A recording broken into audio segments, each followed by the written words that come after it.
Man, Now, when you think about it, they were being watched. Yeah, they were being watched by the filmmakers. true.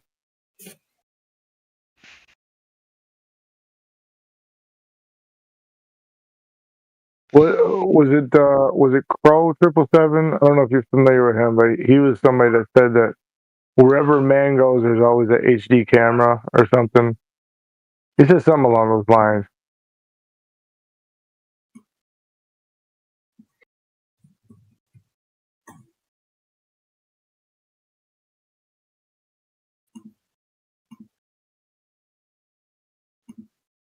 Yeah. What I realized about myself was that my comprehension of what I was watching and trying to learn wasn't good. That's what I learned about myself. And it was like I was trying to ram all this information into a 1 gigabyte brain. So I wasn't absorbing it properly. So, and I Most felt people bad. And like that. that's what flat earth did to me. It brought that home. That you've learned a Right. lot, but you hadn't actually processed it and digested it properly. Because how did you miss all these clues still? And you're calling yourself a researcher. That's what I said to myself. Right. I Okay, learned that I on didn't the day. know damn near as much as I thought I knew. Yeah, yeah, I exactly learned that. that I And this didn't is know shit. that's exactly what Flat Earth did to me. And you call yourself a researcher, and you missed all those clues over all those years. And Yeah. then you were in the army on top of that. So you've done 14 years research. You haven't processed that properly. You were then in the army as well. Okay. And you missed all those clues as well. I was very embarrassed in this room after calling these flat earthers idiots before I even clicked on the video. Do you understand? Yeah? Yeah? I No, was I I didn't know was you were on the sinking other into the side. chair. Yeah. I sank into the chair, mate. I was the fool. I get it Definitely. though. Yeah. I was definitely the fool. It's not an So easy topic to take seriously, but when you do, it kind of consumes you in a healthy yeah. way, I should say, for most, not for Yeah. all. Yeah, I just woke up properly now. That's why, like I said, I rewounded my life and said, it's not there. I even desperately tried to find curvature. It's not there. I've never been living on a globe all this time. I've never lived on a globe, ever. Wow. Yeah. Man, how stupid have I been? What have I been doing? Wow. And then I watched eight. Do you know what? And then the next emotional thing is, I'm now running after trying to catch up for the year that I've missed. I'm now chasing the content producers of the Flat Earth. Wait for me, I'm coming now. Hang on, don't stop. Wait a minute. So I'm now watching 8 hours binge watching. Okay, 8 hours of watching Flat Earth videos. That's what I did that day. And then once I finished, I definitely know the Earth is flat now. Okay, because my experience is there already. So I wrote down on the board, "Happy New Year, everybody." Remember, this is Boxing Day of December 2015, December 26th. So I'm writing down now on the board, January 6th, 2016. Happy New Year, everybody. Welcome back. Now, what is the shape of the earth and how do you know? So everybody that came back the new year of 2016, that's what they met on the board. Okay? Right. I was prepared, already ready now to discuss this thing, already. Because, like I said, an engineer's brain can pick up this thing and articulate it simple enough for people to understand. I've done 8 hours. I'm better now than I was then, but still good. Still able to get people to understand that the earth is not a globe. And then I went upstairs and confronted the family and told them that we're not living on a globe. We've been deceived. And yeah, and that went down very well. The wife wasn't interested. You told the Hey, whole hey, family like an event. yep. Sat them That's down. pretty respectable, man. Yeah, that's what I did, of course. Yeah, because I want my family to know the truth, of course. I've been just planting seeds here and there. Like my family knows how I feel, and I think they feel the same way. But I just been because they know, like my family. I feel like I'm the leader of my house. I feel like they trust Yeah, me. yeah, But I tell them, yeah, like keep a low pro. Like I don't want my kids to be isolated. I don't want them to go speech and shit that they don't know nothing about. You know, Right. like they know what's up, but I just tell them, you know, like I'll lay it all out when you're older. Yeah, no, I laid it But all out for them as we go along. That's what I do. I lay that all out as we go along. And now that I do they're that. in their I do that, 20s you now, and know. that the youngest one is Yeah. 16. I've given them. They've got all the room. You know, I'm out of the way now. They're very independent. You know, they don't need me as I such. try to keep it as real as I can with staying within boundaries that's not gonna cause my children to be, you know, Yeah. ostracized. You know, I don't want them to go through that. You know. Nah. My children are strong, man. Right is right, wrong is wrong. That's what I've told them. So they're powerful. They're strong. The youngest, the thing is, the youngest one, 16. 2 days ago, spoke to my second eldest brother and said, "I haven't got any pictures of me when I was little." Right. Right. Because he's at a baseball academy school, so he doesn't come home. Okay, but they're communicating through their smart devices, right? So my son is telling me yesterday, he goes, the youngest one, he hasn't got any pictures of when he was small and that. I go, you know what? I'm going to send him the pictures then, because I've got them all, haven't I, on my smartphones and that. Yeah. So yeah. So today I've sent him several pictures, and he was saying, very nostalgic. I remember this. So the youngest one now is now looking for his past. He's only 16. Yeah. That's right? cool, He's man. looking for his past. So now I'm giving it to him. I started from when he was born, okay? And when we went to Hawaii the first time, steps like that. Dude. Yeah. Oh my God. Yeah. See, as a father, that's like delayed gratification. You know, it's like you've been saving for this moment. Yeah. That's dope. That's dope. Yeah. So then for the next That's 2 cool, months now, I'm going to be downloading about 16 years worth of material that I've got of his. Every other day, a few pictures. So then he's got his album. Man. Yeah. And that keeps the communication going between me and him as well. And that's what matters. That's the stuff that gets passed on too, man. That's the stuff that lives throughout time. Yeah. Because they can see their life. They can see they've had a life, and Daddy was always there. That's right. Even though I may not be, that's what's needed I may not most be in in the the world, pictures in as my much. opinion. Yeah. He's a good father figure, man. Thanks. Yeah, I may not be in some of those pictures, but I took them. Yeah. Of course. That's a father's job, taking all the goddamn pictures, making sure everybody's saying cheese at the same time. Yeah. I've got it all. I keep everything. You see, that's why. So I've done that to all the boys. All the boys, I've done that for them, because each one of them went through that stage where they're with their mates and then they're talking and that, and then they realise that they don't have any pictures of their life. And I said, we've got albums, of course, because we take the analog cameras, but then I've got a lot of stuff on my smartphones as well. So yeah, I said to my children, I've got a lot. Okay, so you want it, you can have it. Yes, sir. Yeah.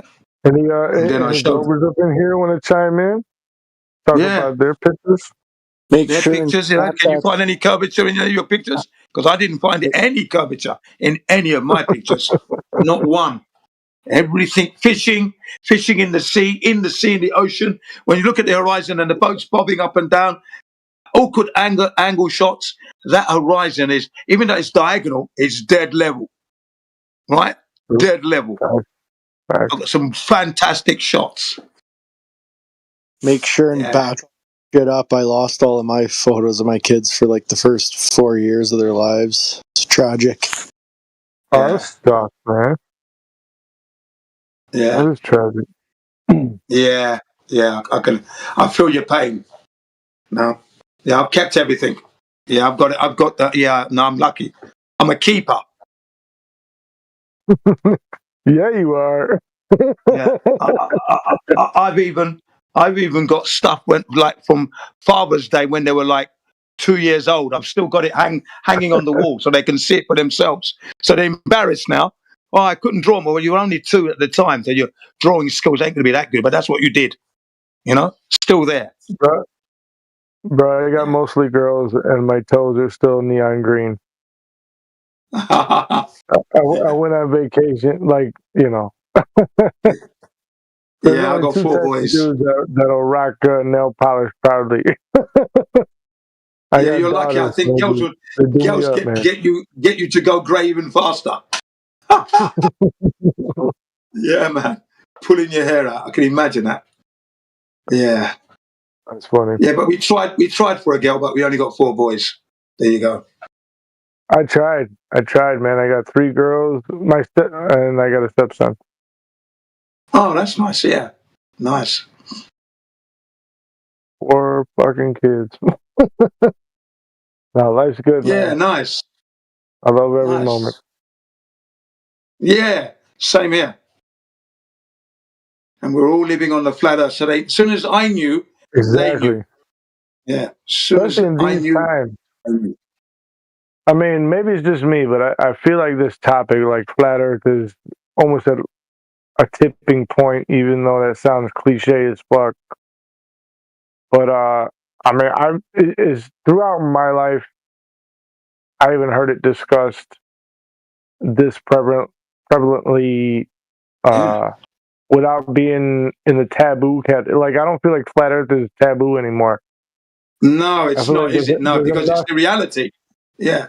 there's enough people just kind of shooting the shit about it, where it's, people are kind of receptive to hear what you're kind of saying about.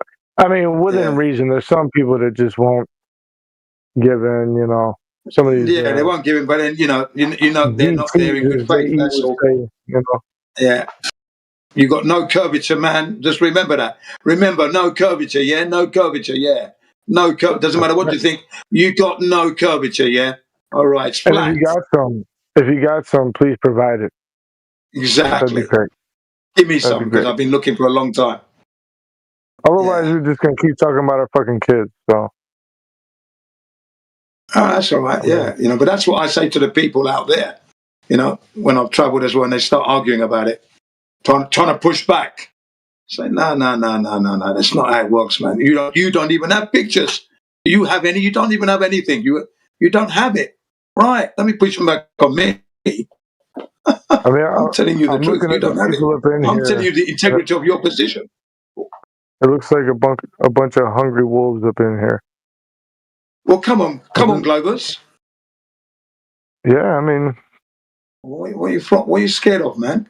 It's time for you to now present your case. Get your questions flying. We're here. Take advantage of this Earth's a situation. ball. It shouldn't be a problem. It should be easy. Yeah, you should be able to prove it like that. Like exactly.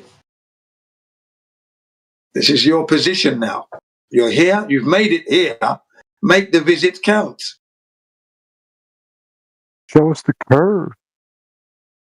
Yeah, or explain how you know that the Earth is indeed a ball. What's your best evidence or your best proof, should I say? Not evidence, but proof. How do you actually know? What did you do to confirm it so that you actually know it's a globe? Not guessing or believing here, that you actually know. And tell us all about refraction while you're at it. Yeah. That unpredictable phenomena that's constantly changing by the second, literally by the second, by the nanosecond. Come on, there's got to be one hero. Yeah, come on, Globus. One of you must have something. Must have the courage to question us. I mean, you guys get proven wrong all the time. You just mute people like faggots. So now you're going to complain, are you? You can talk to me. I don't have the power to mute, man. Yeah, I don't know. I'm not a mod, so I can't mute you either. So why don't you talk? Go ahead. What have you got? Tell me how hard is the globe? Yeah. How do you know it's a globe? What? What'd you ask? Tell me how much is the globe, man. What's your proof How much is the globe? What does that mean? How hard of a globe is it, bro? How hard of a globe? Yeah, What what's does that your mean? evidence? I'm being facetious. What's the evidence for the globe? Yeah. What's your There's best tons. proof? Proof. They got tons of satellites in space. That's a begging the question fallacy, sir. Look. When How we is that say a begging proof, the question fallacy? of course it is. You haven't No, established. I'm asking you how. Shut the fuck up and pay attention. No, Yeah, hold on. now you're being rude. Now you're being No, rude. you're being rude Don't be because you rude. interrupt and you You're act being rude now. stupid instead of You addressing are the question. being- you Now are address being what I rude. say and stop having a Now you conversation are. with I'm yourself. actually addressing what you just said. All That's a begging the No, you're question not. You're fallacy. pivoting like you always do. No, you I'm fucking not. retard. You're not allowing Go me to ahead speak and now. answer Now my you're not direct allowing me to question. speak. All right, Now Okay, you're well not allowing let me me to ask speak. you a question. No. Let me ask you a I'm going to question. address your point. Let me ask you I'm a going to address question. your point. I'm going to address the begging the question fallacy. The reason why it's a fallacy is this: you haven't established that Earth is a globe. You cannot be having satellites. You've got to establish the Earth is a globe first. You don't establish it No, by I don't. You satellites. can literally put something into well, hold on. space and That's a see the valid shape of the point, but Earth. he just How got about to stay that? calmer. No, hold on. I'm Bloody sorry to hell. interrupt. I But love that's a good that point because logic. How listen, you can't hold on. prove, like, for Listen, example, dude. you can't Listen. prove that that makes no fucking begging the sense. That question is not a fallacy. begging the question fallacy. What a It's a retard. begging Can the I question mediate a fallacy. little bit here? I have a All right. question for you, Indio. Is it Indio that's speaking? Who's that fucking guy? No, you're not Indio. Don't You're even the know other who it one. is. All right. I give up. Jen, I'm sorry to you're the interrupt, other bro. Go retard. ahead, brother. Yeah, go ahead. No, you go ahead. All right, so You I go have a ahead question for you guys. Can you explain to me why air pressure drops as you increase in altitude? Well, yeah, because there is a what do we call that? A pressure gradient, of course, which is in Okay, so my flux. second question. Okay, so second question. How low does the air pressure get? How close to a vacuum do we get as we increase in altitude? How close do we get? Right. As I haven't been up that high to actually measure. What and about what see we the measure? zero. What Hang about on a minute. Now what you're people not have letting me measured? finish what Aeronautical I've got to say. scientists, Shut up and You are let him not pilots, answer. letting me finish airplanes. what I've got What about to say. them? What do the Are you? measurements show? You're not letting me finish what I got to say. You're Let him pivoting answer, and you're brother. running from the question like usual. I'm So go not. ahead I'm and actually answer my trying to answer question. I'm actually going to answer the question. You're But you pivoting. Go won't let ahead. me. You keep interrupting. I'm actually trying to answer the question. Okay? I'm giving you Okay, the how honesty. low does it go? I'm going to answer it right now. Like I said, as I myself haven't been up there to measure it with a barometer, so I know I have to make an assumption here. And we don't do assumptions here. So the answer is I don't know how low it goes. I haven't been up there to measure it. How would I know All that? right. So yeah, you have no answer. So you can't state that there is no vacuum in space because you haven't measured. You have no I idea. never said that. That's not our position. That's not our position. That is your We've never position. So said you're that. saying that No, there it's is a not. vacuum in space? Are you saying that there's a vacuum? Listen, the air goes. Are you down to saying the there's a point where vacuum? there Yes or no? must be a Stop vacuum in pivoting. space. See, I ask a simple question and you can't answer I it. It just answered proves your question. you guys sitting have here been- all day listen, and you Okay, bitch about the listen. Globers. Hang on, Everyone's hang on. afraid to We've been question told- us. I come in here, I I've ask you answered simple the questions, question. and you Smoker. pivot and run Stop, like a dude. child. No This is no typical one's shit. running. You act like If you act like you're look, so look, like look, everybody's I'm not afraid of running. you, but you're a fucking retard. Yeah. No one's running. You're not allowing me to speak. You can't So that's answer a the simple tactic. You're fucking not letting us question. to You're speak at running. all. No one's running at all. I'm right here. Now, can I answer your question without you interrupting me every second word I say? Thank you. I'll do whatever Right, I want, now. you fucking retard. How about that? No, you're a retard, you scumbag cunt. Shut up. You You're the scumbag cunt. How old are you? Now you If guys there are know any why How more old are he you, gets you you're muted. the one old that's fuck? get out of Shouldn't you be control off here. the internet with your family, you old you're not loser here in fuck, good faith instead of... again. You're only here to throw insults because you can't Stop, prove bro. your globe. That's your problem. We're being a booger smoke. A rage baiting hypocrite. Yeah, it's just a scumbag cunt. That's all he is. Now you know why he gets muted, because he's an idiot. Right. Because he's not here in good faith. He's very, very upset that his globe doesn't exist. You see, ladies and gentlemen, that's when he starts throwing insults. Now he says there's satellites. Before you can have satellites, you must prove that the Earth is a globe first, because satellites are reliant on a radius. If they were to exist, you must know the radius, and the radius must exist before you can actually deploy your satellite into space. Right? So that's begging the question fallacy. Yeah, that's what I was Saying there are trying to satellites doesn't say. prove the globe, ladies and gentlemen. Yeah, that's the point. Yeah. I didn't mean to Same jump day. in. I just whatever. My bad, dude. No, that's okay. You know, sometimes I speak too much, maybe. But all I was trying to say was to him that obviously what he said was definitely a begging the question fallacy, because you've already assumed the Earth is a globe, but you haven't proven the Earth is a globe.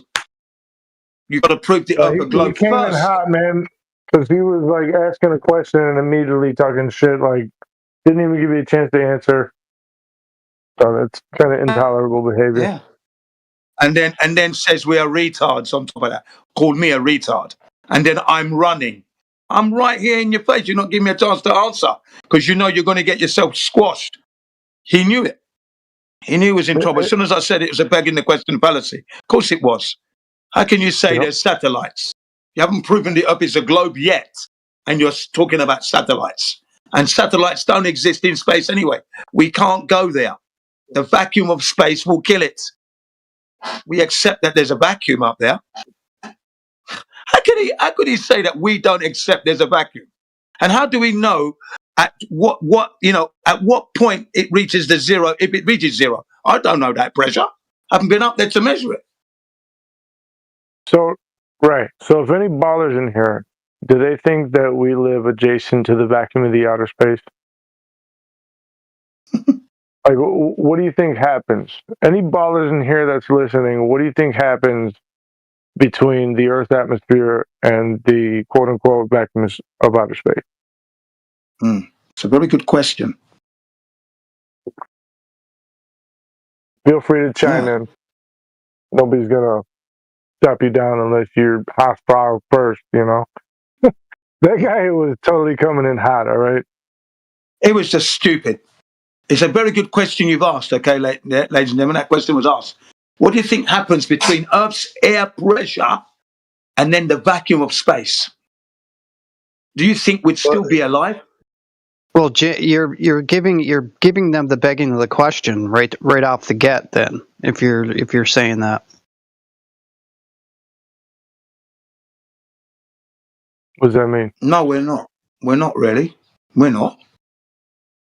We're asking, basically. Yeah, in your question, can we?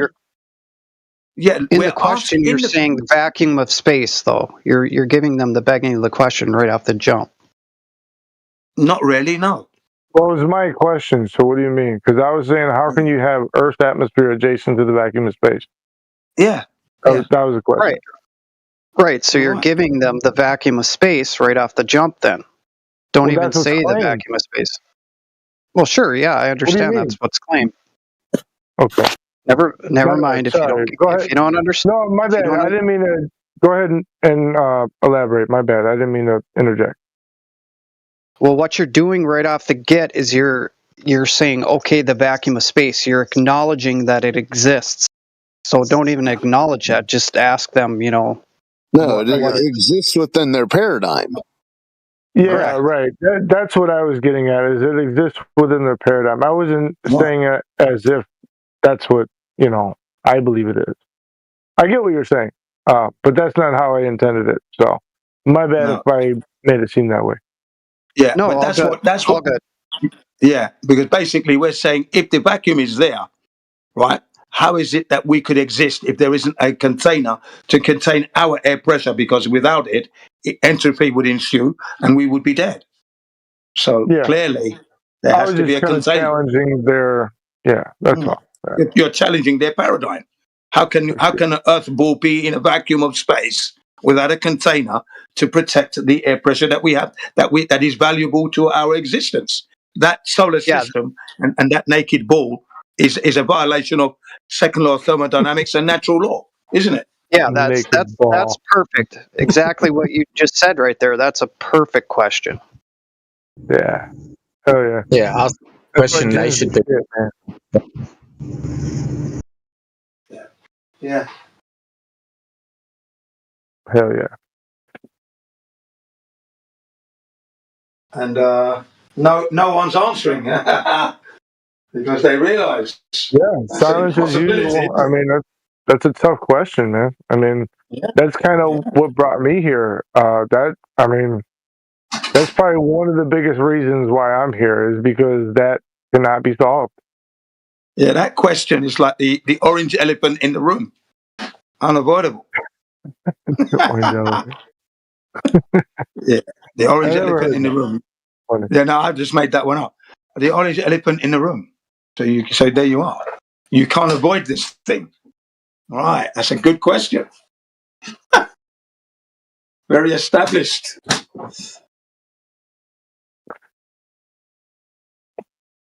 Right. So yeah, the globalists commit a lot of fallacies all the time, and we are very quickly to pick them up on them. We have to. Well, it So we can seems that slow the only them way down. you can support a globe Earth is through fallacious means, you know. Yeah.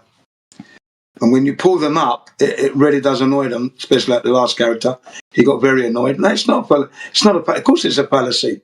You're going straight to satellites without actually proving that the Earth is a globe. Come on, man. Because then let's take the satellites, yeah? All images that are purported to have come from space have been proven to be fake. Anyway, CGI, Photoshop, and composites do not photograph make. Right. Yeah, all done by computer. Nothing to do with satellites at all.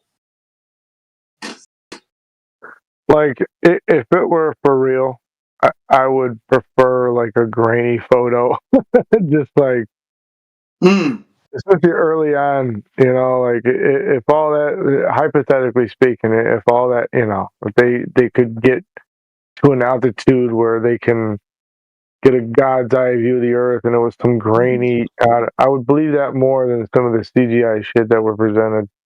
Yeah. Not really, but I'm just saying back then, you know, I don't know what I'm talking. I guess it's speculation Sunday, right?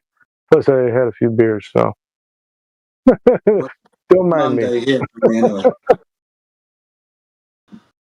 But basically, you know, the imagery, when they're subjected to these new, when I say new, they've been around 10 years now, these digital application apps that can actually take a digital photograph, right, and subject it to digital analysis. And what they're looking for is continuity through the picture, okay? And they use the ash gray sheen. They paint the picture with an ash gray sheen across the image. Now, if it is authentically from space, that sheen will run left to right and cover the whole picture. But if it's Photoshop or composite, then the sheen will stop and highlight the composite, will stand out like a sore thumb. See that? Yeah. And that's how we know. And all NASA pictures have this characteristic where the grey ash stops and the actual image is not being covered with the grey sheen. Right? Well, it's not covered. The layer, It's all layered and edited and not authentic. Yeah, it's not authentic from space. Yeah, it's just not. Yeah. Yeah. And that's and that would be all the right Apollo there. images. Just that it's not authentic. That's it. You want to claim it's authentic, but all the evidence is not authentic. So subjected to the digital apps. They're proving that they're not authentic at all, especially the stuff. Ooh, here's a moon rock. Here's a moon rock. The one that Neil Armstrong, and Buzz Aldrin gave to the Prime Minister of Holland, turned out to be petrified wood. Hell yeah! It was probably like, you know, E.T.'s dildo or something. It was, you know. It was petrified wood, right? And the funny thing is, you know, that it had been in their cabinet for years, and they thought, let's check it out. Let's have a look at this rock properly. Do you know what I mean? And it turned out to be wood. You know, I thought that was crazy with the Russian AI thing, talking about the American moon footage is totally fake, but the Chinese one's real. or was that different? Was it the Chinese AI? No. That is silly. They were like, yeah, the U.S. Moon landing footage is totally fake, but this other country is totally real. I think it was like Chinese or something. And if you look at the Chinese, Absolutely way worse. awful. It's an abortion of a horrible picture. It's way worse, right? Yeah, 100 That's the one times where they worse. disappear in the And in corner. India, 200 times Oh, worse. that's the worst of all. Yeah. I mean, I love Indian people, but I hate Indian food and Indian space programs. Yeah, and I like Indian food. I just don't like their space Indian program. Terrible. I like Indian food, like, you know, really well prepared Indian food, but I don't like them street food videos I be seeing, man. That's just disgusting. Sometimes some of that street food is good, but when you go to the restaurants and you sit down and you're tucking that napkin into your neck, the collar of your, getting ready. Yeah, that's good. Well, you don't like eggs cooked in motor oil? Their feet out. I don't want to eat the food where they be scratching their feet and dipping it in the beans and throwing it in a tortilla or some shit. Like, I'm good on that. I'll go to like a fancy Indian restaurant, but I'm good.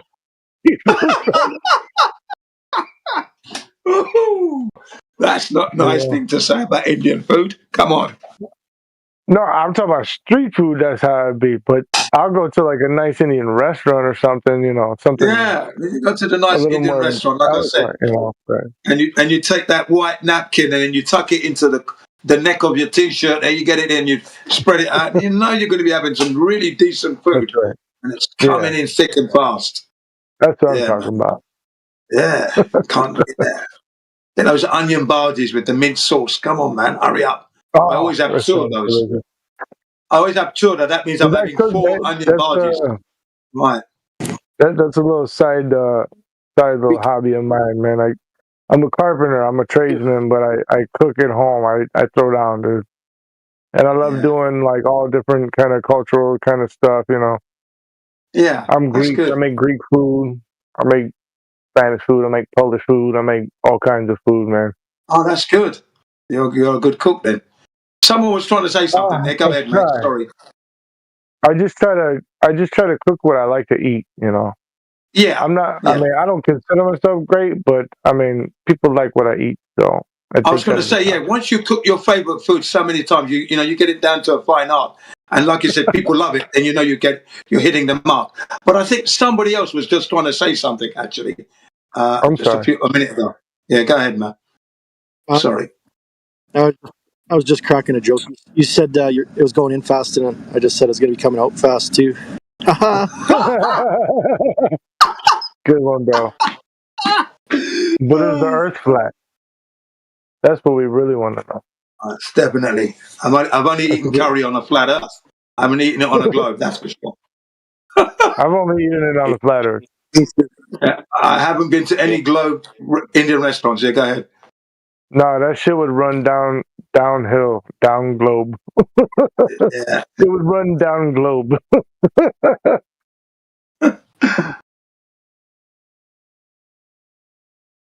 That's gross. Anyway. Yeah, but yeah, you know, the film footage, they've been proven. The software we're talking about, one's called Photoscape, another one's called JPEG Scoop, and the third one is called Forensically. These are all free apps that you can get on your computer. They're free. You don't have to buy them. Photoscape, JPEG Scoop, and then the other one is called Forensically. These digital apps can tell you whether or not a photograph has been genuinely taken or it's been photoshopped, composites, and whatever. Yeah. And that's all this stuff from right there. Yeah. And all oh yeah, yeah. Pretty cool, man. That's been around for 10 years, over 10 years now. Especially with all the AI crap we got to deal with now. Yeah. You can download these apps for free, and then you download the images and then subject them to this digital software, and it will just take it, give it that grey ash layer across the top of it, and if it's continuously across, that's an authentic picture. But if it isn't, then the composite section would stick out like a sore thumb. It would just highlight there. This is photoshopped, or this is a copy and paste. Yeah. And that's what you're finding with all the lunar reconnaissance orbiter images. they're all fake, all of them. I believe that. Because the Lunar Reconnaissance Orbiter is not in space. It's not going around the moon. So clearly, NASA hasn't got that. Point. You know what they try to do, though? That NASA has been caught. They're trying to scrub out some of the blackness and try to add the grey ash themselves. But the line is not perfectly smooth. You can, when you blow it up, you see the shenanigans. Yeah. Look at NASA. You know, I heard, really bad. I heard NASA had a redesignation as far as their mission, right? Are they not no longer space oriented? Now they're for like national security or some bullshit? Well, that's right. Yeah, that's happened last month, wasn't it? Yeah, that's right. Yeah. But I heard. They're into the national security side of things now. Going on, NASA. Never a straight answer, no longer a space agency. Exactly. They never was anyway. No, never a straight answer. Yeah, there was always a liar. They're always lying. They spoke with forked tongue. Yes. That's what the Indians used to say about the white man. White man speak with forked tongue. What's going on, Rowan? Sisyphus.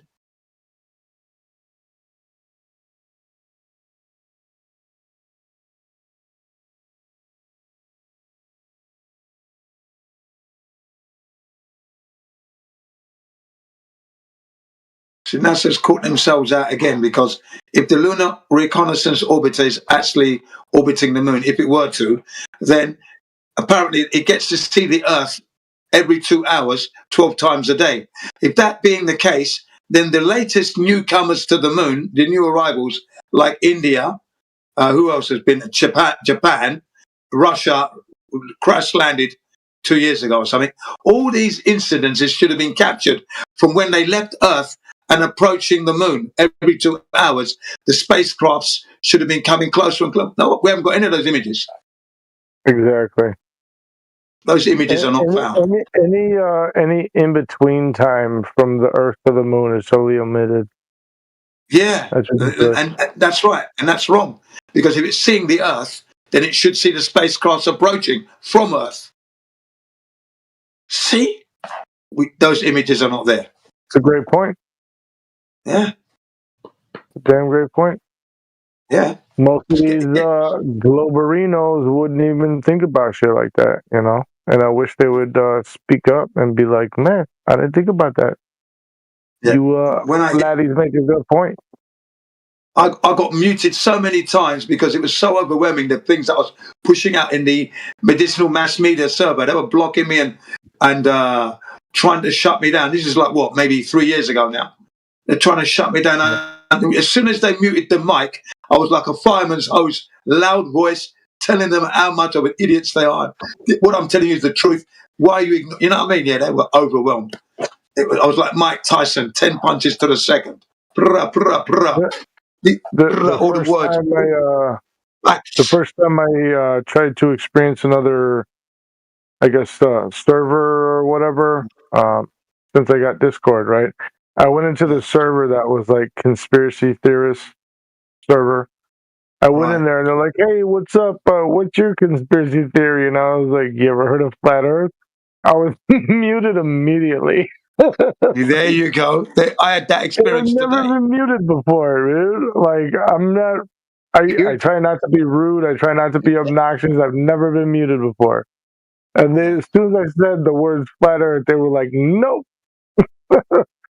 I'm like, "Well, damn, dude. What the hell is your problem?" And somebody messaged me that was a part of that server, and they were like, "Oh, I agree. You shouldn't have been silenced like that." I don't know. I didn't read it. I just kind of disregarded it and moved on. But I was just kind of like, "What the hell, dude?" Yeah, that happened to me 2 hours ago. Right, I went into this server.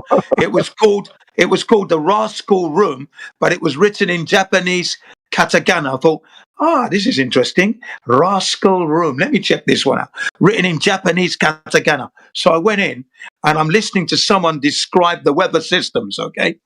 Right, the weather systems, okay? And when he finished, I then said, and all that is happening on a flat earth, by the way. Everything he said there fits the flat earth completely like a glove. And as soon as I said that, boom, I was kicked out. Yeah. That's all I said. Too much goddamn sense, bro. Yeah, I only said those words, and I was kicked out of the server immediately. The woman who was running it said, "Oh no, we're not having any flat earth. We're not having flat earth here now." Boom, gone like that. Gone. 2 hours ago, that was. That's how In it the goes, politics. man. I don't know. Yeah. I don't know why we get such a Pavlovian response, man. Yeah, such a hostile programmed fucking response, man. It's too big for a lot of people. Yeah. Mind blowing, so they run from it. They can't think of a bubble that big outside of their own bubble. That's how I tell my coworker, because he's like, he knows I'm a flat earther, but he don't want to admit my points or whatever. So he's just like, oh, it's a simulation where you think it's a flat earth. Like, he's in denial. Yeah, I know. You know, he don't want to have that conversation. Yeah, when I go for a shit and do a dump and it stinks, that is not a simulation, okay? Don't be telling me I'm in a simulation. Fucking fool.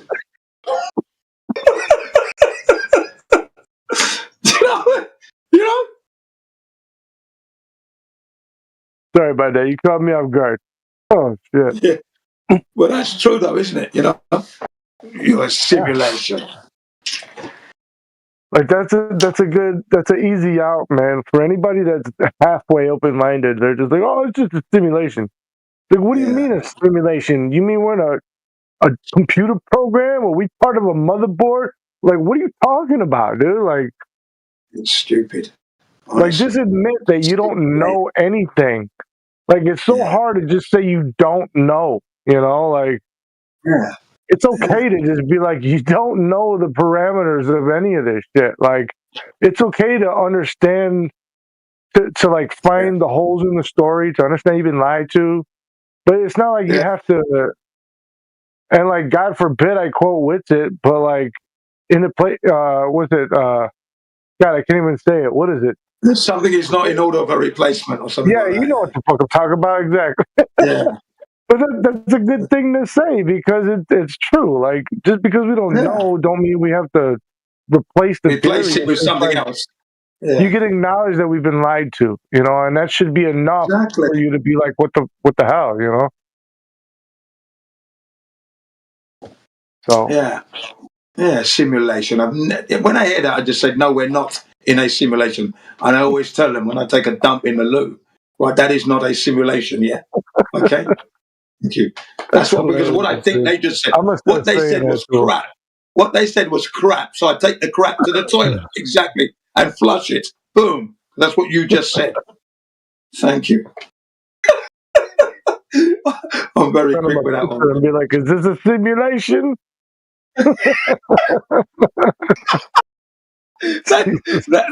that ugly giant in your toilet bowl, is that a simulation? Get out of here. Fuck. All right. God damn. Nasty giant in the toilet bowl as a simulation. Really?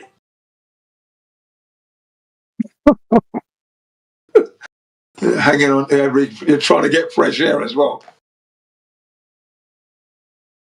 Jesus.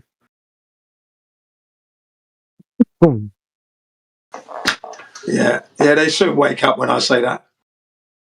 Snap out of that stupid statement immediately. Right, now, have you seen the curvature? You haven't. Right, can you go and find it? And when you don't find it, obviously you're a flat earther. Hurry up. Get out there. You flat earther, you're going to be you.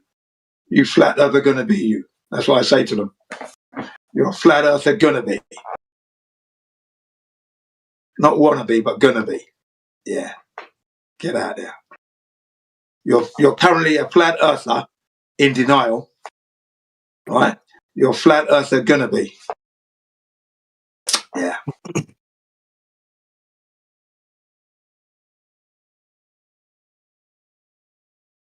That's it. You're a flat earther by default, but you're currently a flat earther in denial.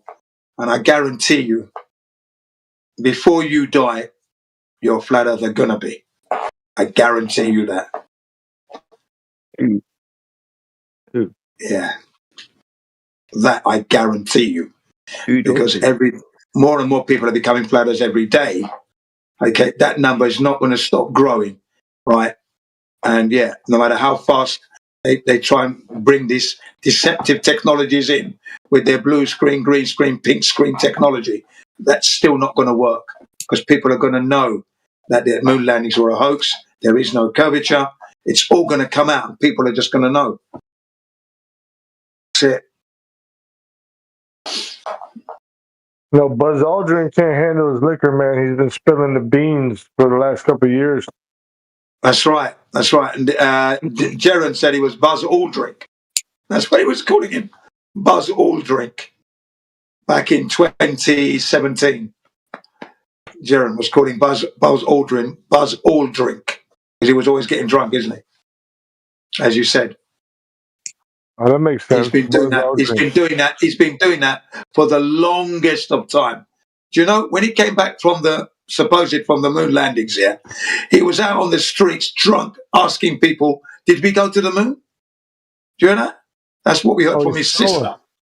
Buzz Aldrin's sister told us that. Yeah.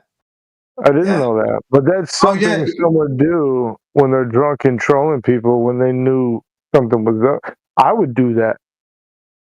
Yeah, he got drunk. I would do that. I'd be like, man, I'd be like walking around feeling all superior, like you don't know shit. Yeah, but he was getting drunk, right, and asking people if they'd gone to the moon or not, like out of control, crazy. His sister said it, that he went through a phase of getting drunk and not feeling very well, and and when he was asked what was it like walking on the lunar surface, he broke down and cried and left the interview. Okay, I don't think I'm aware of that. I've seen a lot of Buzz Aldrin interviews. I don't think I've ever heard about that one. Yeah, that's what his sister said. His sister's telling us that. And it's been other people have said it as well. Other interviewers have said it. That he broke down and cried when he was asked about what it was like to walk on the lunar surface. He broke down and cried, and had to walk out because he couldn't tell. All the time he talked about, it didn't happen. Yeah, that was his answer to the question. Was it didn't happen?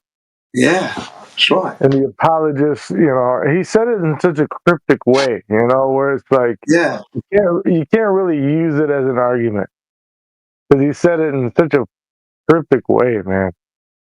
Well, another strange thing is that his mother's name was Moon, by the way. Yeah, his mother's name. And she died before they went. She died. She committed suicide before they went. I thought she was committed suicide. Okay, I thought she was like murdered or something. No. She committed suicide. I may be wrong. They never went to the moon. But before they supposedly went to the moon, she committed suicide. Yeah.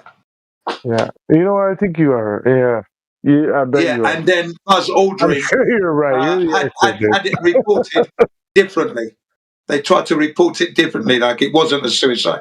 They tried to cover up the fact that she committed suicide. It's what they did. Yeah. Because, what a thing to happen to Buzz Aldrin, right? He's meant to be going to the moon, but his mum's committed suicide just before the mission. Wow. Mother's name's Moon. The demeanor of them during the interviews after, Oh, yeah. Yes, that dejected. I don't want to be here. Don't ask me questions because I don't want to lie. That reminds me of the whole Charlie Kirk thing now. I didn't mean to put it on the whole thing, but man, like a lot of these, I don't know what you want to call these events, but these historical events that are not what we are told. Yeah. Yeah, it's just, I get a lot of them vibes with the current narrative, That's right. And you got like Neil Armstrong with the look on his face, I've got a life for the rest of my life. Yeah. And what was that cryptic speech? He's got that look on face. You know. He gave a speech talking about if we Oh can yes. Parrots peeling back don't the fly layers of well. an onion. What was that? Yeah. And parrots not flying well. And there's lots we have Yeah. left undone for you to do, kind of thing, you know? And then of course we got the whole Gus Grissom story and his son. Yeah. I mean, shit, Yeah. man, how far we want to go on this? Glover, speak up if you must, man. Yeah, come on. And what about then Ronald Gentleman can keep going Barron? all night on all these. Thomas Ronald Barron, the guy with the 5,000 page report on the state of affairs of the Apollo missions, and he gets killed on a level crossing with his wife and his stepdaughter. His actual daughter survived, but he dies, wife dies, and stepdaughter dies in a car crash on a level crossing involving a train and a terrible situation. Thomas Ronald Barron, a man of impeccable integrity, spilling the beans as to how much the Apollo mission, the Apollo project, was totally in disarray. People drunk and disorderly, you know, shoddy workmanship, or shoddy workmanship, should I say? Yeah. What if the gravity machine where they spin them around real fast? What if that was just a way for them to get high? Yeah. Keep them buzzed up. It did look fun. Yeah, it did look fun. What a world. What a time we're living in. Yeah, what a time we're living in, exactly. Everything is a hoax. And you open the front door to hoax land. That's what you're living in, isn't it? That's what it seems like. Because everybody around me doesn't know. Everyone around me thinks the Earth's a globe. So obviously they're in bloody hoax. Where I'm living on hoax land, you know? Got to be. True. People I love with all my heart. You know? Yeah. I said to my children, look at everybody, look at them. They don't even know the Earth is flat and it's not spinning and it's not flying through the universe. Look at them, rushing to get the new pair of shoes, buy that new car, getting on their holidays. This one's running to get the last meat in the shop. Look at them. I don't even remember what it was like before. I mean, I do remember, but I don't remember my daily way of thinking before I came across this topic. Oh, yeah, no. You know? No, I can recall it. I can recall mine. Definitely can recall mine. Bloody naive as hell. Well, yeah. But it's just like, I never even thought about a lot of these topics. Or I was just so far from it. I was just in a totally different bubble. I was on the globe. The globe was real as far as I was concerned. Didn't check it because I learnt it at school. I thought that was enough, really. Yeah. You know, being a bit lazy there, but I didn't go out to confirm it. But when I heard flat Earth, I thought that's stupid. When I heard flat Earth, I thought, that's stupid. Who's putting that up? Who's putting flat Earth on my video in my computer here? Right? And then when it kept on going on for like 3 months, I got worried. I thought, has my wife's computer been hacked? Because it was just unrelenting. It was just there. Oh, bloody hell, man. Stupid fool. Stop this shit. You know what I mean? And then eventually I click on it, you know. And now I was the fool. I was the fool for sure. You know, if I had to get specific, I watched a lot of Owen Benjamin back in the day, and he was supposed to do a debate. He was supposed to have a debate with Eric Dubay. Yeah. And this is when I first started watching Owen Benjamin, because I followed him because of his stand-up comedy. Like, he was one of my favorite stand-up comedians. Right. Because he would talk about a lot of like conspiracy theories, and I was like, oh, I like this guy, you know. And then he was like, oh, I need good arguments to debate Eric Dubay, but he used to call him Savanier, which I thought was hilarious. Right. Savanier, you know. And he had an honest epiphany like he woke up to it real time. Like you got to witness him be like, he's A like, flat that's earther. not a good. Yeah. He's like, that's not a good globe argument. He's like, I need You're something banned. better than inertia, you know, like, and I was like, yeah, like, as somebody in the trades, as somebody who deals with physics and angles and mathematics every day, I understood. I was like, yeah, like, I need more proof. I need more evidence than just, you know, because like I deal with this type of. I'm sorry. Go ahead. I was going to say when he got a bad response, he would ban them on the spot. He'd ban them on the spot, wouldn't he? Yeah. Do you remember? Yeah. Yeah. He said, "You're banned." Like, I watched him for a good bit, and he started kind of. I mean, like I respect a lot of stuff he's done with like the whole Bertaria and stuff.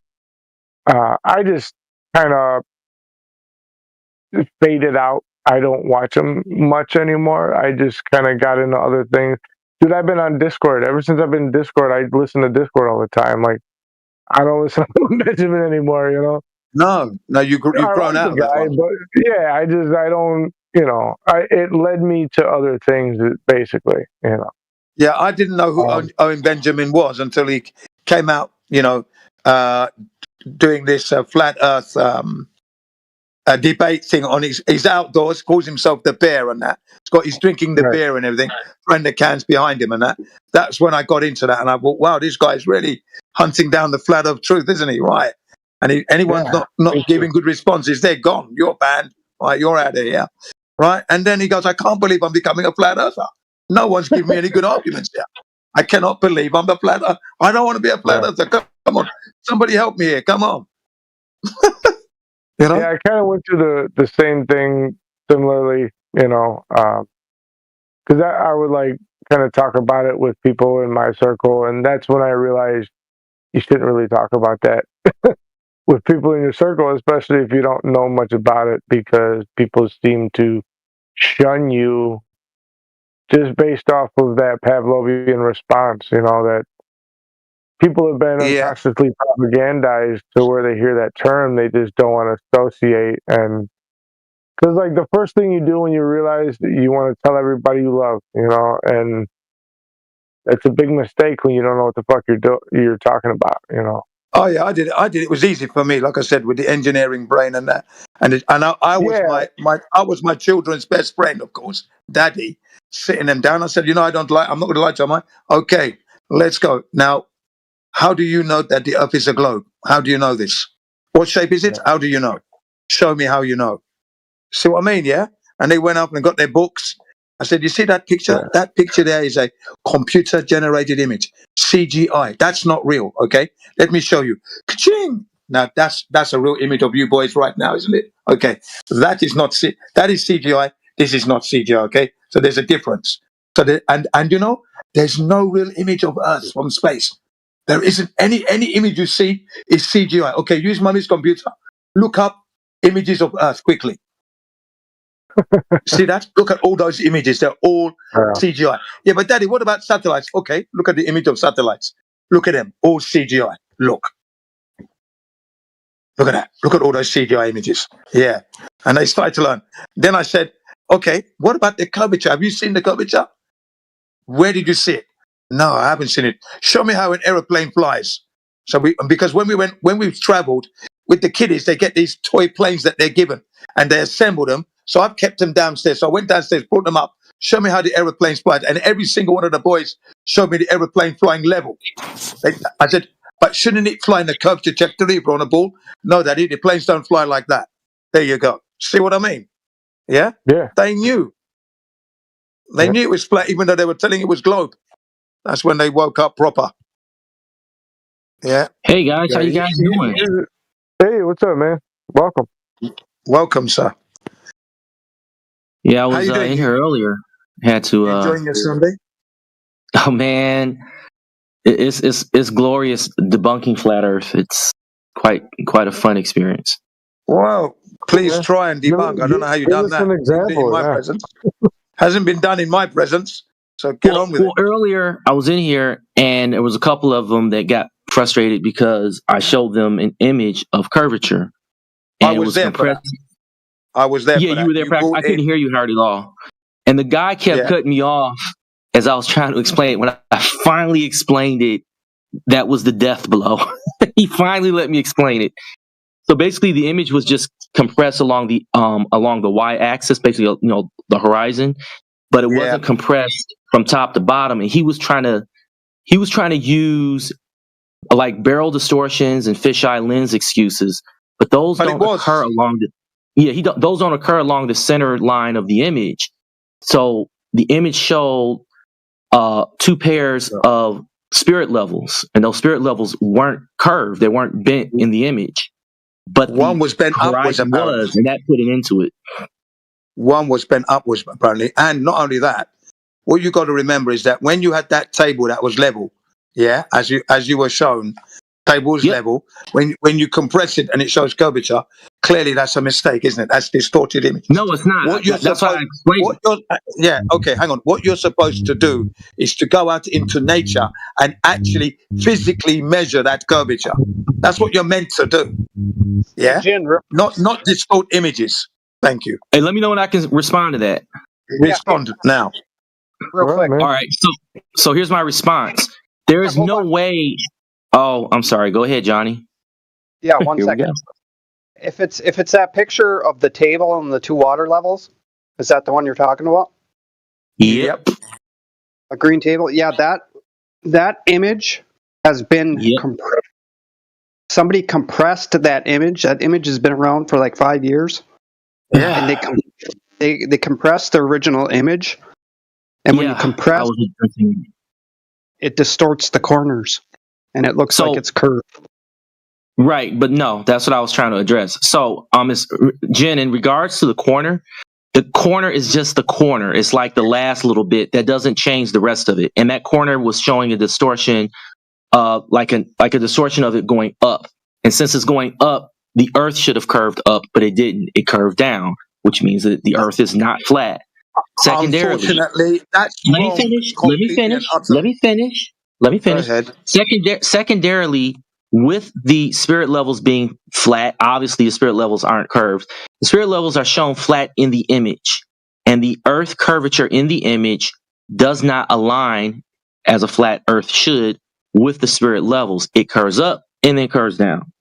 Yeah, unfortunately, and finally, the part about the table is that the table is not in the center line of the image, which goes back to what I said originally, which is that when you have distortion, those distortions are not in the center.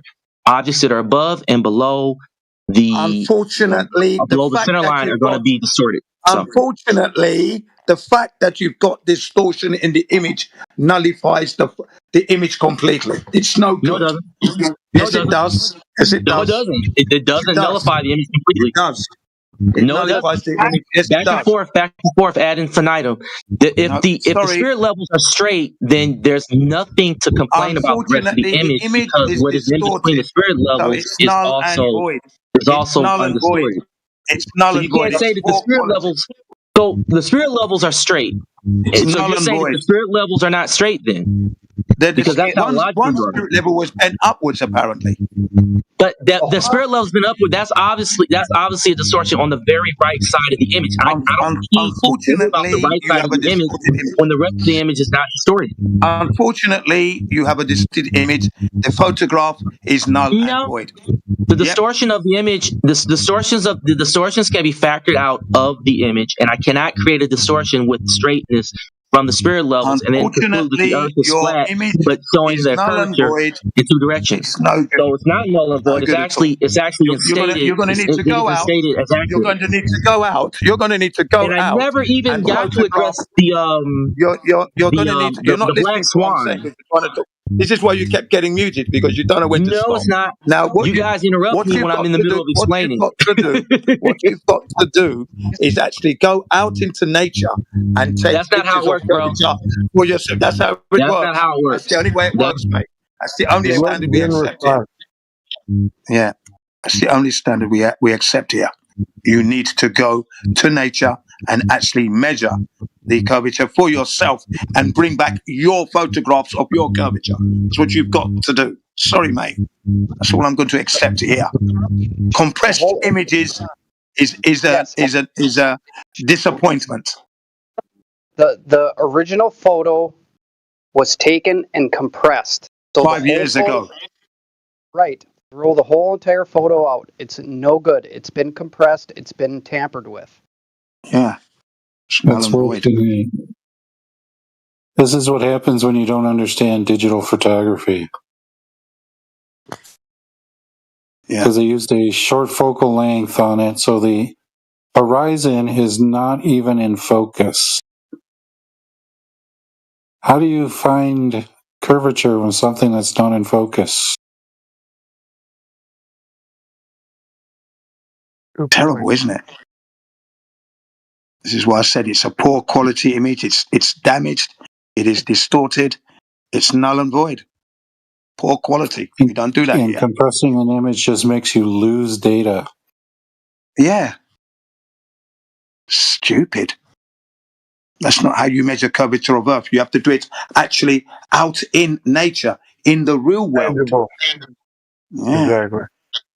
Right now, whilst we've been discussing this image, I've posted some of the Apollo mission stuff. So if you scroll back, you can see there's of Neil Armstrong when they're in that quarantine box that they were in when they came back. And it's got a picture of Neil Armstrong, the first man on the moon, was he really? And then he hangs his head down in shame. You can see that the man knew he was wrong. He had to lie for the rest of his life. Right, and then you've got James Webb, a picture of James Webb himself, with the look on his face. I am fed tire. If we didn't, hey Jen, yeah. If we didn't go to the moon, how did we bring back moon rocks? No, you didn't bring back room. I'll tell you how you brought it back. What happened was they collected, when I say they, NASA collected some rocks, according to Bill Woods, and used their radiation machine that can irradiate the rocks, and that's what they did. That's according to Bill Woods, and he was NASA's rocket propulsion engineer. Source, what happened on the moon, part 1, what happened on the moon, part 2 and 3, by David Percy. Okay? That's what right. So what is the evidence for that? That's the evidence I just gave you. You've got the rocket propulsion. You've got the rocket propulsion engineer from NASA stating that NASA has the capabilities of taking rocks from Earth, put them in a machine, and have them irradiated so they could seem that they've come from space. We have that machine. That's not true. That's not true. That's not true. Well, no, I'm sorry. Look, I'm not going to get embroiled. I'm not going to get embroiled. Yes, you make a claim. You just made a claim. That's coming. Look, that's coming out of the horse's mouth. So don't argue with me. Argue with Bill Woods. But what's why would you not believe NASA but then believe someone that worked for NASA? Yeah. NASA confirms his beliefs. That's why it's motivated reasoning. No, it's NASA rocket propulsion engineer whistleblower. Okay, it's only true if you like it, then it's true, right? Right. His name is Bill Woods. His name is Bill Woods. Okay, he works for NASA. Right. What is his? As a rocket propulsion engineer. Okay? Yeah. So he doesn't know anything about rocks, then, does he? Oh, he knows a lot because he knows that NASA has the machine. He's seen it himself. That's why he knows us. You don't know sod all. What you know, you can put on a pinhead. So he's not a geologist then. You don't know. Then why should a propulsion engineer know anything about rocks? Unfortunately, why don't you go and ask? I don't have to answer that. What's the name again? Yeah. What's the name? Why should I take the word of a rocket man over that of a geologist? As far as I'm concerned, you can do whatever you like, mate. It's got nothing to do with me. It's not about your opinion. Why should anybody? I'm not giving you my opinion. You literally just did. You literally just gave me your opinion. Of a man who's trusted by the name of Bill Woods, who is NASA's rocket propulsion engineer. And as an engineer, he can understand about geology. It's not that difficult to understand that field, by the way. He's not a geologist. He's a rocket propulsion engineer. He's not a geologist. A geologist to know that rocks can be irradiated by their radiation irradiating machine. Yeah, okay? yeah, that's not. It's a magical machine. There's no machine that can turn Earth rocks into moon rocks. NASA has such a machine. No, they don't. And he stated that in the documentary. He's not. I know he's telling the truth. What happened on the moon's part 2 and 3? Okay. So you just uncritically believe what he says. I trust what he says, and I am the arbiter of whoever I trust. I trust Bill Woods because he's telling the truth. Okay? Not only that, you know what he also said? He also said this. He said when he looked at the rocket, the Apollo 11 rocket going up, when it took off, he knew that that rocket wasn't going to go to the moon because the exhaust plume was the wrong color. They were using the wrong fuel, he said. They were not using the right fuel to be going to the moon. That would be Bill Woods, rocket propulsion engineer. Except they got there, though. No, they didn't get there. Didn't get there at all. How do you know? How do you know? I know, because the vacuum of space with the outgassing phenomena, then you've got the cosmic ray particles, you've got the solar flare coming off the sun, and then you've got 3 radiation belts to get through, and then all the radiation of space. And NASA did not have the required shielding to be able to contend with such an environment. NASA was ill prepared. They could never. Yes, they did. They had yes, they did have the required. There's no air there, and it's a second law of thermodynamics violation. One, it's not. It's not, and they did have shielding. No, they didn't. Wait. Can you show me these books? Oh, just some crap.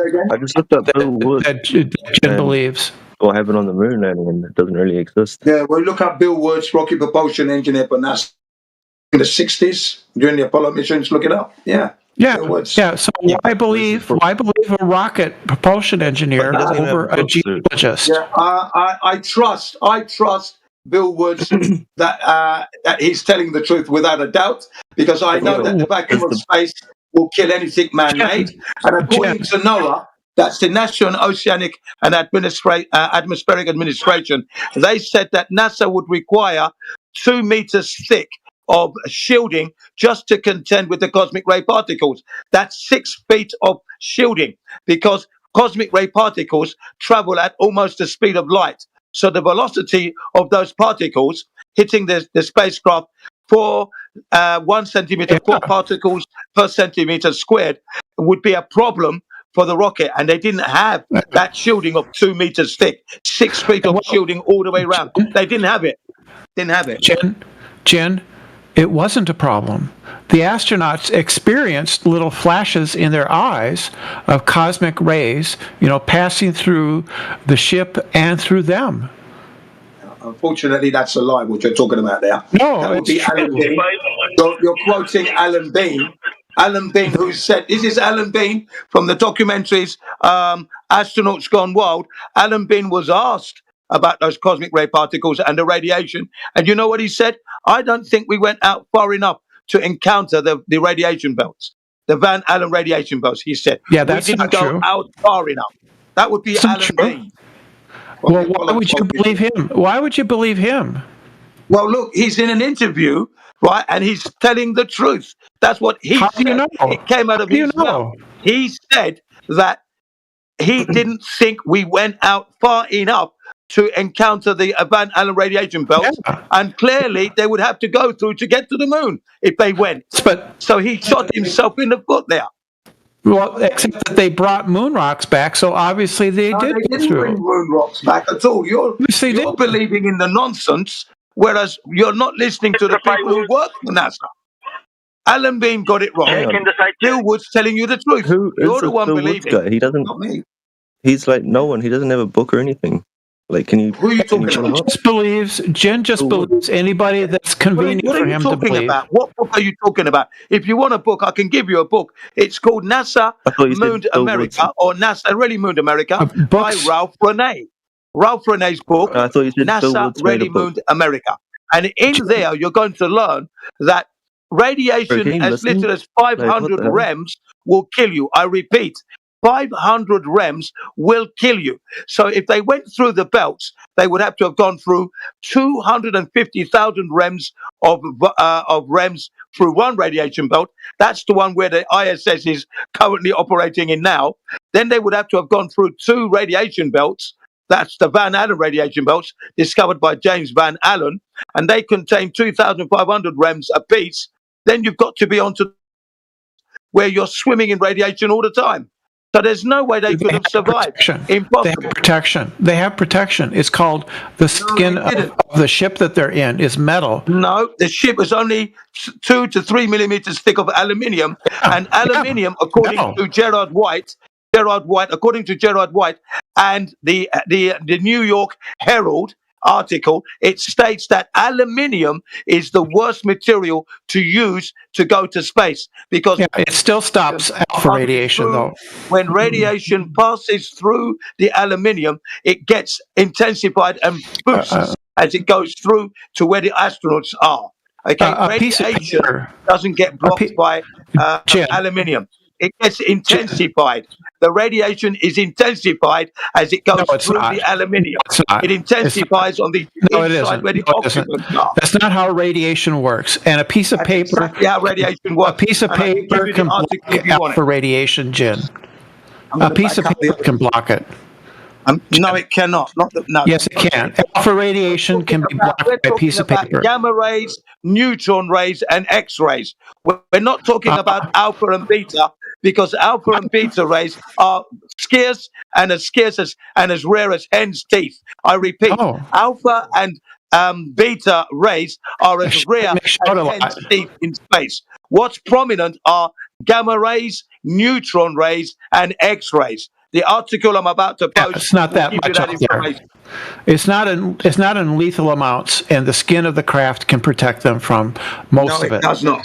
No, it doesn't. The skin of the aircraft is of no use. Then you've got the outgassing phenomena, the phenomena by which the aluminium turns into gas. The molecules that make up the aluminium begin to separate and turn into gas.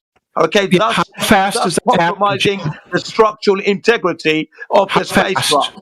The spacecraft would be compromised because the pressure within the spacecraft would be more severe than the pressure on the outside, because the pressure outside in space, according to the maths, is 0.000000002 psi, he's so which is fucking practically nothing. Okay, nothing pushing on the outside, but everything on the inside wants to get out. And then if you factor in the outgassing phenomena, which is known as off-gassing in America, degassing in universities, okay, this phenomena, it means that the actual materials are turning into gas. They are vaporizing, and that means everybody would die if they went to space. They couldn't have gone. NASA never had the shielding. Jen, quiet down. How many millions of years would it take a kilo of aluminum to outgas completely? It wouldn't take millions of years, ladies and gentlemen, if the phenomena known as outgassing exists in space, and you're talking about 10 to the minus 17 torr, it wouldn't take long at all, ladies and gentlemen, for the outgassing phenomena. You don't know. Solely, totally severe. Nothing man-made can survive it. Mobile phones explode at 10 to the minus 1 torr here on Earth, ladies and gentlemen. 10 to the minus 1. No, they don't. To the moon, that's 10 to the minus 11 torr. Magnitudes of order much higher and much harder. Yeah. Sorry, mate. Yeah. You're confused about decimal places and how significant they are. I'm not confused, ladies and gentlemen. I'm very coherent. You can understand exactly what I'm saying. No, you're well known. You're well known as a Lowe's cow, Jen. Again, I don't know where you get that from. You're the one that's a man, okay, trying to be a woman. You want to start going down that road, Mister? All right, next contestant. Next, someone else wants to talk to you, Jen. Yeah, go ahead. Thank you. So, someone wants to talk to you, Jen, and the infinite. Yeah, let's have a listen to someone else, because I don't want to get in. You insult me, I'll insult you straight back. Anybody else? Oh. I'm waiting. Listen, more. Listen, the whole moon travel thing, Brenda. Yeah, I'm giving you facts. Space, Brenda, is getting old. A piece of paper can stop radiation. I mean, come on. It stops alpha radiation, and I want to. Alpha are not in space.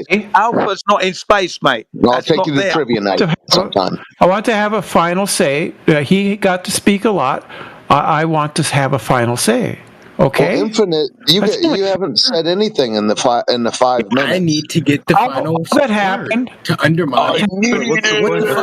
Who cares? Ignore me. All that happened was that Jen was shouting. Right? Oh, Lord Almighty! Like what? No one cares. Yeah, Infinite Infinite wants to get into the discussion, so just hold on a minute, Brenda. There'll be time. It's 24/7. There'll be time later to get your final say in. I just got a question. I just want to know. I just want him to show me this Bill Woods guy in his book because I can't find it. First of all, why are you mentioning a book when I gave you a documentary called, first and foremost, What Happened on the Moon by David Percy, right? Part 1, and then What Happened on the Moon, parts 2 and 3 combined. That's what you're looking for. And if you are looking for a book, the book is by Ralph Renee. It's called NASA Really Mooned America. I repeat again, NASA Really Mooned America by Ralph Renee. Okay? Hey, Jen, could you not shout? I'm going to shout so that there's no mistaking. No, but could you not shout, please? I'm sorry, I'm not here to All you do is shout. You just shout. Sorry, that's how I speak. So that's my normal volume. Why should anybody take a book's word for it when we have evidence? I don't care what you take. If you want to know the truth, look at the book. If you don't, go away. No, truth is based in evidence, not books. The evidence is in the book because that's where the evidence lies at this point. No, a book is just somebody's opinion. It's not an opinion because it's based in facts and numbers which you can repeat for yourself. That's the thing. You've got to look at the book. You're already discrediting the book. You haven't even seen the book. A book is just someone's opinion. If you only read fantasy. It's not an opinion. For which he has. What happened to the gold standard? What happened to the gold standard? Fiction books. It's not opinion-based. The information coming from NOAA, National Oceanic and Atmospheric Administration, nothing in there is opinionated. They're giving you facts. When they say to you, 500 rems will kill you, 500 rems will kill you. Okay? So don't be silly. You're trying to belittle a decent book now. Are you that desperate? So the point here, Jen, is I would like it if you would not shout so much and just have a conversational back and forth. I'm not here to be nice to you. Over me, instead of talking over me and being a bully and yelling. I'm not being a bully at all. Brenda. Yeah, I'm telling you the truth. That's all you need to know. I'm just asking him to calm down. I'm calm. That's all. I'm very calm, mate. You're not, Jen. You yell. This is all time with you. I always talk loud. That's the way I am. So stop moaning about how about you change that? How about you stop doing that and try being and deal with what I've told you? Okay? No. Can you deal with what I've told you? Talking about other people and stop telling other people alpha rays are as rare as hen's teeth in space. See? What's prominent are gamma rays, neutron rays, and X-rays. And these rays will change your DNA. Your DNA will be changed. You will be killed. Only if you receive a certain amount. And that amount is going to be depending on the metal that you're encased in, which is going to stop a lot of radiation. This is what they say about 960 rems that was spat out between the Apollo 16 and Apollo 17 missions, right? The sun spat out 960 rems, and guess what the expert said? Instantaneous debilitating death. Instantaneous debilitating death. What does that mean in English? That means you die immediately, very painfully. That's Jen, 960 rems. So, now, so Jen, can I reply? 250 miles on the Earth's surface. Quiet. Back in the 1960s, Jen, the radiation was at 250,000 rems, which was left behind by Operation Dominic, Operation Fishbowl of the Lord and Operation Starfish Prime back in 1962. Those events left behind a radiation belt so lethal, 100 times lethal than the Van Allen radiation belts, according to Sir Bernard Lovell, a British astronomer, back in 1962. Okay? Then you've got the 2 Van Allen radiation belts containing 2,500 rems apiece. So there is no way that any human being could go to the moon and survive. They would have not have made it past the first radiation dominating the conversation. You wound them up. They would have been instantly killed. They would have been instantly killed. Jin, we had like 6 or 7 missions to outer space. Why did none of them die instantly, as you claim they should have? They never went. That's why, because they never went to the moon. This is what we're telling you. What evidence do you have? What evidence do you have to show that? I'm giving you the books. We're giving you people who are stating to you that the rockets never went to the moon. You are not wanting to accept that.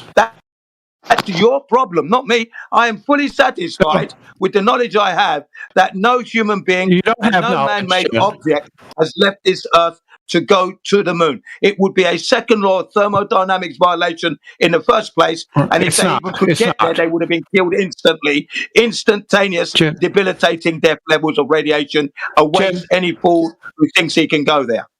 Jen, you don't have the education to judge whether or not now you're trying to insult my intellect. No. I'm saying I'm not insulting you. I'm saying you're not qualified. I might be a dunce, but my words still stand. I could be the thickest person of the lowest like the intellect. fifth time the ad hominem.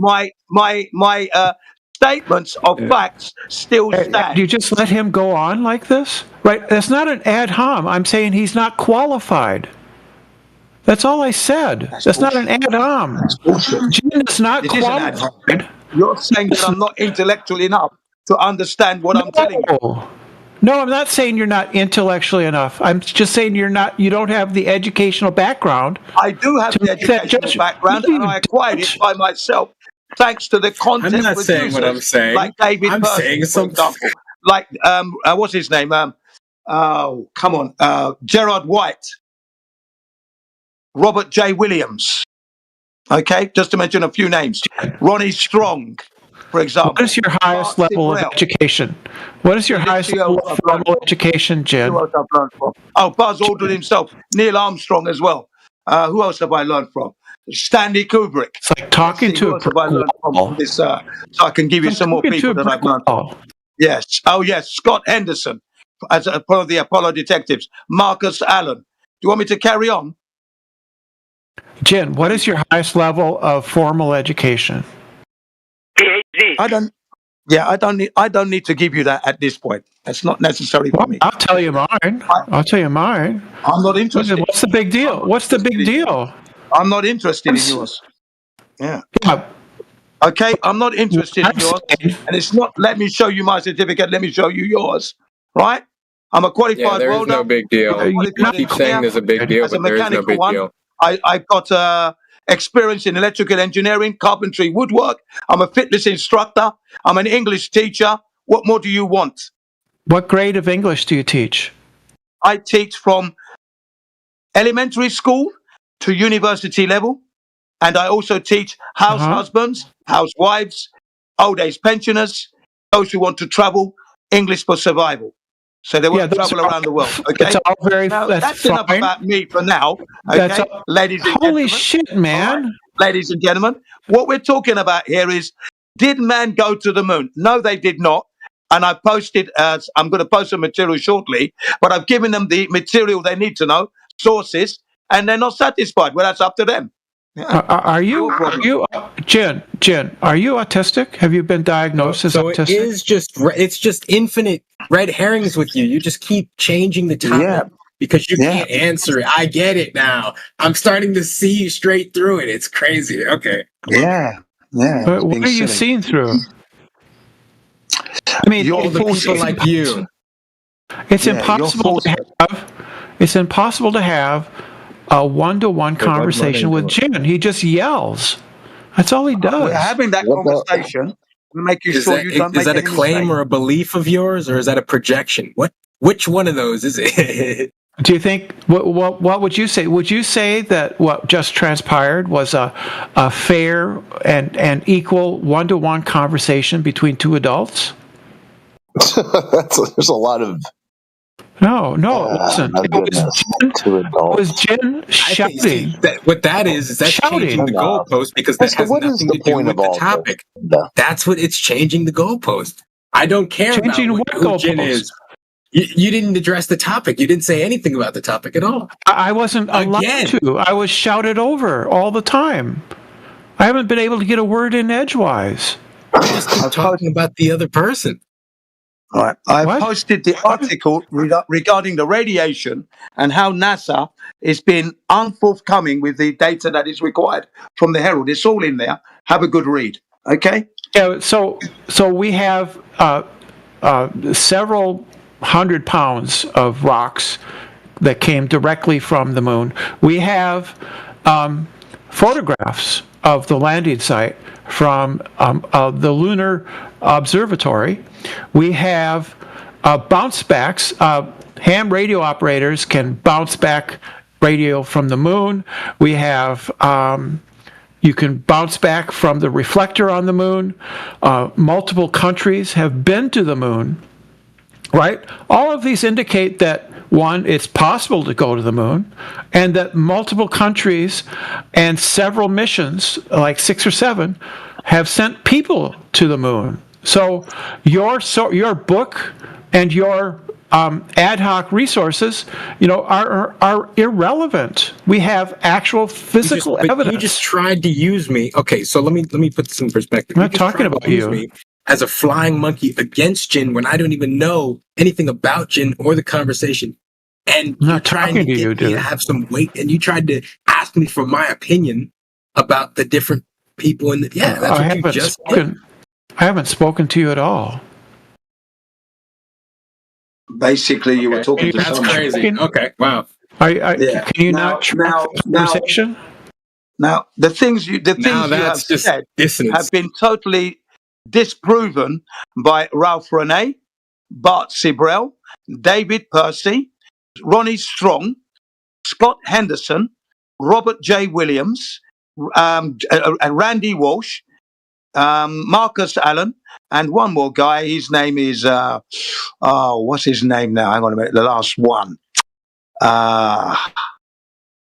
What are Bart Sibrel's qualifications in astrophysics or astronomy? This moon landing 6 ways from Sunday, and What like are I've said, his qualifications? the outgassing phenomena backed up with the solar flare events, cosmic ray particles, and 3 radiation belts. There's no way NASA was ill prepared to go to space. Yeah, that's just a claim. They did not That's have the just a required claim. shielding at all. That's just a claim.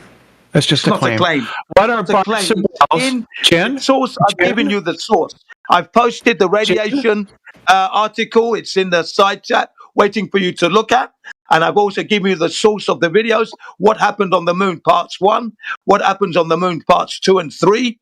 Parts 1 looks at the photographic anomalies because the radiation should have killed the negatives completely. The pictures were That's picture false. perfect. That's false. That's false. And they actually Well known to be false. subject photographic negatives to radiation only Just as low screaming, as 5 just reps. shouting McShout a lot. That's all you do is just shout. Negatives, okay? They show you that in the documentary.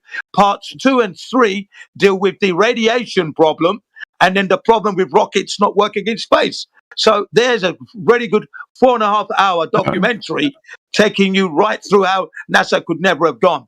Then I've given you the book known as the Ralph Renee's book called "We Never." NASA Really Moved America. Fucking shut up! Well, Shut no, up, why should I Jen. shut up? I'm giving you the Shut facts. up! You're asking for the source. I'm giving you the source. Shut up! Okay? You're saying I'm not kick qualified. this, I'm giving you my qualifications right now. So there you go. And then if you want some more, we've got Bill Casing, who worked for Rocketdyne. Bill Casing, who stated that NASA could never have gone to the moon because we did a mathematical calculation. Watching the I'm rockets talking about Brenda. Like, destroy the I think she's real too. Yeah, I don't know. moon and back is 0.014%. Okay? 0.014% chance of going to the moon and back safely. Why did he say that? Because he witnessed rockets blowing up due to combustion instability. This would be Bill Kaysing, who worked for Rocketdyne, the technological journalist who left the company and wrote the book, We Never Went to the Moon. Another book for you. We Never Went to the Moon. You can get it on PDF. You can get it on audio book. Go and listen. Books are just opinions. Books are just opinions. I don't care about books. Stated with facts. They're not opinions. You've got an organization called NOAA, National That's a Oceanic genetic and fallacy. giving you facts and numbers. Facts and numbers and formulas which you can use your fuck up, you ignorant clown. So it's a genetic fallacy. It's a logical fallacy of rejecting a type of information source based on its origin. Yeah, I don't know if you're playing a character. I don't know what you're doing, but this is not funny. Yeah. Yeah, I'm not playing a character, and I don't accept books as evidence because they're not evidence, are they? Well, it's the data that's therein. I'm not talking about the truth. You've got to look at. Talking about evidence. Documentaries that you've got 4.5 hours. See, you can't have a human conversation. Oh my goodness! Hold on a second. Funny. Speaking about how they could never have gone. Bill Kaysing also is in that documentary explaining how NASA could never have gone. So these are facts that are coming out from the people in the field in question. Yeah, Brenda, you don't like books, Brenda, but yet you like space travel films. I like evidence. I want evidence. So you think a TV show is evidence? No, I don't. Well, that's what you've been talking about. We went 6 or 7 times. One was a failure, but Kevin Bacon and Ed Harris teamed up and saved the day. I'm not talking about TV shows. Okay. Well, isn't it funny that this most treacherous trip to the moon never claimed any soul? They all just Go on. Cut me off. Go on, Brenda. Thank you. Continue. Old horse. What evidence did I cite? Dude, you were talking about the 6 or 7 trips to the moon. What evidence did I cite to support my claim? I don't know, the story itself, the hundreds of pounds of moon rocks, all the times they went and came back. And Yes, people went there and came back. That's evidence. We brought back physical evidence. That's fine. Physical. I'll give you 10 minutes to repeat that. Go ahead. We left things there that can still be seen. That's evidence. Nothing can be seen with any great resolution. Yes, you can literally see. An object. You can literally see the landing site, the flag, and the tracks left by the we don't see that. What we see is a white pixelated dot. You've seen this on a black and white background. Yes, they're photographs. Yes. No, that's forgery. They are fake imagery. You have to prove that, Jen. You have to prove that's a reversible burden of proof. No, it's not. Pictures. The preponderance of evidence is for us landing on the moon. If he's going to take a contrary view, he has to provide evidence for his contrary I should get view. a binky after this. Like, I think I should go back to playing with toys. Yeah, I think you should. I feel very confused to be alive with people who are actually like this. I don't understand. They're real? Do you think that we went to the moon, Callie? You're real? Do you think we went to the moon? No, wait. And you're a woman, though. Okay. Do you think we went to the moon, Callie? Callie, did we go to the moon? Clarification, Brenda is real, a real pretender clown. Yeah, that's fine. So, Callie, did we go to the moon? So how often do you do this? Do what? Do you like to get on and just talk to these people, or is there other people you like to talk to? I haven't been able to talk to Jen. You've heard this. He just shouted the whole time. No, I think you didn't listen. I think the real problem is you just didn't listen to what he said. You're lying, Brenda. You're lying. And then you just didn't say anything. You're lying. Like, what are you lying to me? Like I wasn't here, and what do you think? I'm stupid? Are you trying to mock me too? Like, what's your problem? What did I do to you? You're pretending that you haven't been able to speak. You've been speaking the whole time. You've been speaking more than Gene, Brenda. Do you think this has been an equitable conversation? It's been really good. It's been very informative. You brought up a lot of good information. You brought up nothing. You just bringing up cartoons and fantasies that you bring in scams. You're promoting a scam, Brenda. You're promoting could scam. Keep the energy up in the conversation, but instead of doing that, you try to detract from it and talk over people. Your scam. That's all you can you're do. Promoting that scam. What scam? What's your scam? The scam that you're promoting, that scam. You have a certain level that you have to, and you have to the scam that you're promoting, that one. Because well, it could be the when you open your mouth and you speak, that scam. That's the one that you're promoting. Yeah, Brenda. If you look, you can just see Look, Brian. If you have a mental age of a like a third grader. Who are you talking to? Brian. And you're a scammer. That's not an ad hom. That's an insult. Jen. Okay, well, well, whatever. You know. You have a mental age of like a third grader. I have posted the tables at which your mental age is that of like you're not listening. School child. You're not listening. No, I'm not listening. Tell him, Jim. Tell him, Jim. Don't stop, Jim. Let him know, Jim. Look. I have posted for you the charts at which what materials outgas in what tour. They're there. I got that from Scott Henderson, who is the vacuum expert at part of the Apollo Detectives. Scott Henderson. Those are his charts right there. Okay, and if you look further back, you will see I posted an image of fake photographs from the Lunar Reconnaissance Orbiter using the latest digital software app, highlighting the fact that those images are fake. You will see the box, copy and paste box around the edge. That image was purported to have come from space, from the Lunar Reconnaissance Orbiter, and yet there you have it, fakery right there. I'm posting all the data you need to see to learn. There you go. It's all there for you. Please have a good look. We didn't go to the moon, but we do live on a globe Earth, unfortunately. Unfortunately for whom? I'm laughing. For you guys. It's a funny thing to say. But okay, I'm backed up. I'm backing up all my stuff. There it is. Okay. Backing it up to the hilts. You won't be finding me wanting. Okay. I even put the article about the radiation where NASA had been requested.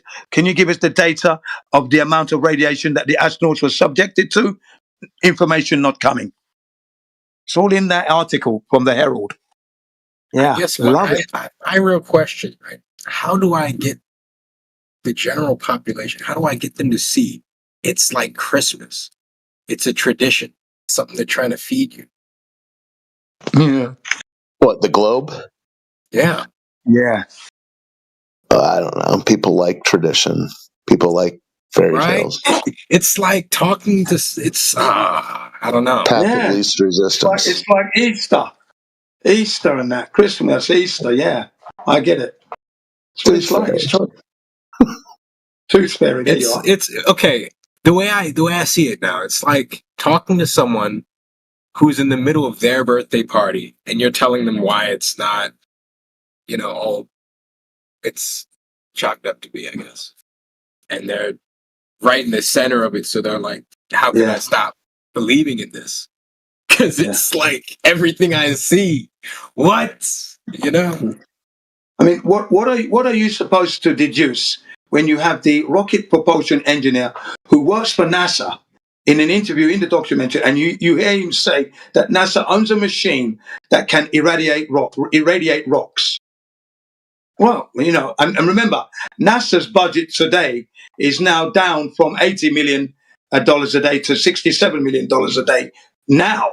So back then, they had money back then in the 60s, 70s, and 80s. They've got money today. They've got everything they need to do their deception, and it's all falling apart anyway. They even own 24 studios, fully equipped film studios, more so than Hollywood themselves. There you go. I mean, come on, man. I guess there's only so far the hypocrisy can go. How can you be creative or find more people to be creative for something that they will eventually and ultimately know is not and cannot be true? Exactly. Yeah, man. You know, it's good to know the facts, and I gave him the facts. Horse's mouth. Nothing of mine was theory or opinion based. Fact based. What do you guys think of China planning a manned mission to the moon? God, Bennett. It'll probably look neater than NASA's, probably, because if you look at their ISS or their CSS, Chinese space station, right? If you look inside there, it's totally different from NASA, from the NASA one. It's terrible, the NASA's one. Total junkyard. They've got it all clean and sheen, so it'll probably be neater looking. But I don't know about the actual video footage. That might be terrible. Because the last stuff they did was awful. Whatever China presents to you, just look at the back and it's gonna say "Made in China." Made in China, yeah. And it's probably going to glitch like the other stuff they did. So there you are. Yeah, the communists like to pretend that the entirety of the world are brain dead communists, like their people are. Yeah, Russia 2 years ago crash landed on the moon. Okay, yeah, on the south side. They were trying to beat Japan there, but they ended up crashing. And then Japan also crashed. And then I think last year they landed properly. But they never went, of course, but that's what they tell us.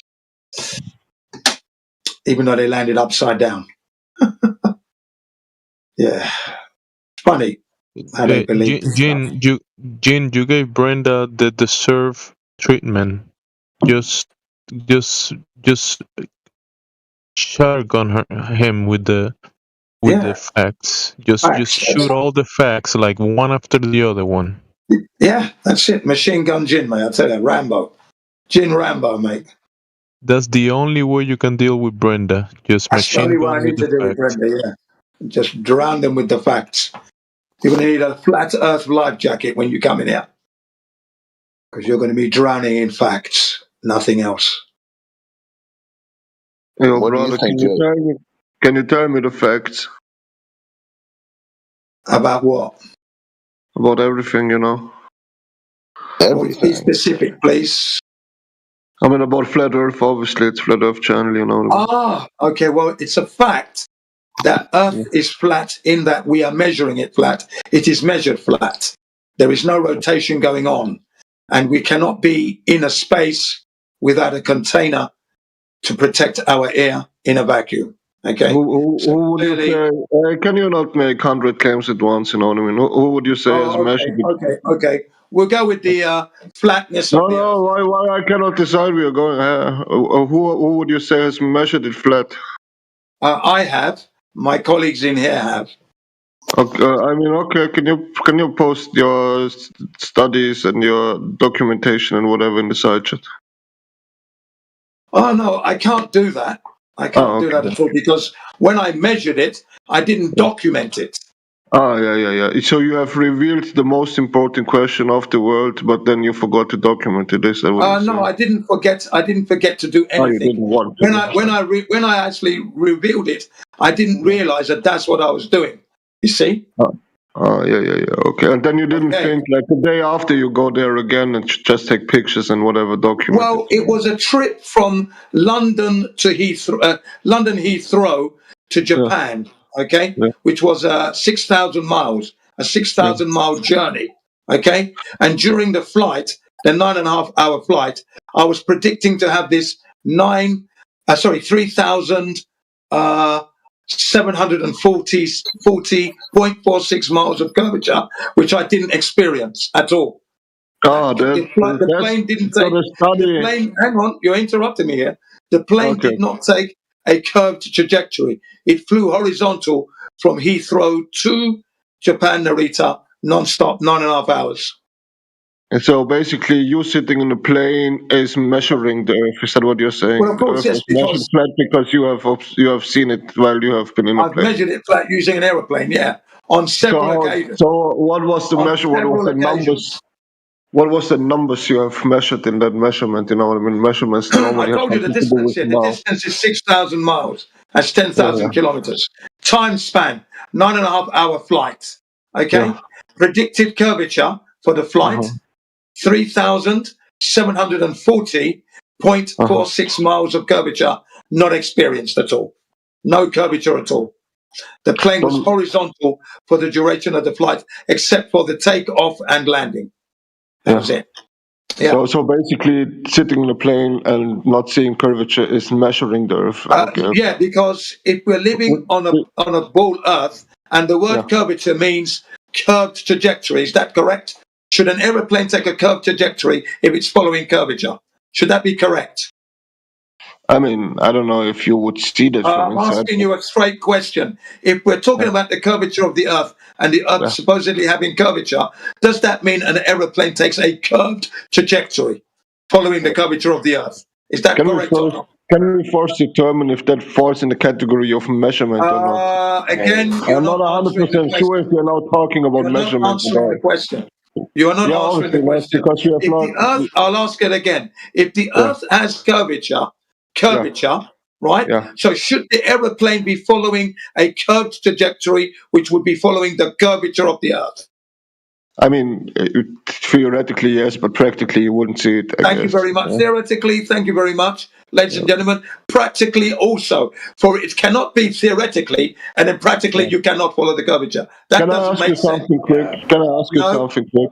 No, come on, bro. We have a debate here, you know what I mean? All right, go ahead. Okay. Go ahead. So basically, when I send a WhatsApp message to my neighbor, right, then I don't see the message going out of my phone, you know what I mean? It's not visible for me to see, but yet the message arrives in my neighbor's phone. Can we agree that A, observing something has nothing to do with measurement, and B, you not being capable of observing something doesn't prove that it's not existent? I could never agree. As an engineer, I could never agree with that at all. I don't know if you're an engineer, bro. That makes no sense.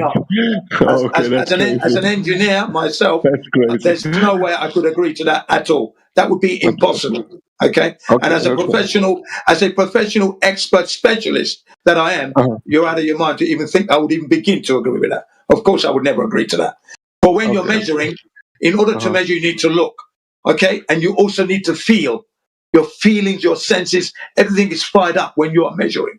Okay? No matter whatever you're measuring. Sorry. So I can never agree. See? Could we agree? That's what an engineer will tell you.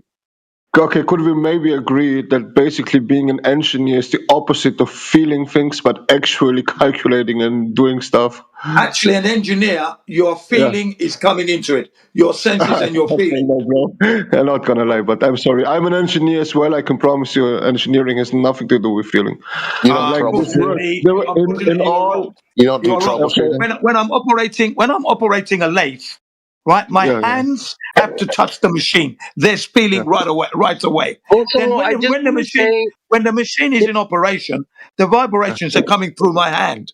As I turn the wheel so that my cutter is cutting at a certain amount of material off my steel rod, okay? For example, I'm using my feelings, my eyesight, all my senses are at work, and I'm an engineer. I'm working. Okay, so you don't know how to describe how you live. You're not living. You see. Guys, just to let you know, engines don't have ears. Okay, that's a good input, bro. Are you a tumbler repairman by accident? I do all kinds of engineering, repair work, mechanical engineering, bicycle engineering, motorbike engineering, cars, all kinds of engineering.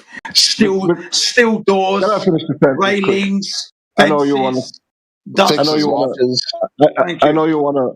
Let's go back to flat Earth in a second, but just say. Hey, on. How about that second be this second? If you're going to be just so dismissive of the answers that you requested, why don't you tell us why you're so sure you live on a ball?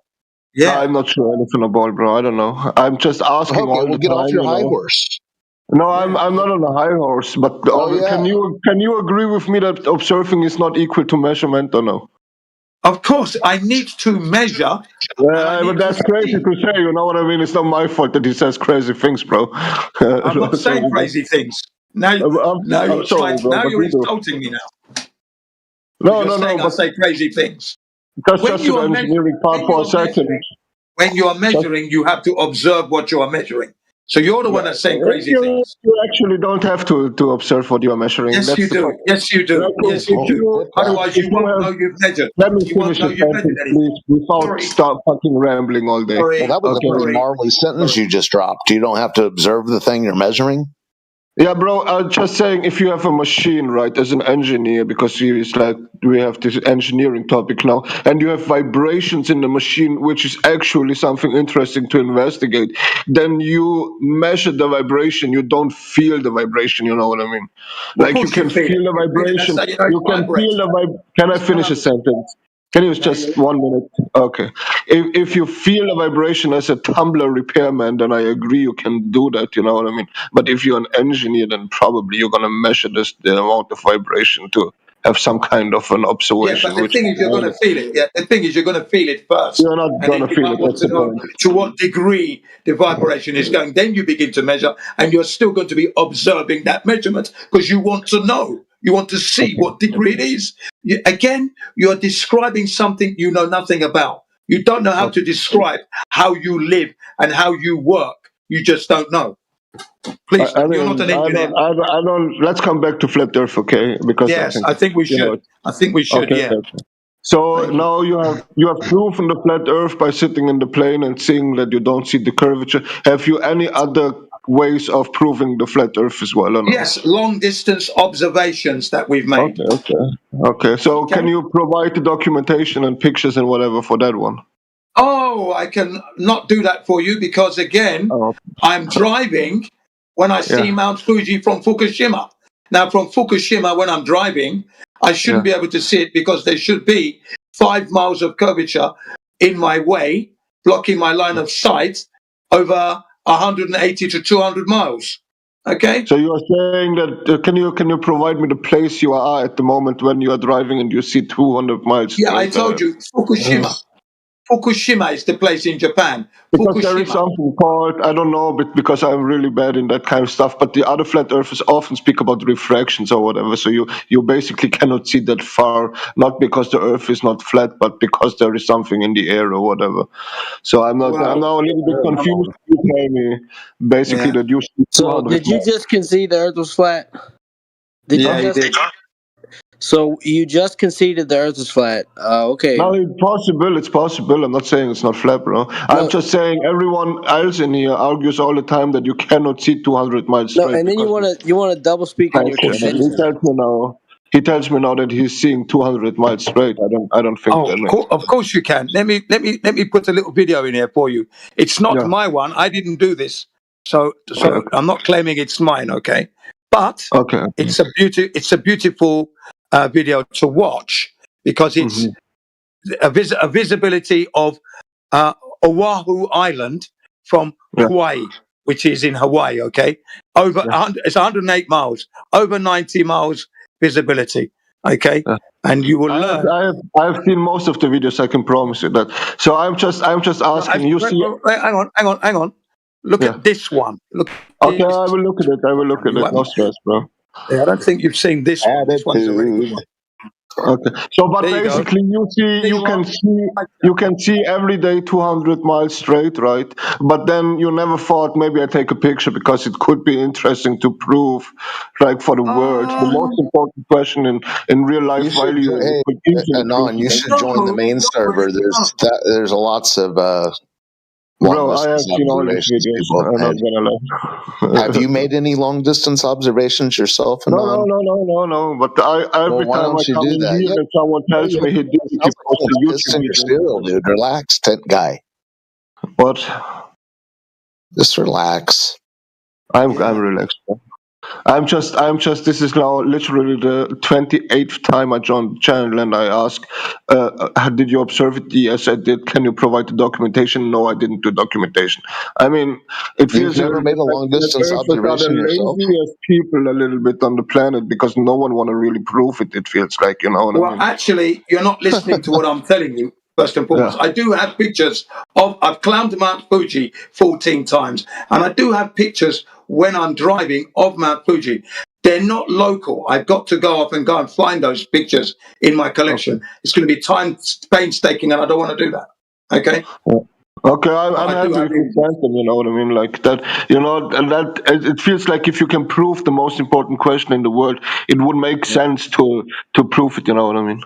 Well, the thing is, you've still got to, it doesn't matter what I give you, you will still need to go and confirm it for yourself. You've got to go out and do that yourself, because you can't take my material as 100%, because that would be you'd be believing me. What you would have to do is to go and confirm.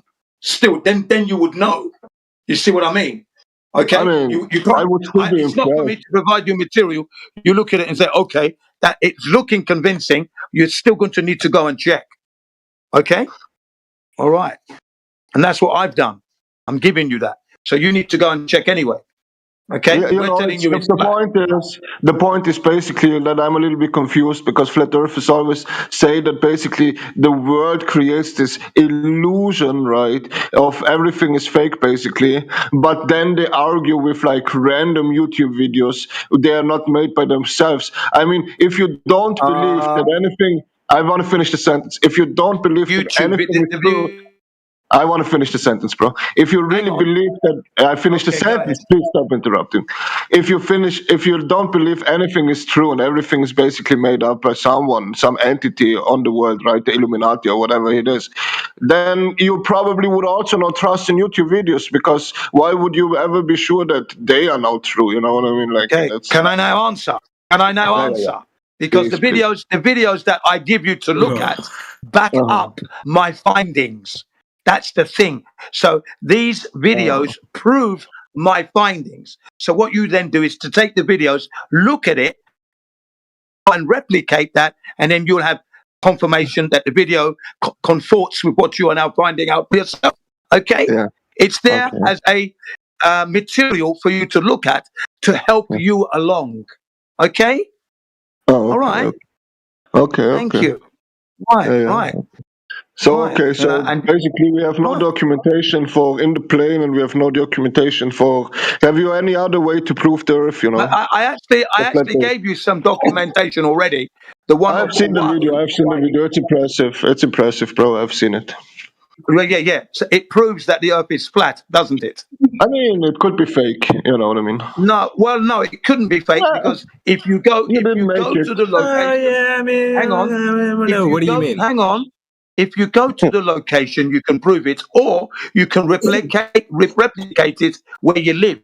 Go out and make a long distance observation. You can do that. I'm just wondering if there's 25 people in. I'm just wondering if there's 25 people in this channel who all believe that the Earth is flat. If no one of them actually has documentation of the observations, that feels a little bit off-putting. That feels a little bit off-putting, you know what I mean? Normally, if you have like this revelation of truth, right, this craziness, right, then normally you do like documentation and you do like photographs and videos. We've done that. I've done that. I've given you the benefit of my experience. I'm giving you the benefit of my experience of my whole life. And I'm saying to you that you are now ignoring your own responsibility. We've given you some material. Look at the material. You said you've seen it. Okay. Then you can replicate that by going to where you live and conduct the same methodology. Go and do that. Because that's what you're going to need to do. You have to prove that the Earth is a flat for yourself. I'm telling you it's flat. Okay. I've offered you evidence that you can use to help yourself come to that conclusion. Okay. I've done my due diligence. You offered a lot of statements, but evidence would conclude documentation and pictures, bro. No, I've given you one video. I've given you one video. Yeah, I have seen the videos, bro. I've seen the videos. Right. Well, that's more than he's just gonna be upset that it's I don't know. Not then he's where's the digital timestamp on it? Why aren't you holding the newspaper of the day? I don't believe no, it's I'm that far. literally upset that it's No, not let me made ask from you a someone in here. question. Let me ask you a question, Anon. Just hold on. bro. Do you find the statement "water seeks and finds level"? Do you find that to be controversial? Oh no. I think that makes sense. Well, it makes sense. Why? You've experienced that in reality with water. I mean, I've seen it flat. You know what I mean? Yeah. Oh, well, there you are then. Welcome to the flat earth. You gotta, welcome to the flat earth, because you have a problem, because they're saying that we live on a water ball, but you know damn well that water doesn't act like the way they're saying it does. I mean, I'm not sure. You know what I mean? You were just saying gravity. You were sure about 25 seconds ago. No, you were basically just saying gravity and all that doesn't exist, and I'm just saying I observed. You can chant Mama Gama Goomba. I don't care what you say. Mikalikahai, it doesn't matter. The water is still flat. I think I have to go back to the black guy because you. So it is a controversy. You lied. It is a controversial statement. What is it? Too simple? Is this just too simple that destroys your ball earth dreams, hopes, and saying your eyes ideology in one little fell swoop? You don't want to talk about it now. You want to bitch about some long distance observation that you won't even go make.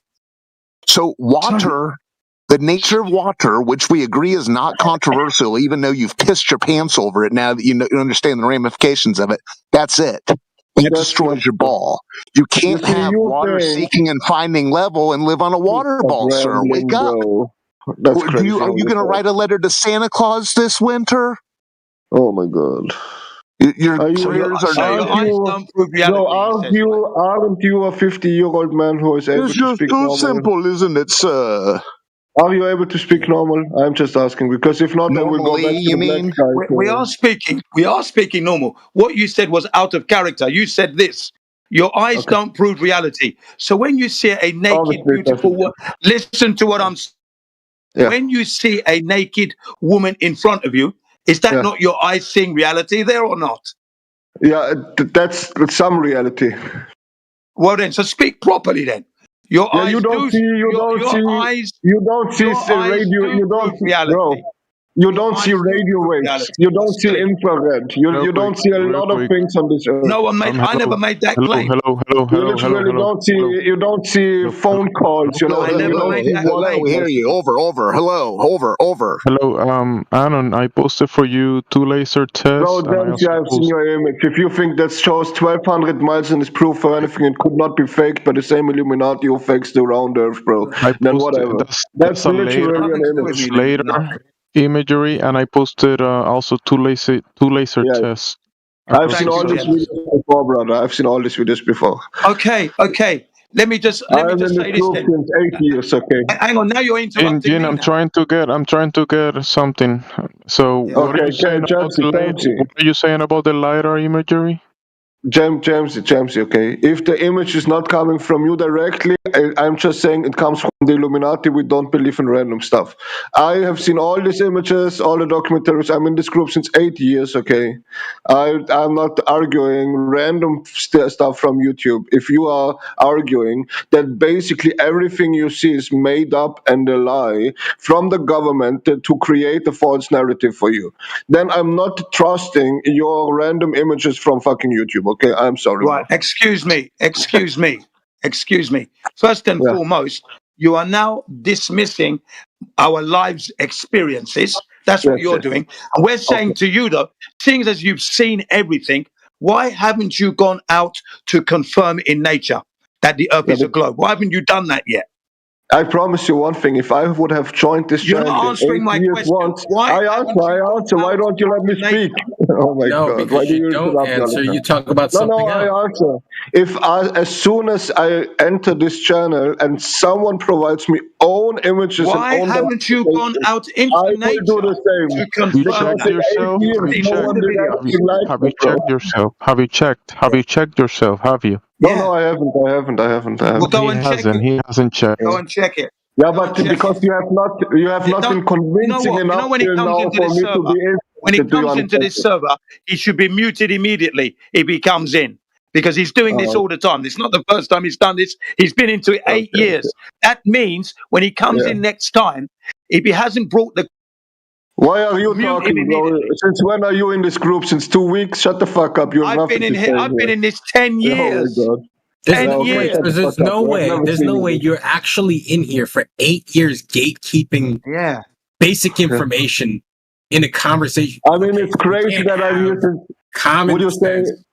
Would you say it's crazy that I come in here for 8 years and not a single person in this channel? Yeah, you haven't done that at all. You've come in at 8 years when you should have gone out and measured the surface of the earth during the 8-year period. You haven't done that. You've been negligent. I have been sitting in a plane, okay? I have seen what you have seen. You have been negligent on your responsibility to prove your case.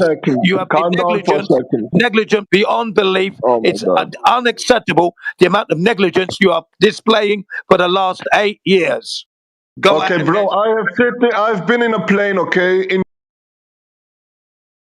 In your language of understanding, I have done the work, okay? The work you have done, sitting in a plane and flying somewhere, I have done multiple times in my life. I can promise you that the same investment of time you have done, I have done multiple times as well, bro. Callie, that's funny. Yeah. Where was the curvature experience? Yeah, I have not experienced the curvature, right? Thank you. Yeah. Go that and now measure that's the point. Make some long distance observations. Go and make some long distance observations. You have not made them by yourself. You just say you have seen 200 miles. Already. Mount Fuji, Canary Islands from the west coast of Morocco. Canary Islands. Can I finish a sentence, please, without being interrupted? It's so annoying, I'm not gonna lie. For you. Mount Fuji from Mount Scuba. Mount Ohira from Mount Scuba. I've got lots. I've got untold loads of long distance observations. Loads. Yes. Okay. It doesn't matter what I've got. You've got to go and make your own ones. Hurry up. Yeah. Okay, can I finish now a sentence, or do you want to continue for one more minute? I want to continue. I want to say this. In the 8 years that you've been here, not to have gone out to measure and make long-distance observations to see whether or not the techniques that we're telling you that we've employed is actually true or not, shows that you're not here in good faith. And if I'm a moderator in this server, you would be muted as soon as you come in, because you're not here to actually prove the globe. Yeah, obviously it's a flat Earth channel. I don't know why you want people to prove the globe. You should be able to prove the flat Earth, and you are obviously not capable of proving the flat Earth, bro. You flat-smacked yourself when you talking out of your ass. You're talking out of your ass. The globe tells you they got an angle to Polaris and therefore a globe. Yeah, the flat Earthers also told us that basically impossible, and then we just had like this fucking experiment 3 months ago or whatever, 5 months ago on the fucking South Pole, and now everyone in the flat Earth community is like, while they have all agreed for 12 months straight. Please stop interrupting me, black guy. Oh my god. Like, why is the physical natural world so triggering? Yeah, bro. I just want to finish one sentence without being interrupted, okay? For 12 months, the flat Earth... Why are you ignoring your position? Okay, I mute you, Jim. No problem, bro. You are now muted, brother. But Mr. Black, it doesn't matter who you mute. No one wants to listen to someone who mutes people because they don't listen to them. Bro, he has nothing to say. He interrupts me all the time. Oh, God. I would like to speak to him, but he's not able to. You are a hypocrite, though. You are a blatant hypocrite, because that's what you did when he actually said, when he was, talking about he was an engineer, he's listing off the things he knows. Yeah, he's obviously not an engineer. You had to dull that down. You had to quiet that down because you couldn't let him have a spotlight. Of course, you can't let him. Bro, I'm sorry, but if someone says engineering is connected to feeling things, then I'm just saying that's wrong. I'm not saying he's dumb or whatever, but that's just not true. You see what I mean? Can you see what he's done here? No feelings in between. No feelings at all. It's your opinion about engineering that matters more about engineering than actual engineering. It's reality, brother. It's reality. Come on, guys. He does all his engineering. He does it when he's sleeping. He closes his eyes. He sleeps and then he starts his engineering. That's all. Because you only could provide a GIF in the side chat. No senses being used. So you're saying when he stops turning the cogs, measurements by looking or anything. I'm just saying whatever your eyes see is not enough to prove something. And he starts doing engineering in his brain.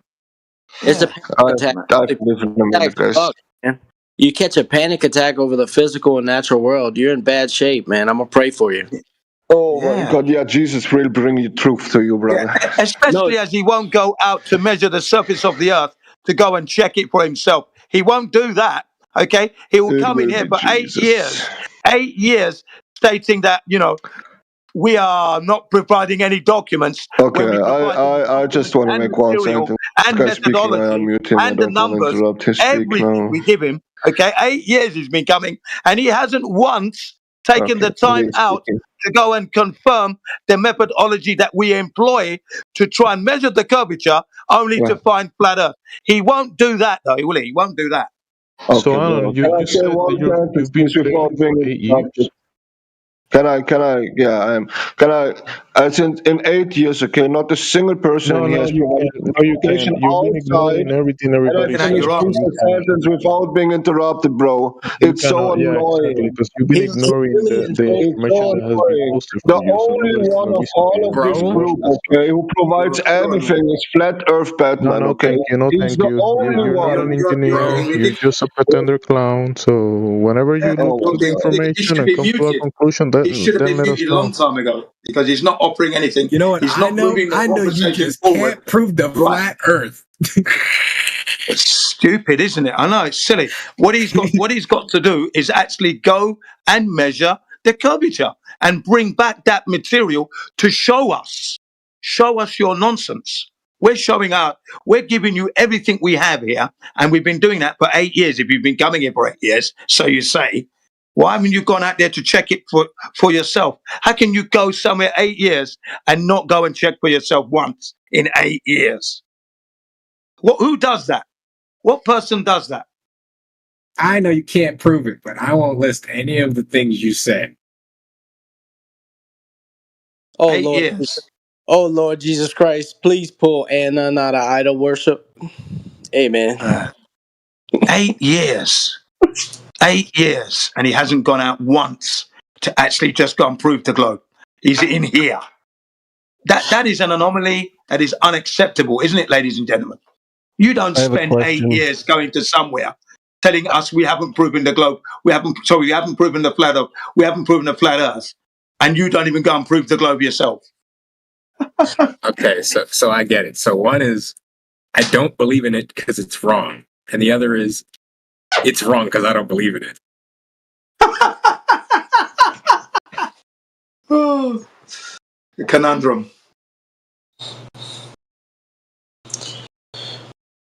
You gotta love a peaceful silence. Yeah. I have a question. Far away. I live in a small city surrounded by some mountains.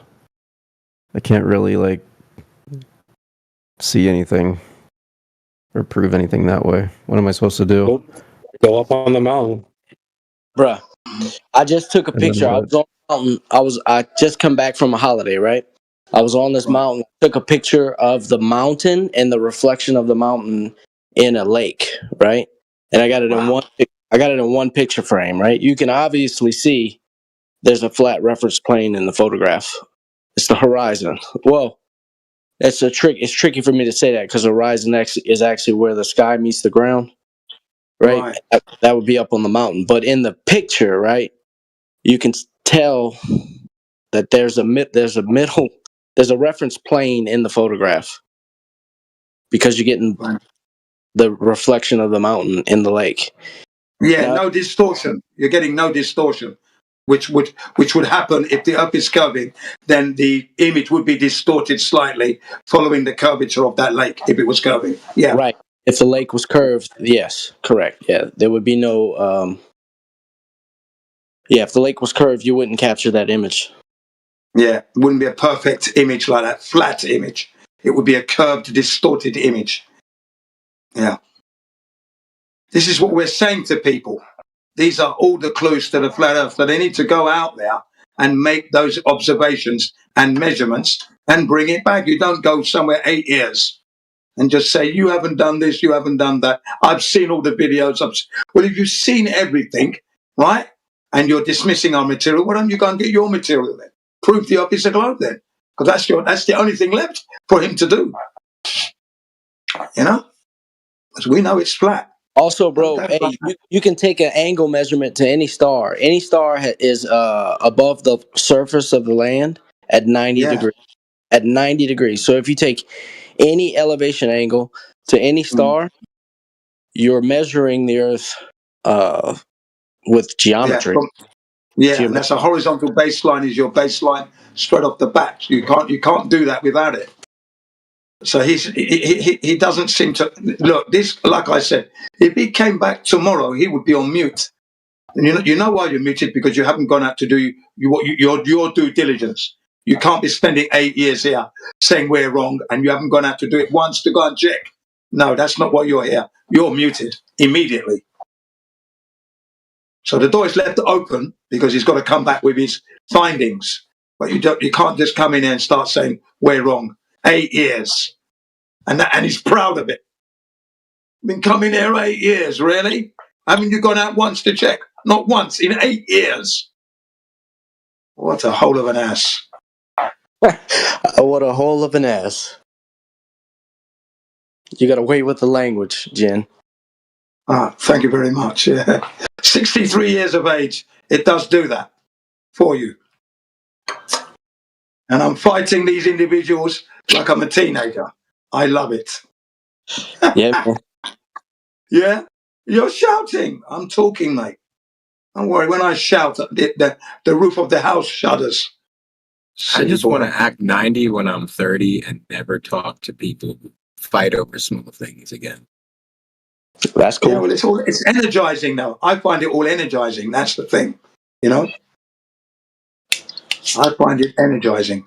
The fact that I'm 63, moving on slowly, but I'm still in these kind of conversations, heated there. I love it.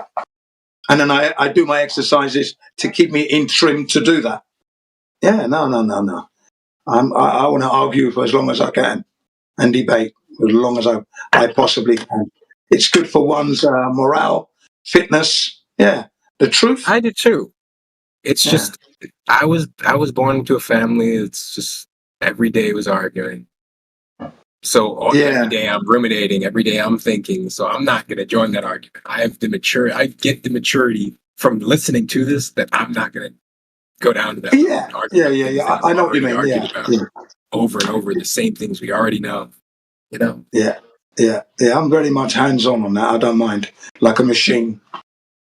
Yeah. Some of us, we have our niches in our lives. One of my niches is repetitive. Yeah. Undertakings. I don't mind. Did you hear Anon's all or nothing fallacy? He painted all flat earthers with a broad brush. Yeah, he did.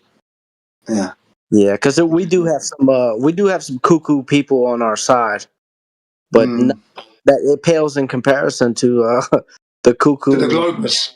The Globus are just totally bloody hell. Come on.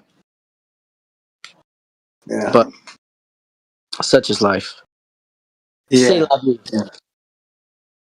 There are lots of things that we do that is repetitive in our lives. Life is one big repeat anyway, you know. So I don't have any problems arguing the same points. I really do not have a problem with that.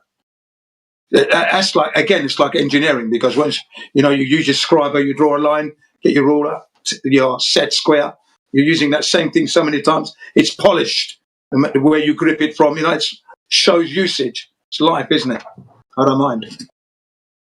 I want to use my brain for that. Still learning. Yeah, still experiencing, still living. Yeah, I want all that. You're a unit, dude. We can't be comparing ourselves to you, bro. Seriously. How many, you go out, you prepare your body, you prepare your mind, right? But Jen, you take it to the extreme, dude. Yeah, man. I love it. That's what it's all about. Yeah, I love it, mate. Because at the end of the day, you know why as well, right? Because I trusted the education I was given, yeah? That's the thing. So I've learned that was a mistake. And it's a painful mistake to be thinking the Earth a globe for 48 years when it was simple. All I had to do was just go and check long distance observations, look at the water, look at the horizon. These simple things I missed. So okay, I'm never going to make that mistake again. So now I'm trying to be as excellent as I can possibly be.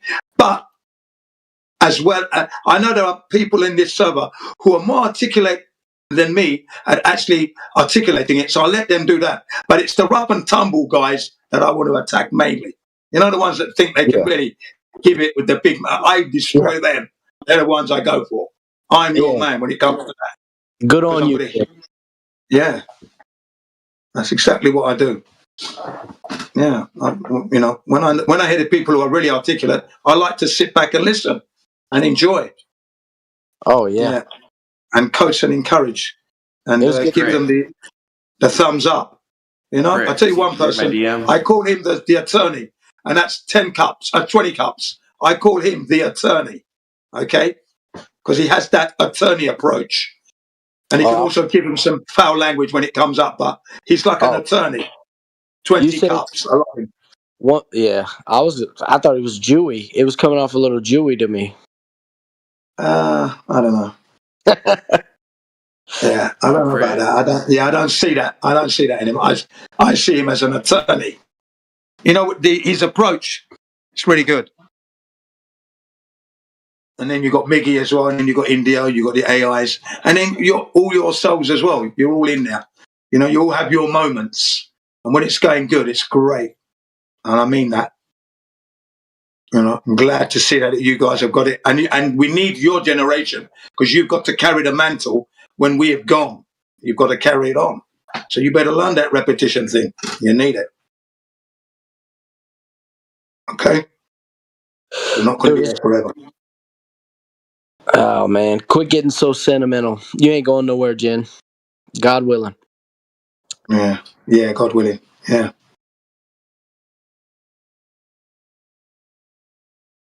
It's not a big deal, bro. It's just the physical and natural world. We all experience it. Yeah. We all experience the same thing. And you know what? You know, a lot of old men overrate experience because, you know, really, experience is the only way to train an idiot. If we're honest, right, we can say that experience is the only way to train an idiot. But experience is also very valuable in the fact that a man with an experience is never at the mercy of another man with an argument. Yeah. Yeah. That's right. Because that's what I always say to everybody. You've got to look. It doesn't even matter if you're only 16 years old, even 15, 14. Look back over those 14 years. Have you seen it? Don't you think you should have seen it in that time? If I haven't seen it, I'm 63. Where is that curvature? You see what I mean? So you can use the age of people and their experience, the length of time they've been on the earth. You should have encountered it by this time. And the fact that you can't even prove it. It's weird, isn't it? It's a weird feeling when you can't prove the globe. It's really weird because you've been living on it and you can't prove it. What's going on? Yeah, I love all that psychology. I remember it all of it. Can I say a few things? Yeah, you go ahead. I know it might not be the right place to say it, but like growing up, like my family, everything like you're saying, like the globe, all this stuff. I would question everything. Anytime I'm questioning something, like an emotional response or something, or trying to control what I believe. So, yeah, that makes sense, dude. Yeah. What I'm saying is it's very confusing because it's like multi-dimensional. How am I going to get to this point where I'm actually coming at it from an educated point of view, not like an ignorant point of view where I look at it and I say, well, I can't believe that because it just can't make sense. And I understood it couldn't make sense, but I couldn't explain why. And now I come to that understanding, and my parents are still like, well, we're older than you, we know more, and our experience. Well, they're wrong. They're wrong. Exactly. Everything you're saying, all of that, it is all a play, and it all makes sense now. Yeah, exactly. Because at the end of the day, they've got to look back. They've got to look at themselves, and then they've got to look back at their lives. And the question that you say to them, find the curvature in the life you've lived so far. Go back, and they're not gonna find it. It's not there. And if it is not there, are you sure you're living on a globe? How do you know? I mean, you haven't even seen the thing. You better go and check. Pictures, so pictures. Yeah. Yeah. Well, if the pictures are CGI, They're not real. Yeah, they're not real. That's a computer-generated image for you. I can create one myself. I can do exactly what's his name did, Robert Simmons, but make it a different color. You know, get trendy with it. So no, they're not real. They're not real images. Yeah, Callie, I hear what Can you prove, because you can do that, can you prove that they're false? Because you're claiming that they're false, correct? Well, what I'm saying is that they are a false representation of where I live, the Earth. Yeah, that's what I'm saying. Yeah. Okay, but can you prove that they are false? I can prove that the images that I'm creating of a globe Earth purporting to be where we live, I can prove that. Yeah, of course. Which images are you speaking of, by the way? That's what I was going to ask you, Smooth. I'm talking about the blue marble, for example. The blue marble image. Okay. Yeah. I kind of agree. Yeah, because that's not a representation of where we live. And when you hear the guy himself describe how he creates this image, he also slips in these words. He says he creates the images as you would imagine. You might cut out. Yeah. Wicked, man. You understand that? He creates it as you might cut out imagine the it. whole definition. You just said something. Hey, Jen, your mic cut out. You're over there in Japan. We got to wait for the signal to get to outer space. Oh, yeah. Sorry about that. Bounce off the ionosphere. Sorry about that. Yeah, I said that. Robert Simmons says he creates the blue marble image the way you would imagine it to be. That's weird.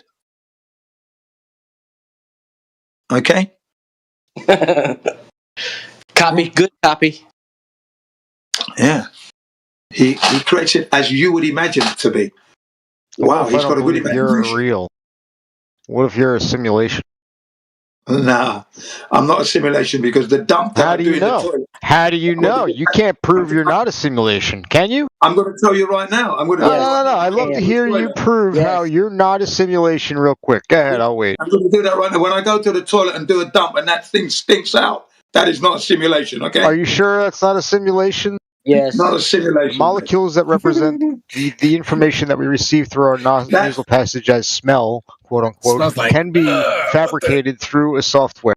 Just like the images that you display into your brain through these so-called eyes, quote unquote. CGI. That is natural. What is that? Rene Descartes summed it up in the 1700s. You can doubt your existence, but you cannot doubt the fact that you are doubting your existence. You exist. Like if we can't agree, you don't exist. Wait. Cannot agree. You're right. If you know, no, that's not right. That's just being semantic. Think about it and you question it, then it has to have some truth to it, right? No, that's retarded. Yeah, right. No, that's right. The logic there is actually room temperature IQ. That is retarded. No. If you doubt your own existence, that is retarded. I understand. If you doubt your own existence, that doesn't prove that you're existing. Do you exist? It proves that. It proves it because you take into something that you already consider, do you exist? and then no, I don't. You question I'm a figment of your imagination. Okay, bye.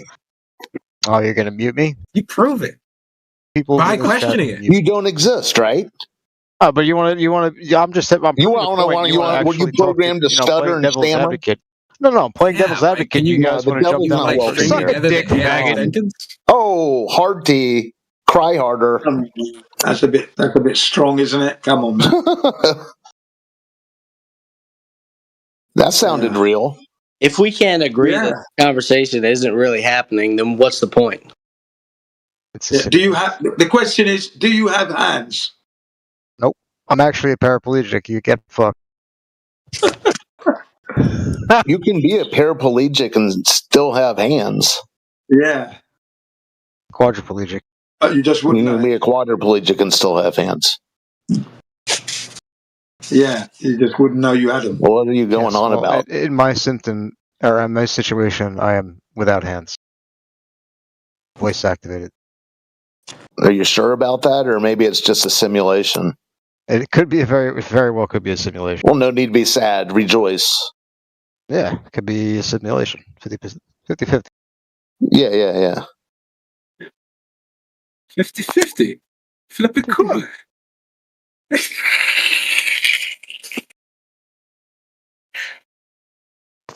Well, you'd have to have one hand if it were 50-50. How the hell are we going to bet on this if we can't even get the line straight? Smooth. You know, honestly, after his hard teeth spaz out, he should be jettisoned into the simulated nethers. Excuse me? I'm playing a video game. I wasn't paying attention. I'm sorry. Oh, it sounds like the video game is playing you. It may be. Simulation, you know? Maybe. Playing a video game within the simulation. Is James Caan in this film by chance? No, but Leonardo DiCaprio is.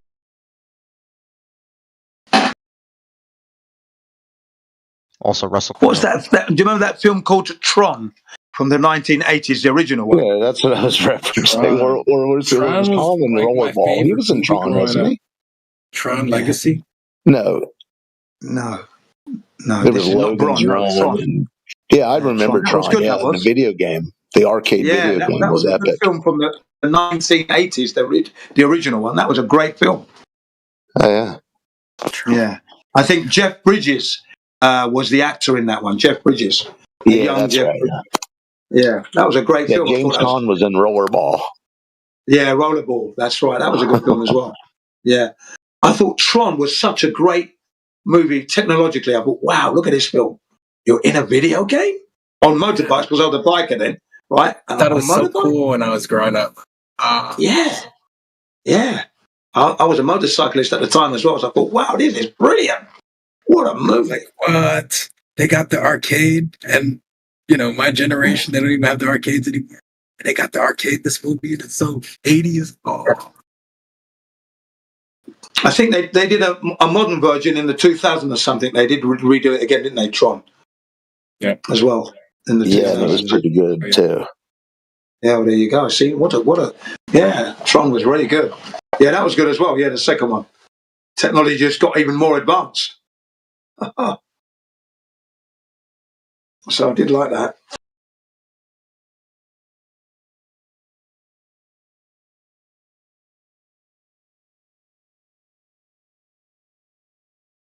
I also watched Officer and a Gentleman with what's his name? That was in that film. Gere. Yeah, Richard Gere. That's it. Is it Richard Gere? Yeah, I think it is. Yeah, that's right. Yeah. And Deborah Winger, I think. Yeah, he was. He's also like a monk, isn't he? He's into Buddhism. He's a Buddhist. That's it. Yeah. Is that the guy who likes stuffing gerbils up his ass? Yeah, that's him. Is that him? Does he do that? That was a long time ago. I don't know. It's Hollywood. Yeah. Yeah, that's in the Richard Gere lore. But that's neither here nor there. Yeah, he did a couple of films. That Officer and a Gentleman was a good one. Yo, do you guys believe in Agartha? Like, you know that, like the ice wall and shit? You know what I'm talking about? Well, the ice wall is there. That's for sure. The images are there of that. Now, whether it goes all the way around 360 degrees now, I haven't confirmed that, okay? But Agartha, what's that? What's the Agartha thing? It's like, it's basically like, shit, how do I explain? Isn't that Hollow Earth? I don't know anything about that. Yeah, no. So it's like under us. Like there's like really like a second Earth, but you have to go past Antarctica to get there. But no, it's like in Asia or some shit. It's under Asia. There's like a secret. Someone said Hollow Earth or Hollow Earth. Yeah. I can't believe in that because I don't do beliefs. That's the first thing, and then I'd have to go there to know it or not. Yeah, I can't validate that. Journey to the Center of the Earth is pretty convincing. I kind of want to. That was a good film. Big drill. No, kind of want to go down there. No, it's like kind of like a fucked up world though, because like only like white people can go to Agartha. Like it's like only like. Yeah, where'd you read that? Only white people. Because I saw this shit that says like you need a Varel, which is like whiteness to get to Agartha. Like you need like the Aryan blood. Like I don't support that, but it's the truth. Yeah, is that what it's? I didn't know that. Where does it say that? It's like a prerequisite. I can just like feel it. You feel me? Like it's like no, it's like an unsaid. I don't feel you.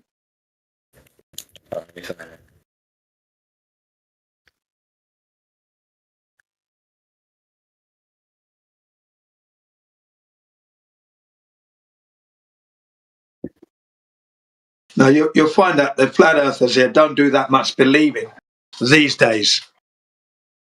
They might refer it to one or two things that they believe, but there's not much. The believing has dropped off dramatically. They might carry one or two beliefs, but not as much as they did, let's say, 10 years back, if they've been into it that long. Yeah, I stopped believing the day I learned about flat earth was the day I stopped believing. Boom, like that. That was the end, because it was a mistake. My believing was a mistake. I realized it instantly. Just fuck, I made a mistake. So you don't believe in the flat earth anymore? You don't believe in that? No, I know it's flat, so I don't carry a belief on that. I know it's flat. Yeah, like, why do I need beliefs? Tell me why I need a belief. Yeah, exactly. Why not just know something? Yeah, I know it's flat too, because like, until I see that shit, I'm not gonna like follow it. You feel me? It's the same shit of like God. Well, you feel me? On God, for real. Well, he's just saying you understand. That's all he's saying, isn't it? You understand me? Yeah. Yeah, I'm making it clear. You know. It's like what's your main like go to? What's your main like go to? Do you get me? Do you get me? Yeah, you get me. Yeah, my bad. What's your main like talking point to prove the flat Earth? Like, is there something that you'll like bring up? You feel me? Like physics. You feel me? Like I feel like physics, such as like being able to like calculate the Earth's radius and shit, and like being able to like back that. Like how do you like disprove that? What do you mean?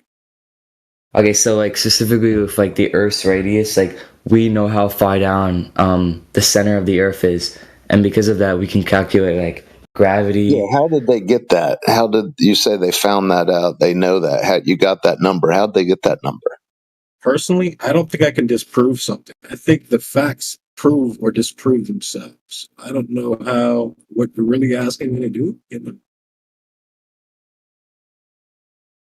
No, I mean, but what do you do to like prove the Earth is flat, or do you just go off of like how do we know it's round?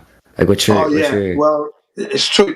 Good question, and that is obviously we take the numbers that we've been given for the globe and try to confirm the globe, and the shock is it's flat.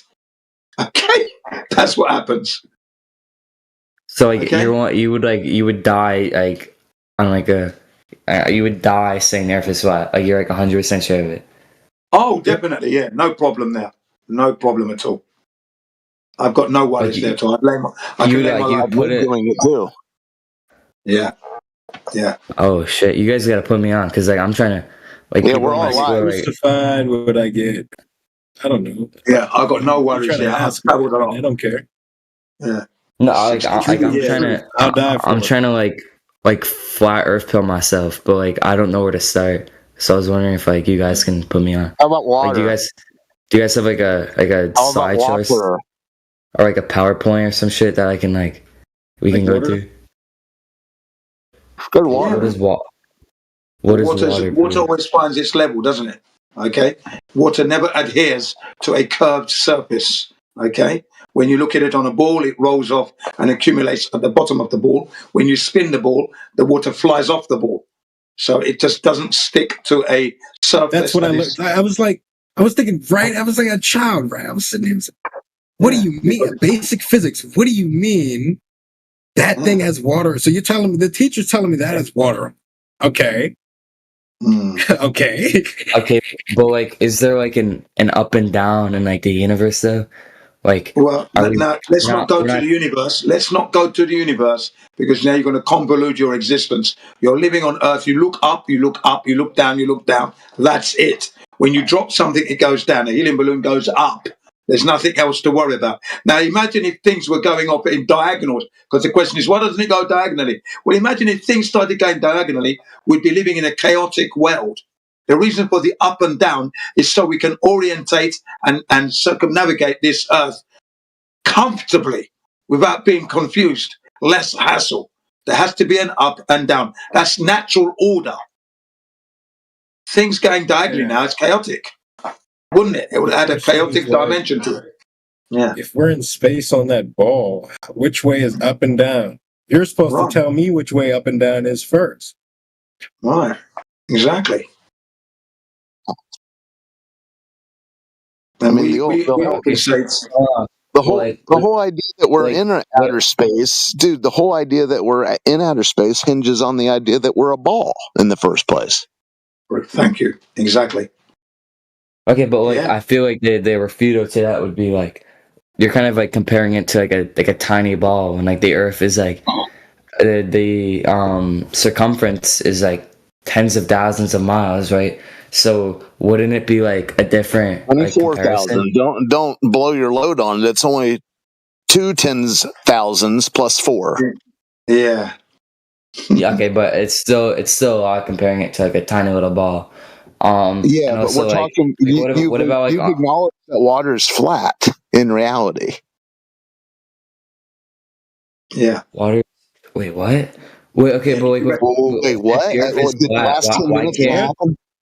Why can't we like see like if we go really high up? Why wouldn't we be able to see like the other side of the Earth? You feel me? Well, but you can see pretty far distances, but the air over time, the translucent, it's not completely transparent. Translucent air over time becomes opaque. Yeah. Wait, so you're saying the other side? You're saying the other side of a ball? No, he's just saying far away. He's saying if the Earth is flat, why can't you see China? No, not China. Okay, no, like a better example is I feel like a really good example is like if you're looking at like a city on like a horizon, the bottom of the city might be like you can't see it, and that's like proof of like the curvature. No, that would just be perspective. No, it's that's covered in drawing 101. Maybe drawing one of those. Technical drawing. Perspective, yeah. Okay, but like, hold on. I'm trying to like let me draw this shit out. Okay, so it's like things in the distance get small. What you know about that? Yeah, no, but things in the distance, like I'm not saying you're not seeing the thing in the distance. I'm saying that like the bottom isn't visible, which like suggests that it's like it's being hidden or like it's being covered by something, and that can be like attributed to like the Earth's surface. Is this like perspective? Well, okay, wait, it's not perspective because it's like you're seeing like the top of the city. You understand? Like it's not just. No, like, it is perspective because so you just said it's not what it is. Okay. Yeah. Okay, hold on. Let me try to like draw this shit out. Okay. Let me run something by you real quick. Say the first few times. Say you were in a gymnasium and you were watching a basketball game and you, for whatever reason, you laid your head right next to the floor. As the guys run down just in that short distance of a basketball court, you're not going to be able to see the logos on their shoes. There you go. But you stand up, you will. Yeah. And when they come back down, you will. Okay, but like, what is covering it then, right? Because like the whole point is like if you're sitting down, it's like your vision might be blocked off because there's people in front of you, right? But if you stand up, then it's like no, people aren't in front of you. It's just angular resolution from your perspective, okay, and a leveled surface cannot obstruct what you're looking at, given the distance to do that.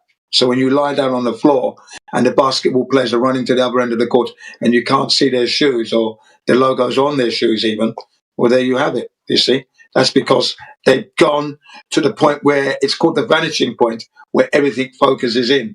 That's where those shoes are at the moment. The other half there, the rest of the body is taller, so you can see them. They're occupying the higher space, but those shoes now have gone beyond. The floor is in the way. You understand? It's not the fucking floor. It's because like if we're using this like analogy, like if we're assuming you're sitting down, then you can just like it's literally just attributable to that like there's people in front of you that are blocking it, right? However, like if it's like an empty court, he's going to double down on that. That's weird. We were just I was talking about the weirdness. I know it would be weird, but if you laid your head down on the floor, you had if you laid your head down on the floor, you're on the court. There's no one sitting in front of you, sir. There isn't someone holding a pennant blocking your view. You're not sitting behind a pillar in an obstructed view seat. But like in comparison to like the entirety of the earth, how big is a basketball court, and how can that be like used? That same phenomena applies. It doesn't matter how big the earth is. That phenomena will always apply because that's how our eyes work. On a flat surface. Yeah. The court. Yeah. Doesn't matter how big the earth is. That's always going to be. That's going to be there forever. You cannot stop it. I think it's natural. You have like a YouTube video of some sort to like explain this phenomenon, because I'm not really it's not really going through. Like it's still like, okay, your head's down on a basketball court. It just doesn't make sense. Okay, I can dig up some little RC boat on a little pond or fountain pond in a park and show bottom up. So what is the point? What is the point of like lying to us about like the earth is like flat? Okay, like what the, like is this like fucking like a big pharma and like the Mossad or some shit trying to like now you're get us to buy clothes? Yeah, basically, flat earthers want money. Yeah, look, once you've discovered they're lying to you, about us lying. Right. Dude, you guys got busted when I was in here earlier trying to lie about that picture I showed y'all. Oh my goodness. Y'all got crushed. No, we didn't get crushed at all. You're going to end up getting banned, man. You're going to end up getting banned if you're not coming in good faith, because you're doing it again. Right? You were told why that image was null and void. Okay? Now, if you're going to keep doing that, you're going to find yourself getting kicked out. So, coming with some new material. Coming with your own. I keep saying this to you. Come in with your own. Hold on, let's get back to bed. Stop focusing on people who want attention. Yeah. I have going. What about like pilots? What about pilots? How about the fact that like pilots, they're able to like circle around the earth, right? Like pilots could technically like okay. I can give you some material. If you're interested, I can give you some material. It's called. I'm going to give you two. One is called 28 Pilots Confirm Flat Earth. And the second one is called Flattening the Curve. I'm going to put this in the side chat for you in the next couple of minutes. Wait, 20? Okay. 20, I'm going to do it for you. I'll get you those documentaries. I want to see that. Right. I really want to see that. Yeah, I'll do that for you shortly. Just give me a couple of minutes and I'll get it. Why don't all of like pilots in the world, why don't all pilots come out about that? Well, these are the 28 that wanted to speak out, all right? Go and ask the others when you're ready. Are they fucking paid off not to? I feel like it'd be like people get paid too much to talk about things and actually. Okay, but are you implying that like pilots, like they're like, yeah, we're gonna like give them hush money so they don't? So let's put it into perspective. You worked this hard to get this license so that you could get this job, and the only thing stopping you from keeping this is telling the truth. I mean, seems pretty easy to me. No, but like there's like hundreds of thousands of pilots. It's like, why would hundreds of thousands of pilots be like, oh yeah, thousands of pilots have hundreds of thousands of family members. I don't know, man. I couldn't tell you. But it's just like specifically like for pilots. Like pilots aren't just like easily replaceable in a way. Like that's like an expertise that takes years and years to like master. So it's not like pilots are like expendable, right? Like it's not like they're just telling them to get a new job. Like what? What? Yeah, they're not very well paid. I feel like it would have been like a thing where they all come out together and they're like especially with like that now. Imagine. And also like they would be like telling, and also like that's how it would spread too, because they would obviously like tell their fucking families and shit, right? Or they'd be like, yo, the earth is flat, but like that doesn't happen, right? Like I feel like it'd be like a more mass spread thing. If like you don't really know that, you don't really know what you have like really delusional speeches you're going on. I don't know what you're saying. Not delusional. What you're going off is just as delusional, like respectively. No, because you're implying that hundreds of thousands of pilots are like lying about a global fucking secret for like money. How are they like, lying? How did I imply that they were lying? Okay, but like if they're not lying, then what are they doing? Right? They're just like why would they just like sit there? The Earth is flat and stationary when they fly. Can you answer my question first? What? What's your question? How did you imply? How did I imply that I was lying? That's what I want to know. How? I didn't say you were lying. I'm saying that like you're calling the pilots like. You did say that. Like, no, but you're like implying that the pilots are like not coming out. They're lying about whether the Earth is like flat or not, right? Like if they have this. You did say that I said that they were lying. But like, what would you like consider it? They're not lying, but like, what are they doing then? Right? They're just silent about it. They're protecting their income first and foremost. Pilots are not that well paid, by the way. Some of them have a second job. Okay, you kind of just proved my point by that, right? Like, if being a pilot is such like a shitty job and it doesn't even pay that well, what's the point of like keeping it? Well, right? you might want to protect the job. You might want to protect. How is it a shitty job? He just said they have to get 2 fucking jobs. Their income isn't that good, right?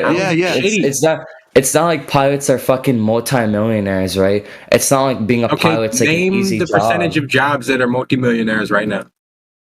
The percentage of jobs? Okay, it's a low percentage, right? It's in the 1%. It's under 1%. Baseball players, basketball players.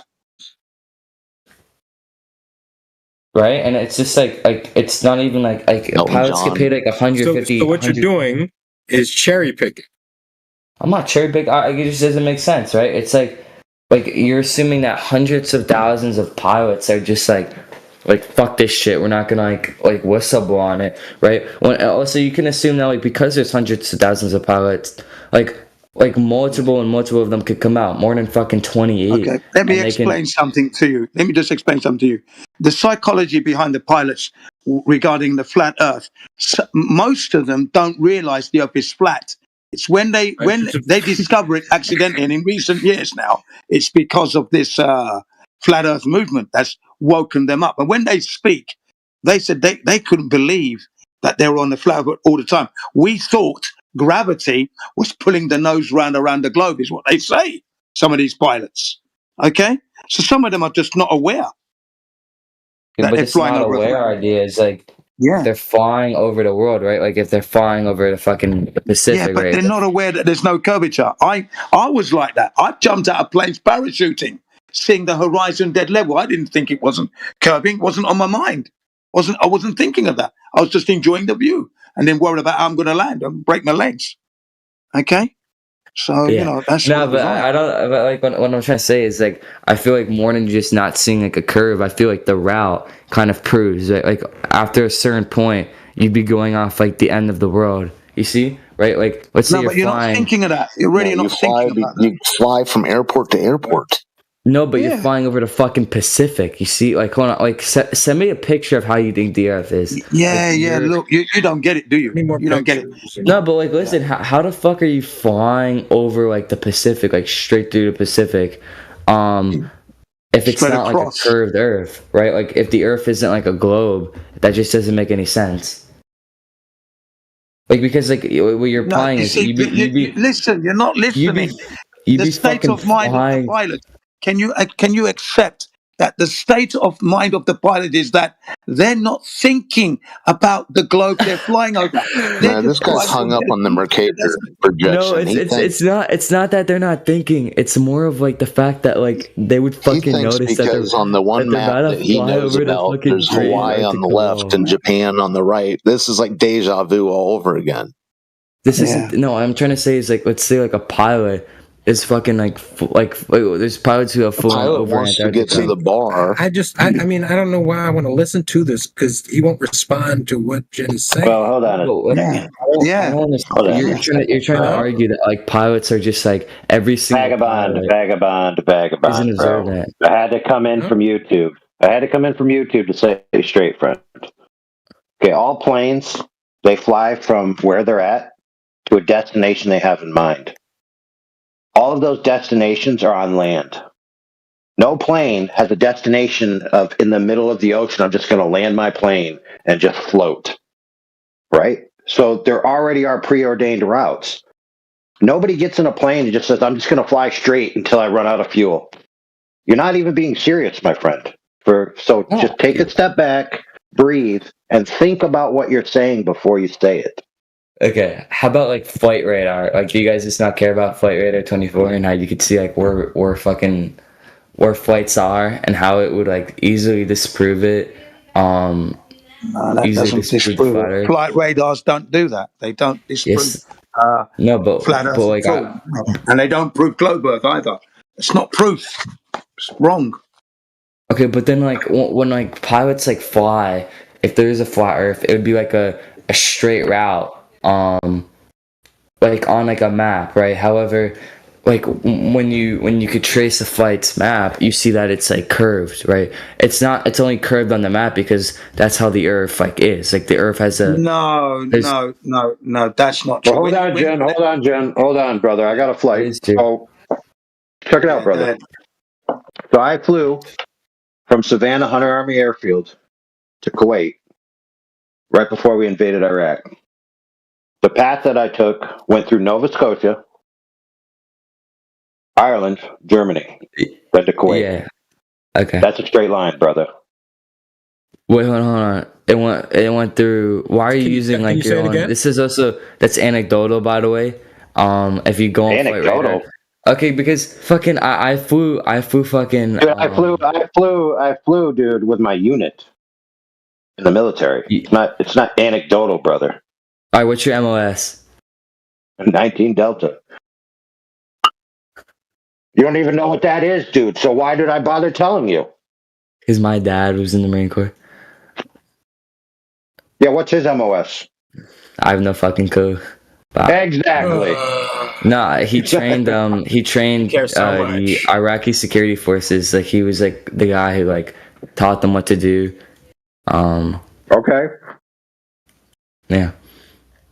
All right. Anyways, back on fucking track. Right. Okay, so my plane route was a straight line, dude, and I can chart it on a map as a straight route. Where was it from again? Okay, trace that shit. Okay. Hunter Army Airfield, Savannah, Georgia, through Nova Scotia, to Ireland, to Germany, to Kuwait. I want to talk to you. Yeah, can you meet the woman? Like woman voice gives me headaches. Thank you. Is that what that is? Yeah, carry on. Next time they squeak, I'll mute them. Okay, so it's more of like hold on. I'm gonna send a picture and tell me if you this is like the model you're going off. Like this is like the fucking flat Earth. Like is this like what you guys go by? Like something of this nature. Cause like we can scope it out, right? Like okay, so let's say hold on, let me like put this into my editing software so I can edit that shit, right? Okay, so let's say like you're flying from All right, brother. I told you a flight route. Savannah, Georgia, Nova Scotia, Ireland, Germany, Kuwait. So Nova Scotia, Ireland. That's in the top east corner of the United States. No, I see. Okay, I flew from. Well, no, you know that it is like a straight route on the globe. Like it's not actually okay, because like on the flat Earth, it like with like the logic of like when you're on a plane and you're looking at like the flight radar, you're like, why is this shit like curved? This makes like no sense. It's going like a straight line, bro. But the reality is, it is a straight line. You just don't realize it because of like the Earth's curvature, right? But like I feel like that's like a giant hit at the flat Earth theory. The fact that like you're kind of like putting out the assumption out there that flights are going in this like bullshit route. Like for what, right? Like you're. Would you agree? Hold on, Fran? Would you agree with me that what you see on a graphics program is not the same as what's necessarily happening in reality? Could you at least agree with that? I think that I can see with my own damn eyes. Like I think it's the thing. I think if I so you can see a flight map with your own eyes in the real world, or is it in a graphics program? I can also see the Earth. I can also see like what's going on. Right. So you're wrong, sir. When you look at the flight radar, whatever it is that you think you're looking at, that's a graphical representation of some information. It's not actually necessarily what's occurring in reality. And what's occurring in reality could be different than what you're seeing on the screen. That's at least possible, right? Yeah. Okay. But like, I think it's kind of like bold. Like, are they just like what's the point of that? Like, it just doesn't make sense. And you can also see if like I think that what you're trying to imply is that like the flight radar screens are like lying to you. I think it's a pretty good argument to say that like if you have your window open, you can kind of see what's going on, right? Like if your thing is like a squiggly route, right? But you see you're over like Paris, dude, yeah, like, fair enough. Like, you can confirm that. Like, when have you ever been over Paris? When have you ever been over Paris to confirm anything? Well, I mean, I was on a flight back from like Greece all the way to like JFK. Right, and while you were doing that, you had a compass out, you had a map out, you were validating the land masses, I had my deciding whether you were turning or not. I had my window open and I could see. Okay, it says I'm over this. I'm over this. Right, like it's that simple. It says, so I believe it. You didn't go and verify it with your eyes. Right, so I flew over the places I told you I flew over. Okay, I flew up the east coast of the United States, to Nova Scotia, then to Ireland, then to Germany, then to Kuwait. Now, I can chart that as a straight line on a map. Okay. Does that mean that the map I charted it as a straight line on is true? Because I definitely flew over those lands. In fact, we landed in Ireland. We landed in Germany. We didn't just fly over. Repeat that. Hold on. I'm trying to like. I was like waiting for that to kick in. I don't understand what you're saying. Okay, I flew from Savannah over Nova Scotia, landed in Ireland. Then I flew to Germany. Then I flew to Kuwait. And I could chart that as a straight line on a map. Does that mean the map that I charted it on? Singular anecdote. You're using a singular anecdote that's just like it just doesn't make sense, right? Like I feel like if every single flight was like that, okay, you can argue that, but we do look at other flights, and it is the truth that I don't want to listen to someone who said it's the truth that anymore. I don't know. Hope you guys have a good night. Take care. Okay. Nah, sorry, I was just checking DMs. Okay, bro, I'm not gonna lie. Like, I can't tell if like you're telling or not, bro, because like I hope you're not gonna lie. Respectively, like it doesn't make sense. You're using like, okay, I flew from fucking Ireland to Germany to like Kuwait, which is like a straight line. Correct. But I flew from Italy, all the way back. All right, no, I flew from Greece all the way back to like JFK. And it was clearly not. It was a straight line, but that was because, like the straight line, it's different when you see it on the flight radar. It's squiggly, which kind of like proves that there is Earth's curvature. I'm kind of just reciting what I just said. What do you mean by squiggly? What do you mean? Because like that's the whole point. Like why wouldn't it show up as like a straight line, right? Like you could clearly see which way the plane is going. Are you saying it's just bullshitting, right? Like it's tiny little. It's not like that's the whole point. Like planes aren't actually like turning; they're going in a straight line. But because of the Earth's curvature and because of like planes don't turn. No, they do. But it's not like massive fucking turns. It's like for the majority of planes, they're going in a straight line. Well, welcome to Flat Earth, dude. They're going sweep up in the back. People have been eating a lot of snacks, crumbs everywhere. I don't get that when they say, "Yeah, I was on a flight forever and it was straight as an arrow."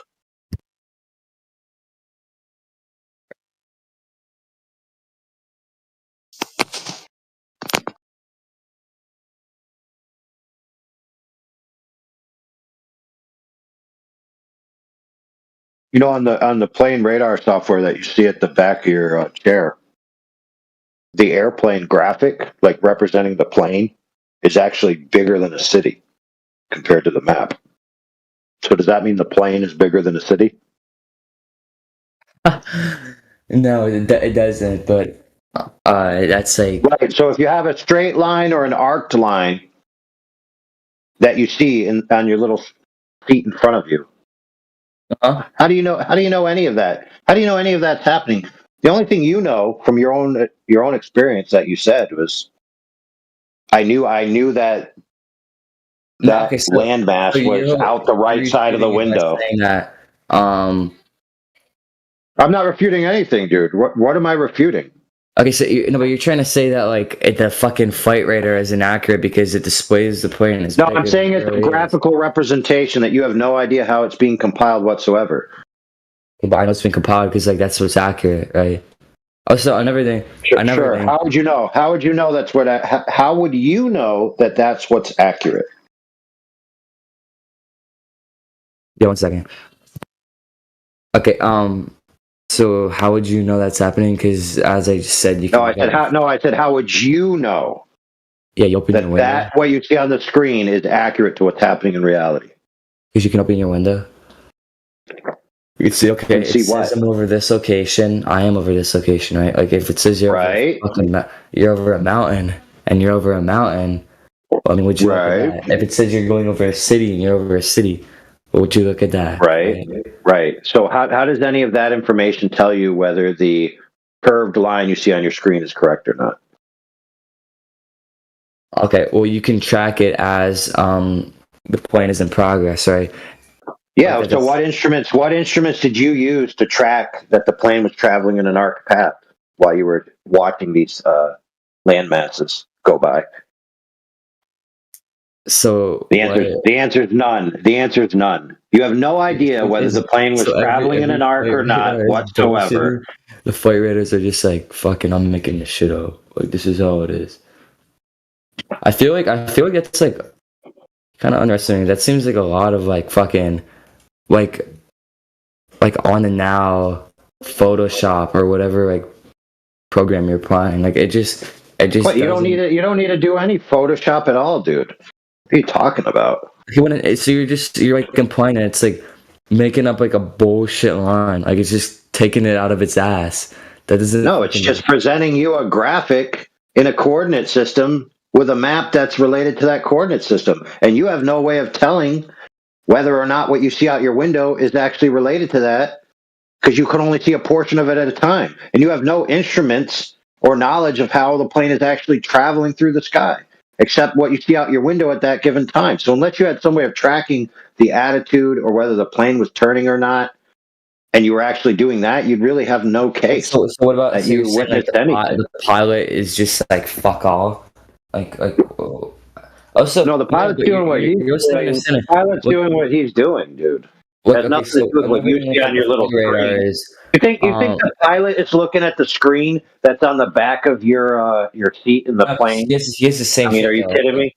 It's like, bro, pilots have the exact same things that people can see. Right? They can see the flight's progress. They can see where you are. It's not like pilots are like, I wonder how far. But really, so what pilot system have you seen?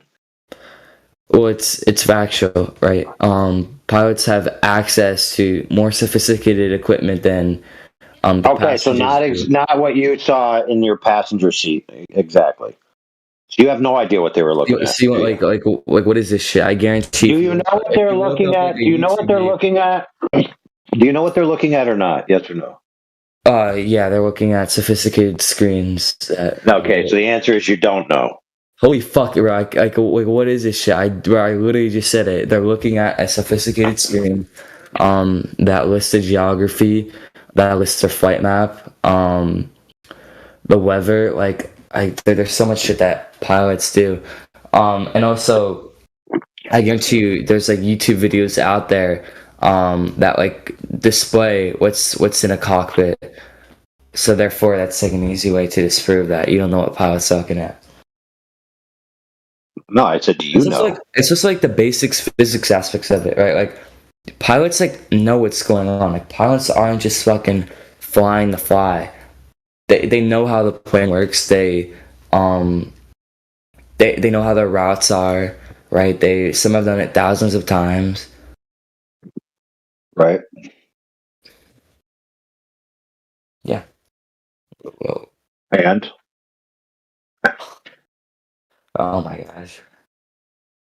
Okay, we can talk about this like pilot shit forever. Is there something else like a point in physics you can call out that like maybe? Oh, physics? Yeah, absolutely. So if a plane was traveling over a globe Earth of a radius of 3,959 miles at a cruising altitude of 35,000 feet, it would essentially be following a parallel arc or a larger concentric circle to the surface of the Earth in order to maintain its altitude. If the plane was doing that, the plane would constantly rotate. There's no evidence that the plane is rotating. So the physics require that the plane must constantly rotate. The plane isn't rotating. Therefore, it's not flying in an arc. It's actually just flying at level flight over a horizontal plane. That's physics, bro. Okay. So you're saying like a plane would be like constantly rotating. Bro, yep. This is okay, so that's a fact. Listen, before you go on, not only is that what the plane must be doing, if it's flying over a globe maintaining level flight, as you think, what if it really is? It not only must be doing that, it cannot be doing anything else. Okay. So it would only be rotating. It wouldn't be like, what do you mean it wouldn't be doing anything else? It's okay. Level flight, right? So the plane's maintaining its level, usually pitched up by 3 degrees. Okay, so that's how planes fly. Okay. In order to maintain that, if it's traveling in an arc and the vector of down is changing like you believe it does on a globe, the plane would have to rotate every single moment. The attitude of the plane would rotate as it's moving across the arc. That's something that must happen and cannot be otherwise. If the Earth is a globe. Okay. Fuck. Like, so you're trying to say that, like, so planes would be moving every single second, like, as... Okay. How about, like, couldn't planes still do it, like, in smaller motions, right? Like, why does it have to be, a constant rotation?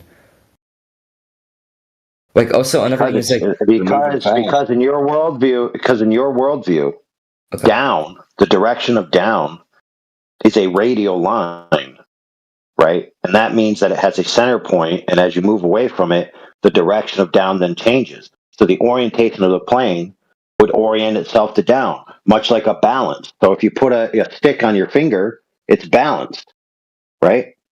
Okay. So if you change the direction of down, you would have to rebalance the stick, and you'd have to constantly be rebalancing the stick. And the plane, just like the stick, would be constantly rebalancing itself to reorient itself to the new down. And that would be a rotation of the body of the plane constantly. Okay. And what I'd say to that is, how about like the fact that like planes run off like engines, right? Like planes aren't. Doesn't matter. Irrelevant. That is not irrelevant. Planes aren't going off like strictly gravity. Planes have. Doesn't matter. No, friend. It's not about what powers the plane. It's that the plane is moving and maintaining level flight at a fixed altitude. So if it's maintaining 35,000 feet and it's maintaining level flight and it moves 100 feet, it had to rotate its body. Period. It cannot be otherwise. Okay. So, but like, how about like in smaller increments, right? Like a plane doesn't have to be moving every single second. It would be. Yes, you're correct. That it would be an ever-present increment. Every moment the plane moves forward, it's rotating. Period. Yeah. So I mean, okay, but like what I'm trying to say is like a plane isn't going like strictly off like I feel like we're trying to use route as an example maybe. Like when planes are traveling, it's not like this this one way right to destination. Like planes do turn multiple different times in order to reach your destination. I thought they went straight. Yeah, no, but like they do go straight. However, like but they turn multiple times and then they go straight. But then they turn multiple times. Your story's falling apart. They do go straight. However, it's like the pilot would be touching the control every single like second just to. I don't care. What I described previously has nothing to do with the pilot touching the controls. The pilot could set it on autopilot, set all the control surfaces on the plane to a fixed status. What about fucking autopilot? How about that? Like, there's literally a fucking thing called autopilot. Okay, like, I know, dude. You know how just like 3 seconds ago I said he could put it on autopilot? Yeah. Did you miss that part? Yes. So he can put the plane on autopilot. Okay. Set the control services permanently. But so are you? And the plane would still have to rotate. Wait, but like fucking autopilot, are you implying that autopilot like changes the direction too? Autopilot's just it can. If you set it to a course, it can. It can also adjust if there's some kind of turbulence. It could adjust if the plane all of a sudden experiences less lift and it needs the control surfaces to move or the acceleration to move. That has nothing to do with the plane rotating. The plane rotating has to do with its attitude in free space relative to the vector of down that you believe in. That's a certainty. It cannot be otherwise. Yeah, do you have like a video or some shit to like write this out? Because this is like genuinely like fucking making me pull my hair out, bro. This is like, I don't know if it's like you or it's me, but like what I'm understanding is you're saying that planes would they would need to be adjusting themselves every second because of like down gravity. I didn't say they would need to be. I said that they will. It's not about need. It's just going to happen. And this is because of like some sort of like bro, no, dude. It's just because you believe. Listen, you believe Earth is a giant ball. Yes or no? The answer is yes, right? Yeah, Earth is a ball. Fair. Okay, and then you must believe that everywhere you go, down is different than the down you left behind. So down for me, where I'm at, is at a different angle than down where you're at. That must be true if the Earth is globe. It's very different now. It's hardly noticeable, depending on where you are, right? Okay, so let me ask this question, friend. If the Earth is curved, as you believe, and I have a level in my hand, which I'm holding horizontal, and you have a level in your hand, which you're holding horizontal, the tool, a bubble level like from a carpenter, then those two levels are not equal to each other on a straight line. They would be tilted relative to each other. That's what you believe, true? Yes, but I believe it depends. Right. So then if I took my level and I started walking towards you, but the entire time I held my level, to me, the level would appear to be level.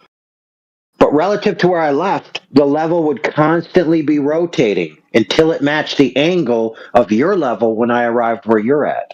And the same thing must occur with the airplane. Period. No, okay, I understand what you're saying now. Okay, that clocked in. Okay, that is true, right? But that also depends on like distance, right? So essentially, like if I'm like 500 to like 1,000 miles away, right? Obviously, like the gravity is going to differ compared to like it's going to be the same gravity, but like on a scale of like where you were originally, it's going to be different, right? But like that is definitely like used. That is it differs, dude. It differs in 100 feet. Listen, friend, it differs in 100 feet. It differs in 200 feet. No, okay, but exactly. But a plane is a giant craft that's moving through the air that's running off engines, right? What? So let me ask this question: does a plane running off engines means that it's going to resist the balance of forces? No, but there's barely a difference, though. That's what I'm saying. There's barely a difference. Dude. Do you not understand balance? No, I do understand balance. You do understand balance. So this idea of barely a difference. So if I have in my hand something that's balanced, and I push the center of balance a fraction to the left, it's going to start tilting on that side. Correct? Yeah, but the Earth is bigger than your finger, right? The Earth is giant. That's great. That defeats your point.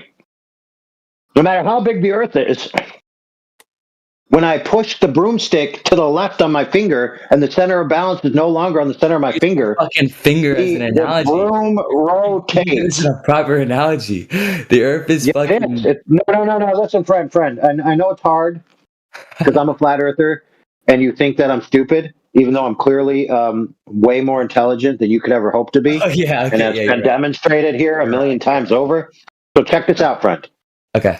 My finger is being analogized as the center of balance. I understand. So it is a precise analogy, my friend.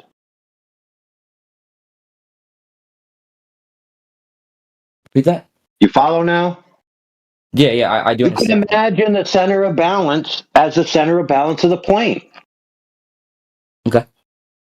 Yeah, no, I do. Right? Okay, but see, you're... Right. So as the plane's moving, its center of balance relative to its initial position changes every second. And so in order for it to be level, it must reorient itself, right? It must rebalance itself to the equilibrium of forces, which are now in a different angle than before.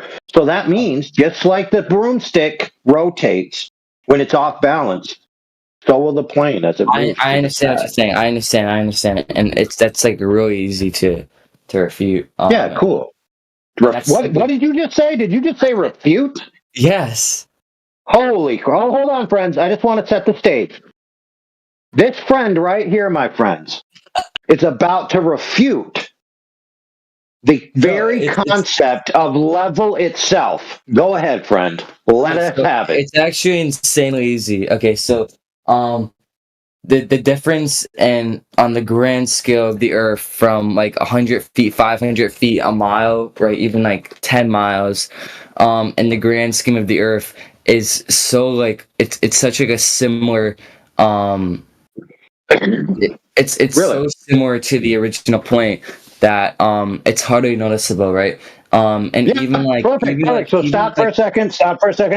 Yeah. So if it's so dissimilar from the original point that it's hardly noticeable. Yeah. Why? When I tap the broomstick a fraction of an inch to the left, it starts to tip. Because your fucking finger is in a fucking broomstick.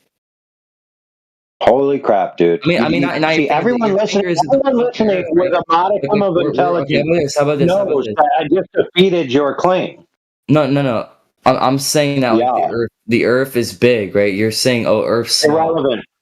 No, dude. I'm saying on your big Earth right now that you believe in, on a local scale, a broomstick is a sufficient distance to demonstrate the concept that if you think you move and you don't have to rotate, is false. So if a broomstick distributes and demonstrates what I'm saying is true, then an airplane being bigger than the broomstick would have it even worse, not better. Yeah, but the Earth is big, right? That's what I'm trying to... Holy crap, dude. Dude, are you ignorant, bro? Like why can't you get that the Earth is fucking huge, right? But you think it's a ball. Yeah, it is a ball. Okay, so why are you in such denial that the plane as it goes around the ball, it would eventually end up inverted? No, it is inverted. You're right. That's the whole point, right? And listen, if the plane arrives at another location, let's say the bottom of the Earth from the top of the Earth, and the plane is now inverted, in order to reach the inverted position, it had to rotate from inverted to inverted +1, inverted +2, inverted +3, till finally it makes its way to right side up. So you just admitted that every second it's flying, it's rotating. Holy crap, dude. No, but it's small rotations. It isn't like a grand scheme. It is happening. Who cares? It is happening. It's not like, oh shit, we're about to crash into the water. It's like, okay, tiny. Dude, nobody said that. Who said that, bro? So what are y'all debating now? what's the flat Earth argument now? Bro, okay, hold on. Can I also like hold on? Let me like screen share some shit. Just hey, vagabond. You're not getting it. I'll screen share and I'll show you. I know, dude. Dude. It's clear. It's clear who's not getting something, dude. It's not clocking you, bro. I'm trying to fucking red pill you, bro. I'm trying to fucking bring you back, bro. You're not understanding. Get red pill. Here. Okay, brother. Yeah, I tried to red pill him earlier, and he tried to use my own picture against me. That didn't work. So they ended up trying to block me on here. Who that is? That's trying to ask a question. That's flattened destruction. Yep. Oh.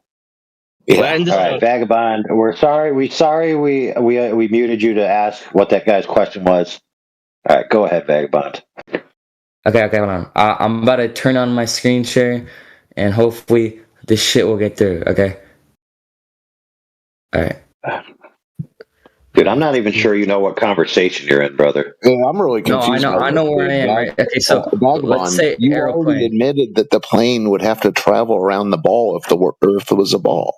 It does. Right? Okay, so USA here. No, it just travels flat and level flight, levels off, and then lands at the other airport. And then fucking China. Okay, so this is the plane. Right here. This is the plane. You see his dot? Yeah, we already talked about this, brother. You know, okay, but let's go. We already all agreed to this. Why are we going back over old ground? Okay, so this is it's more of like. Okay, so this is also not even like a private. The dots. All right, dude. Let's work together, brother. How about this? Instead of going from all the way from USA to China, let's just go from the East Coast, let's say New York City, to the West Coast, let's say Los Angeles. That's about 3,500 miles, if I'm not mistaken. So let's say how much degrees of rotation will the plane have displaced traveling 3,500 miles if the Earth was the globe you believe in? Like how much? Repeat the question. How much? Yeah, plane. So let's call New York 12 o'clock on the clock. It travels to California, Los Angeles, 3,500 miles away. So it went 3,500 miles. So now, what position on the clock is it? Like how many degrees? 12 degrees more. What he said. No, dude. Don't take his answer. Degrees, you have no idea. No, dude. No, dude. If you're not going to answer the right answer, you can just go on server mute, you dumbass. Me? We're trying to be sincere here, not be jackasses. So, Vagabond, don't take that moron's answer. He has no idea what he's talking about. Get the right answer, Vagabond. Okay, the right answer is I don't know, but it's irrelevant to the situation. No, it is relevant.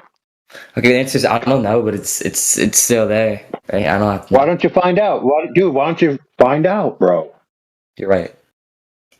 Yeah, exactly. All right, let's see this shit. So, wait, you're trying to ask what? You're right. When you're speaking to me, it's probably the most intelligent thing you ever said. And New York to LA difference in rotation. Or I guess that's... Holy crap, dude. Dude, you can't do the math on your own, bro? What is that? So you just calculate the Earth's circumference and then you use that difference and then use it. Well, look, the Earth is 24,000 miles, supposedly, right? Okay, so 24,000 miles. And then you got 3,500, right? Okay, and you divide that, so it's 6.8. No. You divide 3,500 by 24,000, and then you use, that'd be 14.583% of 360, 14.53% of 360, which is 52. So it's 52. So 52. Yeah, but, okay, fair enough. 52. So it's 52 degrees? Okay. And we'll scale okay, so do we have devices that can tell that something's rotated 52 degrees? Let me think of them.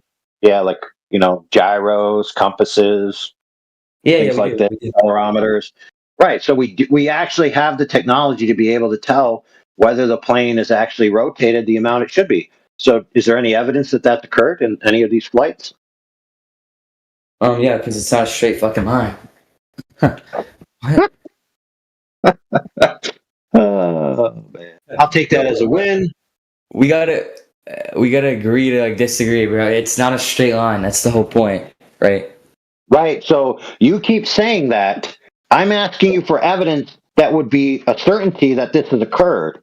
And then that is the point. It's not a straight line.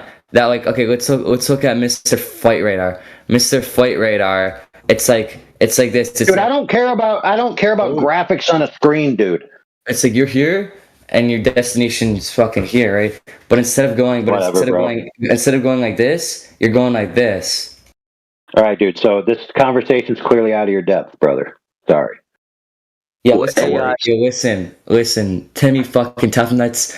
What you're saying has no fucking. Dude, eventually I'll meet somebody who understands what an attitudinal change through free space actually is. No, you're not fucking making sense. And then they'll be able to understand what I'm talking about. Maybe they'll be able to give me the info.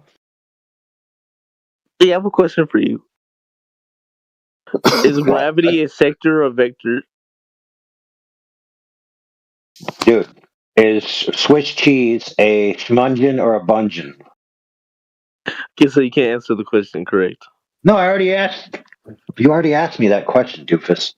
I already gave you the answer. You've yet to answer the question, dumbass. Master Debater, you asked AI that question 4 days ago. Please keep up. Okay, but Matrix, I mean, There's no okay, but you asked the question 4 days ago. You were given an answer. It's you that's let me advance it. I'll advance it, Matrix. So if gravity is a sector or a vector, how does that apply to the attitudinal reorientation of a plane as it flies from New York to Los Angeles, displacing itself by 52 degrees? And where's the evidence that it did such a thing? Go ahead.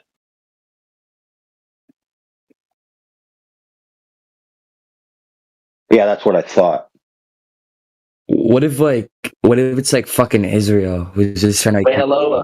Okay, my bad. My internet like that. What was the saying, Matrix? Holy crap, dude! We're not playing that game. Hey, slow this one. I'm keeping that. Dude, I am keeping that wig snatch, no answer victory, bro. He's not going to take that away from me with I wasn't there to get my wig snatched because my connection wasn't working. Yeah, right.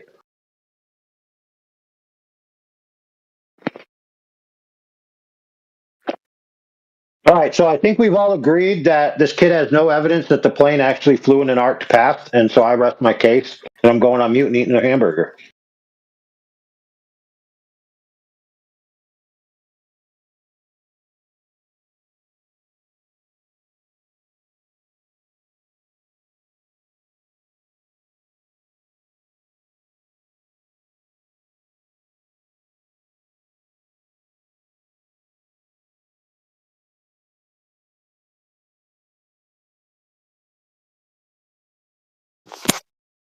Well, now he's gone. Maybe he's looking for something. Anyone else?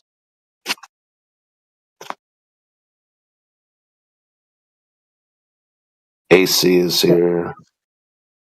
He was really doubling down on it, though, wasn't he? Wasn't getting it at all. He just was not getting it. Silverhawk 21 is here. Talon X 5K Year G is here. Roland. Mansky, Melvin. Yeah, I don't know what the hell that was all about. What's up? Sky. Expectations. Aeroplanes in the sky.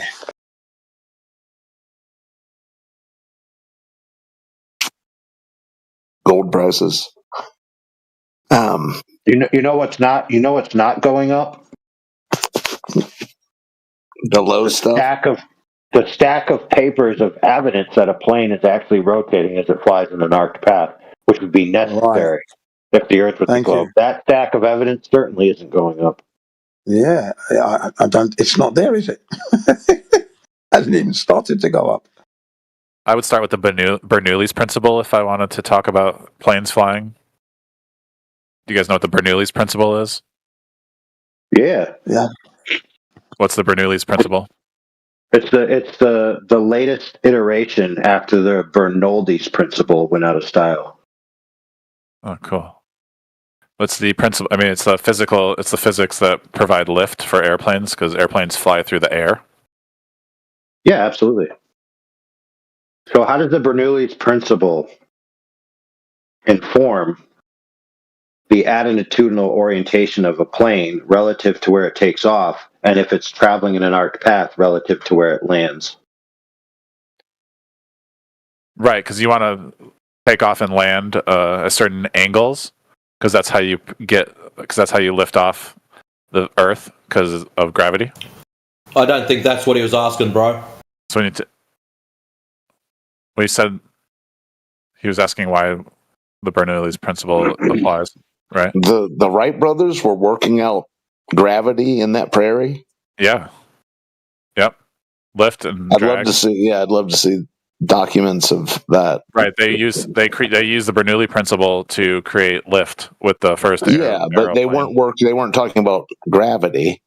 Well, yeah. When you're taking off and flying through air, you got to fight. You have to fight gravity. You have to fight the Wright brothers were fighting space time, were they?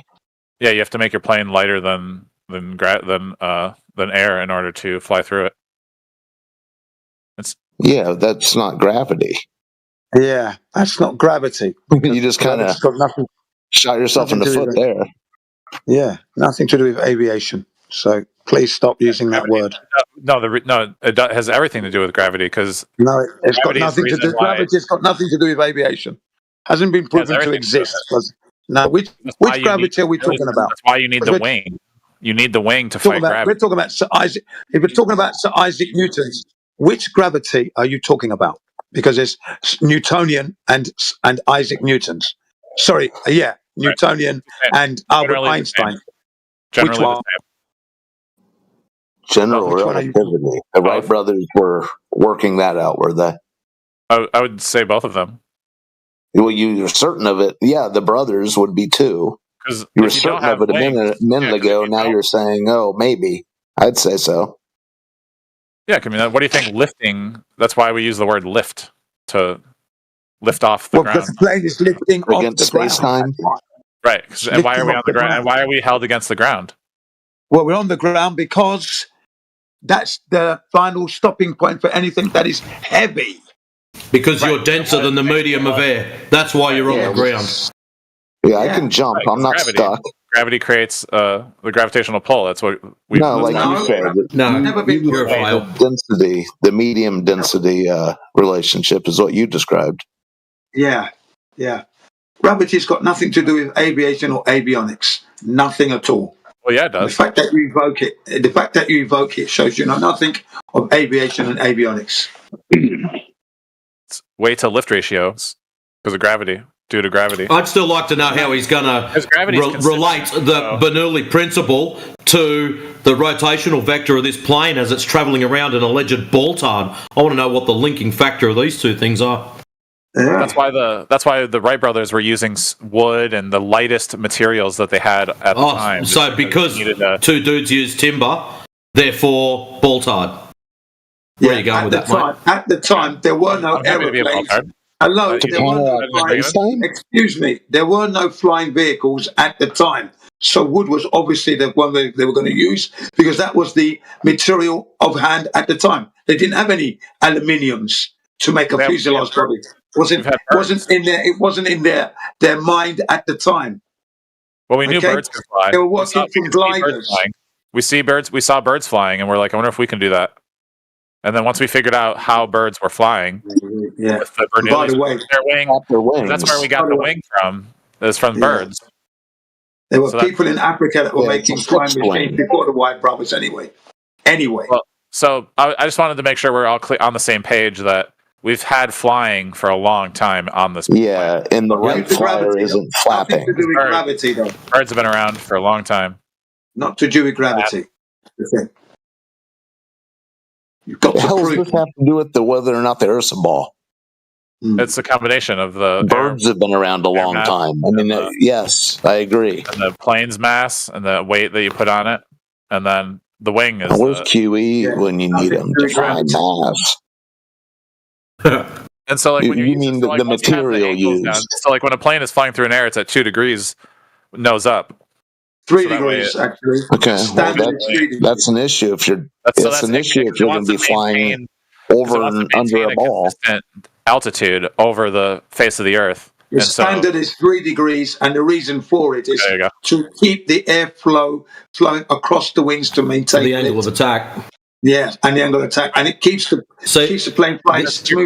Yeah, because the plane always wants. The only issue you've got there, Talon, is because you're nose up. I've got no problem with that. But if you're flying around a ball, you'd have to tilt your nose down in order to navigate around the curvature. No, you don't. Because you can just. Yeah, you do.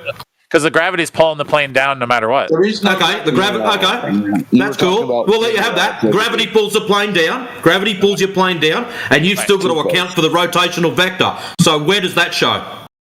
Rotational vector. The plane's going like. You're going around a ball. Like 500 miles an the hour. nose of the plane. The nose of the plane still has to dip down.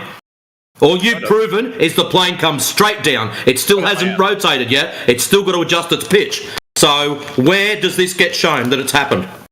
Using Bernoulli's principle, of course. Yeah, we have. I mean, the plane has autopilot, so they just hit the button. They just push a button and it does it because the plane. No, they don't land autopilot. So where does it show that then? No, they. Where does it show that? If a plane's flying along, the pitch data would show that the plane has tilted around and that it's changed its pitch. Why doesn't it show this? The flight data in the plane. I see what you're saying. I can answer that. It shows it in the altitude. It shows it in the altitude. So as it's traveling across the surface of the Earth, it shows altitude also. It stays at 50,000 feet. So like you can. It shows altitude also. What's that? I've got the data. It shows altitude also. It also shows altitude and pitch. On the pitch, it's not showing it tilting down as it should be. Why would it tilt? Why would it need to tilt down? It's already falling. Because you're flying around a ball. Right, but so the plane is only going so fast. Like okay, so you're not flying around a ball. Yeah, you're flying around a ball. Well, if that's the case, the nose would have to tilt down in order to navigate around the ball. No, it just only has to go a certain speed to maintain an altitude. So. You would turn on. That's got nothing to do with your altitude. You're sidestepping, son. You haven't got an answer. I'll take that as a win. Yeah, they don't stop reducing speed in that. They don't reduce speed to drop down and increase it to go up. They don't do that. They fly smoothly all the time, maintaining speed. The engines are running. The engines are pushing it. Yeah, well, they maintain a velocity. Now we're talking about thrust. When they're about 20, 30 miles out, they begin to start to drop altitude. Okay, and you will notice the plane's nose go down. You'll notice it because now the nose of the plane is down. Yeah, but this isn't what we're asking. This isn't what we're asking. Hold on, friends. Bros. For the love of God. For the love of God. All three of you talked. Is it my turn next? I'm going to talk after. No, it's my turn. Okay, go ahead. You're going to answer my question. Those guys are going to relent so you can answer it. So, okay. I'm not asking for excuses of why there's no evidence of the necessary rotation that the plane must have. I'm asking for evidence of it. So is there any evidence that the necessary rotation that the plane has to make is actually happening? Go ahead. So a plane is flying level. When you say rotation, are you talking about lateral rotation or like... I just need you to clarify that. Question's too vague. Attitudinal rotation in free space. Attitudinal free space rotation. It's counteracting on a gyro. You imagine a spun up gyro. Hold on, bro. Let me finish. Imagine a spun up gyro, and then the frame of the plane, as it moves in an arced path, is going to be rotating around. I didn't catch the end of that. You broke up. Yeah, you're robot now. Oh, sorry. The last part. Hold on. Let me come back. If I may, I'll turn on. I understand what you're saying. I think I understand what you're saying because you're wondering how the plane gets around the curve as it's flying, and so since no, that's not what he was saying. Please wait till he comes back so you don't mess it up. Okay. Because he wants the evidence. How about now? The plane flying. All right, you're back. He was back. All right, I don't want evidence of the plane flying. I mean, I already know it's flying. I want evidence that it's traveling in an arc, maintaining level flight, which means it would constantly be rotating in the manner that I already described, which you said you understood. So I just want evidence that that is occurring. Okay, so yes, I understand what you're asking. So when the plane is at rest, it's not rotating at all, right? It's just rotating the same speed as the Earth. When it uses its engines to increase its speed, that is producing the Bernoulli's effect, which creates lift on the wings, and so is it me? It's just me, or is he not answering? I mean, I didn't want to give him a chance. Give him a chance. I want to finish, please. So the faster it goes, the less it, the more the Bernoulli's effect kicks in, and that's what makes the plane take off. So now the plane is in motion, going faster than the surface of the Earth.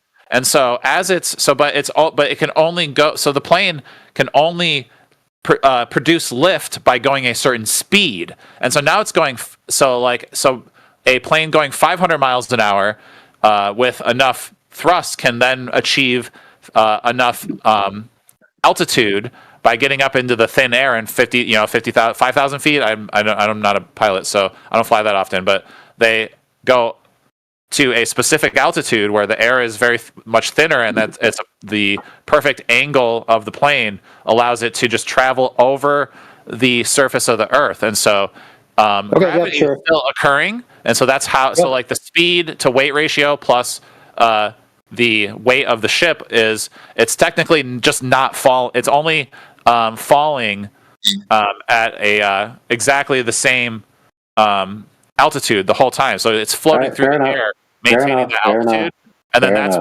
it just follows that curve over, like you're going over. Okay, we got you. You're saying it's following a curve. So everything that you said up to this point just got you to it's following a curve. Okay, let's say it's following a curve. So in order to follow a curve while maintaining level flight and level orientation of the plane at a 3-degree pitch, the entire attitude of the plane must rotate as it's changing into new vectors of down, which are now different angles than the previous vector of down if the Earth was a globe. So in other words, the plane has to rotate every second. Where's the evidence it's doing that? No, because gravity is still happening, but it's yes, we know that the wings are allowing it to be lighter than the air. So planes. That's why planes can adjust their altitude. So they don't have. So like a plane can just slow down and it starts to. All right. Let me help you. All right, stop. Put that on a second. Put that on pause for a second. That was somewhere else. That was perfect. Yeah, let's go somewhere else. Yep, perfect. Let's go out. Let's go somewhere else. Okay. Since so far we've had two Glovers. Right? We've had two Glovers not understand. So I'm going to use something that's not a plane, but has the same principle. Okay? Yeah. So, an analog clock hangs on the wall. It has a 12 at the top. It has a minute hand and an hour hand. It has 6 at the bottom. It has 3 on one side and 9 on the other side. 12, 3, 6, 9. Okay. So as the hands are going from 12 noon, right, they're pointed straight up. As they go to 3, they're now pointed sideways. As they go to 6, they're now pointed down. As they go to 9, they're now pointed to the left. So the arrow at the tip of the hand, it's up, right, down, left. Up, right, down, left in order to make it around. So the arrowhead on the hands of the clock is rotating in order to get around the arc. Likewise, a plane must do the same. Now, I'm just asking for the evidence that the plane is doing that. Right, by maintaining a consistent altitude at a specific speed to until it reaches the destination where it wants to land, and then without even having to, planes don't point, they only change, I'm sure guys have all flown before, and so you can feel the plane point down 3 degrees when it's landing, and then when they're landing, that's landing and takeoff. Those are irrelevant. I'm talking about level flight. Once it reaches level cruising altitude, without dying. We want to go up. No. Yeah, but Yeah, but dude, everyone here is struggling because they know you're not actually answering the question. Nobody's. I don't think we're struggling. I think we're doing great. No, dude. I can't tell if you're being for real. Why didn't you tell him to glue a little Matchbox plane on the top of that hand when it was at noon? Well, you're just gonna, if you made what? Do you understand that if the Earth were a ball, the plane is going to have to adjust around the ball to stay on the ball? Right. Well, no, it does that. No, it does it automatically with gravity. So that's fine. That's fine. Stop right there. Stop right there. Level. Stop and then right there, friend. Stop. So we have a point of agreement there. You're saying that the plane does that adjustment, its reorientation to the new vector of down automatically. Okay, let's say that's true. It just does it because that's the equilibrium of forces. So that means the plane is experiencing what's known in the business, what we call a rotation. So I just want the proof that it's rotating. So, because that's where you're running into problems. Like, what do you mean rotate? Yeah, because when you described it, it was the plane. When you described it, Talon, you described it as a plane reaching altitude and only going down when it landed. So yeah, look at like that would be that would be a flat Earth argument. If I could just cite Matrix's picture of the roll, yaw, and pitch of the plane, right? So like when planes are flying, they don't ever they don't have to rotate to fly through the air. They can just fly through the air. Yes, they do. They have to rotate. I mean, no. We're not going past this point. No, we're not going past this point. There's like they maintains celebrate his addition. Listen. Straight. Just listen. Yeah. Like that. In order for something to travel in a circle or any portion of a circle, being an arc, and for a line to be at the center of the circle. That line going out to the arc, and for that object attached to that line to maintain a perpendicular to that line, so be at 90 degrees to that line. If that line is moving and the plane or the object, whatever it is maintaining 90 degrees to that line, and that line is rotating around a center point, then in order to maintain 90 degrees to the line, the orientation of the object is constantly changing from its previous orientation. And from the vantage point of the object itself, its attitudinal orientation in free space, that is a constant rotation.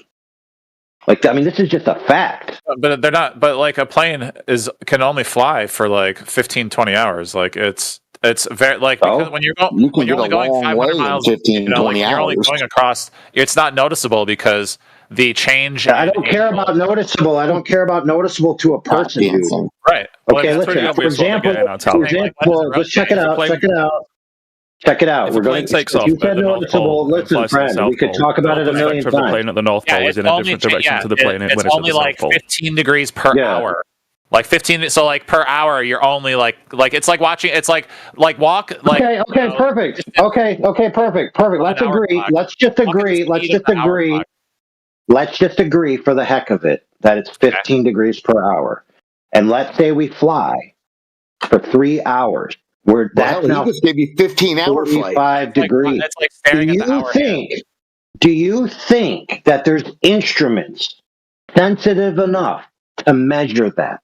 I mean, do you guys have a clock right now? Like, look at the hour hand on your clock. Does anybody have a clock right now that's live in front of them? Wow, dude. There's a question to you on the table, friend. Okay. If a plane travels 3 hours, rotation, but the plane is only like skimming across the surface of the Earth, so it's not really. It doesn't need to rotate. Don't care. You already said that it would be displaced by 15 degrees in 1 hour. Okay, I mean, I was just ballparking it. I'm not citing a specific number. I was just telling you, like, it's a very small degree. It's a very tiny degree of change over like hours and hours of like a plane flight. So what? Only going, like, I don't care. I don't care what the rate. Ding dong. Yeah, I retract the changes. I only care if it's something that can be measured. A specific number. I was just talking about. Like, really, it's okay. Why don't we get the actual numbers? Why don't you here? Let's do that. Let's do it together, friend. Let's get the actual numbers. If a plane flies 3,000 miles from the east coast of the United States to an airport on the west side of the United States, 3,000 miles. Okay. and it's traveling around a ball, allegedly, of 24,000 miles. So 3,000 and 24,000. We could figure out how much rotation it would have experienced. Like, if you call where it left 12 o'clock noon, and then you call where it arrived 3,000 miles later, a portion of the clock hands, we now know how much it's displaced, right? Yes. So you want to know how much the plane itself rotates over 3,000 miles. You want to know Correct. how much the Earth is rotating beneath the plane. No, not about the Earth. No, nothing about the Earth at all. It's just purely about the plane's travel. Nothing about the Earth moving. Yeah, you want to know how much the plane curves along the Earth's surface as it has. No, not at all. No, not that either. Not that either. You know, I was very specific of what I asked. So I'll explain it again. The plane is oriented in a certain attitude. Let's just call it 12 noon. So what time of day relative to a clock would it be if it traveled 3,000 miles? Yeah, okay. So, just to get the facts straight, we're talking about 3,000 miles of distance over the surface of the Earth with an airplane. And we want to know the rotation of the plane per mile. We can just the total. We'll just do the total rotation first, and then after that we can just divide about 27 degrees. So 27 degrees. Okay, hang on, I don't know if that's what I'm talking about. So I'm talking about the plane's pitch adjustment that would follow the curvature of the Earth, and that would be 0.06 degrees per mile. Now you're talking my language. So over 3,000 miles, it would. What's 3,000 times 0.06? Hey Google, what's 3,000 times 0.06?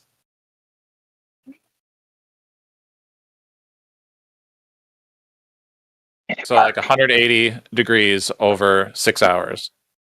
180. Okay, that makes sense. Like a lot, yeah, that makes sense. That seems too much, dude. That would be half the circle, bro. Because I mean, there's a drop. Yeah, because it's just following the drop over distance. The plane is. Oh, that's awesome. It maintains a specific altitude. Yeah, that's half the globe. Yeah, that's what I'm saying. Like the plane would, because if the plane like ever tried to because that's the thing about the hold on, bro.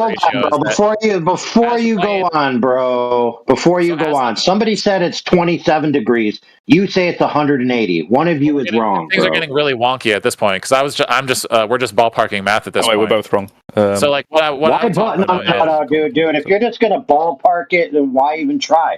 This is such easy math. Like 0.06 degrees per mile, right? We're just like, as far as like the plane is adjusting, like we're not going to notice 0.06 degree. You actually are, because rotation, it's going to be increasing exponentially. Exponentially, it's going to increase per mile. And Jen, why stop your enemy when he's making a fool of himself? So this is the point. Like it's 100ths of a degrees in change per mile. You're only getting about that. So what's the total degrees of change? What's the total degrees of change? It would differ depending on like how far you're traveling, how fast you're going, and all that. 3,000 miles. Come on, what is it? No, the total degrees of change only matters with how much distance you move. Yeah, has nothing to do with speed at all. No, well that's how you maintain your altitude, so you can go fast. This is what he did before. Holy crap, dude! He's done all this before. I'm trying to get him to look at the in-flight telemetry data that we've got here, totally debunking what he says. But no one's looking at the in-flight telemetry data, right? The very stuff that AI is asking for. 21 minutes past the hour. It's there, okay? And it's showing that the aeroplane is flying horizontal. It doesn't take a curved trajectory, which is what we're talking about. Aeroplanes don't do that. They don't take a curved trajectory, and they would do. You mentioned it, the curvature. If there's curvature, there must be curved trajectory. The in-flight telemetry data is telling you that the pitch angle of the aeroplane is horizontal for the whole duration of the flight, except for when it takes off and when it lands. All right? Yeah, that's relative to the surface of the Earth, not the original orientation of the plane. When it's in flight, the plane itself in flight. That is the plane in flight. It maintains horizontality. Relative to over the Earth. Hold on. 3 degrees up is not horizontal. Bros, for fuck's sake. Okay. Go out of your mind. Let me see who it was here. Matrix's blood pressure, I think who it was. So he said something. I want to hear what he said. Go ahead. What I'm saying is, Jin's arguments that the plane stays horizontal as it flies through the air is immaterial, because that is relative to its position over the Earth, not relative to its initial starting position. Obviously, okay, so let me get this straight. No, let me get this straight. Hold on, Jin. I think my question. I'm going to retort it. You're not. Holy fuck! Look, was I not clear that I'm going to respond to his response to my question? Do I need to write in crayon so everyone gets it? Go for it. Thanks.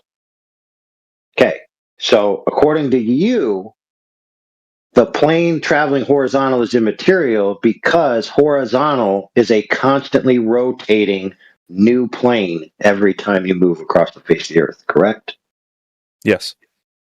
Okay, that's a great claim. Do you have any evidence from the plane that its horizontal baseline is ever presently rotating? That was my question. Yeah, because we know that the Earth is a sphere. No. All right, so the answer is so you have no evidence from the plane that can be measured or quantified that the plane is rotating, yes or no? No, not from the plane. Okay, excellent. There you are. Thank you. I can answer that AI. That goes with the altitude, because as the drop over because the plane is going a certain speed to get to a certain altitude, and then it follows that specific altitude, and so as the Earth curves, the plane is only going so fast enough to stay at that altitude, at that angle. What about the pitch angle? What about the pitch angle of the plane? It doesn't have to pitch because it's only going a certain speed. What about the pitch angle is there? The pitch angle is there. It's recorded as horizontal. The pitch angle is recorded as not changing. It's a horizontal linear straight flight. And that would be impossible if you're taking a curved trajectory, because that has to be recorded in in-flight telemetry data. It would be recording a pitch angle changing because it's following a curved trajectory. It wouldn't, Jin, because that's relative to the surface of the Earth. That's relative to up. The surface of the That's Earth the is original orientation of the plane. If the Earth is curving, you must have a curved trajectory. Correct. Okay? Right. That's what I'm talking about. Well, but it's not being recorded in the in-flight telemetry data.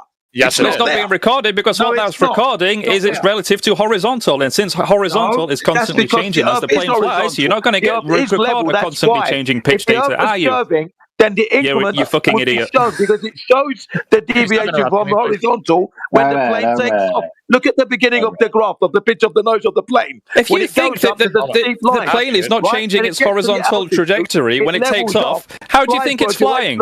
This means your data is shit. And when it comes to land, it starts to drop down. You can see it in the graph. It's showing you the pitch angle. Oh man, I love it. Yes, we understand what the pitch angle is, Jin. I don't think you understand what horizontal is. All right. Calm down, brothers. Calm down. Calm it down. Calm down for a second. So I see what blood pressure's saying, but he's saying that's what's not happening. Bro. That's great. So, that being said, if it's the case that Mr. Med said that horizontal is ever presently rotating, and I think he said you're displaced by 57 or was it 27 degrees over 3,000 miles. I don't know, if the plane flew from LA to 35,000 feet was like the cruising altitude for typical planes. It'd be about 35 degrees. If 35 degrees? Okay, so 35 degrees. 35 so do we have equipment sensitive enough to measure that rotation? The planes have altimeters. They can measure the air pressure. That's where the ever-present rotation comes in, is because as the plane is flying over the Earth, it's constantly resetting because it's I'm sorry, laughing. Its exact altitude. So like every foot that the plane travels, the gravity slightly changes, and so it's following that curve perfectly.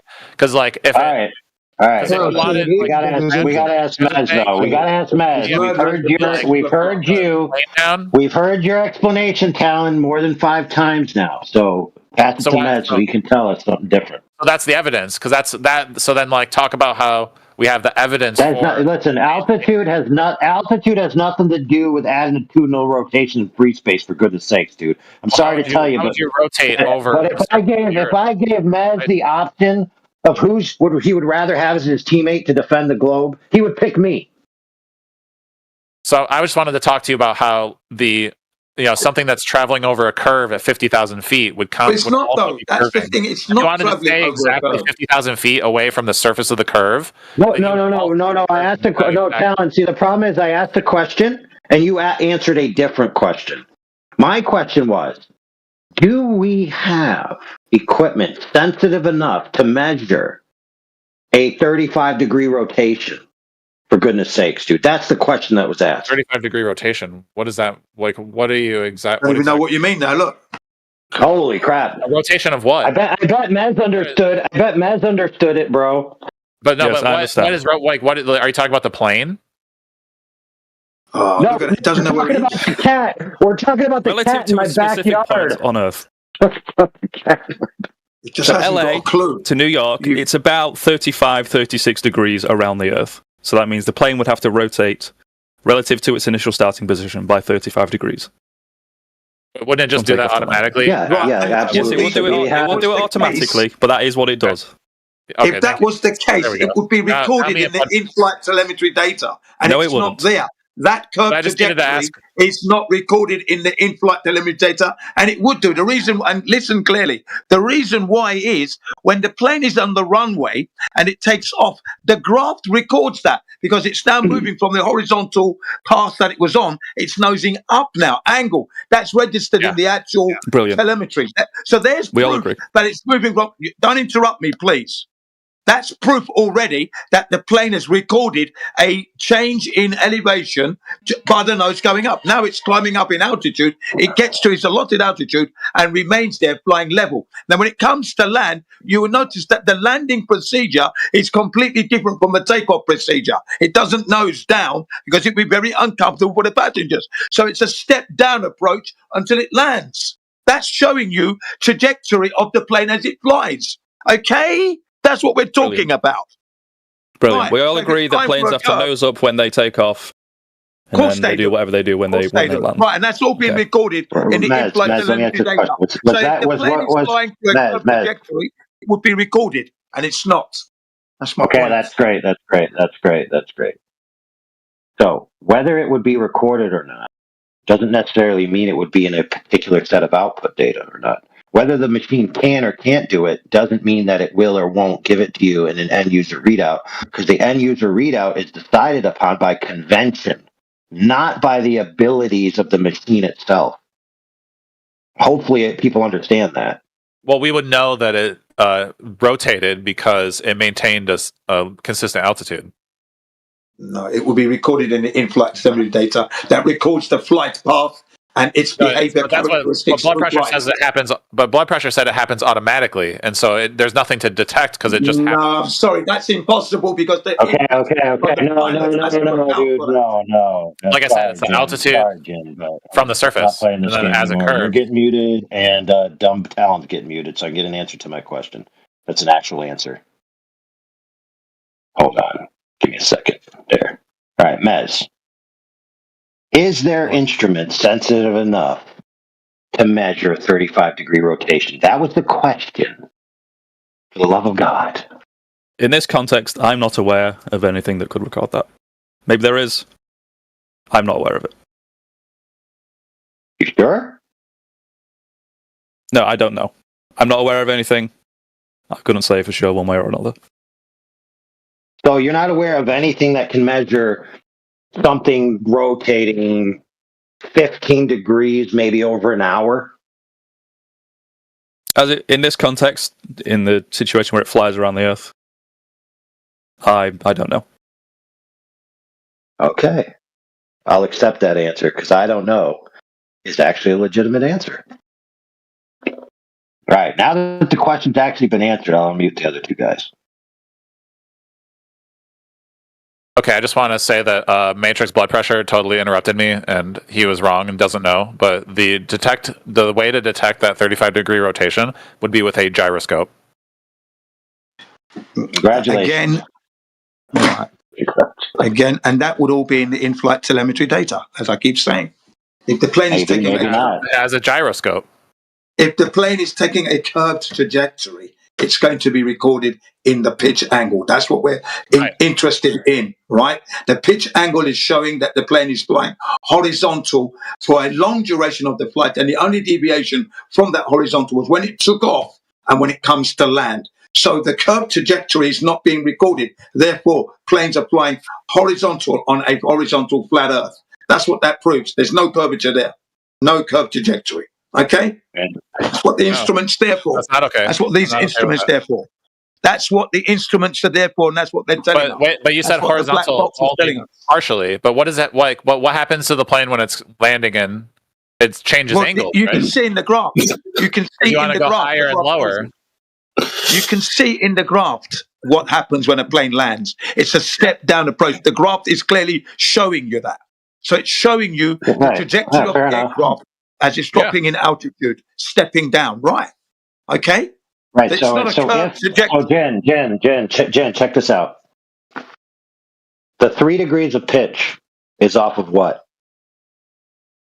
The 3 degrees of pitch nosing upwards, that would be off horizontal, isn't it? Okay, so Mez's claim was that the horizontal baseline itself is constantly rotating from which the 3 degrees is measured. So if you had an end user readout output that said 3 degrees of pitch, that wouldn't be telling you the orientation of the horizontal baseline, would it? No, it wouldn't. But if the plane is following a curved All right, I rest my case. Jen. Together, me and you debunked Brian's logic's super duper proof of flat Earth. Good job. Not we really. won. No, yes, we did, dude. Yes, we did. We I'm haven't. sorry. No, we haven't. Yes. No, we haven't. Awesome. No, we haven't. We haven't. We haven't at all. Jen, you just agreed that if it was the case that it was off of the horizontal and the horizontal was rotating. Now, don't get me wrong on that's being incoherent on a separate argument. That's fine. But that end user readout wouldn't be telling you the baseline's attitudinal orientation. You'd need an additional piece of information, which our other friend Talon rightly said would come from a gyroscope or something along those lines. So they don't have any positive evidence that the plane is rotating. What that pitch data is showing us over a duration of time is that the plane pitch hasn't changed for a duration of time. That means it's flying. Nobody disagrees. Mads doesn't disagree. So you haven't convinced him of anything. I don't care. I don't care if I haven't convinced him. That's his problem. He doesn't understand. Okay, that's fine. I know that's fine, dude. But the point is, this is supposed to be the number one knockout proof that is going to convince the whole world the Earth's flat. And here we got a bunch of people not convinced. But if people don't understand it, that's their problem. They don't understand it. So then how are you going to make them understand it then? Well, they're going to have to learn it for themselves because it's simple. A child of 8 could understand it. Come on, man. No, dude. Listen. To understand, is it? Let me ask you a question, Jen, let me see if you can understand this question, Jen. Yeah. Let me see if you can follow. Right. What is it? Mez agrees with everything you said except for one point. What is that point? That this data doesn't prove that the Earth is flat. That's what he's basically. It's not proving that the Earth is flat. That's not his contention. That wasn't his contention. Linear straight flight. That's what he's saying. But why? What is his contention? Yeah, what am I contending? I don't understand why he doesn't understand. Not Talon Mez. I don't understand that. I don't understand why he doesn't understand. I think I understand what you're talking about, Jen, because you're looking at this graph of the flight with the altitude and the all these and lines, the pitch. lines. Exactly. Okay, these are all the pitch angle is there. No, I see what you mean. So that graph wouldn't show because the paper is straight. And it's only showing altitude, so that's a 2-dimensional. No, there's a pitch angle there. Readout of the flight. So I'm talking about the pitch angle, the one where you see. Hang on, the one where you see the line going dramatically up, then it reaches an altitude and then levels off, and then at the other end, at the right side of the graph, you see the step down. Right, now that's showing you the trajectory of the aircraft. Yes. No, this is perfect. Actually, Jin, I totally understand what you're talking about now. That's the whole point of the Bernoulli's effect. I started the entire conversation on the Bernoulli's effect, and the Bernoulli's effect is why you have to do that pitch angle to gain altitude. So the more you tilt, Talon, don't reset. The plane lifts the plane. Plane goes up. Altitude. And so then when what you about the rotational vector? Excuse me, Matrix. I want to. You're excused. What about the rotational vector? I want to make sure it's in the angle. Like so, the plane. Did you hear yourself say level off? To be tilted more in order to get more lift, and then it fly. And then you get up. No, he doesn't hear himself speak. Altitude. Talon, did you hear yourself say level off? So it's So like it feels straight because like when you're just flying. No, like, it is straight. It is degrees straight per mile. It feels the like instrument is measuring. You are going the straight. Instrument is measuring the characteristics of the flight. Okay, it's not a curved trajectory. It is not a curved trajectory. It is a horizontal trajectory. The reason why it's the misconception is that's what the plane is doing. That's what the plane is doing. The plane is flying horizontal. But wait a minute. If I took your graph and I actually took a circle map, let's say that we made the graph round, and then you put that data into a round graph, it would still perfectly align with the trajectory of the airplane. If you took a round, if you just curve that graph, it would perfectly fit. No, it wouldn't. It wouldn't. Yeah, what it would show is a curved trajectory in increments over time and distance. That's what it would show. But what we're looking at here is a horizontal linear flight. Sorry, that's what that graph shows me. All right. Great. Show me that we're flying over a curve. Talon, you're killing me, brother. You're hiding the curve. Like you got to put your paper on a round. You have to put it on a round. The curve's not there to be hidden. The curve is not there to be hidden, sir. The curve is not there to be hidden. Across a flat surface. The curve is not there to be hidden. The curve is not there to be hidden. Yeah, Jin, without melting down. Hey, Talon, shut up! How do you validate this curvature that you claim it's flying over? Yes. With all the other, but this is if I may, it's with all the other evidence. But in this case, what other evidence? That's great. You've told us there's other evidence. Please put it forward instead of just all the other evidence. That's great. If I could just please finish my point about the Bernoulli's principle and what we're doing with. Well, your Bernoulli's principle hasn't allowed for the pitching down of the plane, which is what I asked for when you first started speaking of Bernoulli's principle. No.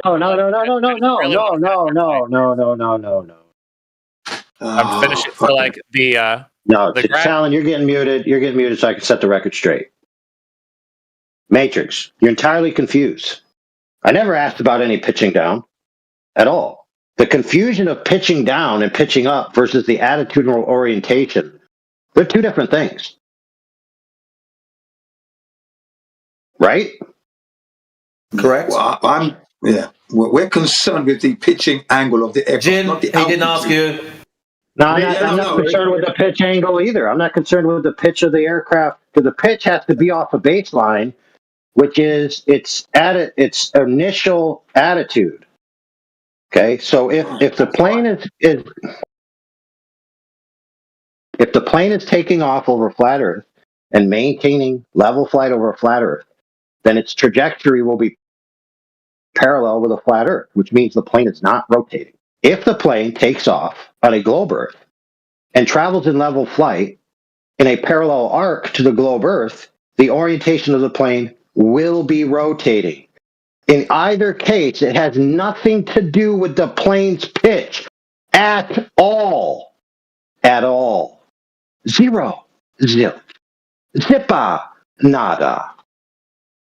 Does everyone understand yet?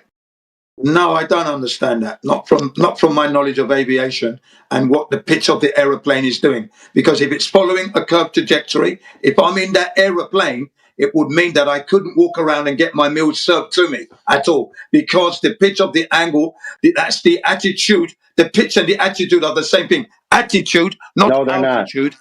They are. They're not the same thing. The attitude of the aircraft are the same. Nope. They're the same. Nope. They are. They're the same thing. They're not the same thing.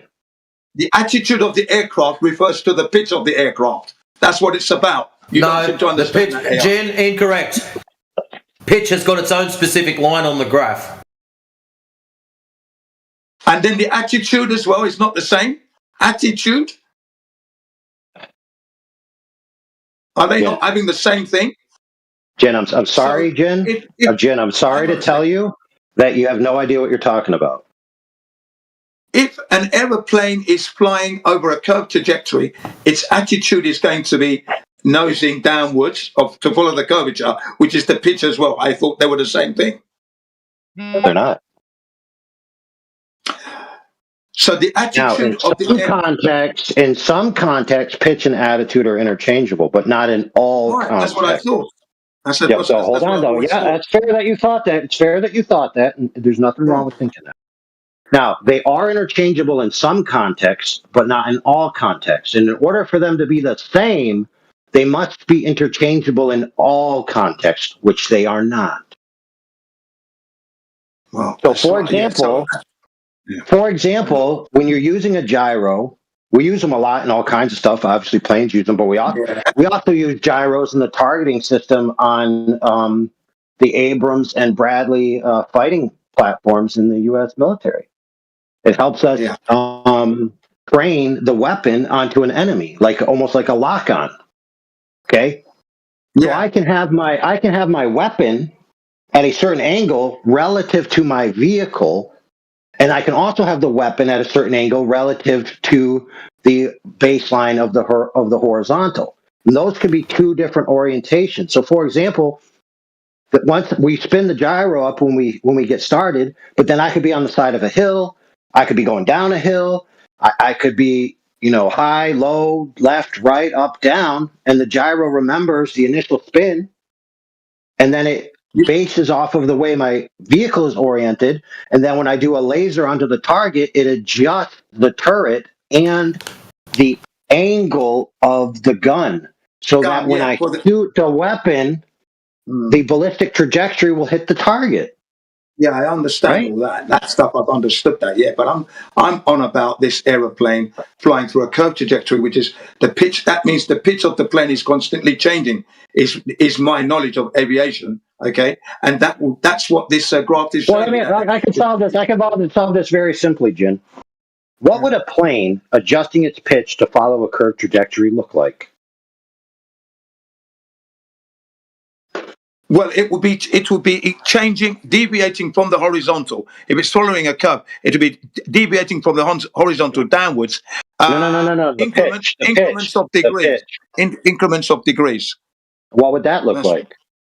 Well, it would mean that the plane would be following the curvature of the Earth, nosing downwards until it got to its destination, which means now that the aircraft...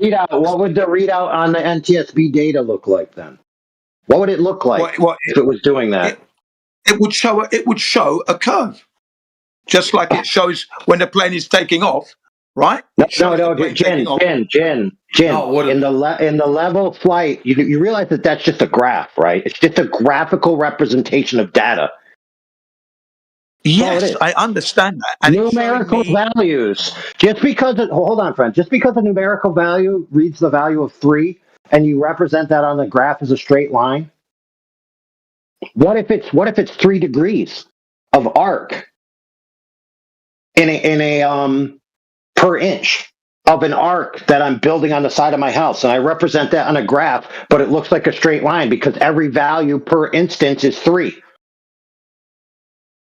So a straight line on the graph doesn't mean a straight line in reality. So what would it look like, Jen, on the NTSB data if a plane was actually flying around the curve of the Earth? What would that look like, Jen? Well, I think what I would expect to see is the plane taking off first, getting to altitude, and then from that point onwards, through a duration of time, a curved until it lands. What? Yes, you're not telling me what would be on the output data. Well, that's how would that show us on the pitch, Jen? How would that show up on the pitch data? What would it look like? I'm expecting it to be a curved line. With it can't be. It's a straight line graph. All it shows is angles in degrees. So if your nose is pitched down slightly more, so let's say it has to be -1 to fly around the curve, on that graph it's going to show a straight line, but it's going to show the reading of -1. Do you understand what I'm talking about? Well, I understand what you're saying, but I was under the impression that each increment would be registered on this graph.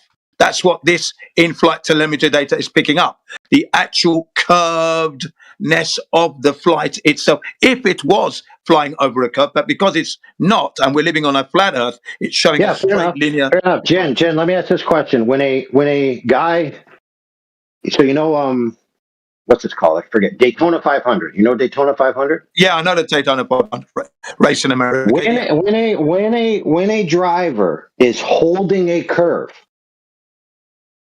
is he holding his steering wheel in a fixed position?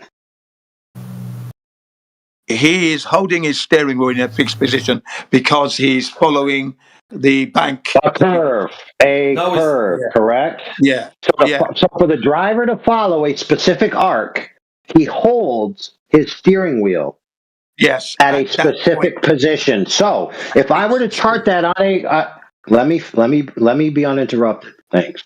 If I were to chart that on a graph, every second he's in that curve, and I charted it plot per second, he is holding his steering wheel at 3 degrees. Think about it. He's holding the steering wheel at 3 degrees. He's following an arc. Every plot per second on my graph says 3 degrees per second. Does that mean he's traveling in a straight line or a curved line? He's traveling in a curved line. Okay, so then what in the world? Correct, but on the chart it's a straight line because per second it's 3 degrees, and how I would chart that along the graph is every second line I would put the value 3, so it would say 3 3 3 3 3 3 3 straight across the graph. Yeah. Okay. With flight, it's slightly different because the characteristics. Okay, so if it's different, what the flying Fukuyama would it look like on the graph? Well, I'm saying that the plane's pitch angle is going to be changing itself, and that would be recorded. But again, if you're saying to me that it's keeping the same altitude, and then the degrees are changing, what is it, 27 degrees per? You said 3 degrees per minute, was it? Is that right? I don't know. No, you mean the driver? Aeroplane. Analogy I just gave you? Yeah, I'm talking about the aeroplane when it's flying supposedly over a curved ball at a fixed altitude. Dude, I'm asking you what it would look like. Why are you asking me? Yeah, I'm trying to say to you that it's going. I'm saying to you that you would see a curved graph just the same as you see the graph change when the plane was taking off. Wow, dude. Listen, Jen, I'm going to submit to you. My friend Jen. Yeah. You need to watch this episode 5 times while drinking a tea outside in the cool breeze and really put a think on this. Because you are utterly confused. Not really, no, because I'm looking at the graph, right? When the plane was on the runway and then it nosed upwards, right? It nosed upwards to take off. Now, if it's registering that takeoff over a period of time. Fine. We could talk about it till we're blue in the face. How about I just give you an art project? Draw me a graph that would show me that the plane is taking a curved path. Draw me that graph. Okay, yeah. Take the NTSB graph. Here, check this out. I'll give you some help. Dude, who is hot micing? Oh crap, Mage, you're hot micing, bro. No worries. We'll get you in a second. Take the NTSB graph. Imagine another line that you could draw, or just erase the pitch data line. And then draw what the plane would look like. Yeah. Okay, I'll try and do that. And see if I can come up with something. Yeah, because I thought that the plane that pitch data was showing us a horizontal flight and not a curved one. Well, no, friend. It's definitely not showing any curved flight from that line of data. Right? It's not showing that the plane's rotating in any manner. right? Yeah, right. We agree on that, right? Yeah. That's why I thought that it backed up the fact that aeroplanes fly horizontal over the Earth. Everyone agrees they fly horizontal. Yeah, Mez agrees. They're not taking a curved trajectory anywhere. Right, Mez agrees that it flies horizontal. Mez just means something different when he says it flies horizontal. He's saying it's flying horizontal over a curved surface. He's saying it's flying in a horizontal attitude, which is a ever-presently rotating orientation. Over a globe, though, and that's impossible. Now, notice when I asked him, well, then, can you prove that from the plane? He said, no, I can't. I don't know of any way to do it. No, the other guy said, well, you could use a gyro. Yeah, but then this is why I thought the pitch angle was the perfect data to show if there's a curved trajectory going on or not. Do you know why you thought that, Jen? Jen, do you know why you thought that? I know why you thought that. Do you know why you thought that? Yeah, I thought that the black box was recording the flight distance from the ground, of course, and then if the plane is now following a curved trajectory, then the angle is changing because it's no longer in a horizontal position. It's following a curved trajectory. Right, but the angle, if it was following a curved trajectory, right, in the manner in which the Globers believe, it would be the baseline that the pitch is being measured from that would be altering. That's what they would have to prove. Right. And that's why the plane's attitude would change as well because of that. But it's not, is it? The baseline is horizontal, hence no curved trajectory shown on the graph. That's what I thought. Right. So what would we? So the actual thing you would need to arbitrate whether the plane is actually rotating in that manner or not. And this is aside if you have other evidences for horizontal being, flat and level across the entire surface of the Earth, which you could have. I'm not saying that that's not attainable. It's just a free gyro demonstrating the attitudinal rotation of the plane as it travels. It's either going to be 35 degrees at the end of the flight that we mentioned before, or it's going to be 0 degrees. It's either going to say 35 degrees of rotation or 0 degrees of rotation. Yeah, that's a very good way as well, because that 35 degrees of rotation shows you've followed a curved trajectory and you're a different orientation from when you started. Yeah, right. Absolutely. Right. So from the plane data alone, that is the only thing that would convince a Glober. The idea that the plane is flying horizontal doesn't convince them at all. At all. Well, shame that is really. It's not sufficient. It's not sufficient to the test. They don't fly horizontal. Look at all the pitch angles all the different pitch angles have to do with increasing lift to get to a certain altitude to reach a different destination at a really fast time. Yeah, they fly horizontal. They don't fly in a curved trajectory. That's a fact. They don't. Yes, fly but Jen, correct yourself. They fly at a certain angle, Jen, a certain altitude. He is correct, Jen, and you're just confused with yourself right now. But you can correct yourself very easily. Talon. I'm Talon. Hey, Talon. I'm speaking to Jen. It's bad enough Jen's interrupting me. I don't need you to interrupt me. Holy crap. I'm also talking to Jen. Vote leaders here. So check this out, homies. Jen, by your own admission earlier, and I'm sure you'll agree with me, it's 3 degrees pitched off of horizontal. Yeah, upwards. Right? There you go.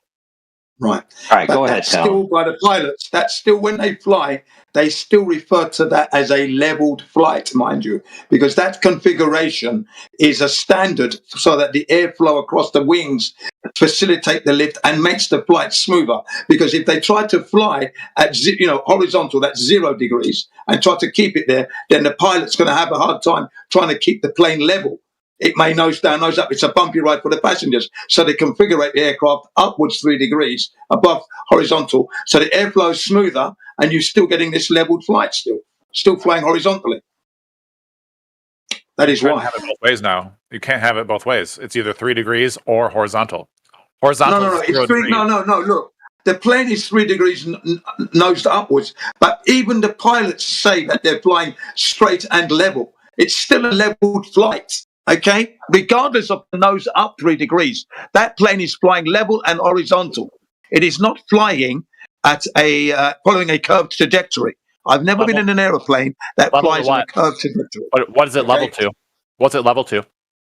It's level to the Earth underneath. The Earth, right? Yes, the Earth itself, the surface of the Earth, because it's not flying. Because an aeroplane is not flying in a curved trajectory. If you're following the curvature of the Earth, and the trajectory must be curved as well, and it's not. Right. It's not at all.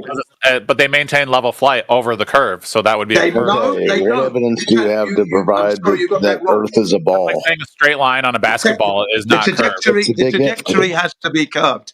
So if I draw a straight line on a basketball, is that a straight line or a curved line? Is that a curved trajectory? The line, the pen. If I wrote a line on a basketball, is that line is following the curvature of the ball? So that's a curved black line. Okay. That's what that is. If a plane flew over the surface, so if you just took that pen, if you just took that line and you lifted it, and you figured out a way to use the Bernoulli's principle to lift that line, that pen line, 35,000 feet above the basketball, that would still going to be a curved line. It's still going to be a curved line. It will not be a straight line. If you level off, you're going to fly off the basketball. It's going to be a curved line because it's going to remain in that shape. The line is it's going to remain in that shape. Hang on. You're not letting me speak now. It's going to remain in that. You're interrupting me in the middle of my sentence. You're not letting me speak again. It's going to remain in that shape. It's going to remain in that shape as you lift it higher off the surface of that ball. It's not going to level out straight, is it? It's going to be a curved line at a higher altitude. A curved line at a higher altitude. Sorry. But it's a straight line. Not a straight line at all. Sorry. Yeah. Because if you're flying over, line is not straight. It will never be a straight line in my life. Never in my life until the day I die will I ever say a curved line is straight. Like an airplane. Okay. Just like Sorry, an airplane. Mate. No. Sorry. No. Yeah. Nope. Not at all. A curved line will never be straight. And like I've said, aeroplanes do not take a curved trajectory. They fly horizontal across the Earth with their nose up 3 degrees. That's been a standard we know. And the pilots themselves say it's a straight flight. And I've posted 3 documentaries of pilots stating that about an hour ago. If you go back, you'll see it. Flatten the curve. 19 pilots prove flat Earth and 28 pilots prove flat Earth. And they talk about straight level flights. They don't take a curved trajectory. We do not live on a ball. And your Burnett, whatever principle, doesn't work here because it's not proving the Earth is a ball. Sorry. Flat Earth. But you're saying a curved line over at an altitude over the basketball wouldn't be straight. So that means how do you know that using a basketball is a good trajectory over a plane for the Earth, Talon? The trajectory of a plane over the Earth, over the globe, is curved, not straight. So now how do you know the Earth is a ball? Yeah. Start there. Yeah, because you're not proving your ball with your this volley could go back and forth for hours. Yeah, and you're not proving anything. Airplanes fly horizontal. We're talking about the Bernoulli. Because right now it's just a big if. Yeah, sure, the flight level's off, but you have to understand the Earth's a ball and it lands inverted from where it took off. If it's a long enough flight, and 15 to 20 hours flights, right? It follows a curved trajectory. We all just agree. No, it doesn't. No, it doesn't. Are you ignoring over a curve? No, it doesn't. No, it doesn't. You just said like the same thing with the pen on a basketball. I've traveled 6,000 miles. Yeah, how do you know that the Earth is equivalent to the basketball? Talon. That pen followed a curved trajectory, just like the airplane, going from point A to point B. No, the plane doesn't take a curved trajectory at all. It's not recorded in the in-flight telemetry data. It's not in the in-flight telemetry data. I don't feel it in my senses, and my spirit level proves that the plane is flying horizontal. It doesn't change. It's not proving that the plane is flying at a curved trajectory, which it would do. It's going to change its orientation from horizontal as it follows the curvature. In fact, 6,000 miles is a quarter of the globe. That's 90 degrees off that ball of yours, and degrees of curvature at all. The orientation was level all the time. Horizontal flight with its nose slightly upwards, but horizontal level right. But wait a minute, you're onto something though. If you just said that it would go 90 degrees at 6,000 miles, that's a quarter. So if you times that by 4 quarters, you end up back where you started because the Earth's a globe. No, you wouldn't. No, you wouldn't. No, you wouldn't. No, you wouldn't. Because the planes don't do 90 that. degrees of rotation. There was no curved trajectory. There was no curved rotation. You just fucking said the Earth was a globe, bro. There was no curved trajectory. I can't believe we finally hit it. You nailed it. No, dude. you're just being silly now. Because I said to you that the plane flew horizontal. I told you that already. Awesome, dude. Jen, we nailed it. What a great. No, we are not there at all. Don't be silly. All right, Jen, it's your turn to talk without Talon talking through you. So make your point. Thank you. And I'm going to mute you and unmute him so he can make his. Go ahead. Yes, thanks very much. No, I'm just stating that I did not say that the aeroplane takes a curved trajectory because it doesn't. 9.5 hour flight was straight and linear all the way to Tokyo, Japan. There was no curved trajectory. But if you're on that globe of yours, that would be 90 degrees and you would have to encounter that curved trajectory, but we didn't. That's why I've stopped for now. Thank you. I want to talk to Talon next if there's a queue. Hello, this is Talon. I'm ready. Yeah, Talon. Are you and Jen done with your point? You guys are Talon. Hold on, Talon. You got to wrap up and respond to Jen there.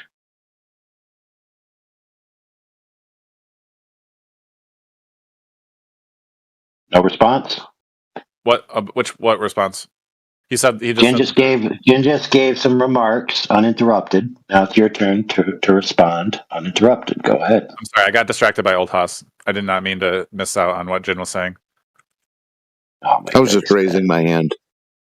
I would love to hear what Jen has to say, and I will respond to it. And then all right, hold on. We'll unmute Jen so we can say it again. We're trying to get you guys to finish without talking through each other. All right, go ahead. So basically what I said was London and Japan is 6,000 miles, which is a quarter of your globe. If you were living on a globe, it would be a quarter, and you would experience the curvature there because that's 90 degrees, right? But we didn't experience that. It was a horizontal. You're interrupting me. It was a horizontal flight all the way. Okay? That's what I'm saying. Finish. Okay.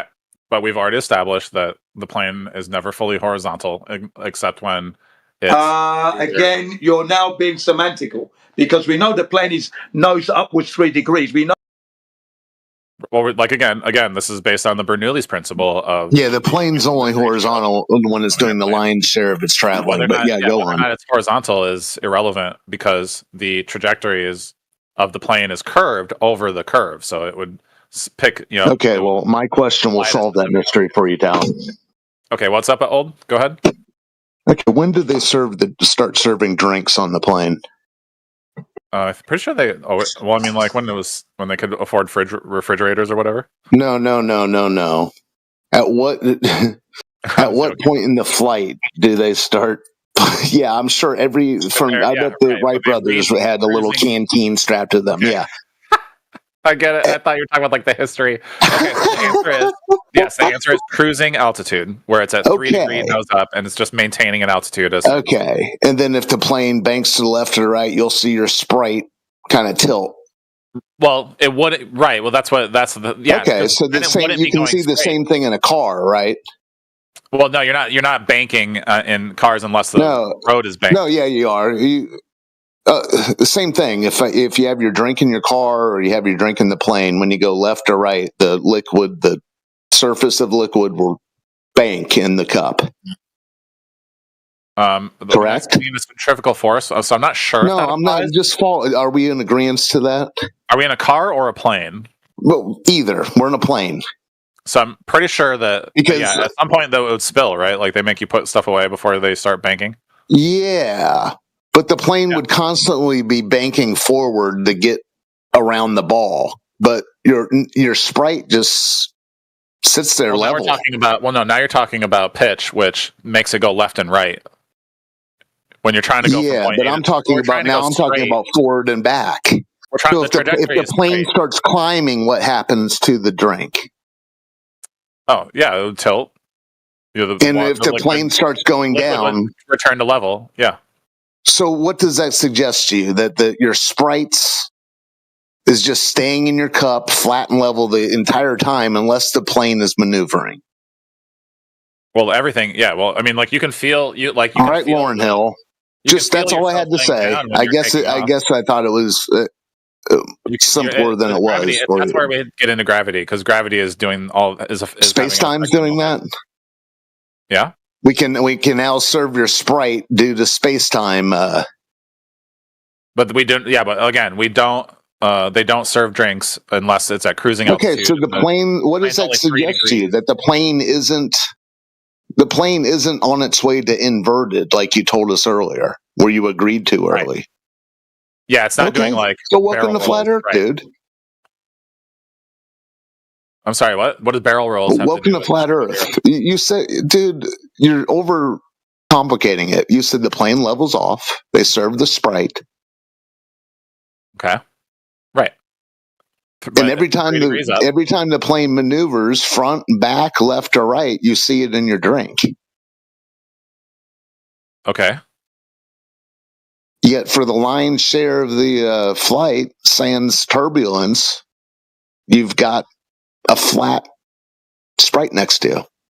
No, it's 3 degrees nose up. Oh, is it? Okay, post that. Post your 3 degrees tilted forward sprite. Someone must be in your DMs. I mean, we're not really measuring the sprite, plane. Right? The plane is nose up, but it's tilted. But your sprite is 3 degrees forward or back. Holder. Yeah, that's why it has a little cup holder in the table on airplanes, and if you and it's really precarious when it's not in its little divot, because it would slide down. But again, it's only like 3 degrees, so it's just tilted. It's only tilted a little bit. Your sprite is tilting 3 degrees back or front forward. Well, what I would say at that point is 3 degrees of your sprite tilting forward or backwards? What? I mean, it's only 3 degrees. Which way, dude? Right? Which way is the 3 degrees? Up, nose up. So the plane, like I said, the plane. Okay, well, that's troubling if you're trying to go get inverted once you reach China. Well, nobody's inverting a 747. No one inverts. Well, they would. Yeah, it would have to be going upside down eventually, dude. Anyways. No, a plane is always. So how do you? This is all just if. Yeah, you could put a circle and you could attach the flight data to the circle. How do you know the Earth is a ball, or is it just aircraft and satellites with you, Talon? We've taken measurements and calculated the curvature with formulas. They calculated the curve with measurements from measurements that we take. Okay, go ahead. Which measurement? Global positioning, satellites, all that good stuff. Oh, Lord. Okay. It is satellites and shit with you. I don't know what else to take it, but... Well, that's the evidence. What measurements are you talking about? Physical evidence. We got satellites and stuff. Sputnik. Oh, Sputnik was the first satellite we've had. Don't on my birthday. do this. October 4th, 1957. Look it up. Sputnik. Yeah, I'm aware of Sputnik, dude. I'm aware of monkeys in suits and dog astronauts. I even remember Slimy the Worm on Sesame Street. Look it up.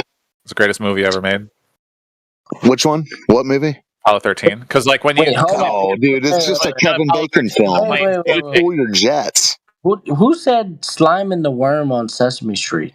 That was, you know who that was. Wait a minute, brother, hold on. We got to get something straight. When you said Apollo 13 was the greatest movie ever made, did you mean the NASA or the Hollywood version?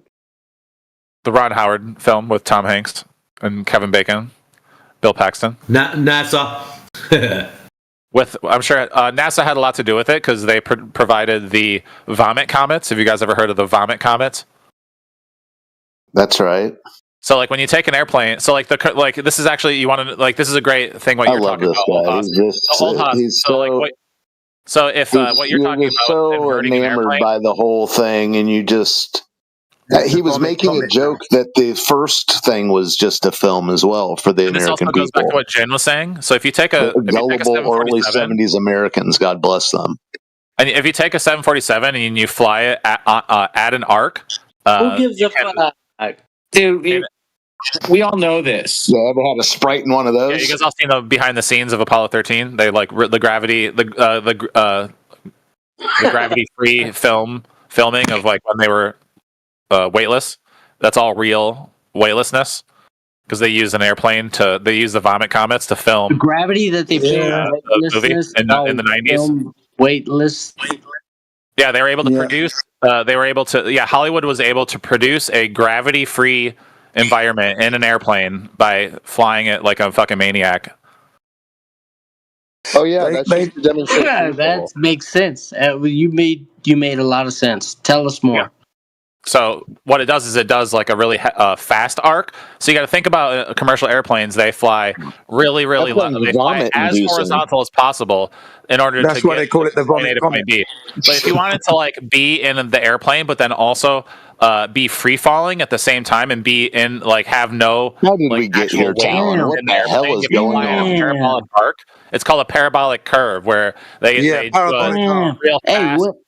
Yeah, what else they go up high and then as they're falling, the plane is falling like your body is falling at the same speed the plane is falling, so you can just take off your seatbelt, and as the plane's falling at a certain curve, you be falling and the plane be falling. You can actually be weightless. What's that? The OK Go, they did a video. They stole the idea from Apollo 13 and they made a music video where they're weightless. So you've got two good exampknow. Jamiroquai. That was when Jamiroquai. That's frightening, Matt Willis. That's what I was thinking about. I know, right? It's Jamiroquai. Yeah, it's real weightlessness. Virtual insanity. I'm putting it in the sides. Nothing computer generated, just a fucking airplane and a movie set. What the hell does this have to do with the Earth being a ball? And they recreated the Apollo 13 mission in a movie. Yeah. Kevin Bacon film, with Kevin Bacon, Gary Ed Harris. Ed Harris, yep, was the flight. That's right. Flight commander, mission control. Fuck, such a good movie. Goddamn. All right, connect Star Wars to that film. Do the 7 degrees of Kevin Bacon and do Star Wars. My parents watch Apollo 13 every weekend, like no joke. It's on at least twice a week. Yeah, you are joking. Come on. They like the propaganda. Do you guys do bootlicking every other weekend? I seriously grew up watching that movie, like before we had the internet. That's cool. Yeah, films are fun with the family. There's lots of fantasy, sci-fi, space travel films. Suspense. Well, no, it's about the it's about the only one of the 7 that failed, but yet no one died. Heroes were made 5 times, but they went like 4 times after that one. Yeah. Once they learned what I think they went twice. The American people started getting bored, so they had a disaster space film.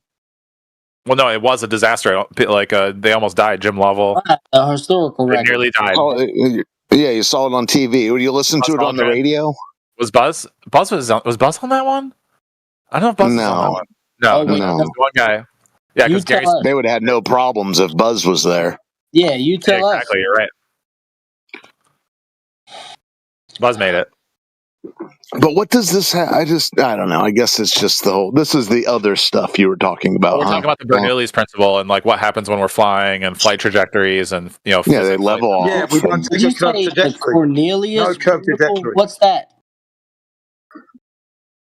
I don't even know why he thinks air wing lift has anything to do with whether or not the Earth is a ball. He tried to tell me that the Wright brothers were working out space-time on that prairie. Yeah, it would be a lot cooler if it would be a lot cooler, bro, if the Earth was a sphere and it was rotating and we were going around a molten lava core and we went around the sun 365 days. It would be a lot cooler. Don't forget the magnetic field. We got the magnetic field protecting us from radiation, or we would all the die. magnetic field coming from molten iron. Yeah, exactly. Spinning. Not not ferrous metal. It's just incredible pressure. Pressure? What do you mean? Like, what's that got to do with magnetism? What's pressure got to do with magnetism? Because it's moving. So, like that, the magnetism is from the friction. Wait, what's moving got to do with magnetism?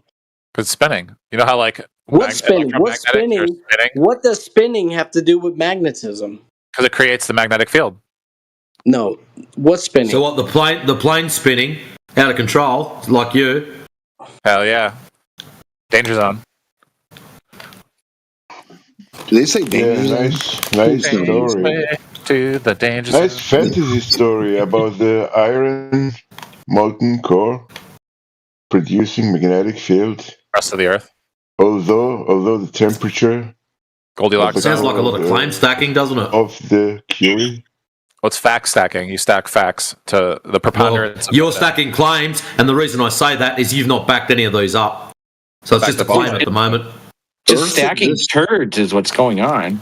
Yeah, Earth existing in the Goldilocks zone is a thing. Is that a fact? Evidence. The Goldilocks zone, is this a fact?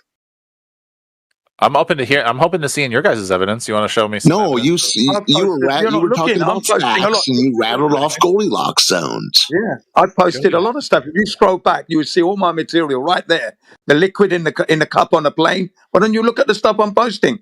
The parabolic arc flights with the passengers in there enjoying the vomit comet. It's all. I've been posting everything you've been talking about all the way through. In-flight telemetry data. Thank you. Proving flat Earth. Yeah, it's all there. But thank you for showing me, for confirming everything that I said. You're not confirming anything. No. Are you conceding? You haven't confirmed. Everything I've posted debunks what you say. Sorry. Let's get that straight. That is a claim. Why don't you watch the material? Look, we've told you already, but you seem to be hard in hearing. So watch it for yourself. And here comes another one. Keep looking in the side chat. Here's another one for you, okay? Are you looking in the side chat? NASA bloopers. He's gonna post something for you. NASA bloopers. I'm cool. Like I said, I'm totally open to seeing any evidence. You're looking. You're not looking at anything. You haven't posted anything yourself, right? And I'm trying to get you to actually look. I'm blocked. I'm blocked for a moment. Right? Keep looking. There we go. Why you from Challenger? Wait, what? This is 1983. No, go. There's another one for you. So you do 28 pilots. So you do agree that the Space Shuttle Challenger does exist, right? No, it doesn't exist. There were three. I saw it on a tarmac. I saw it on a tarmac strapped to a plane, dude. Back in the 80s. Yeah, no one died. Yeah, it's an aircraft. It's a proper aircraft. There were three of them. What? You guys don't think people died when the Challenger exploded? No, relax, dude. Challenger? That's kind of propaganda. Rude. They rolled a TV into Holy crap! Hey! Pay attention! Those are Americans you're talking about. Callan, stop talking about that topic. Okay, well, I'm denying mass casualty events is actually a specific TOS for this platform, so stop talking about it. Thank you, all of you. I'm pretty sure you can talk about it happening. You just can't. Are we allowed to talk about Gus Grissom? The moderator is speaking. Yeah, dude. Listen, Gus Grissom is a single person, so he couldn't. But his other two buddies burned up in the capsule with him. Oh, dude, that's a good gif. Yeah, but all right. So, yeah, but you're not denying anybody died. You're saying he did die. It's a big difference. Yeah, go ahead. Yeah, I guess that's a valid point. Yeah, good point. Supposedly. Good point. Well, did he die? I mean, should we await a Gus Grissom, Kevin Bacon film in the future? I guess the fact that they didn't make a film about it. Rest in peace, Gus. Michael J. Smith. Yeah. Rip Gus Grissom. Michael J. Smith. Rest in Christ. Died. Grissom. So, the first person I looked up is dead. The Michael J. Smith. Kevin. Yeah, all we saw was a rocket blow up on TV, dude. That's what they rolled into the classroom on TV. I hate to use the term, this literally happened in the United States in 1986. Also died. Were you there when Were you there when they showed it on TV, dude? It was 4. So the answer would be begins with an N, ends with O. I was alive during when this happened. I was 4 years old. Okay, well, in the school classrooms, they rolled it in on a TV for us to watch for whatever freaking reason. So you saw it firsthand as well. And Big Bird was scheduled to go on. Big Bird. Okay. Yeah. From Sesame Street was scheduled. He was on the original passenger list. Call it. I just don't think Matrix should be able passenger list to go on the Challenger. Close your mouth and open your ears. You got 2 ears. Just open your ears for 2 ears. It was 1986. Correct. Okay. I thought it was 75, yeah. 86. So I was 25 years old.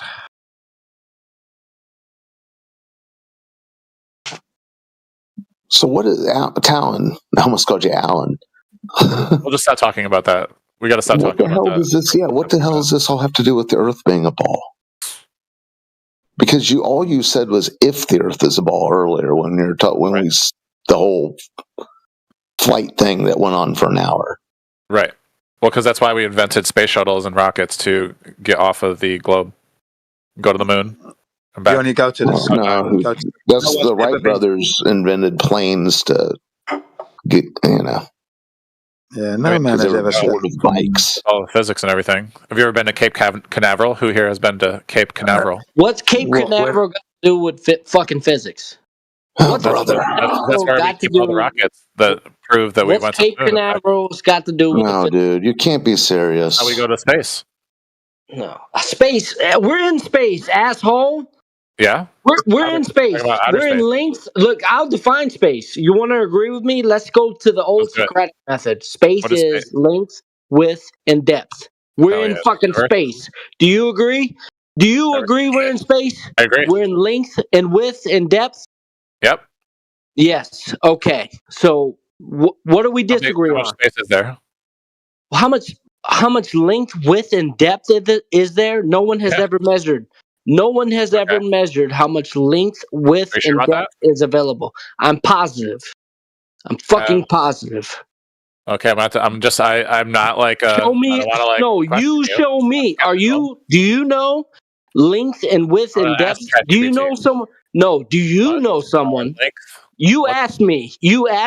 Now I'm asking you. Do you know of anyone who's ever measured the length and width and depth of everything? Okay. Space. We're talking about space specifically. Yes. Length and width and depth. Okay. The radius, moving distance from us to the edge of the observable universe is about 46 billion light years. What radius?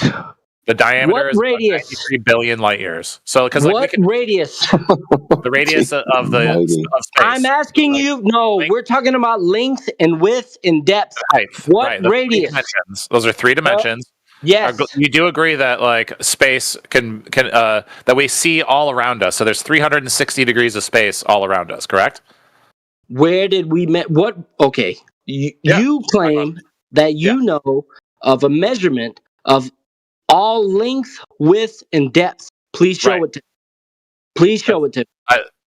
Right. So, like, if we took a tape measure and then just started, not if, motherfucker. You said you had it. Not if. Retard. Yeah, I just said the observable universe is 93 million light years in every direction, or total. So it's 46. So you can point in any direction, and the only observable distance that we know about is 46 billion light years. 0.5. 46 billion. Excuse me, 46.5 billion light years in any point, like just point anywhere in space. Those numbers are wrong. Those numbers are giving us not the number. What is it now since it's ever expanded? Bill, it's got the wrong mileage there. Those numbers are not correct. What you just said from your model, that's not the numbers we're given. Modal distance is what ChatGPT says. Well, there's no evidence that supports those numbers. That's for sure. No, that's right. There's no evidence distance of light. That we we've been able story, to. bro. Cool story, bro. How do we know? Story, bro. Did we observe this? ChatGPT got it wrong as well. ChatGPT, how we observed it. Okay. Hey guys, can I ask Talon a question? Yeah, welcome back. Go ahead. Okay, I see what they mean now. So yeah, Talon. So space. So what they mean by 46 billion light years. That means light has traveled. That's how far light has traveled total. So we know there's space that that's far. A cool story, bro. Because light has had that story, bro. Time to go in any specific direction because there's light going. We don't know that. We don't know that. Cool story, bro. Yeah, when you look up in the sky, there's light, right? At night, you see all the stars. Yeah, we don't know. So light at night, therefore massive distances. All that light is light years away. So we know that light has taken light. How do you know? We don't know that. We don't know. How many light years away can you see? Yeah, how many light years away can you see, Talon? No, how many assumptions does it take to get to 1 light year? That's the fucking question. It's not an assumption. It's the speed it takes. No, dumbass. There's no speed of light. 1 year. He has a habit of not answering questions. Speed of light. What's the one? That's right. What's the one-way speed of light, asshole? A one-way speed of light. Yeah. What's the one-way speed of light, asshole? Well, let me ask. ChatGPT. One-way speed. Let me ask the bot. I know what the script is because let me ask my master. Let me how far away can I say you can see? Let me call the Zord. 200 billion trillion miles. Dude, it's less than. Listen, it's less than the speed of heavy, asshole. 670,666,612.26 miles per hour, something like that. It's in that kind of number. It's 186.2 miles per second. You can see as far as you wish, Lord Talon. Silly. Hey. The meter, distance itself is travel is defined by light. Just say what is light? 1 meter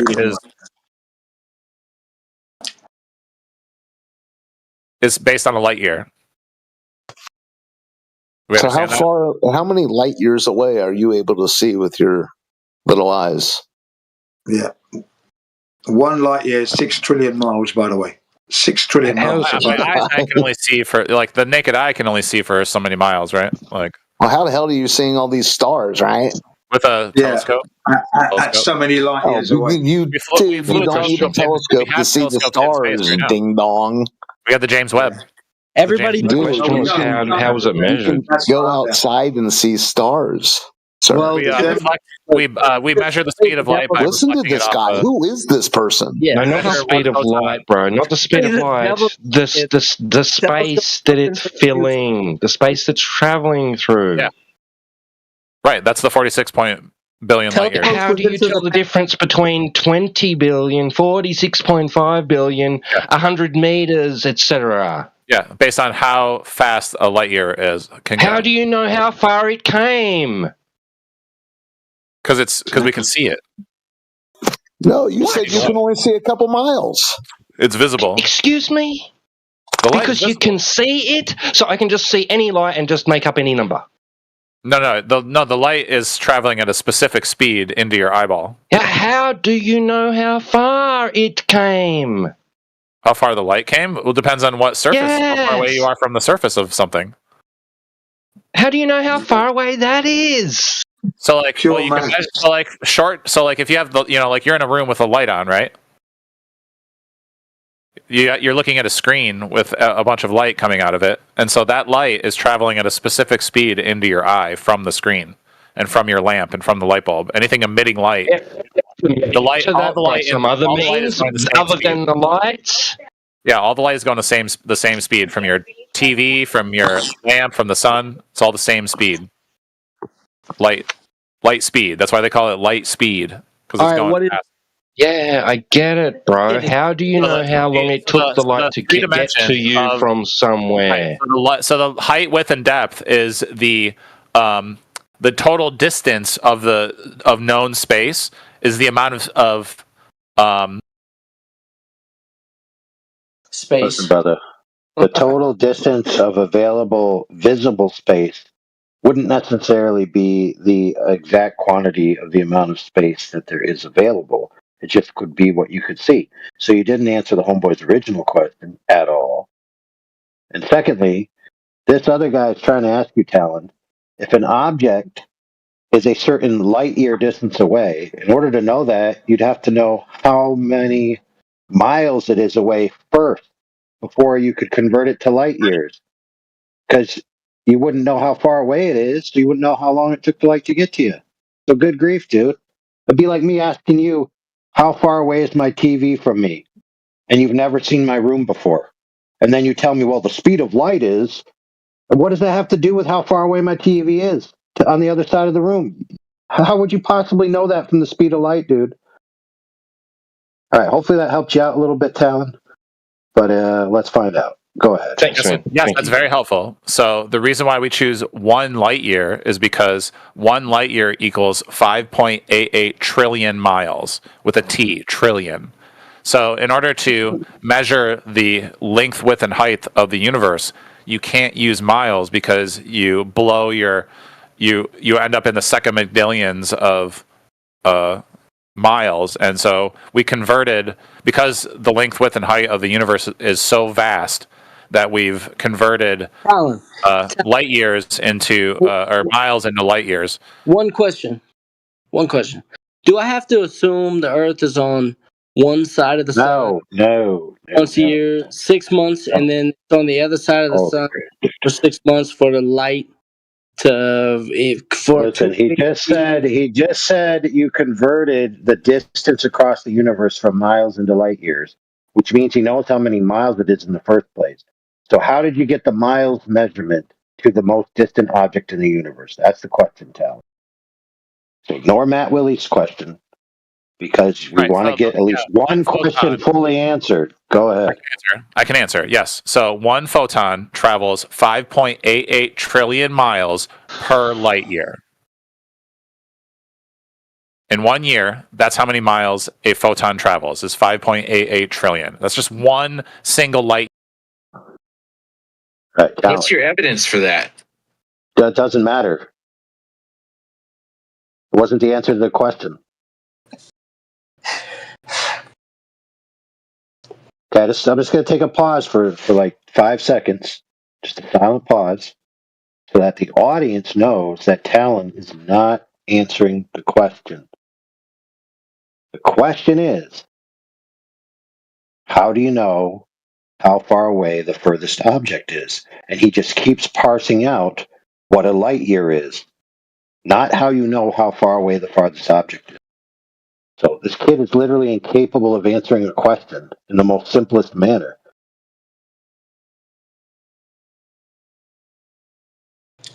All right. How far away is the farthest object? Go, Talon. Again, all we were doing was converting light years into miles. I was answering that question. No, that's not what we were doing. What we were doing was asking you a question that you aren't answering.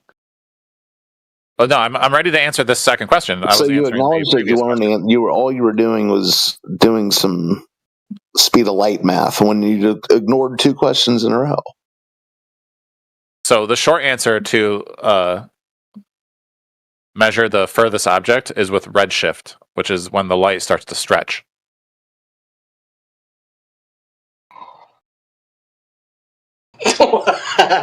What do you mean it stretches? You measure it in right. So when it gets to be, so that's how we know that it's reaching the edge. That's where the theoretical edge comes in. Is that as the light is stretching? That's how you don't know. And going into redshift, that's where we see. That's just our observable edge. Don't know. No, it's what you don't know. Show me light stretching. That's at the edge of the universe. We'd have to go to the edges of the universe. But if you show me right now, I'll convert. Okay. But if you show me right now, I'll become a convert. Sure. If you show me light stretching right now, I'll become your proselyte. So, hang on, I got you. Show me light stretching. Show you light stretching. Great fucking preacher. Show me light stretching. I'll become your convert. So yeah, right. So light from the most distant galaxies are stretched into longer, redder wavelengths. Talking about? Show me. So, yeah. So like because like the light the older the light gets, the more farther away it is, the more it starts to stretch. Did you say what is light? Hold on. Did you say what if you know how like what is light? What is light? The stretching is not the right word to use. It's a spectrum. No. Yeah, like all like color and. No, the light of the world is the Lord Jesus. Light comes from is the No, there are many people tell you all kinds of things about light. There's many explanations of light, at least now. You know, it's a wave. But the Christians have the best definition of light.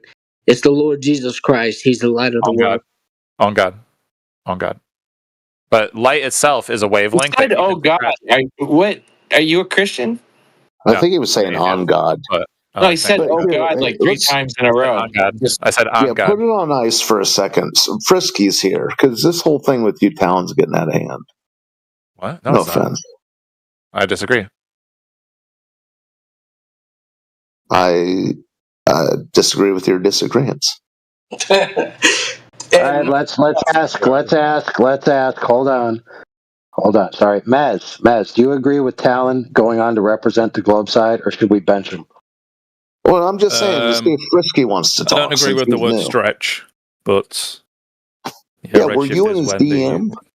Wavelengths of the light emitting from distant objects goes into longer and longer wavelengths. There you so go. It looks redder, which is why it's called redshift.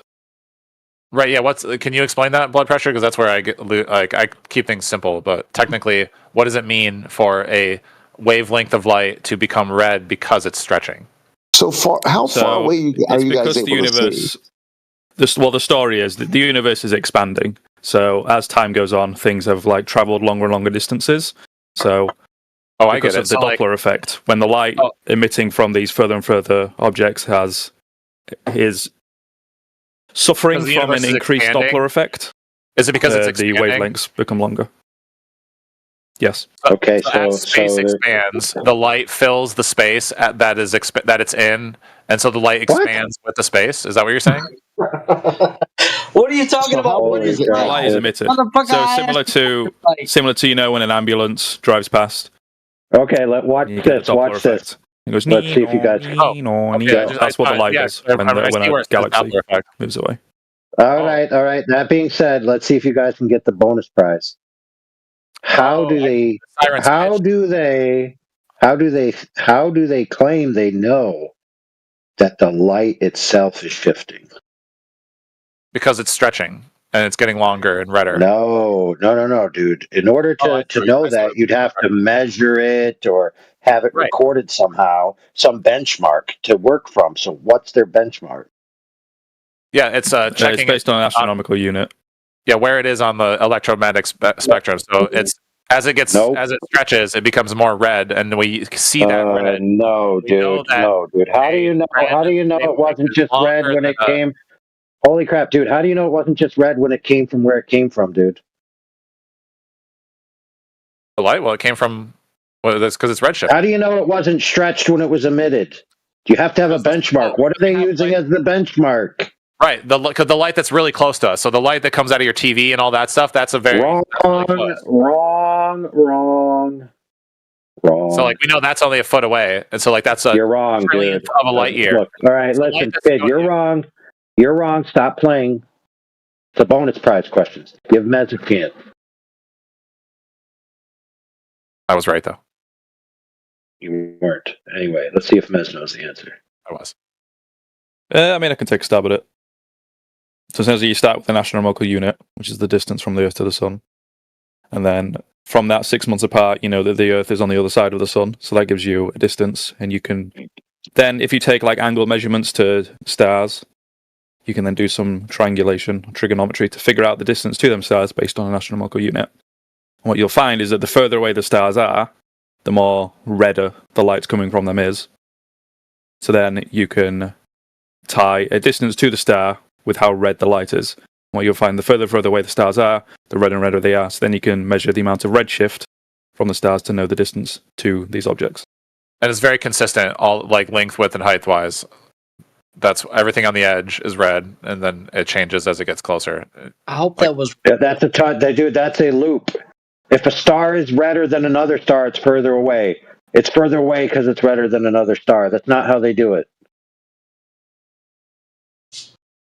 You need a benchmark first. How come you asked for plain that's fact? 1 light year. 1 light year is the benchmark. No. That's why it's one. All right, I'll give you the hint. Okay. It's the spectrography. Okay. Of the That's how we elements. get the redshift. That's how we measure the redshift and stuff, right? Now you know all of a sudden. Right. No, thank you. I appreciate the new information. I'm open to new information, so I really like it when people prove the globe with me. Because then I learn more. No. I like it when people hijack. What are you talking about? Astronomy and act like it's their shit. I hate it when people steal my worldview and act like it's their shit. All right. Well, let me tell the answer clearly, Talon, without you interrupt me. Because maybe somebody actually wants to learn instead of just hear you bleat through me. Okay? Okay. So, whether true or not doesn't matter.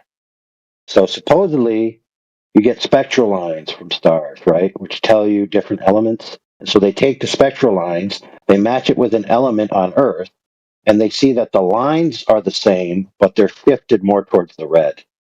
That was their benchmark. Otherwise, it would just have been a tautological loop, which would have been retarded. All right, you learned something. Yeah. Why won't anyone answer my question of how far it is you guys can see from your backyard when you look up? Because, Talon, you told me 3 miles, but all these things you talk about are on time. When you look up, a long time away. Hey, when you look up, you see on time. I mean, what the hell's going on? So how far are you guys seeing? On time. What do you mean? Talon.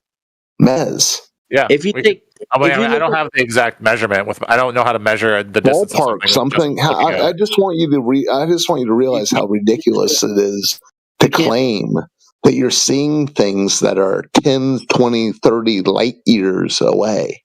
Right, you can see the light because you can only see the light. Like you can't see the planets, you can't see the moons, only the light.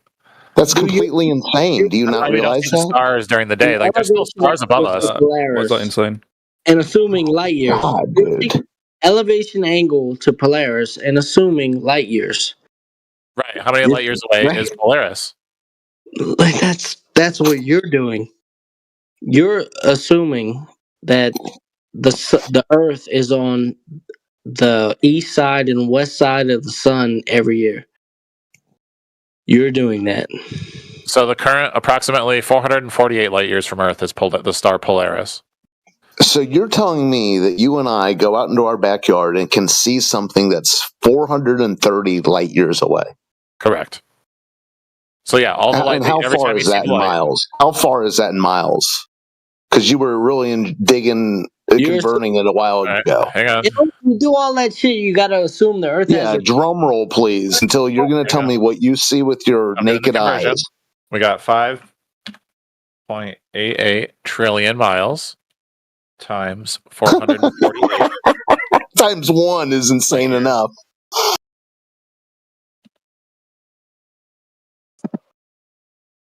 Okay. Drum roll. In miles, it's a 5. You're going to have to chat GPT how to say that number. Right here is at 2 miles.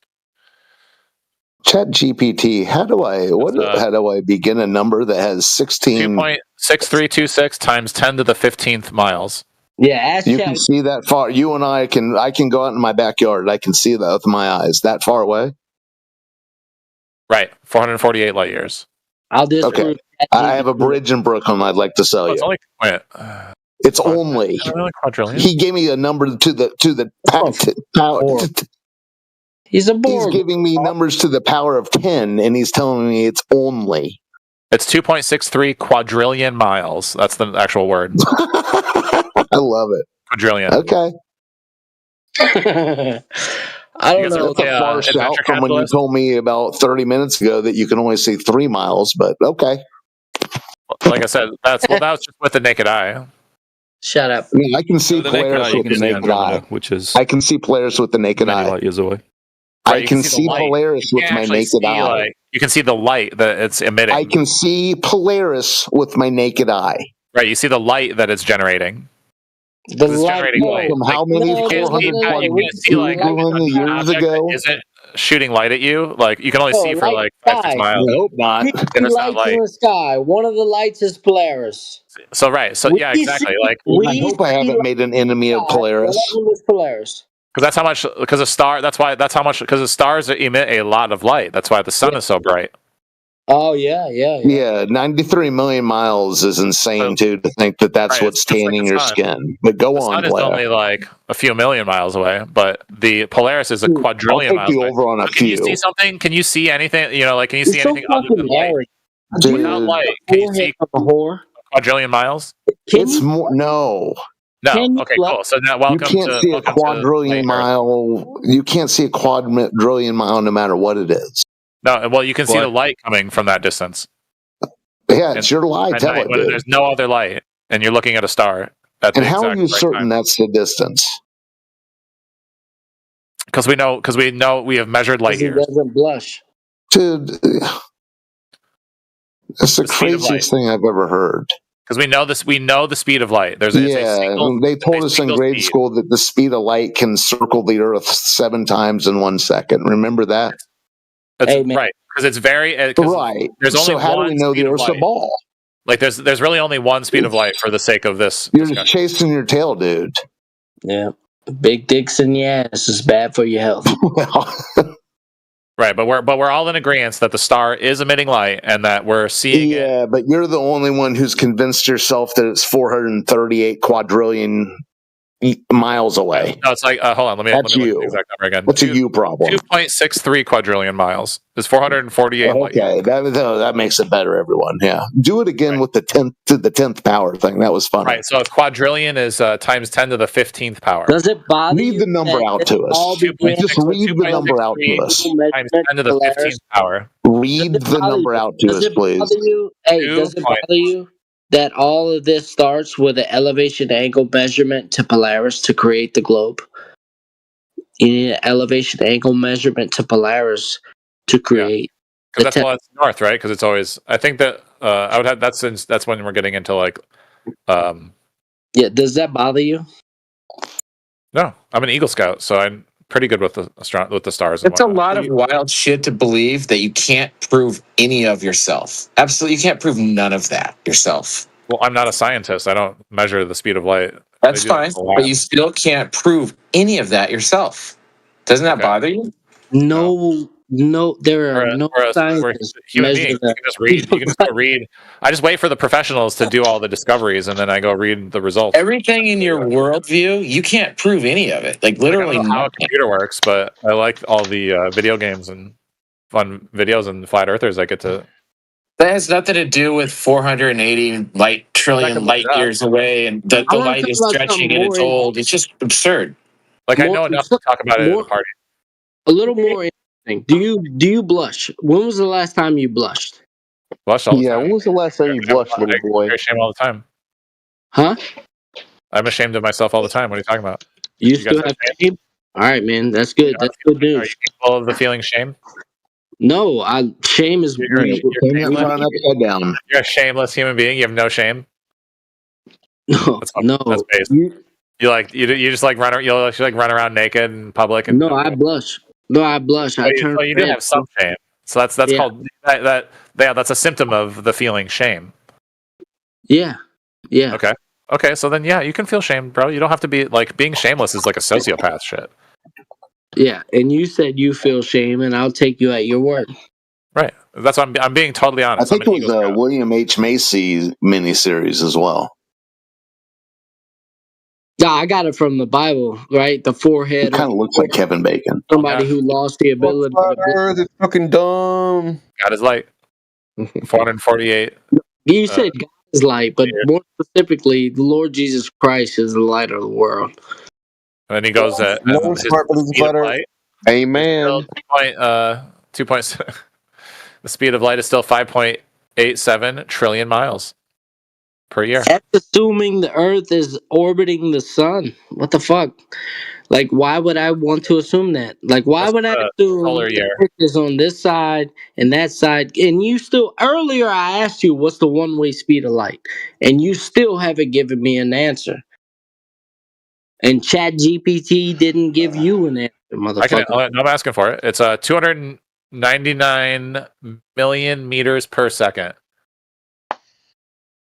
Or wait a minute. One-way speed of light in a vacuum is...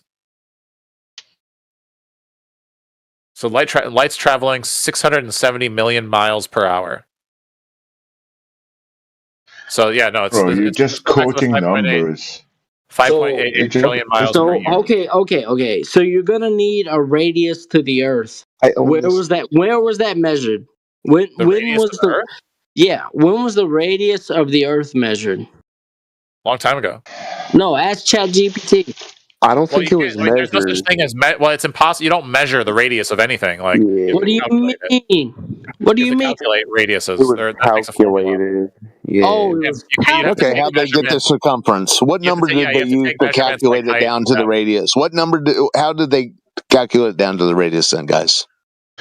Something like shadows or something. It's it was Auschwitz. It was this. Oh, I know what it was. It was the smokestacks at Auschwitz. It was the angle of the smokestacks. Right. That's how. Yeah. That's the measurements, and then the moon. You take those measurements and you calculate the radius with those measurements. You measure shadows, and then you decide how big the ball is that you're on. Calculate. No, you just start with the radius. This sounds like some nonsense that predates Christ. Is just calculating the radius through measuring the curve. Because you take a curve, like when you get a curve, you can measure radiuses from curves. Like you don't need the whole circle. You can just take a curve. And finish the curve, where do we have a curve? Degrees. Where do we have a curve on Earth? Well, that's when you take the shadows. You got to get those angles. What? Angle would not indicate curve. Yeah, you got because you can't. Like I said, don't know what's going on at this point. I mean, there's no such thing as like a curved ruler where you put the ruler on the curve. No, you're double speaking. No, you're double speaking. No, I'm talking about calculating the radius. No, you are double speaking. Please, you sound like a dweeb. Shut up. A single measurement for a single calculation, the radius. A measurement. He's talking about an angle, and you're talking about curve. You guys are talking. I thought this was two guys. Those are two ancient guys. Can't be directly measured. And so you take the angles that you can measure. You would take the right. You would take the level, tangents, or I don't want to say anything specific because I don't know like the actual procedure. But you would take the measurement. Okay, so why were you so eager to answer then? Where this radius came from? Doing. I can explain what's happening with the calculations and the measurements. I just don't know the actual. Like I don't have the formula memorized. Well, I that's don't weird. have the exact angle. I don't have the exact. Why? You know what's also weird is you guys are going to something that predates Christ. Right, because we know about the shadows and the pillars, because the pillars are perpendicular to the plumb line. Yeah, two guys were taking these they were making these observations at the exact same time. Correct? Yeah. Because it's a globe. How did they explain the logistics of that? Well, when you get something large enough, you can measure the angle. You use trigonometry. That's what she said. Things. Did they have cell phones? Once they invented numbers, and once you invented the ruler, and we got 90 degrees, and we figured out 90 degrees and shit, and then we realized that things were curved, and we're like, we want to measure that curve. So he is double speaking. That's insane. And then we measure we use calculations. Right there. A lot of math. Dude, that was a shameless double speak. No, I'm just saying curves take math. You need to be an ice talent. I don't know what the hell's going on with you. I understand why it's a little complicated. What do you think of this, Frisky? Frisky said he was just listening. What do you think, Frisky? You can answer in the chat. Just wondering, use you as the litmus test of this presentation by Fallon. Wise. Go ahead, Frisky. That's when we realized they were right angles. That's when we realized it was curved. Yeah, when you take a triangle and you press it against the curve, you can get all kinds of measurements. My Talon, can you explain? Talon, can you explain to us how can the molten iron core produce a magnetic field when the temperature there is above 10 times above the Curie temperature of the iron. Do you know what the Curie temperature is? I don't have any of that memorized. No, I would have to look it up. Okay, the Curie temperature is the temperature in which the iron loses its magnetic field. The Curie temperature, this is from Google AI, also known as the Curie point, is the temperature at which ferromagnetic material loses its paramagnetic properties and becomes paramagnetic. That means it loses its magnetic properties. It cannot produce a magnetic field. So how could this happen? I mean, at the molten iron core, the temperature is about 1,000 to 9,000 Fahrenheit, and the Curie temperature of the iron is something like 700 Fahrenheit. So almost 10 times. So how can that work? It doesn't make sense according to your science, to the mainstream science. I will post it in the chat box. Yeah, no, I get it. I will post in the chat box. Yeah. So in the site you have the definition of the Curie temperature, and then a GIF which shows empirically a real demonstration how the iron, when it goes above the Curie temperature, loses its magnetic field. Right. When we're making iron objects, we can use the Curie point to temper metal so that way it is or is not magnetic. Is that what you're trying to say? Yeah, I think you understood it. Yeah, I think you understood it. Yeah, I can also post ChatGPT. It's weird. Look, I got ChatGPT. Here you have it. Look, no shit. You have it. That's what I just said. And you're rephrasing it as if it's your own words. Well, I'm asking. Here you have it. Correct. That's what you're doing. It's weird. It's transparent. But carry on. But that's what all falls within the laws of physics. Yeah. So your own mainstream science. Okay. I posted also in the chat, side chat, the temperature. The core of the Earth is about 7,000 to 9,000. So the iron loses its magnetic field or magnetic properties when the temperature goes above 700 Fahrenheit. So that's almost 10% of the temperature in the core of the Earth. So how does this work? That is a contradiction. It contradicts your own science. Okay, so I'm reading what your stuff says. It says outer core is a molten layer, iron, nickel. The inner core, which is solid iron, is 11,000 degrees Fahrenheit. Okay. Because I think are we accounting for the pressure of the core of the Earth? Because the pressure would increase the temperature beyond 400, 700, and beyond the Curie point, I believe, if that's what we're talking about. I just want to make sure we're clear. Right. So I think the Curie point is obvious. I posted also again the Curie point of the iron is 770 degrees. That is 1,418 Fahrenheit. Okay. Let's make it easy. Okay. Don't try to weasel yourself out of it. I mean, the temperature is very clearly at least 7 times higher at the core of the Earth.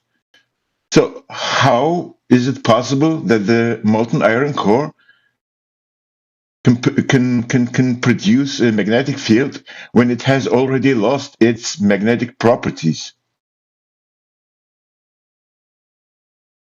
How? Good question. I understand your question. This is the right point. This is the right moment where old Haas and Matt Will asked you, do you blush? I mean, you are not ashamed trying to weasel yourself out of it. But at least you admit it. I have to show respect. You admit it when you said, "Yeah, that's a good point." Maybe you should pause couple of minutes to think about it before you answer I'm ready. immediately. I'm ready to answer. I'm ready to answer the question. No, you're not. Dude. Don't you want to pause and think about it? Just think about it for 5 minutes. I just thought about it. I asked you. You're asking me how the core of the Earth is producing magnetism, even though it's far above the Curie point. And the answer to that is that what the Curie point refers to is permanent magnetism, but the core of the Earth is producing a magnetic field through electromagnetism, which is moving electric currents in a conducting fluid. Show me an electromagnet in nature. Show me a dweeb. Let them talk. No. The only response to this bullshit, right, is show me an electromagnet in nature. Show me one. Where is your electromagnet? Electromagnetics are in. Show me a fucking electromagnet in nature. Show me one. Matt, he really doesn't feel shame. I mean, he admitted. Matt, he admitted. Matt, he admitted. Matt, he admitted that the iron loses its magnetic properties. Why are you talking about magnetic? How did you call it? You just admitted that. We're talking about the what is causing the what is causing the magnetic field, even though the iron core is far above the Curie point. So it's not permanently magnetic, the core of the Earth. It is electromagnetic. No, it ain't. Show me an electromagnetic. No. You are pointing to the center of the Earth and claiming it's an electromagnet. It's a self-sustaining electromagnetic dynamo. I want you to show me an electromagnet in nature without pointing to the center of the Earth. So I would show you a man-made electromagnet where we. You only can show me man-made electromagnets because only man-made electromagnets exist. There's no electromagnet in nature. So even though the molten iron core isn't permanently magnetized, it's still electrically conductive and it's in motion. You only point to the center. You point to the presupposed center of the Earth and claim it's an electromagnet. I want you to show me one. Okay, so do you know you're pointing down and saying that this doesn't work. In order for me to answer that, do we know how? Matthew? You do understand how an electromagnetic works? We take an electric motor and we spin some metal in a copper magnet, and that produces the field. Do you understand that? That's all man-made. Show me one in nature. So show me one in nature. Okay, but listen. In order for no. It's answer my question time. Okay.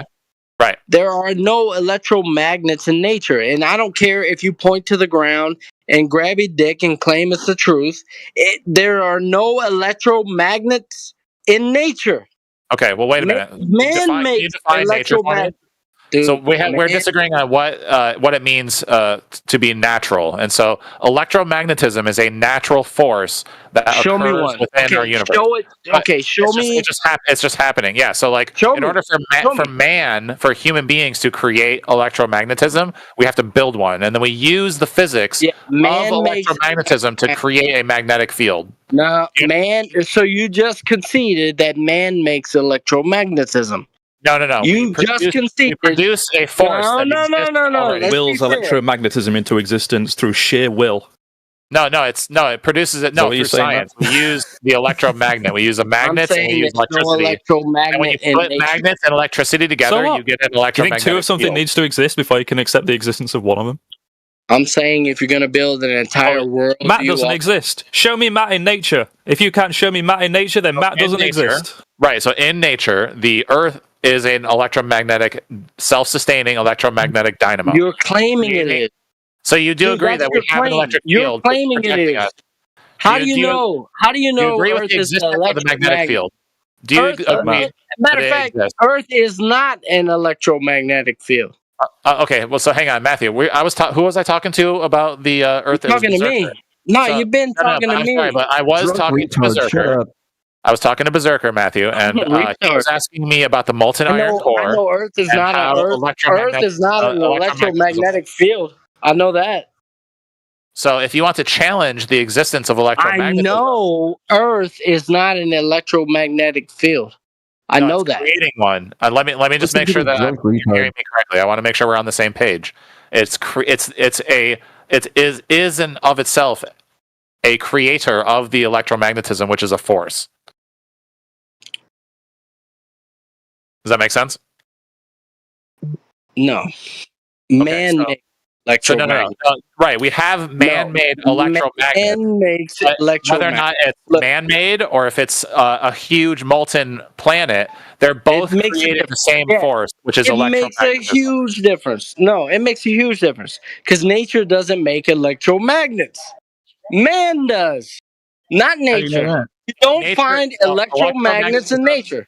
No, I'm sorry. Electromagnetism itself is a force. It's an electromagnetic force in nature. All right. The simplest answer, Talon, would have been, you're right. God made it specifically for the Earth. See how easy that was, Talon? He's arguing that you can't have an electromagnetic core because it has to be specifically designed by an agent. So since you both believe in God, just say God did it. And then Matthew will have no way to rebut you whatsoever. All right, Talon, I'm going to mute you. On God.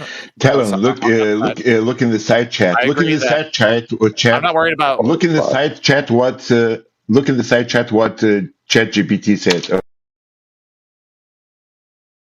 All right, let's unmute Matt so Matt can explain if he understood my rebuttal. Oh, God does. Yeah, God. So God made it. Why not? You believe in God, don't you? Oh, I know God. Right, so he can specifically design things, right, that wouldn't otherwise be created by natural processes, right? Yes. Right, so all this Talon would have to say is that the electromagnetic core is designed by God. Problem solved. Yeah, I guess so. Okay. Yeah, no, I can agree with the core of the Earth existing and being created by God.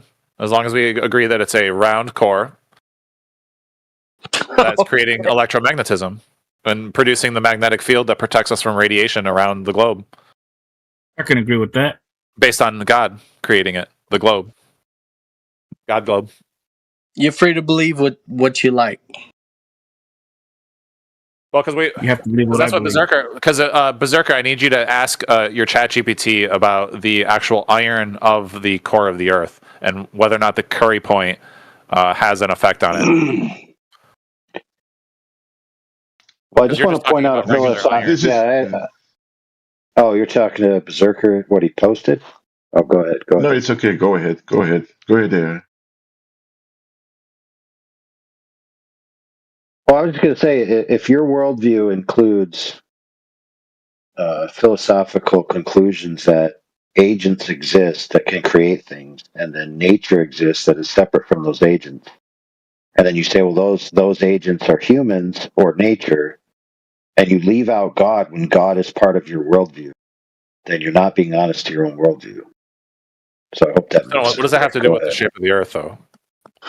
Well, it would have to do with telling you that electromagnets don't occur in nature, therefore, if they're not man-made, they don't exist, when in the worldview of the person who said that, he believes in a specific agent. But again, I didn't really get to... Holy crap. Talon, are you stupid as a fucking rock, dude? No. Good. Holy crap, brother. So, but electromagnetism and man-made electromagnetics are all within nature. Oh, holy fuck, dude. Nature, man-made... Man is... Talon. I don't care. Okay? I'm just critiquing a worldview in which somebody believes multiple tiers of agency exist that's beyond humans, but then they exclude those agents of being present to make interventions in the world. Okay? I don't know, Talon. Sometimes I wonder about you, bro. Go ahead. Just tuning in. Sorry, you wonder about who? Talon? No, I don't. Yeah, I'm an atheist, so I don't personally agree with that. Yikes! But that's fine with you. If you think that God created the globe, At least the globe exists. So you're like halfway there. Holy crap, dude! Talent. I now know why you're an atheist, brother. Remember that part where I said, "Are you dumb?" and you said no, but you actually meant to say yes. No, but I didn't say yes. That's putting words in my mouth. Talent. I'm an atheist. There's already some in your mouth, like, if God made a globe, that you just have to show me evidence, and I'll believe it. Talent. I know God. I'm praying for you. In fact, you don't even have to give me evidence of God. All you'd have to do is just give me $1 million, and I'll tell you that God created the globe. I have a quick question for you.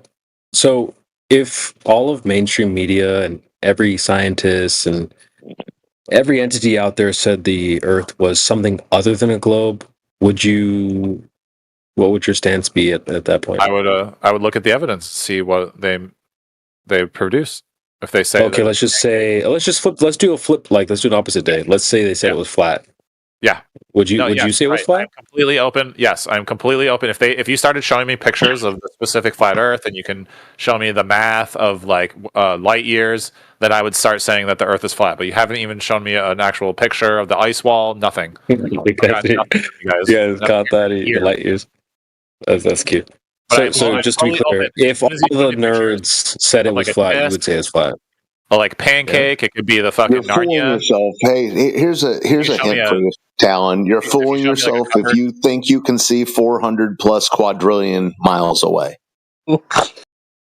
Wait, I have another question. Talon. How long have you been involved in a discussion? A couple years, couple months, couple weeks? Since I was here in this politics, I've been in the politics server way longer than the Flat Earth channel. Did we have this discussion like yesterday?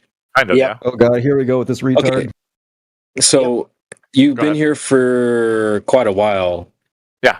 And you're saying that you don't know what our position? No, I just haven't seen any evidence supporting your claims. Wait, because you brought up like a disc or a pancake in space and stuff like that. Where are you getting that idea from? No, I'm just saying if you showed me evidence of those, why would we show you that? Is that our position? Is it? That's what I'm asking. Wait, but you've been here for years, though, right? Yeah. And did anyone tell you there was like a pancake and light years and disc? The top of the channel says flat Earth, and so. But does that mean that it's a pancake or a disc and there's light years? No. So where did you get that idea from? Because people keep saying that it's not a globe. I'll accept that as a confession. Wait, CB, pay attention to the person you're talking to. He didn't say that it was flat or that you believed it was flat. He said he didn't care what it was. If you can show him evidence of it, he'll believe it. I'll smack you around in a second. Jesus Christ. I'll smack you around in a second. Just mute up. Your shouts to Jesus matrix blood pressure. Look at the light nights chiming in. It's crazy. So one more time. So where did you get the idea of a pancake from? Just thank you. No, so where did you get that was just a hypothetical example of a shape of something that's flat. But you've been here for years, right? Yeah. And is that our position that the Earth is like a pancake?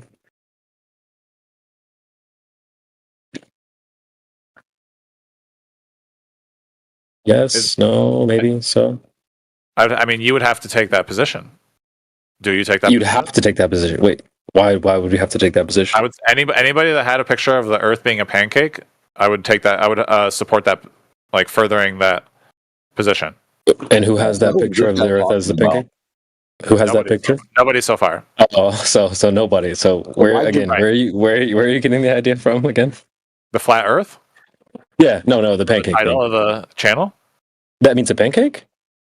Yeah, pancake is a great example of something that's flat. He almost said pancake. We're talking about the Earth, though. So wait, are you saying right? There's no picture. There's lots of pictures of flat pancakes, but there's no pictures of flat Earth. And it would be like a pancake. That's what you're saying? Could be. Let's just ask the chat. I guess we should ask Old Hoss. Let me ask. Old Hoss. I've in fact. Hold on. We're asking the chat right now. Are you the chat? You're the chat. We're already cooking you. Let's ask. I think I have the answer before you even have hearing the question. Talon, we're asking the chat. Talon, you're going to spaz. Who here is willing to make that You don't want to hear from the chat? You don't want to hear from the chat? I want to hear from the chat. Talon, just mute up for a second. Chat. AKA Matt and Old Hoss. Do you think the flat Earth is like a pancake? No, that's what I was going to say. Spoiler alert, Talon. After 8 years, I think you're going to be disappointed to realize that we don't think Earth is a pancake floating in space. Okay. Good. Wait, is that the first time Why do you say good? What is the position, Caleb? Wait, is that the first time you've heard that, Talon? No, I've heard it lots of times. That's why I keep telling you. Wait, so why are you saying it? No one has made that claim. That it's why are you saying it's like a pancake then? How do we get here? You're saying it's not a pancake, right? Yeah, but they've been telling you that for years, and you just brought you're like, well, I haven't seen any pictures of the pancakes, so like, why would you see that if that's not our position? So, Calyx, what is your position? Oh, wait, you've been here for years, right? Yeah. So what's our position? I don't know. You just have a position. You literally White knights. We don't need all the white knights. I can see that you see he's getting chime in. I see the need that you feel like you can try to save this guy while he's getting. No, you said dancing around the question. Just answer it. Just tell me the point. I know you're getting the sense he can handle it, right? He's a big boy. He can handle the roasting on his own. What is we'll cook you later. Hold on, Mansky. We'll cook you as well. Yeah, I know you guys are getting uncomfortable that he's getting roasted. Just mute up. Let him get roasted. No, not quite. Just you're lost in the sauce. Look at them all getting loud. This is amazing. This is beautiful. I just want everyone to clip this. This is going on the report for the weekly report. More N-bombs, retard. Incredible. What is so, Calyx? What is your position? I'm black. I can say it anyway. So you've been here for years. Sir, you are talking to here for years. You've been here for years, and you do or you don't know our position. I have not been told the position of what flat earthers think the shape of the Earth is. So you've been here for years. Let's just say, let's ask I have to keep and Matt will. Hold on, let's ask the chat. Yeah, this is a great question for him. If he's been here for 8 years, yeah. If you've been here for years, you don't even know this. Talon, why are you so squirming, dude? Just relax.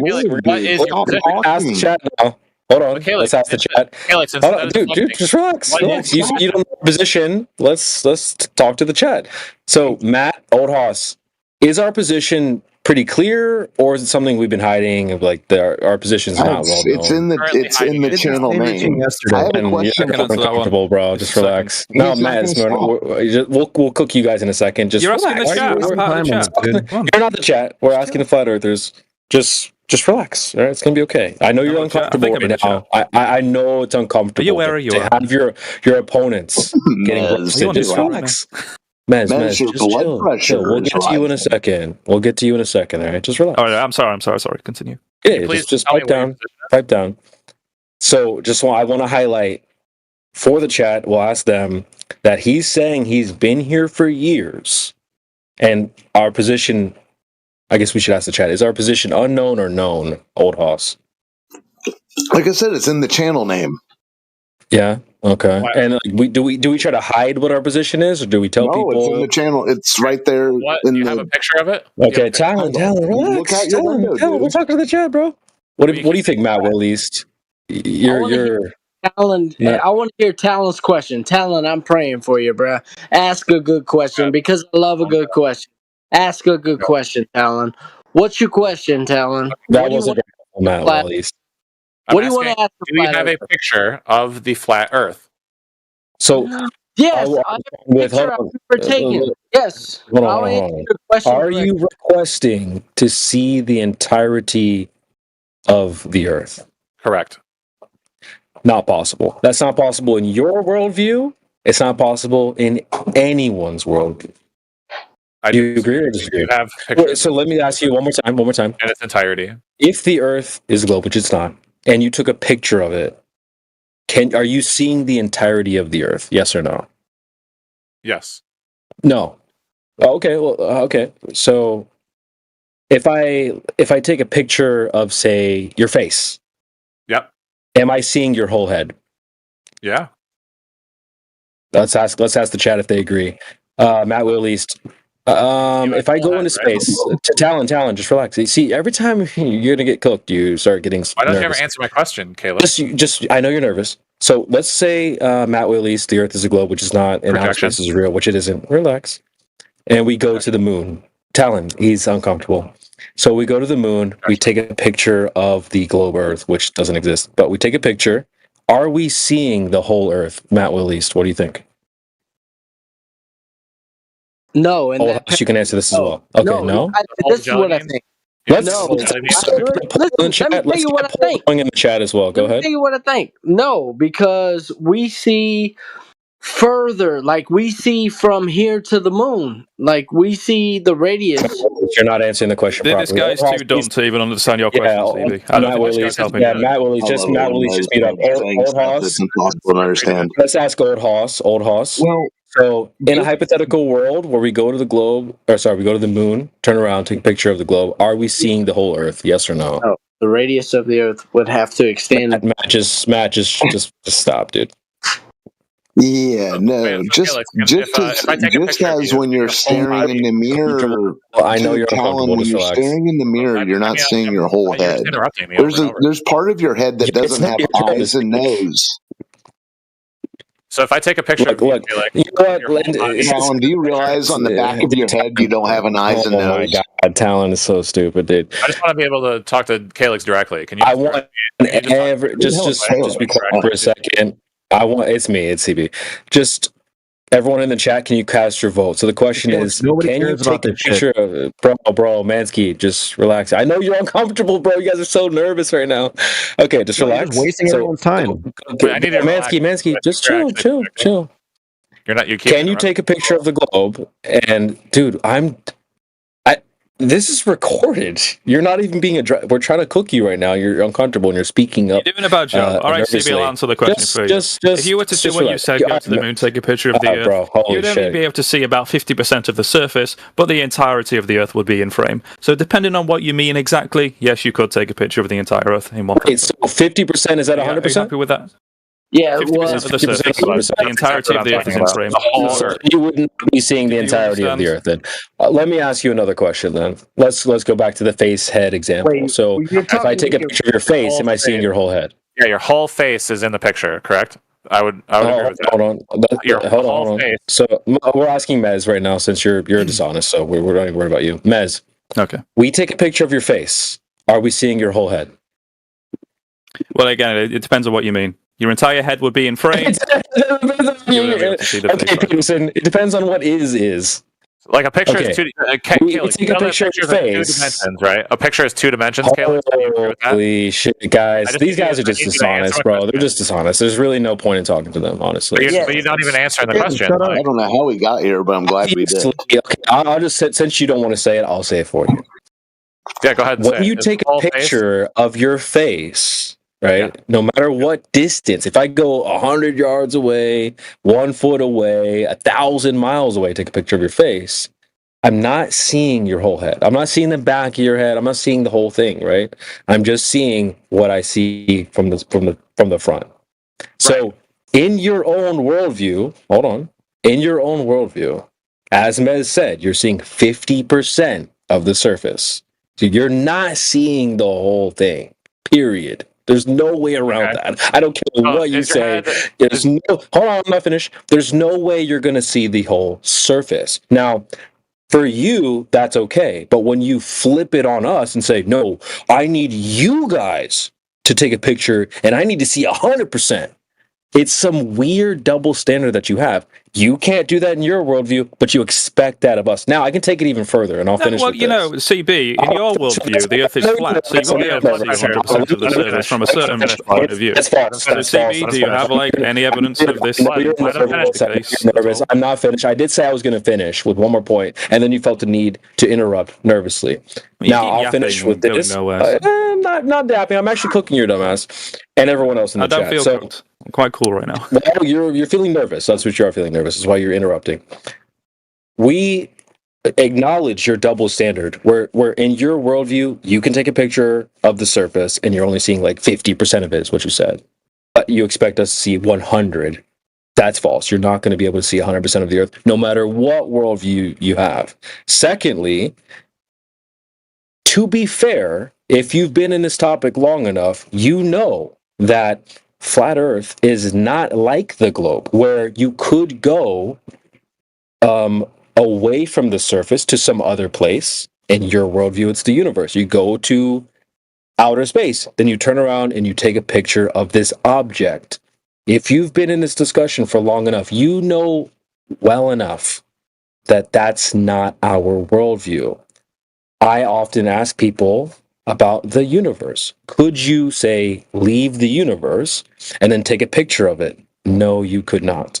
So, but for some reason, you expect that of us. So keep that in mind. When you're talking about flat Earth, you should be thinking of it like the universe. Can you leave it and go to some other place to take a picture? No. Can you see the whole universe? No. Do you know where the edge of the universe is? No. Do you know what shape the universe is? No. Come on, CB, land the plane. If you that's the point. If you've been around long enough, you should know what I'm saying already. It shouldn't be no surprise to you. So when you say, "Well, no, I should be able to go and see 100% of the surface," that's false. You couldn't do that with the universe. I don't think anyone's asking for you to show a photo that shows 100% of the surface. Nobody said that. That's exactly. You just said that was That's what you just asked for. You literally. No, that wasn't what was asked for. What was asked for is any kind of photography from like a high altitude that shows the surface of the Earth to be flat. Mez, you just said on recording, and to be fair, it might not have been you. It might have been Talon, because you guys all yap. But hey, Mez, Mez, have you ever... You could see 100%. I'll get the recording if I have to. No, I don't think anyone said 100%. Okay, I'll get the clip. I'm just going to deafen. I'll be right back. Get this guys. Go ahead and take it. I want the words 100%. Matrix blood for the rest of the night. Since I'm going to do all this work, whoever said that's going on mute for the rest of the night. All right, fair enough. All right, cool. All right, fair enough. I'll be right back. Hey, Mez, have you ever seen a high altitude bird's eye view photographs? Yes. Mez. Have you ever seen where there's like crop fields or city streets? From like high altitude? Yes. Well, okay. What do those look like? Grids? Yeah. Okay. Well, that should tell you something. They're arranged in a grid?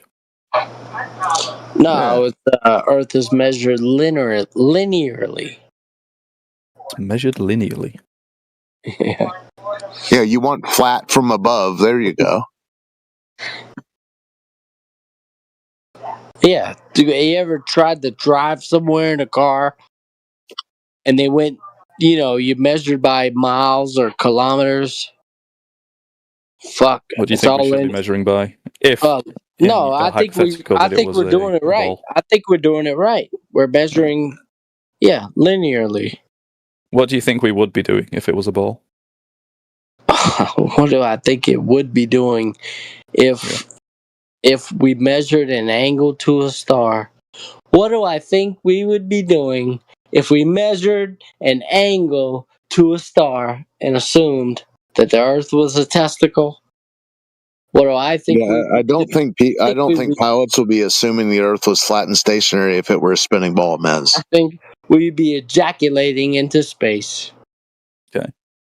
That sounds like that's like a throwback to what the fuck midweek Carl Sagan discussion.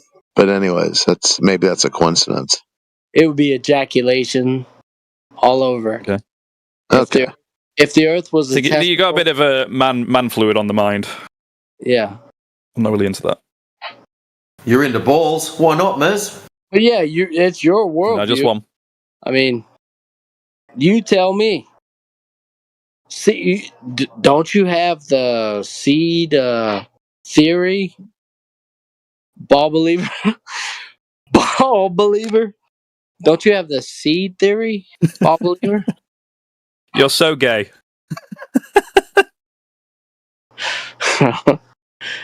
And yeah, right back at you. Touche.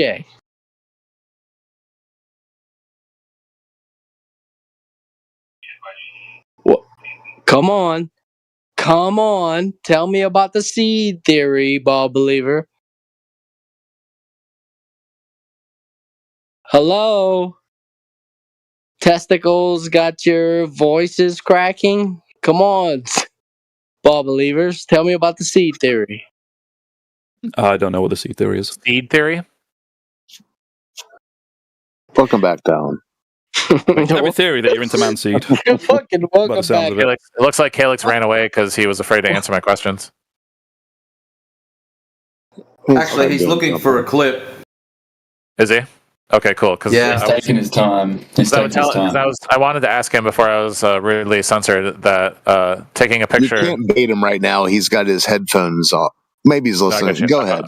Carry on. So, taking a picture of your whole head is possible at a specific distance, but if the camera was right up against your nose, you wouldn't be able to take a picture of even your whole face. So you wouldn't know the shape of your head. But at a certain distance, if you get the whole head, regardless of whether or not you can see the back of the head, which how are you doing the whole head? He was how are you seeing the back of it and the front of it at the same time? Right. You would take reflection in a pond. You would use the Matrix. That's how the Matrix shot their movie. They used the like the way they did the slam dunk 360-degree circle to shoot people, and they were able to then use like frames. But they have to swing it around. The thing is that a picture is 2 dimensions, but your head is a 3-dimensional. You bring all this shit? They have a round head. Back 1 second. I'm right back. I don't know why you're still arguing this. You're still arguing this. I'm just gonna have a quick. Can you review the video I posted in the chat? Hold on, Jen. I didn't quite hear. Yeah, the clip's ready. It's in the chat. If Mez and a mod could review that, if the mod agrees that he says what he didn't say he said or whatever the fuck, he's going on mute for the rest of the night. So we'll just move on. But I can't believe you're still arguing this, Talon. That's crazy, bro. Like, this is wild. But yeah, Clip's in the chat. Mez said he didn't say it. Clip says he said it. So if Ahmad agrees, just pop him on mute and we'll move on. Congratulations. Cooked again. That's incredible. Called a witness, dog. That's called a hot Yeah, boy. Yeah, dude. I'd rather have Matrix be in charge right now. Calyx is a fucking moron. Yeah, I know. Mansky, he's drowning in the salt off my nuts right now. The sweat. You're just an idiot. Dropping off my nuts, dude. How does it taste, man? You're getting cooked, Mansky. Bro, to answer your question. Roasted, dude. Frisky, do you want this smoke too? Frisky, I will get the smoke. I just listen. And you avoided every question. Do you want to Frisky? Yeah, start with start over. Fresh start, Frisky. Let's ask Frisky then. So, if I take a picture of her face, am I seeing your whole head? Yes. You're not seeing the back of it, but the whole head is in frame. You absolute idiot, dude. I was hoping you'd ask me if you thought he was living on a ball, but we're on this whole head. Let me keep listening, bro. Just answer the question. But you're not seeing part of it. They're seeing the whole thing. So you sound stupid. Already took me out, bro. Answer. See how I answered your question? Even if I was wrong. See how I answered your question? You were wrong. Yeah, exactly. You can't even do that. You were wrong. Yeah, you were wrong. Question, man. It's really not that hard. Even if I was wrong. The answer is no. You're not seeing my whole head. Just keep deflecting. The answer is no. Oh, you're nervous. You're nervous. Shut up. Jin, I got this. Jin, relax. Frisky, what's your question? I'll answer it. Go ahead. Sorry, what did you say? Do you have a question? What's your question? No, I'm just here to listen to everything, and everything that's being said is getting avoided. But you don't have a question. My question is, why do you avoid all of Talon's questions? I'm asking you. What do you answer? Go ahead. Tell me the question. I'll answer it. Go ahead.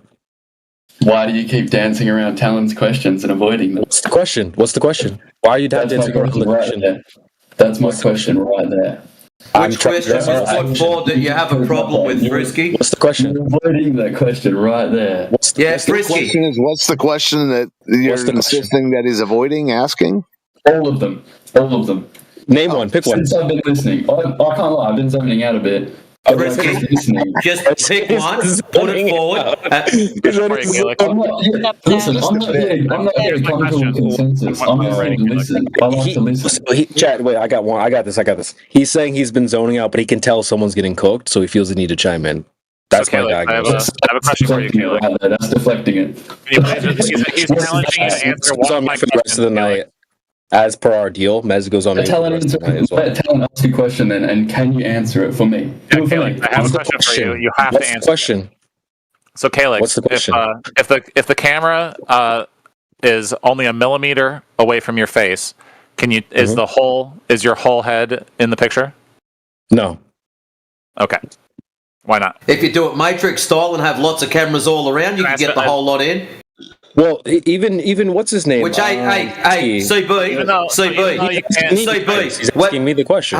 He asked me the question. How about he shuts up for a second? Yeah, but CB, whilst you were headphoned, that is the example he used. Oh, but if you do it like they did in the Matrix, you can get the whole lot. Well, yeah, if you have multiple cameras around the head and you see all of the head, then you see all of the head. Yeah, of course. Yeah, in sequence. That wasn't the question though. We talked about taking a picture. And from one point, and yeah, exactly. And and even Frisky said himself, Talon, relax. I'm trying to answer your question, dude. You see, this is crazy. But Frisky himself said, well, you see the whole head, but you don't see the back, but you're still seeing the whole thing. That's retarded. You're clearly not. I get what you're trying to say. I see your head, quote unquote, but I'm not seeing 100% of your head. Like, I couldn't tell you what's on the back of your head because I don't see it. It's not in the picture. Those are two different points of view. We're talking about a point of view where you can get the whole shape of the Earth into a picture. Versus, we don't even need to see for flat Earth. You don't even need to show me three. That's what I'm telling you. Like my standard. I already answered this, Talon. Your standard is pretty low. I already answered this. Talon, let me just stop you right there. Talon, let me stop you right there. Let me stop you right there. I already answered this. Okay. So I told you that, again, this is just embarrassing for you because you say you've been here for a while. Answer it, dude. Answer it. Mansky, I already answered it. Shut the fuck up. I'm nervous again. This is beautiful. Hold on. I'll just say it one more time, dude. Again, you've been here for so long. This is crazy that it's not clicking. He's still dodging. He still won't answer. Mansky, I already answered it, dude. And you've been here long enough too. The Earth is not an object in outer space. So you can't leave the surface of the Earth, go somewhere else, outer space, take a picture and see some sort of flat pancake-like object. I already said that. It's like the universe, where this is basically reality, right? For you guys, universe, that's reality. You can't go some other. I'm not finished. See, you already answered the question. Doesn't want me to answer the question. Let me know when you're done. You're going to say I didn't answer the question. It'll be very clear. I've already said it 3 times, and you've heard it before. You said you've been here for years. So listen clearly. This will be Talon. See, this. What the fuck is going on? Just you might just want to mute yourself before someone else mutes you, because it's embarrassing that I have to say this 10, 15 times in one night. You've been here for years, and you still don't get it. The Earth is not an object in outer space.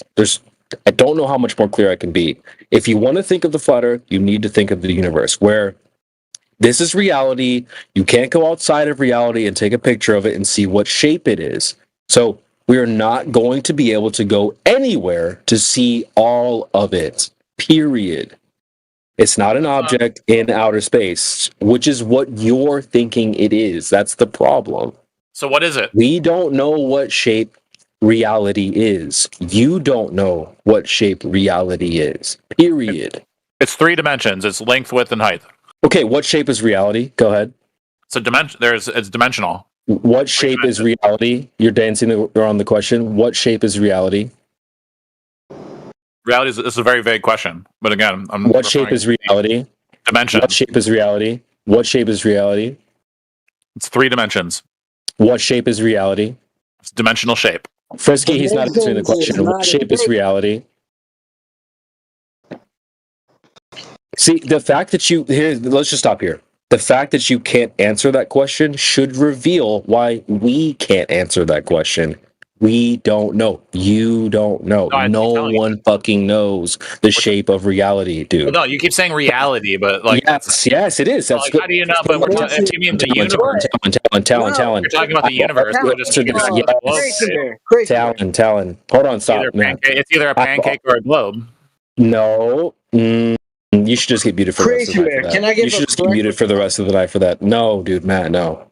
But this is the same thing we went over last night, and you just ran away. You should just mute yourself for the rest of the night for that dumbass comment. Again, what is your position? I told you. I literally just told you just now. Your position is I don't know.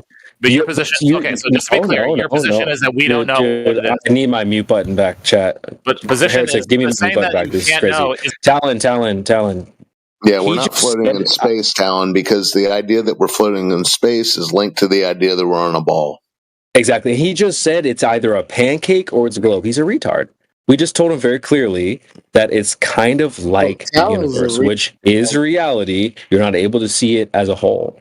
You can't take a picture of the universe and see it in you can't even take a picture and see like the front of it type shit. Like you're not going to be able to see all of it.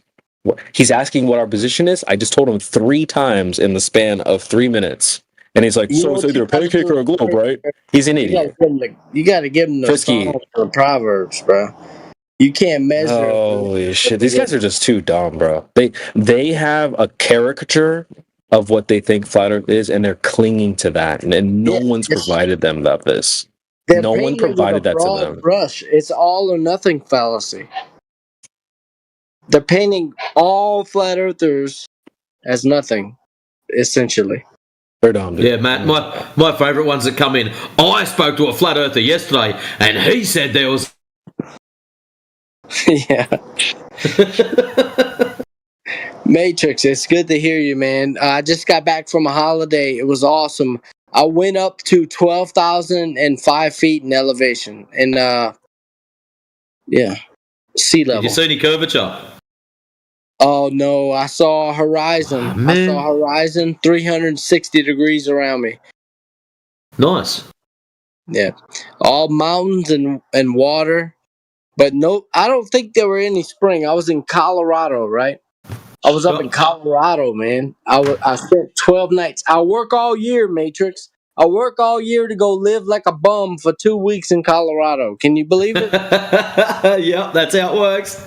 Can you believe it? I sleep in a tent, right? There's I go camping by haunted rivers, man. Haunted rivers in Colorado, and creatures come up to you and smell your breath, and all you can do is exhale bad breath and whiskey. Right? I'm asleep right here. I took a picture, man. I took a picture of a mountain. I was on the Pan Fry River. Are we still live, chat? Colorado. Yeah, I was on the Pan Fry River in Colorado. I met some cool people and mic check. You're still here. Yeah, still good. Yeah. Good night, CB. You're still good. Good day, CB. CB, take over. Go ahead. CB, what you got? I was on the Pan Fry River, right? I took a picture. It was a mountain, and the reflection of the mountain was captured in the lake that I was looking at. It was awesome, dude. There was a flat reference plane and everything. Also, like super still, like mirror type stuff. Yeah. Oh man, it was beautiful. They had a moose walk behind me. I didn't even notice it. Somebody else had to tell me about it. No, very good. The grills are still hot, bro. The grills are still hot. Unless you guys are all done.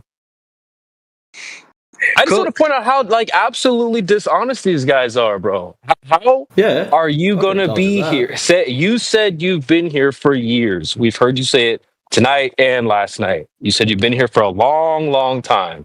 So that means that you've heard not only me or Indio or whoever, you've heard, I don't know how many people you want to say, tens to hundreds of flat earthers tell you our position over and over and over again. I just told you 3 times in the last 5 minutes. Did you go through it with him yesterday? Yes. And then he turns around and says, so it's either a pancake or a globe. Dishonest, liars, weasels, trolls. How can we give you our position very clear and then you turn around and say that? You're just a troll, dude. Fuck you, dude. Who's this frisky character? he doesn't really have much to offer because he's like you're not answering the question. No, because I'm not here to debate. I'm not here to debate. We've heard that 1,000 times. So you're not here to debate. Can you fix your mic up? It sounds like you swallowed your pillow and your mic together. Answer the question. Dude. Okay, what question you want to answer? Oh, I don't have a question. I don't know the question. I don't know. I've been zoning out. Just go back to zoning out then, dude. You're not offering anything. You said you weren't listening. So you're not here to debate. No, we were listening when you said you were zoning out.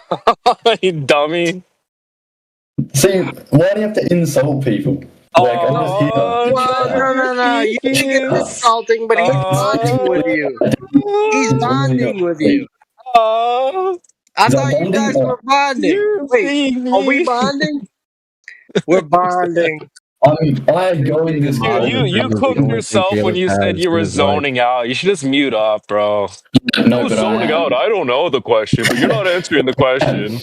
No, but I zone out and just listen to whatever. It goes straight through my head. You're hearing them get roasted, and you feel the need to chime in. But how are they getting roasted when you just avoid the questions? How do you know they're not getting roasted if you were zoning out?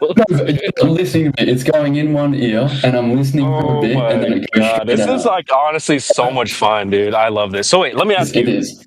Do you know what our position is? Not exactly. But I'm assuming you don't think the Earth is a sphere. Obviously, but I just told him my position 3 times. Did you catch it, or were you zoning out still?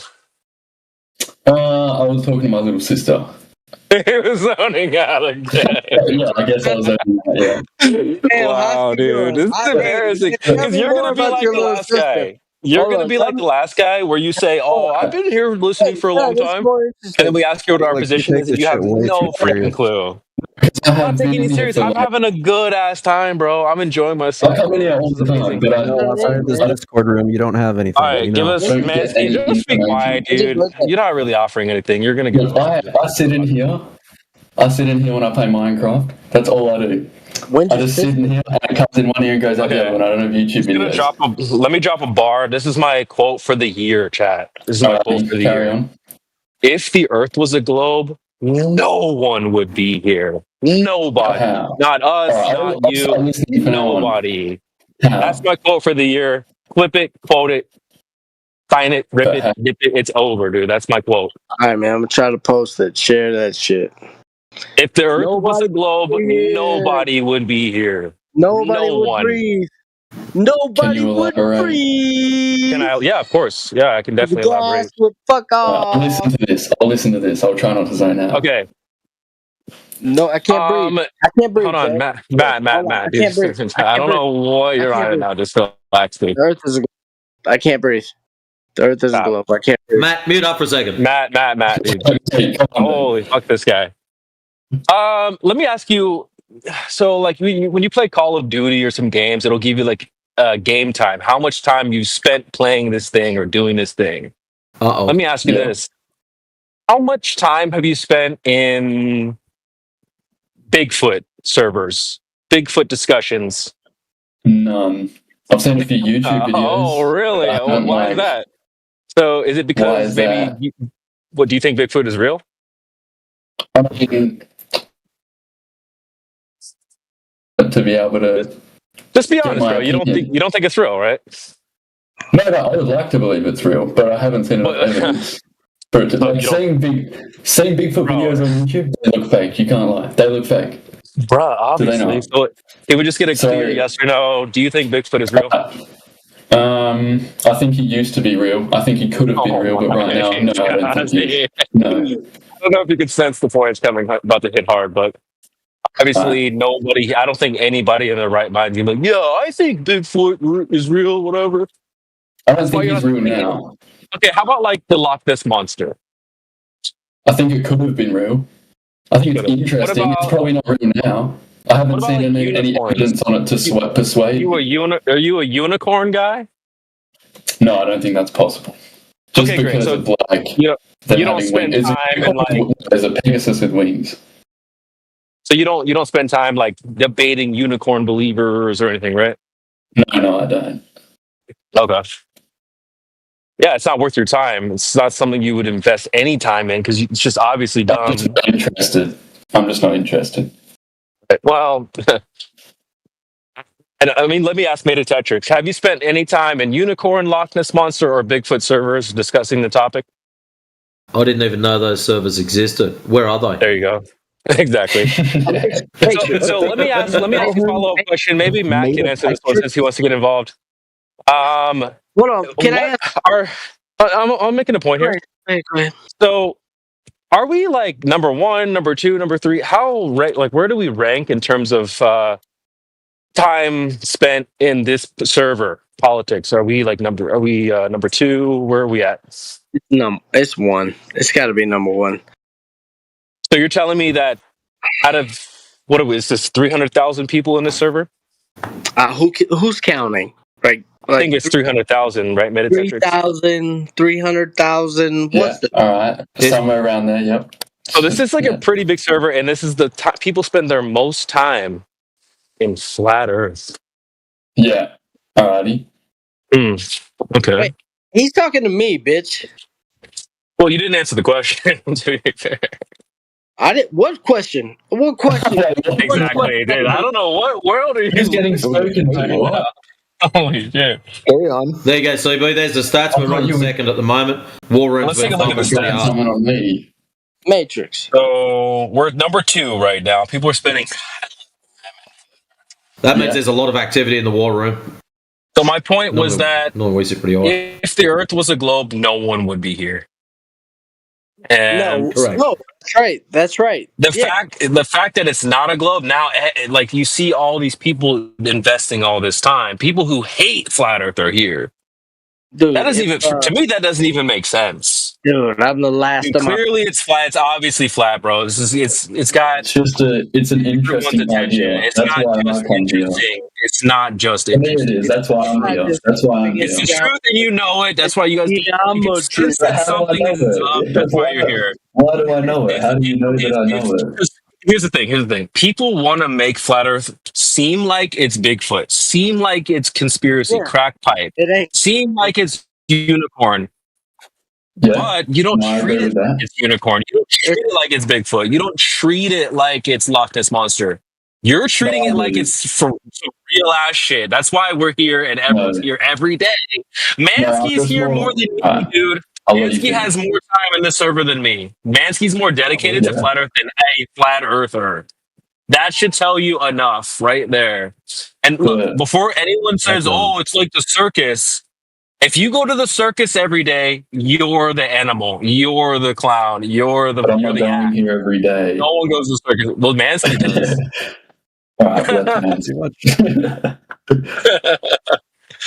Anyway, that's my point. I see what you're trying to say, but like, I don't believe in it at all. I honestly think that it's illogical and crazy. I don't even know why I think that. Wait. You said, hold on. You said it's illogical and crazy, but we just asked you 2 seconds ago what our position is, and you didn't know. Yeah, I don't care what I'm thinking of the general is flat illogical and crazy. What is it? Not being a sphere. It not being a sphere. You said it's illogical. You know, when the anti-flat earthers are here, they're usually in the LGBT groups. I'm willing to change my perspective. I don't mind. I'm willing to change my perspective. I just want to hear if you can give us our position back. You've been here for a decent amount. What is our position, dude? That the Earth is not a sphere. Bro, come on. You got to put a little more meat on that bone. Put a little more sauce on that. What else you got? Obviously, we don't think it's fair. That's not our. That's not what our position is entirely. So what else? That the government lies to us that it's a sphere. No, dude. See, you don't know. Can you tell me? Just say I don't know your position. I don't know your exact position. So can you tell me? Then it's not fair for you to say, "Well, your position is crazy." That's not fair for you to say that. I'm not saying your position. Dude. You did. I'm saying it not being a sphere is crazy to me. I'm not saying your exact position. You don't know what else to believe, dude. You've only been offered one narrative. You're like a child. I'm willing to change. I'm willing to change. Santa Claus. Look, dude. My parents told me that Santa Claus was real. My school, everyone, I was like low key kind of convinced when I was a little kid. But I didn't have anything else to believe. I wasn't offered any other belief. So you're like, well, it's crazy that he doesn't exist. That's kind of what you sound like. You don't have any other positions to involve here. So we're trying to offer you another position. Like, here's a potential alternative. Have you thought about it? You're like, well, I don't even know the alternative. I don't know what it is, but it's got to be crazy. Like, you need to actually consider some other alternatives, but you don't know what they are. Isn't there multiple different like theories of the flat Earth? Like, there's not just one. Let's ask the chat. Matt, is there a different flat earthers? Is there a bunch of different? You already asked the question. Let's just ask the chat if they think there's a bunch of different versions of flat Earth. Old Hoss, Metatetrix, Matt, what do you guys think? Are there like 10 different flat Earths, or we all think the Earth is like the same flat Earth? Can every single flat Earth? We're all talking about the same place. All right, Metatetrix, every single flat Earth come to an agreement on one flat Earth. Let's ask like that's the new flat Earthers and see if we agree. I only just got back. I was headphones, sorry, but yeah, we normally all talk about the same place. It's very rare for someone to talk about something different. There you go.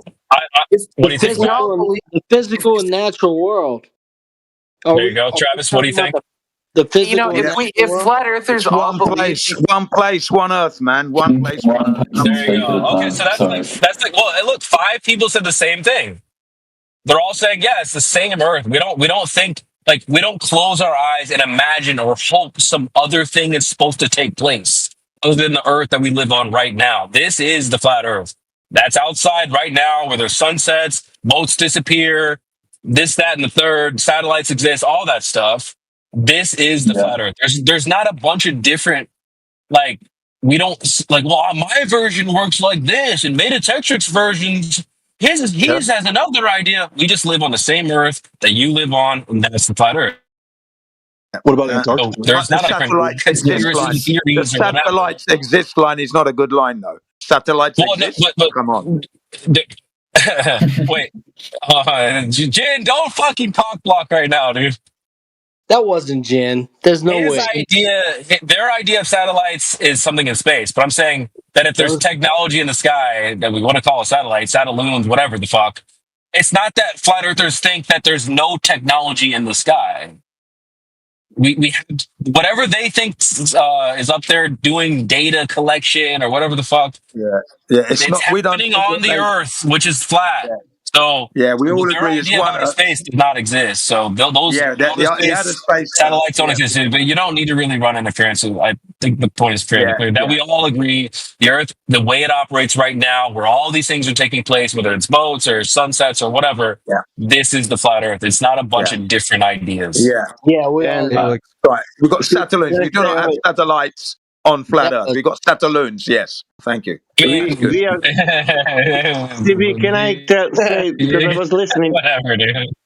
I was listening on YouTube. What we agree, it's our position. What he doesn't know. Yeah, exactly.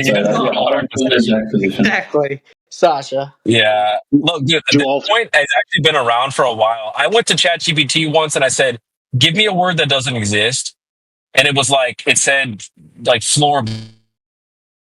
Weird shit. And it like that might have been funny. I cut out. It's all right. Am I cutting out? It's all good. No, you're not. Well, I just told ChatGPT to give me a random word that doesn't exist so that I can use it in a point where if I say like, "Hey, have you heard of this word?" and they go, "No, I don't even believe in that." It's like, believe in what? Well, I don't believe in it. It's like, well, what is it? I don't know. I just know that I don't believe in it. Like that, it's weird for you to say that. I think you should know what it is first to then say, okay, well, I understand your position. I just don't believe in it. You guys don't know the position, and you're just going, you're wrong. It's like, wrong about what? You should actually know what our position is first. Well, a flat earth has been painted with a very broad brush tonight, and it's all or nothing fallacies everywhere. No, it's only one position, man. It's only one point. It's only one point, and if you guess what that could be, we will say yes or no. Well, here's the problem. When they guess what it is, they end up sounding like freaking Talon. They go, "Oh, so it's either a pancake or it's a globe." Wrong. What else would it be? I think literally almost 9 out of 10. I would probably say 10 out of 10 people think of the flat Earth exactly the same way that he does, where they're in the solar system. They're looking at the Earth as an object, where we have Mercury, Venus, Earth, Mars, whatever. And they're all these globe objects, and then they take the Earth and then make it some flat object. Creation Bear. Oh. You know what the beautiful thing? Like, with all that in my pocket, I'm gonna wake up tomorrow morning. I'm gonna see the sunrise and know. Matt, can I ask you a question? Wait, let me finish. Let me finish. This is interesting. I'm gonna. Wait, let me finish. Let me finish. Sasha. It's not interesting. Sasha. It's debate. One poor traveler's idea, right? I know that you can't kill an idea. What are you talking about? God, go on mute, dude. No, you're confusing as hell tonight, dude. Yeah, that Holy smokes. Matt, Let can me I just ask say you a this, and I'll question? throw it to Sasha. I'm just going to finish off because I'll be home here in a second. You guys got to stop thinking of the Earth like an object. Period. You know that you don't think of the universe like an object. There's tons of objects that you could pick up to represent your globe, whether it be an Earth is in the universe. Hold on. It is. It is. In the universe. No. How many times do we have to tell you? How many times do we So how do you validate that? Instead of just repeating it, validate Let me just finish my point. I have a point. I want to just finish it off. I don't know how many times we have to tell you the Earth is not an object in the universe. I'll say it again. The Earth is not an object in the universe. You have to stop thinking of it like an object in the universe. Let me finalize my point. Matt, do not interrupt. We have lots of objects that you could represent a globe, whether it be a ball, an apple, a golf ball, whatever. Tons of spherical objects. You could say, okay, this is like kind of what a globe would be like. But you don't have any objects, in the way I see it, that would represent the universe. What object could you pick up and say, well, this is what the universe is like? You got nothing. We don't know what shape the universe is or what shape reality is. Flat Earth is like that. Because what you guys do, let me finish, Matt. Well, I don't know why you're interrupting. There's lots of flat objects you could pick up, whether it be a plate, a frisbee, a piece of paper, pancake. This is what you guys do. Oh, well, here's a pancake, here's a disc, blah, blah, blah, blah. It's not like that. Universe is one chord. It's like the universe where you don't know. Matt, bro, shut the fuck up. Please, Matt. It's more like the universe where it's this big ass reality place and nobody knows what shape it is. No one's been to the edge of it. We don't know where the borders are. It's very large. It's probably not been fully explored. That's what flat Earth is like. There's no way to really close your eyes and imagine what it all looks like. Why? Because you're inside of it. You can't go outside of it and see what it looks like. So that's my point. I really hope that clicks. If I could wave a magic wand over every globetard, this is the one thing I would teach them. Stop thinking of the Earth as some stupid little flat pancake object or whatever the hell you think it is. Thank you, and I'll pass it on to the rest of the flat Earthers. Okay, can I ask Matt that simple question? Yes. Okay. You don't know the position, but what would be the way to find out the position? Just ask. Measure. I would consult the almanac, right? If people have some position, how do you find out how people have that position? Any position? Oh, I would consult an almanac. Bro. You will not ask that people for the position. Well, it depends. If are you double speaking? When you say position, what do you mean? I mean that you will know when one guy say I'm flat earther, then you will know why he is flat earther. Oh yes, yes. The spirit in the man. Yeah, there are many people in two spirits. I judge the spirit. No, there is no spirits. There is one position that we all agree on that. You said like people, all these flat earthers disagree with everything. No, we agree on one very specific point. And if you realize what that, if you realize what that point is, maybe you will say, okay, I didn't thought about this. Yeah, I'll be your straw man. I'm a straw man. Yeah, I don't. Yeah, don't be a straw man. Find out what is the real opposition. Yeah. That's a good I will point. ask that people. I will ask that people. You know, why you think the Earth is flat? What is the main reason? And then they will answer. You know. I know why. I know the Earth is flat because I experience it flat. Mm-hmm. Yeah, I can measure. That? Yeah, I can measure latitude and longitude lines with angles. Okay. Yeah, so angles, you know, they're flat. Yeah. Yeah, so I'm measuring angles on the Earth, so the Earth must be flat. Must be an angle. Yeah. Yeah, the surface must be 0 degrees. Not that must be, it is. Oh, exactly. Nobody's saying must be. It must curve if it's curving, you know. Exactly, Sasha. All those in favor say aye. Yeah.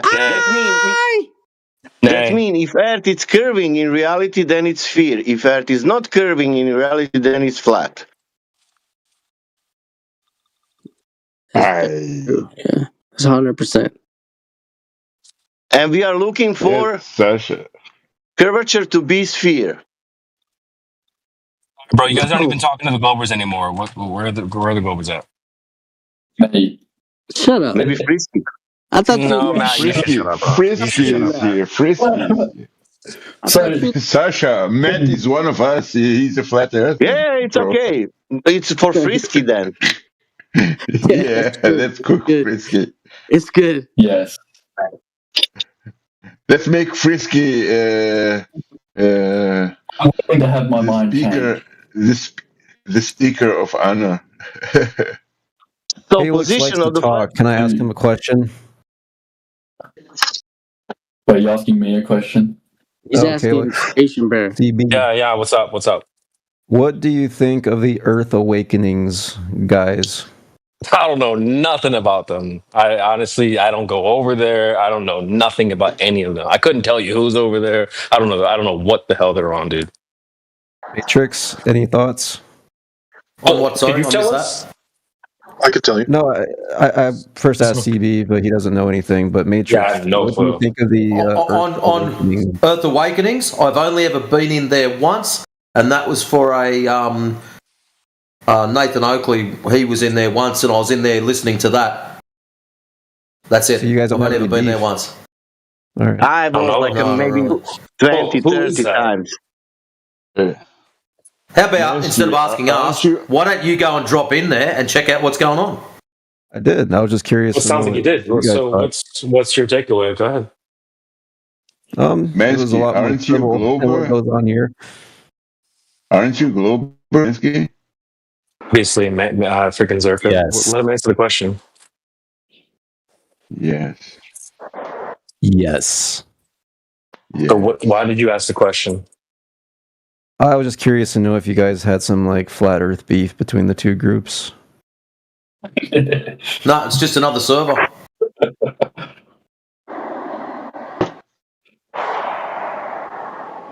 So that you can have a reason to celebrate. Let me give you my opinion. My opinion is I got the same problem over there that I got over here. Every time I start talking about the Lord Jesus Christ and the light of the world, everybody's got a problem with it. Damn. So where in the awakening? There you go. All right, Calix, you were saying that I didn't understand the flat Earth, right? And then I might be lost here. I think I'm a bit lost, but So you see, hold on. I'm trying to think of how to say it. The Earth is not an object as part of the flat Earth theory, right? What's a theory? Correct, Matt, dude. Just I know what the flat Earth is. Is it a theory? Because you guys think it's real. You guys think it's real, but to me, it's a theory. So, in the flat Earth idea, is the Earth? It's not an object. Is that correct? Correct, but also let me add that this is just the Earth. It's not that we're not closing our eyes and imagining some other world or whatever. We're just literally pointing at the Earth and saying it's the flat Earth. So it's not some idea or conspiracy or some other thing you need to imagine. It's just the Earth outside. Now that's it. Nothing new. Nothing changes. Different anything. It's the exact Earth that you live on right now. It's the Earth. All right. Wait a minute. Creation bit. Did I miss something? Didn't he ask if we that we believe? Didn't he say that we believe that the Earth is not an object? Correct. We don't think it's an object. Yes, we don't think it's an object. I don't think it's an object. But I think the better word is realm. That's a good word for it. That object, again, there's tons of objects. Yeah, object doesn't need to be wrong. It could. No, but don't. I mean, this might be a language barrier for you, Zerka, but it's not an object, bro. Because when they think of an object, again, there's tons of object. Like a book is like a flat thing. It's like a. Yeah, okay, bro. The first thing I think about is they think of the Earth as an object. Just don't confuse bro. them, It might be the language barrier for me. Yeah. Don't confuse them, please. Yeah. Okay. No problem. They're already confused as it. We don't need to add any extra. Is the Earth a thing? Again, do you think of the universe as an object? That's my question. It's a thing. Okay, so what? Yes. So what object would you choose to represent the universe? I wouldn't choose any. I would choose the universe. I don't know. There's nothing that can represent it, but it is still an object. There you go. See, there you go. Great. That means you're kind of getting at what I'm saying. There is no other object that could represent it. Oh, now let's ask the question. Could you pick an object to represent the globe? Yes. Okay, great. And then, so why couldn't you pick one to represent the universe? Why? Because it's forever expanding, I guess, and the shape isn't known. Well, there you go. There you go. Thank you. Finally, you're getting it. Whether it was expanding or not, if you have a balloon that's expanding, it's still the shape of a balloon. It's whether it's expanding is not. That's not the issue. It's that we don't know the shape, which was the second thing you said, which is brilliant. That's exactly the point I'm trying to make. Is that we don't know what shape reality is, dude. So when people were when Mez earlier said, well, if it was flat, you should 100% you should be able to know what it is. No, what the fuck? No. For nobody is that going to be possible ever. Yeah, because in their worldview, right? So the universe is a place, right? But they don't see it as being the universe being a place inside a place. Right, so the Earth is also a place, but it's inside a place, right? So it's a place in a place. Well, you should say universe is not a place in a place, right? It stops there, right? As far as they know, they don't know if the universe is in another place, right? Yeah. But for us, the Earth is not a place inside a place. It's just the place. Just like your universe is the place. Thank you, too. TW, you're actually hitting it pretty much nail on the head. I just like to say it a little different. It's that Earth for globers is a thing in a place. And the universe is the place. And for flat earthers, it's not a thing in a place. It is the place. That's why I always Now I get it. Creation B. There you go. I must have been misinterpreting this, but do you think the Earth is like the center of the universe? No, it is the universe. That's what we're trying to It is the universe. It can't be the center of something, right? Because it is that something. But then how in the universe, they're two different things, right?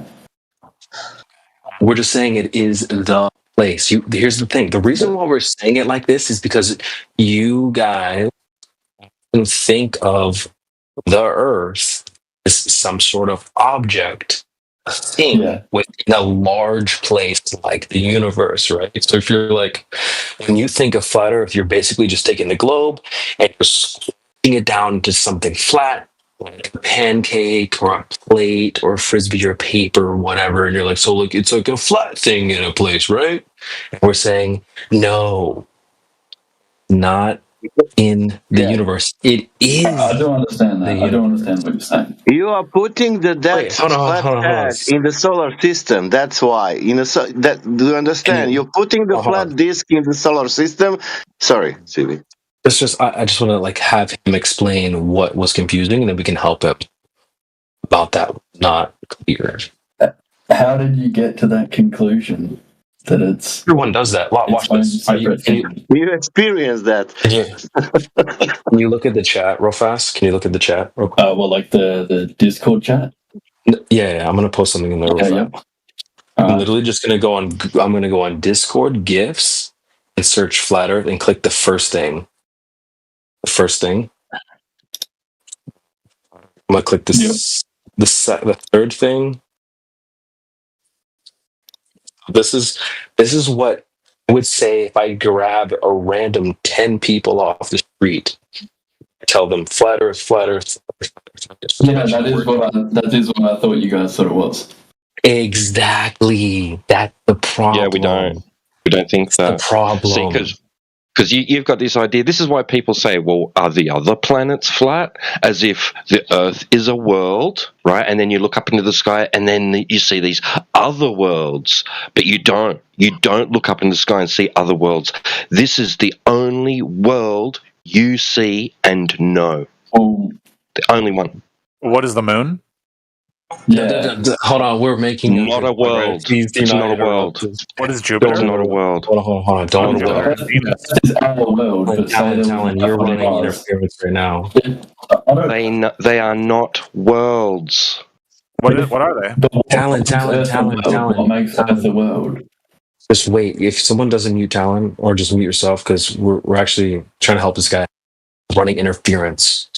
What makes the Earth a world, though? Because it has life on it? Because we're on it? Oh, dude, just stay focused, because you asked about the Earth. Why do you think it's the universe is basically what you were asking.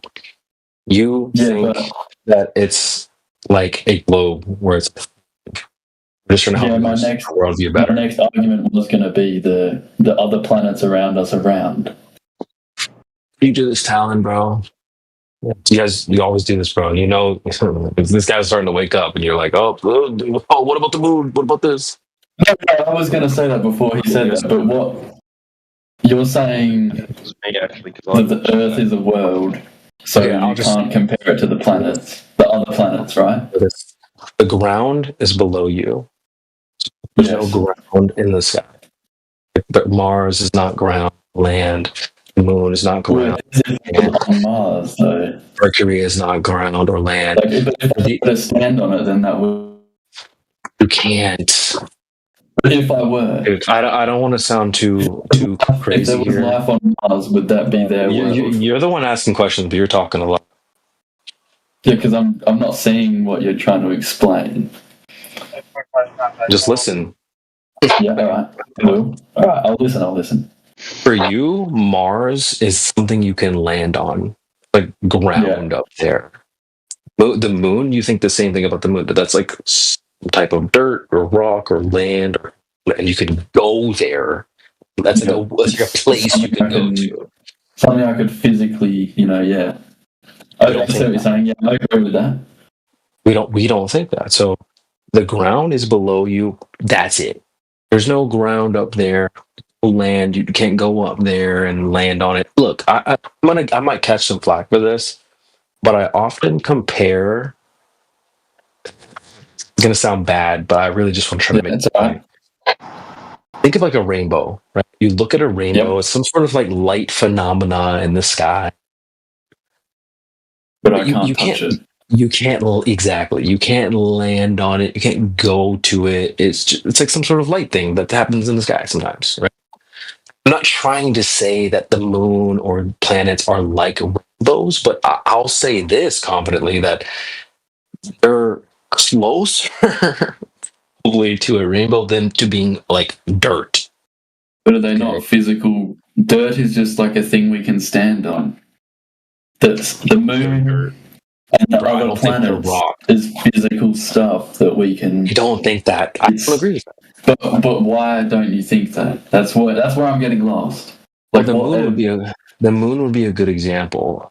Why I don't think it's dirt or rock or whatever. What do you know what a new moon is? What, like how the moon like changes, like when you look up at it? Is that what you mean? Like the crescent moon, the stuff like that. Is that what you're saying? What is a new moon? A new moon, isn't it? Isn't that after the moon is like fully dark and unvisible? Then it comes back. Yeah. Yeah. He Googled it. He's got fast fingers. No, that's fine. It's fine. I think you got it. It didn't seem like you Googled it. Okay. So I would say like a new moon is kind of a weird thing for like a physical object to take. So, I mean, you ever just go out and look at the moon? They're trying to tell you that it's being lit up by the sun. You see trash. No, I think that's so. Sorry, you're cutting out a bunch. I don't know if that's just for me. I'm in Australia. I can switch to a different mic. All right. I just think that's a stupid idea. When you see a new moon, you can't see shit. Yep. Yeah, Creation Bear. Interesting with the new moon.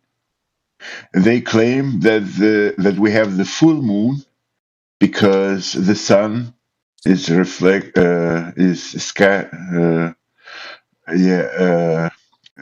moon is reflecting the sun light. So when we have a new moon, shouldn't the sun be behind the moon so that the moon would be completely dark? So, what a picture! So how can we have a new moon at night? The sun should be actually behind the moon. I don't exactly know how it works. It should be daylight. Exactly. Wait. Exactly. We don't know how it works. It's weird. That's my point. The moon does weird things, like it turns into a moon. Even the phases. Phases alone are very strange. Now, also that eclipses. So by just trying to make the point, it doesn't really behave like a physical rock or whatever. I don't think that the moon is a rock or physical or dirt or something you can land on. And same thing with the other quote unquote planets. Yeah, and rocks don't reflect light. They just don't. Rocks don't reflect light. I went outside yesterday, dude. I went outside yesterday and I hit my head on a rock in the sky. Wait, hold on. Mez is on mute for the rest of the night. We already had a bet. He lost the bet. Yeah, Matrix, put him on mute. He lost the bet. When they do this whole like, they say something and then we say, "Hey, you just said something," and they go, "No, I never said that."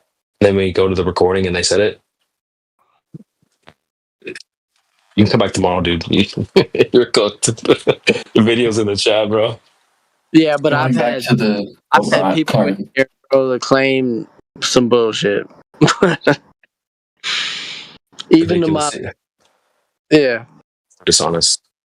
We can't even trust you to say like what you just said, that we hold you accountable. You're like, no, I never said that. You're just dishonest. There's no point in talking to you. So. Right. Because there's all kinds of people in the world, but there's only two spirits: the spirit that comes from heaven and the spirit that's already in the earth. Well, I was wondering what Frisky Spirit is like at the moment. I mean, do you? What is it? Is it frisky? No, I mean, are you sort of tracking like with what was said, or you getting a better understanding? I feel like I can argue it, like with the moon.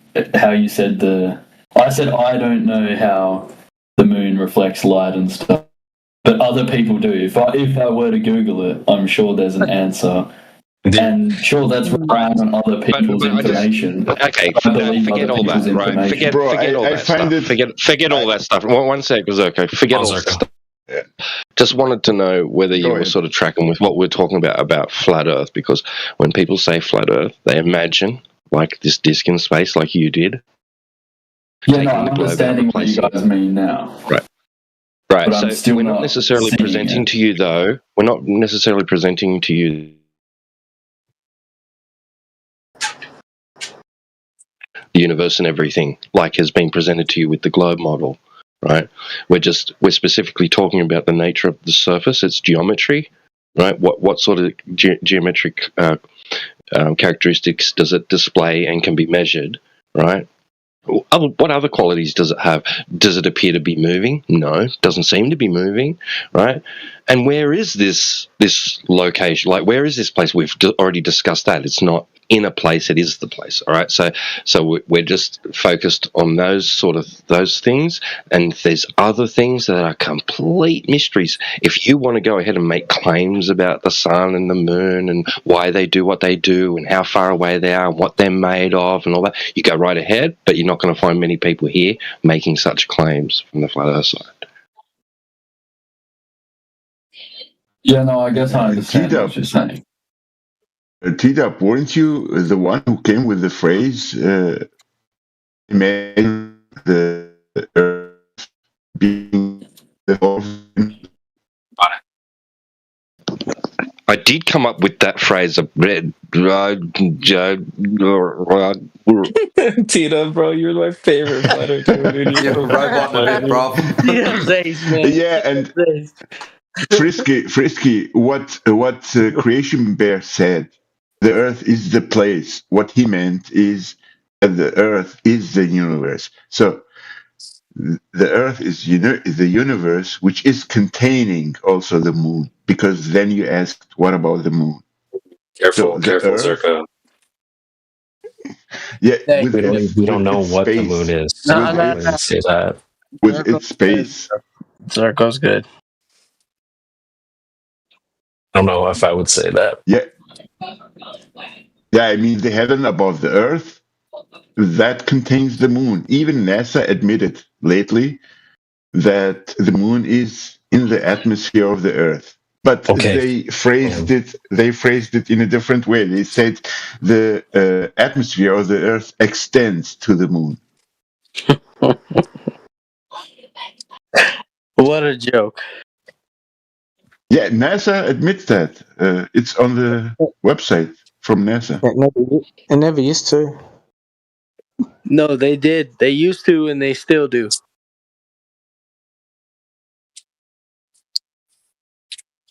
We're telling this to my friends, and they freaked the hell out. Not to confuse these guys, bro. They're still new to this, so. I'm so confused. I can't lie. Exactly. Look, dude, you just the biggest takeaway. If you disconnect for like in 10 seconds, you just need to leave here and stop thinking of the Earth as an object, and just think of it like the universe, bro. Minus the expanding part. The Earth, man. You just think it's like you. Again, I don't know how many times we can say it. It's just like you probably don't think of the universe as an object. Like you said, you probably couldn't pick up an object and say, well, this represents the universe. Because that's basically reality for someone who believes in the globe, right? They have the little object, globe, and then this big-ass place that they don't know much about. The shape, the boundary, etc. So how flat Earth is exactly like that, where it's like it's a big ass place. We don't know the boundary, the border, the shape. Period. We just know that the surface is flat. I'm so fine with that. I'm totally fine with that. I think every flat earther in here is totally cool with those mysteries. What is the moon? What is the sun? What are the stars? What are planets? I don't freaking know. But when it comes down to it, you don't know anything about either heliocentric or geocentric. You don't know any of them. They both don't make sense because we haven't figured out the whole geocentric system. Well, and the heliocentric is stupid. Yeah, and like when I said like they're not worlds, right? Maybe I'm wrong. Maybe they're worlds, but just not in the way that we've been told. Like when I say they're not worlds, like then they're not what you've been told they are. What we were all told they are, right? I would just challenge when I say that they're not a thing, right? They're not like a world. I mean, no. What I'm really saying is nobody knows what they are. You don't know what they are. The greatest minds that are considered the greatest minds on Earth don't know what they are. We don't know what they are. Nobody knows what they are. And I challenge anyone, if they think they know, to present solid empirical evidence for what they are. I have a question. I love a comfortable silence, and I think we're bonding. Yeah, I'm thinking about it. I can't pinpoint what I'm thinking about, though. I'm thinking about a lot of things about the flat Earth right now. Do you know if Earth is infinite or finite? I think it's finite. No, I'm asking the flat earthers. Oh.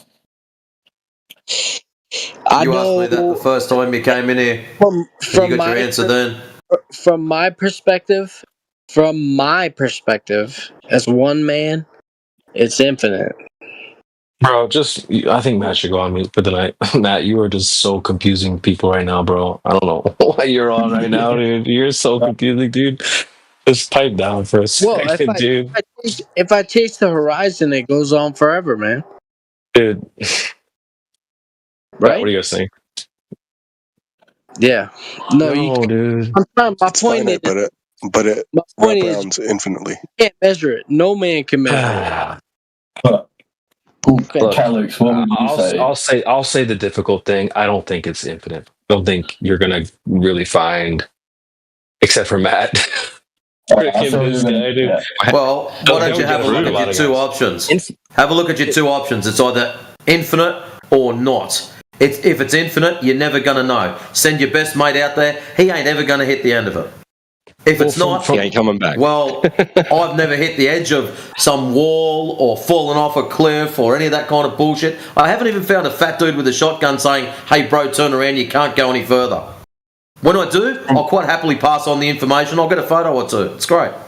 But let's say the difficult thing here as well. From my research, infinite is a mathematical concept. Yeah, bro. No, I don't think that actually exists. Matrix, there's a third option. That it's finite, but it loops infinitely.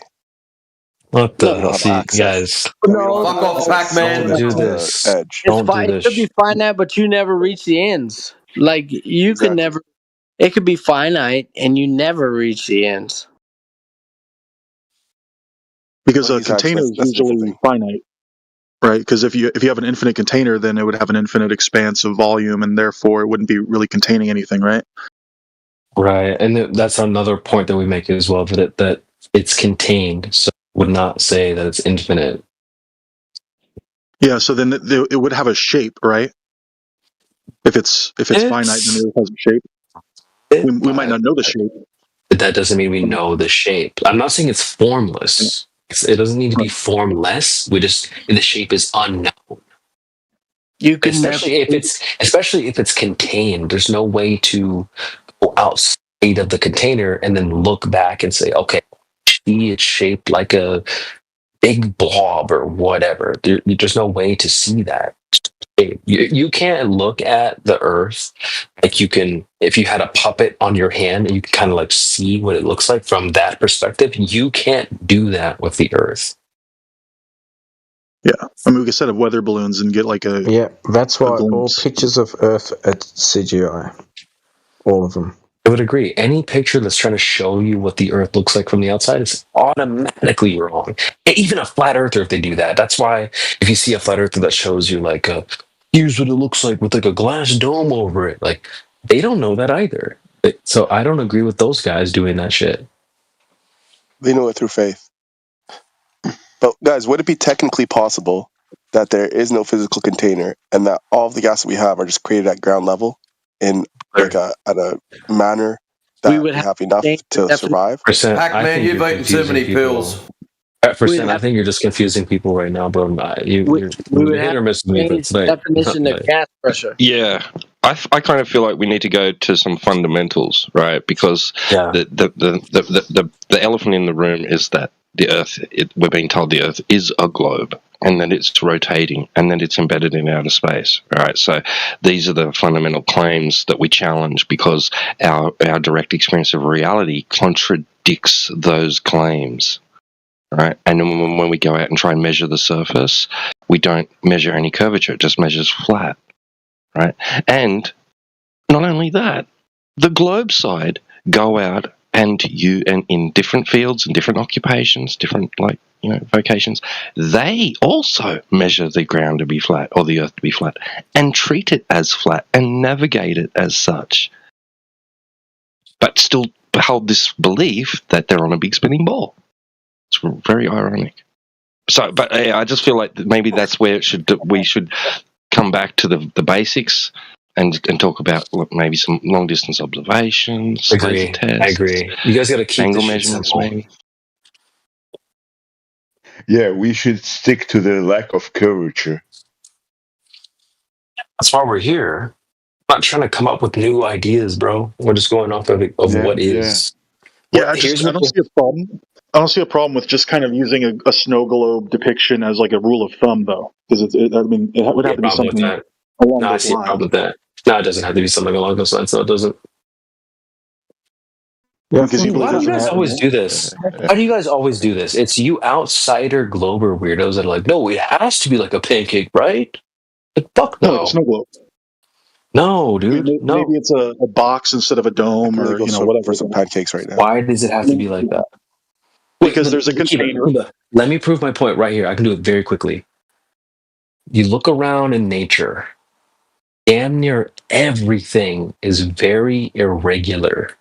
Look at a tree, a rock, lake, grass, your hair, your body. Everything is fucking irregular as shit. You don't really go out into nature and find like squares, triangles, circles. Okay? So I think that most things in nature are extremely irregular. If you really put a gun to my head and said, tell me what shape you think it is, I'd say it's probably irregular like most things, dude. It doesn't have to be a box or a dome or a simple square, circle, triangle like you're trying to make it out to be. When nothing in nature is like that. Everything in nature is super weird and irregular. Just look at your body. Look at a lake. Tree. They're shaped weird. Why does the Earth have to be shaped perfectly? It's like some fucking PlayStation controller, like circle, square, triangle, whatever. Did you just say I have a weird body? I mean, are you a circle, square, triangle? What shape are you? I don't know. I have a feeling you just said I have a weird shaped body, CB. The human body is not a square or circle or triangle. Tree is very irregular looking. A lake is like wobbly and weird. Alan Watts wrote a book about this, not entirely about this point, but in a book that he wrote, he highlighted this point where people like to have things in a grid. Like if you think of a grid, right, like with lines and boxes. But he said nature is more like a squibbly line inside the grid. And most people want it to be this like, oh, it has to be like in this coordinate and in this shape, right? But nature is much more, it's squibbly, it's weird, it's awkward. I mean, if you go look at a bird's eye view of like any lake, it's going to be very irregular and shaped very strange. It's not going to be a box or circle or triangle or any of these things. I think it's only due to our lack of knowledge. Like your knowledge allows you to know what shapes are, and to also notice that these things in nature are irregular. I think you're understanding my point. I'm being difficult. Nature I'm is saying, like, regular. with more knowledge, we would see the design, the intentional, and and intuitive design of the creator, without finding just like random scribbles or wiggles or whatever. We would see percent. You're running interference. I'm not saying that it's random or not beautiful or not intentional. I'm just saying that he's saying that it must be a box, which is I'll try to find that a good breakdown of Alan Watts. There's like a picture of it. He started to say it's either a box or a bowl or whatever. It doesn't have to be like that when most things in nature are not like that at all. Yeah, I would say that about. Can I ask Kiba? Can I ask Kiba a question? Yeah. Kiba, yesterday or the day before yesterday, when the flat earthers were talking about censorship, you said that you believe that Professor Dave is harming people with his disinformation because he was hiding the truth about flat Earth. Does that mean that now you're a flat? Does that mean you're a flat earther, or are you LARPing? Well, no, I was saying, like, from the perspective of a flat earther, if assuming the Earth is truly flat, then Professor Dave would be lying and spreading misinformation, basically. I personally believe it's a globe. I believe it's a globe. Is the concept of the realm a plane? Like we're on a plane in a realm? Like if it's not a pancake. It's planar, yes. If it's not an object, it would be a plane, right? Like we're on something. Did you expect someone to disagree with you on that? Yeah, surveys use planar. Planar? Because I'm starting to, because I haven't been here in a while, so I do remember Jedi saying stuff about flat level planes and that kind of stuff.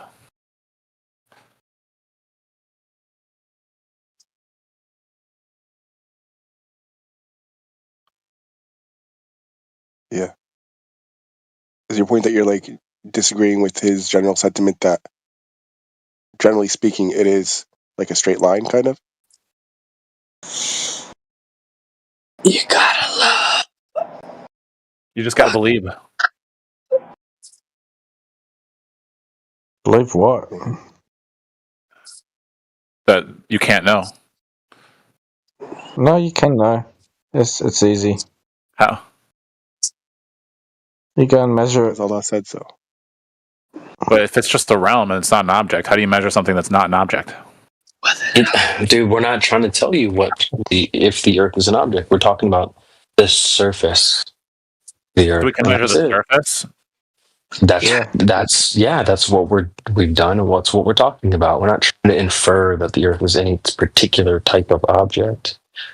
We're just telling you that the surface where this place is. That's it. You're trying to take it farther than it. There's a finite amount of surface, or is there infinite surface? Somebody already asked this, and then we already covered that. So, I mean, were you here, or you weren't here for that? No, this was 5 minutes ago. How long have you been here? I literally came back. I left for 15 minutes and came back. We already covered it within 15 minutes.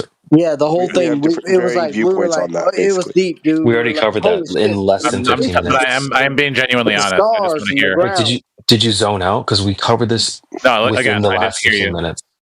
I didn't hear you. A huge majority view it as finite, but there's varying viewpoints. I personally think it's finite, but it loops infinitely. How much do we know? I don't know what that means. I don't know what he said. Don't listen to that guy. We don't know. What do you mean, bro? We covered it. We covered it in the last all the data points. Then you have to adopt my view. You're just confusing the chat. We're talking to newbies here. You can't be saying shit like that. Exactly. You can't be hitting them with that shit, bro. For flat earthers, that's not for these new guys, bro. You're just gonna confuse them when you say shit like because they're gonna disconnect the call and be like, he thinks it's like Pac-Man, blah blah blah. Like you gotta know your audience. It is something wrong with that. You have to know your audience, dude. What's wrong with the world? Holy shit, dude. No, we don't hide the truth, bro. There's It's something not wrong with hiding the truth. It's just trying to connect, meet people where they're at. Not sound like a crazy person, but I might think Yeah, but I you mean, have a point. But they're not going to hear you. if they're going to be so Look, dude, readily, go ahead. they're not going to hear you the way you want to be heard. They're going to hear what they want to hear. So you just gotta be careful of saying shit like that, bro. But doesn't that just mean that they're just not ready yet? I'm not trying to censor you. I'm trying to say, like, you just have to be aware of what they think you're saying. They're not going to hear it the way you're trying to say it. Well, no, absolutely, it's well taken. It's well taken. But wouldn't that just mean that they're not ready yet if they're dismissing it? No, they're so far away. They think the flat Earth is like a pancake, dude. Like you have to meet them where they're at, bro. So I'm trying to tell you, dude. So to be fair, the Pac-Man theory would solve the 24-hour Antarctic sun thing pretty well. See, there we go. It would solve all of these data points that we have in real life. The globe solves it. Oh my god! I mean, yes, but it's not. We have no curvature, so that's like the issue, right? But we have 24-hour sun cycles in Antarctica due to the globe. Not due to the globe. That's what I'm saying. That's adequately explained by wraparound. You have no curvature that's been measured. So you have these two caveats. You like these premises. Number one, no measured curvature. Number two, these real world data points. And by deduction, the only explanation is wraparound. Well, the first premise is false. You can't the first premise is a negative. Even in the globe model, they believe in like wormholes and stuff. The globe model believes in wormholes. We can't go there and prove that. So that's a speculation. We don't speculate here. You would measure and it's calculate. Deduction. It's logical deduction. You would measure and calculate whether there's a curve or not. No, you can't measure the curve. But where's the trigonometry? Trigonometry. We literally invented a way to measure curves and calculate the curvature. Measurement is not math. Wait. Literally, what trigonometry is. Trigonometry, curves. That's math. That's not measuring that's curves. Calculation. That's how you measure curves and calculate them. Trigonometry is how you measure curves. Right. No, screw protractor. You don't need a protractor. What the fuck? What are you talking about? You don't need a compass.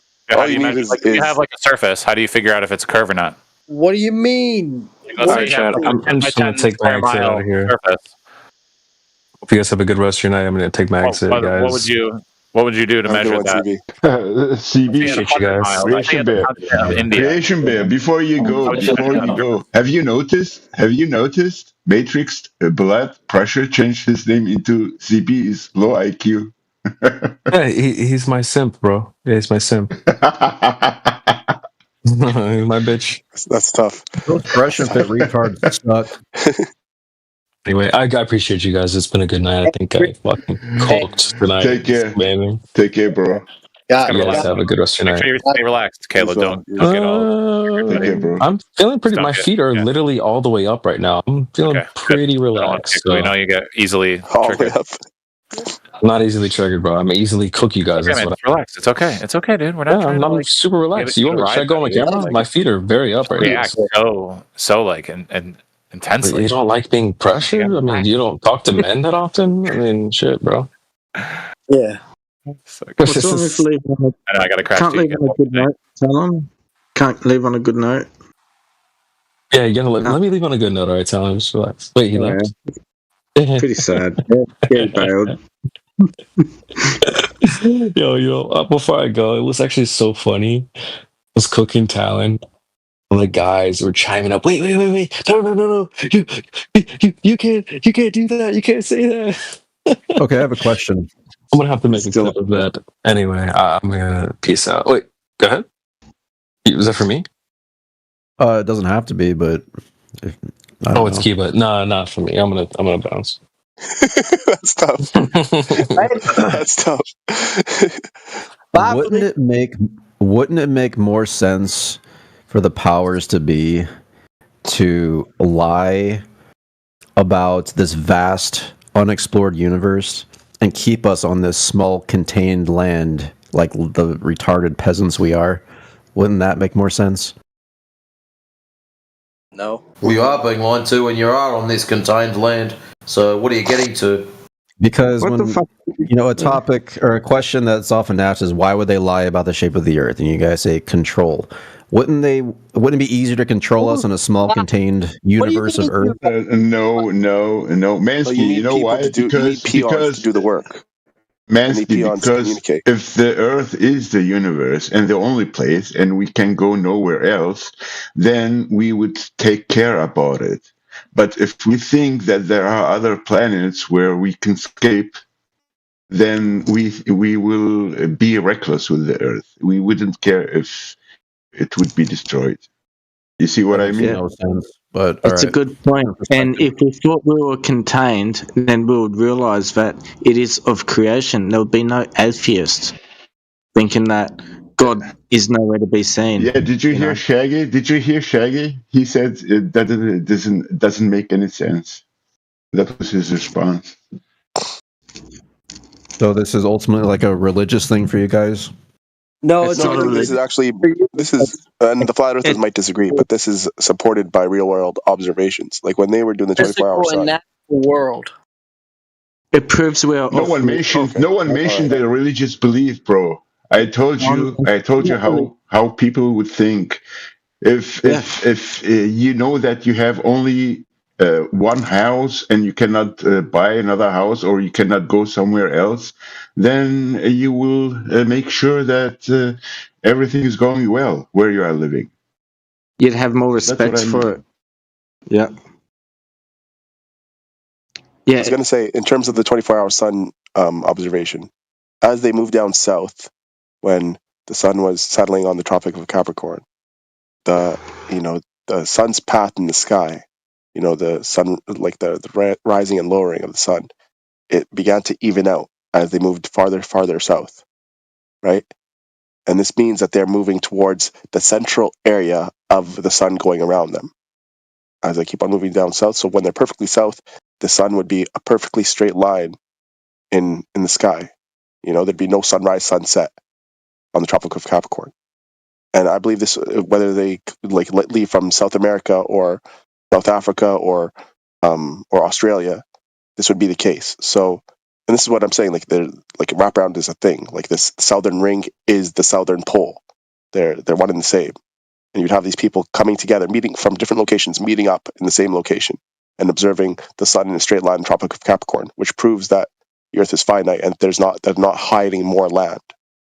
But I do believe that there's wraparound and it loops infinitely, which explains why the Earth is flat. I believe that, but there's no 24-hour sun. Yes, there is, bro. Come on, man. No, there is. If you don't think so. Listen, there is no video evidence of a 24-hour sun in the southern hemisphere. Show me. Show me. Show me video evidence. At this point. 24-hour sun or not. Oh, guys, 24-hour sun or not, the ground is still measured as flat, so the sun can do what it do. Exactly. Exactly. It does. Yeah. I agree on that. But anyhow, what Shaggy said and Matt said, it's legit because Will Duffy is a criminal, convicted criminal. He's a convicted criminal. It doesn't Many matter, cases, bro. five or six cases. He's a criminal. Yeah, why should I trust him? I cannot validate. Trust, bro. I cannot validate by going. I cannot validate by going to the Antarctic. Yeah, Matrix drove the point home. It's a dead point. It's a moot point by this point because Matrix drove the point home. If you measure an elevation angle off of the sun, the Earth is still fucking flat. Yeah, it doesn't matter what. That's why I always say. Reality, if at this point you're denying the observation. Yeah, bro, but at this point you're Pac-Man. Did you say you believe in Pac-Man world? Don't sweat the small stuff. The point is, there's adequate evidence, ample evidence to show that there is a 24-hour sun in the southern hemisphere. Show it. Show Christmas time. Okay, there's ample evidence. Here's your platform. If you actually did your research, you'd find that there was ample video even before they did this. Actually, percentage. You've been called. Put your evidence to back your claim, man. I'm basically showing them to it. I'm not going to do their research for them, but No, it's your claim, not their research. You make claims, you post it up. That's the same shit we put on Globers. You can follow the same rules too. I'm going to lead them towards it. I'm not going to spoon feed them. So if you want, like, so you're going to back out of your claim. Proselytize here, bro. Oh my goodness. You're not going to proselytize here, okay? You're going to go find your cult in some other field. It's not going to be in this one. If there's heaps of data to back up what you've said, it'll be easy to get hold of and post it up. There are videos showing the 24-hour sun. That's great. Go and get one. Post it up. South. Percent. My question was, did you say that you believe that the Earth is a Pac-Man world? Did I hear that right? It's a flat Earth with wraparound. He's a Pac-Man. The sun goes. Yeah, Pac-Man. Okay. So you are not a flat earther. I thought you were a flat earther, bro. Did you hear what I just said? It's a flat Earth with wraparound. No. Okay. Good one. Yeah. Yeah, this is like simulation theory. We are living in simulation.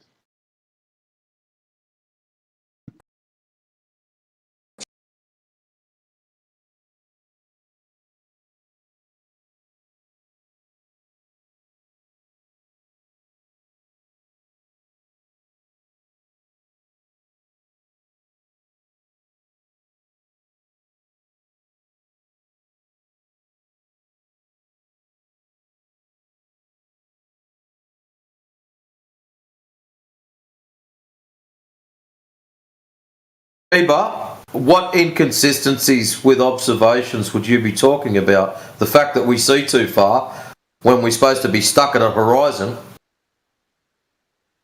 No, not that one, but the 24-hour sun as well. Oh, not that one specifically. Okay, why not? Don't you like that one? Well, I mean, that occurs far away from the boundary of Earth, right? It occurs any day at the beach, mate. Just pick a random day. Go and have a look. Yeah, so... but don't you like that observation? What did you start stuttering for? You were quick to put your 10 cents worth in a minute ago, and now all of a sudden when someone puts a decent question on you, you're stuttering and stammering like, what's the deal, bro? So what observations don't you like that are inconsistent? And what are they inconsistent for? Globetardia? Polar circumnavigation and 24-hour sun in Antarctica. Polar circumnavigation is an observation that you've made that's inconsistent, is it?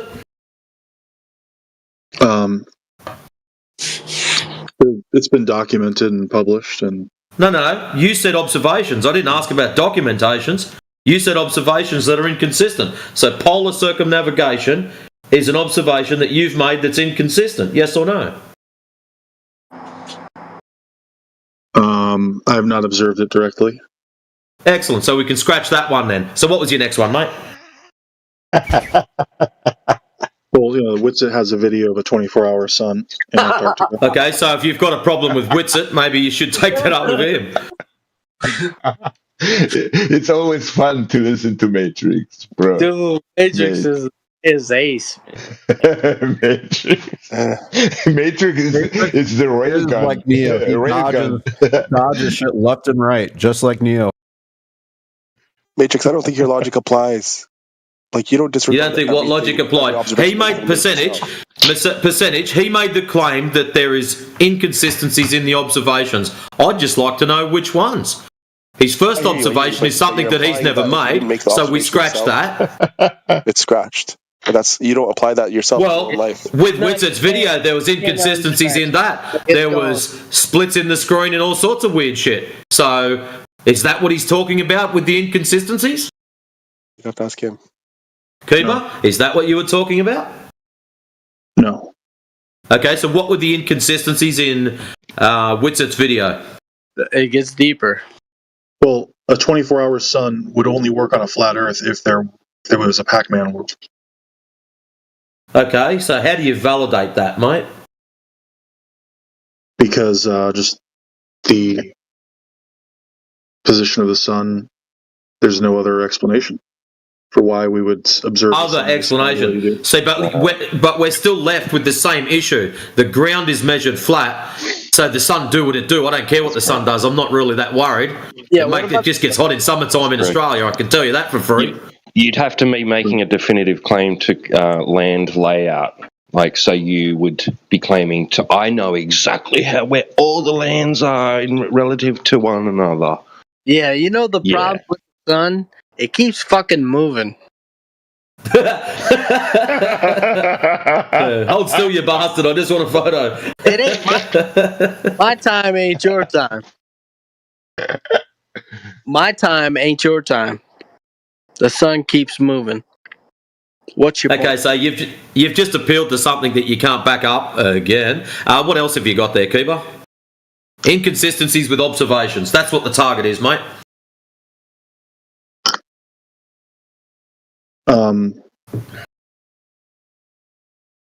Well, so obviously if the sun were to rotate around two separate poles, then when it's rotating around... Oh, so this is an inconsistency in an observation.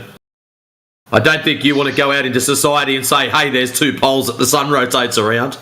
You might get in trouble. Are you claiming you observe the sun going around two different poles? Yes. You observe... Ooh. You observe this the is sun good. going around two different poles? That's interesting. Tell me more.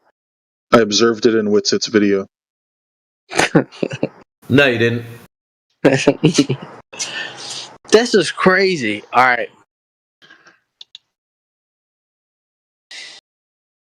Look, I'm not saying that proves that the Earth is not flat. I'm just saying it has to be a Pac-Man world. No. Why? Yeah, Kiba, I don't disagree. But No, flat earther why? that believes, Why? Clarify that, please. No, why, Kiba? Because the sun would not be visible where we see it normally if it were rotating around like a separate continent. Says who? That's just common sense. Deduction. Now, what continent? What are you talking about, bro? No, explain more detail, please. If Antarctica is a continent, right, and the sun is rotating around it, then it would not be illuminating around the equator. Says who? That is common sense. Why? Why is it common sense? Appeal to common sense is a fallacy. You need detail. Give me reasons why. Because the continents are, positioned relative to the equator, right? How do you know how they're positioned? Because people have visited them and flown to them, and no, not good enough, bro. How do you know the layout and the configuration of land masses? T-Dub, this is a little crazy, dude. It's not. No, bro. It's not a little crazy. It's quite a valid and reasonable question. He's saying that for the sun to go around in a circle at some point on the Earth, that could only mean if it's a flat Earth, it could only mean that it's a Pac-Man Earth. He's correct. A Pac-Man flat Earth. That is a bold claim to make. You're not going to convince them. That means you must have certain knowledge of certain things. Yeah, I'm not sure how to explain it. It's you have to visualize. So don't make the claim then. It's a deductive argument. But anyways, Kiba, if me as a flat earther that affirms Allah's flat earth with absolute certainty can't convince them, you as a glober are definitely not going to. So just abort. Yeah, especially Allah's judge, the Lord Jesus Christ. Yeah, Muhammad's judge. He made a flat earth too, but the Quran does say that the earth is flat. That's it. That's right. It doesn't say it explicitly. The earth is a carpet. It says the earth is laid out as a carpet. Yeah, like a bed is a carpet, exactly. Yeah. So like a carpet. Like all This guy representing you, flat earthers? Holy shit. What's that? I said flat earthers. Does this guy represent you? Well, not with us. No, percentage does Jesus represent Christ. us. He's like you, another random in here. I represent he's- myself. Alhamdulillah. He was talking about you, percentage. Assalamu I alaikum. represent the truth. Wa alaikum assalam wa rahmatullahi wa barakatuh. Yeah. No, I was talking about Matt. Yeah, I'm talking to you, punk ass. It's hilarious. He says, Assalamu alaikum. Peace be upon you. In the next sentence, punk ass. That's hilarious. Yeah, how's that angle measurement, right? We measure Polaris, and then we use the Havelstein formula and convert the Earth into a testicle. How's that working out? Yeah, who's the one that said you need to do trigonometry to measure an angle? Trigonometry, that's 3 angles. So 3 angles Or to did, or did he say calculus? I think he said calculus, but yeah, same difference. calculus. Some weirdo was saying that you can't measure an angle. You have to do calculus or math or something like that. Well, the difference between a measurement and a calculation. Exactly. A measurement, right? You can get it with light, right? But as every good spirit knows, you get light from the Lord Jesus Christ himself. He's the light of the world. But I think you mean Allah, but yeah. They measure an angle, right, from to the North Pole, to the Polaris, right? They measure an angle to Polaris, and then they imagine that the Earth is a testicle underneath that angle, underneath that right triangle, underneath that 90 degrees coming down from Polaris. They imagine that the Earth is hanging off a 0 or a 90, like a big hemorrhoid or testicle. Isn't that crazy?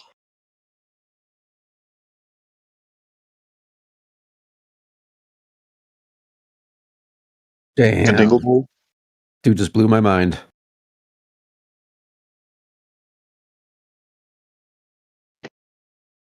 Well, flat earthers are guilty of making inference from that too. Yes, it sounds very painful. Sounds very painful. They also imagine, flat earthers imagine from that and infer that from that point, you can draw out lines across the Earth's surface, right? Which converge from that point outwards, right, and splay out like a dartboard across the Earth's surface indefinitely. Hold longitude lines, right? I'd like to see a flat earther prove that that is true in reality.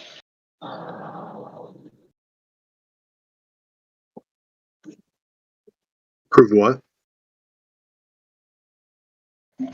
That longitude lines converge at the North Pole or diverge from the North Pole, from underneath Polaris, and splay out in all directions like a dartboard for an indefinite length.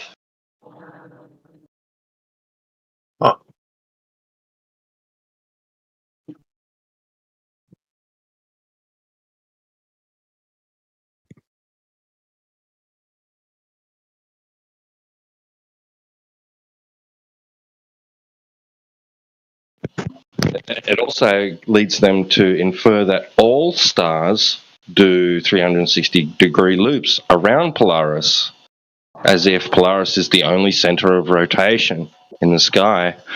Now, all stars go around it, even the ones that I see here in the south, looking south. So my Southern Cross does a big 360-degree circle around Polaris, apparently.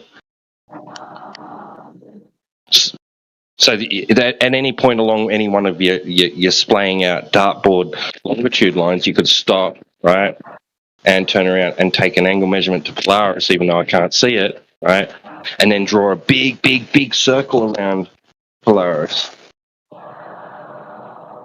And then I keep going south and then draw another circle around Polaris, like that circle's getting bigger, a latitude line. That circle's now bigger than the one before. and now go even further south and draw another one. I would love to see flat earthers prove that that is the fucking case.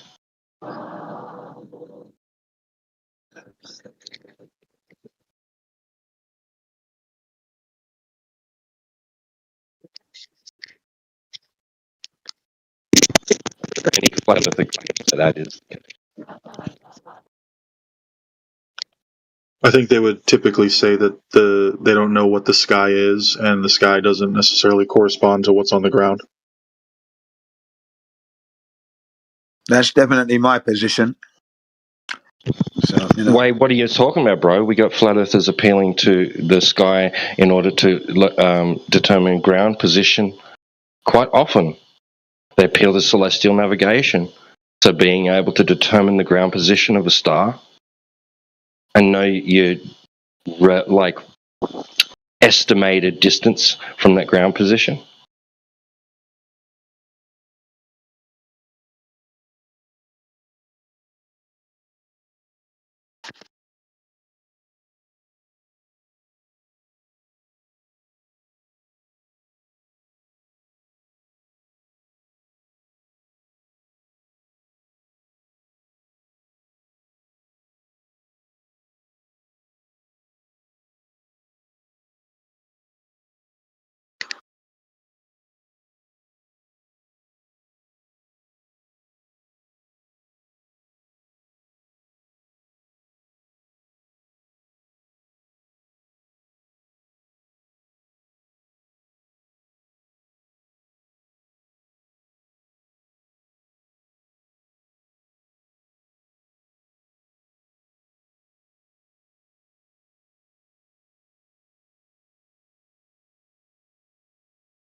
Who's Nocky? I haven't heard that person speak yet.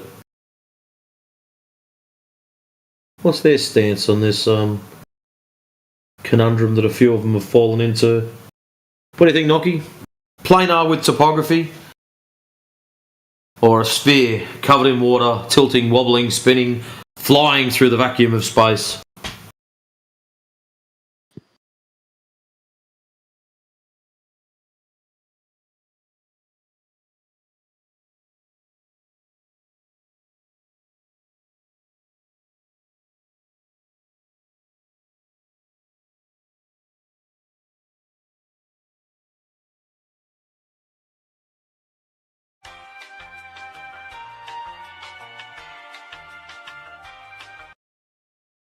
One hour later.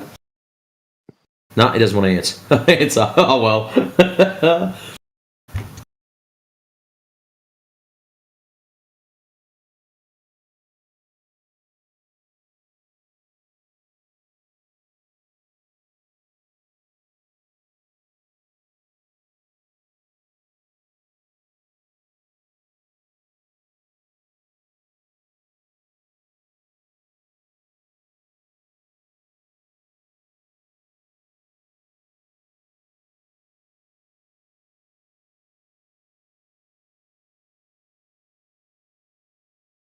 So he's still got Mansky hanging out for some hope.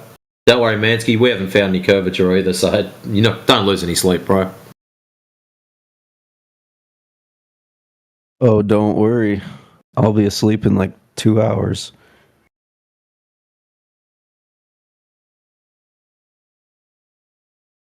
I reckon the first couple of nights you come in here, you wouldn't have slept well at all. Oh, I love it. And my little mate Cuba, I don't think he sleeps well. Damn those flat earthers. Always arguing against my what have I got? Nothing. Yeah, it keeps me up at night. I know it does. Researching for hours for things that you'll never find. And all you've got to do is walk outside.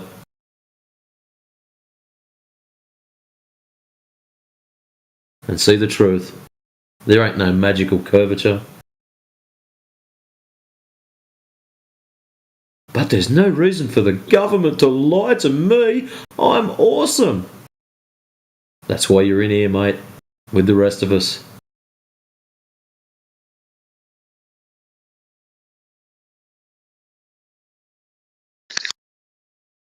My government has never lied.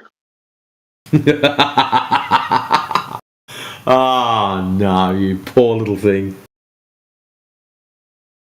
You still put your teeth out too, hoping for a dollar coin to be slid underneath them. Of course. It's a good money method. Welcome to the person that just dropped in. I don't know who it was.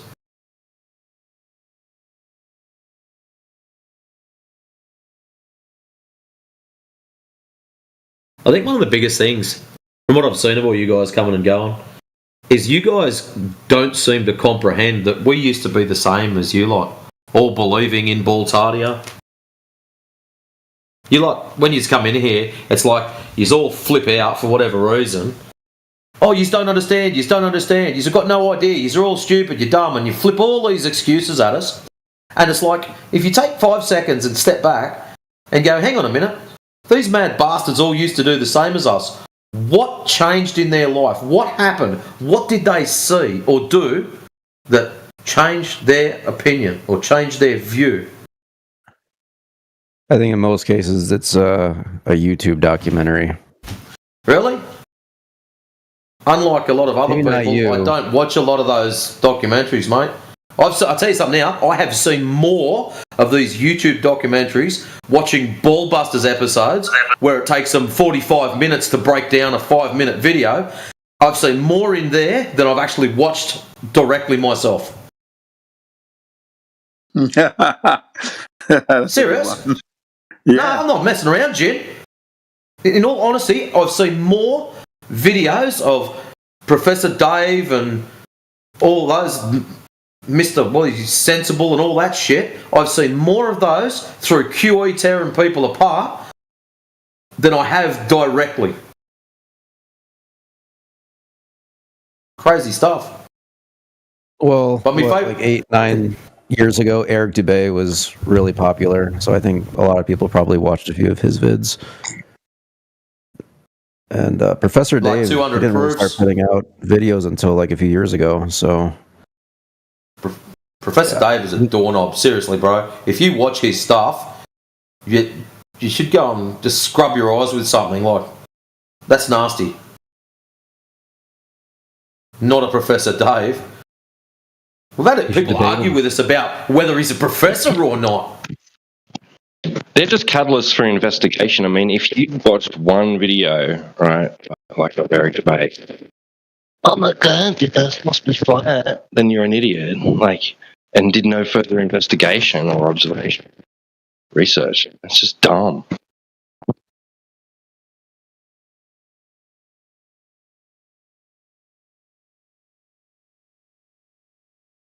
Watching one video, Mansky. Person, though. Watching one video of, say, Eric Dubay, we'll use him as an example. You've gone out, you've watched your Eric Dubay video, and now you believe in the flat Earth. Do you know it's flat, or you're just a believer? Are you any different from the average glober? Well, you think you learned the truth, so of course you think you're superior to all the sheep No. that believe in the globe. You haven't. All you've done is watched a video. You've watched one Eric Dubay video, and now you believe in the flat Earth. Are you any different to the average glober? From their perspective, yes, but from my perspective, no. Why? No, you're not. You're the same. You're just a believer. Yeah. You're just a believer because you haven't checked anything. So you've taken the data in, but you haven't gone out to confirm. So you haven't confirmed anything. So your behavior is that of a glober who believes in the globe, and he or she hasn't gone to check. That's what Matrix is saying, basically. Same thing as what T-Dub was just saying. Yeah. If all they do is watch an Eric Dubay video and they're convinced, from their perspective, they think they've achieved enlightenment, that they're better than everybody else. They've learned the secret. So the individual who has become, hang on, sorry, Matrix. The individual who has become a flat earther because he or she has watched the video, I think the psychology behind that is that the video actually represents where they live. So if they're believing the video without checking, it's because it's representing where they live. It's there. And don't forget, we can always go out and check it to prove it for yourself.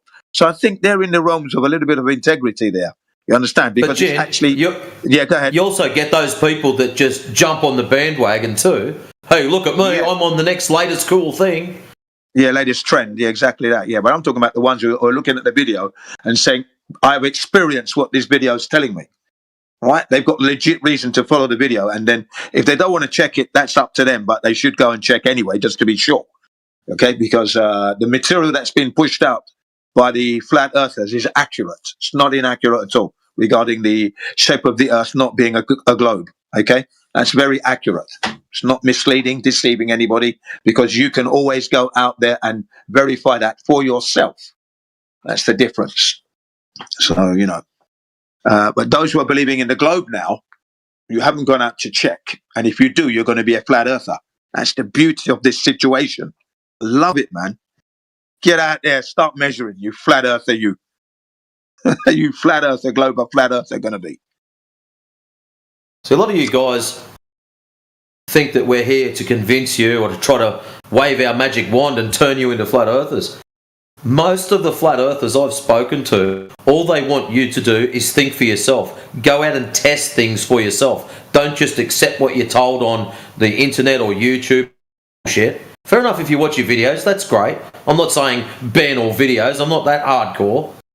Check your video out and then go out in the real world and test it for yourself. Like, granted, you're not going to go and buy a $30,000 light just so you can shoot it across a 10-mile lake and go, yay, I tested it. Like, I get that. Like, I also don't have 30k just to throw on a laser. If I did, I'd probably be spending 30k on something more sensible, paying a house off or some shit like that. So I get it. We don't have the availability to do a lot of the stuff, but you can still do a lot of tests quite simply and quite cheaply for yourself. I think the easiest way for me would be to like live on the water and find like an oil rig or something that's stationary that shouldn't be within view. Or you don't live near a lake or anything? Like for me, the nearest lake I've got is what's called Lake Burrendong, and it's like an hour 10, hour 20 drive. Let me check. I think there is. And the hard one for me is a lot of boats and stuff get on there. So there's a section where I could probably get a 12k shot if I was lucky. But yeah, it's normally just all chopped up with speedboats and clowns and jet skis and other shit like that because it's the only lake within Kui. So you'd be lucky. You're lucky, man. I can't even find a decent lake or a lake or a dam that's got it's got a bigger circumference than about 2 miles, right? It's like fucking hell. Like they're a long like Lake Macquarie and like what you're talking about. Like that's hours away from me. There's nothing around me. Yeah, that's about 7 hours for you, isn't it? Yeah. Okay, I do have a large body of water near me, somewhat near me. It's about 25k long by 10k wide. 16k, that's 10 more. 10 miles should be a 66-foot drop from that distance. So if you and one of your mates go out there, get one of your mates to go around the other side, it'll probably cost you a carton. If you drop him off with an esky and beers to drink and a radio, maybe a fishing rod, you nip around the other side and then turn around with your long-range camera and have a look and go, hang on a minute, why can I see this fat clown drinking beers? Shit! And go back and get the rest of the beers before he finishes them off. So let's say that's how simple it is. Let's say we do this observation and we see something that's miles too far for the globe. Then how do we know for certain that that's not caused by refraction? Listen, mate, you and your refraction is only going to give you 10%. That's it. So from the elevation side of it, at 20 miles, or 30 miles, it's easy to work out, it's supposed to be 600 foot. Okay, that's how big the drop should be. So with your refraction at 10%, let's take off 60 feet.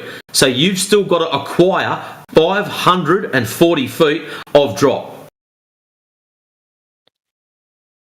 Right, so you say it's 10% maximum, but how do I know that that's the correct figure? Well, here's what the game is for you now. If you can validate any other number, I'm happy to go for it.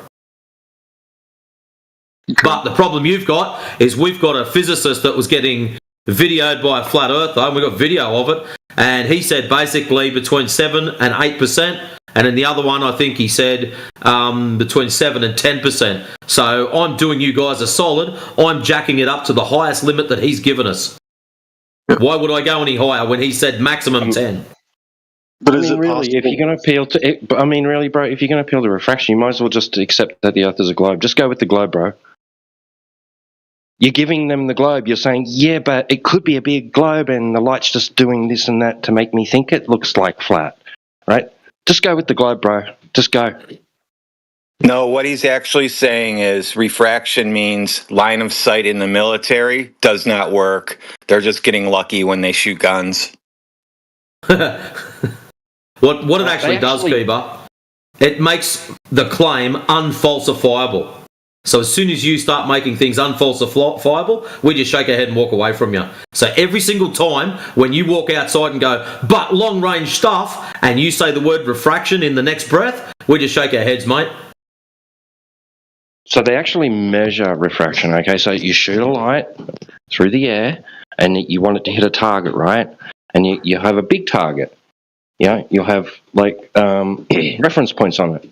So you measure where the light hit on your target, and go, well, it was this far from where it would have been if it was going straight, right? And you measure that, and you go, this is how much the light deviated, and in this direction, right? What you're saying is, if it hits its target, that was refraction.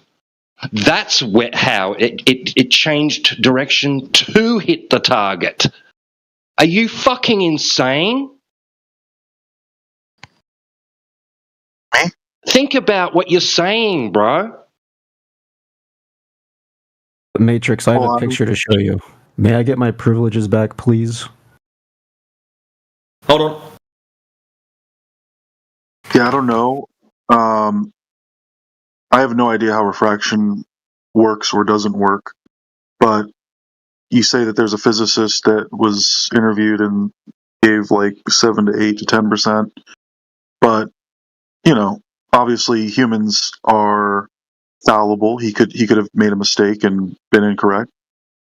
So how can I know, like, what resource? You're making it unfalsifiable. I'll tell you something now. You guys have already come in and said Eratosthenes' experiment proves this. Refraction. Game over. You've just lost your measurement. Now, how have you proved the Baltard? Santiago to Sydney flight time. No. Flight times don't prove anything. Planes are not measuring tools.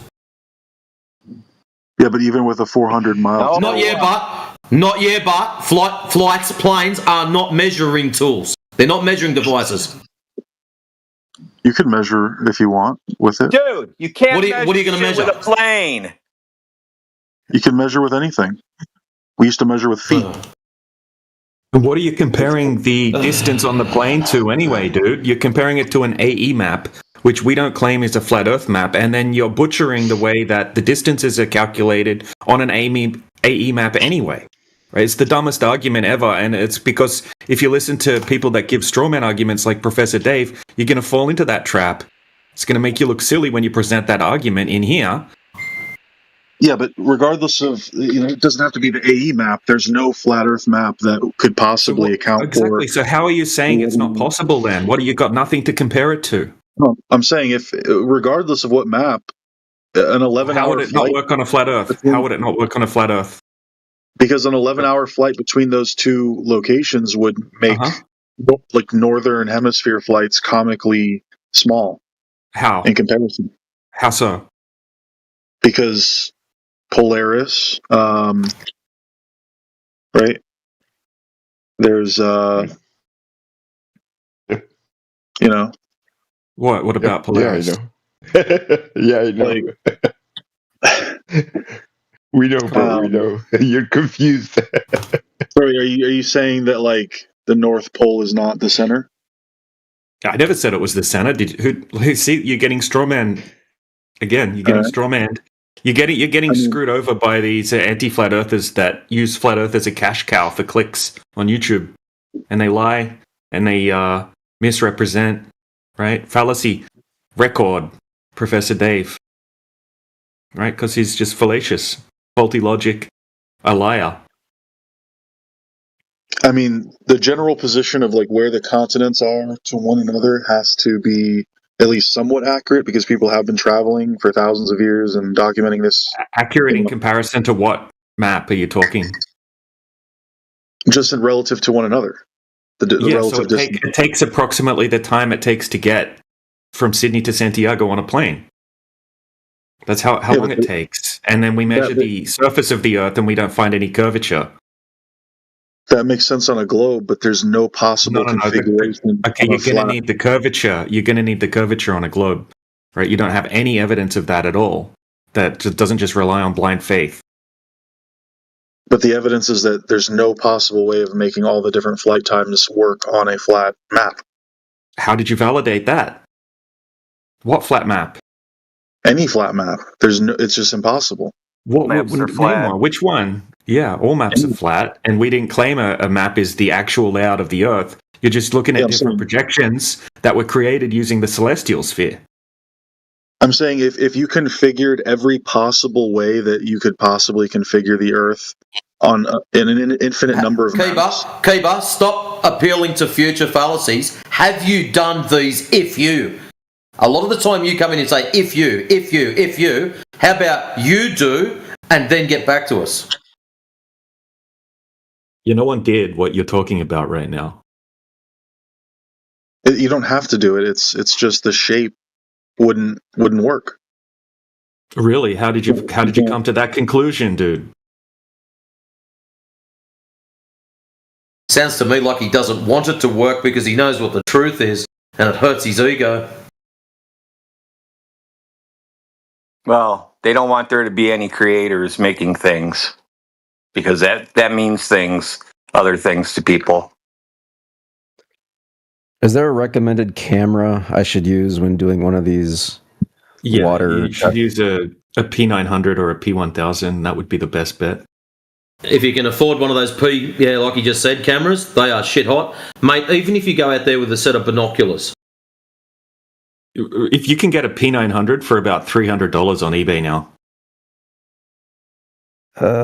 I'm in China, so let's see. Oh, you're in China? Oh, even cheaper. Even cheaper. You're in China? Hold on, he's in China. Put your orders in, boys. I'm getting 1,100. This is going to be swell. Yeah, but it's going to be It's going to be in Chinese. I don't care. I'll learn how to use it. 11.1. It'll say 11.1 when you get it instead of 1,100 or something. 1.100. They're kind of expensive, actually. More than 300.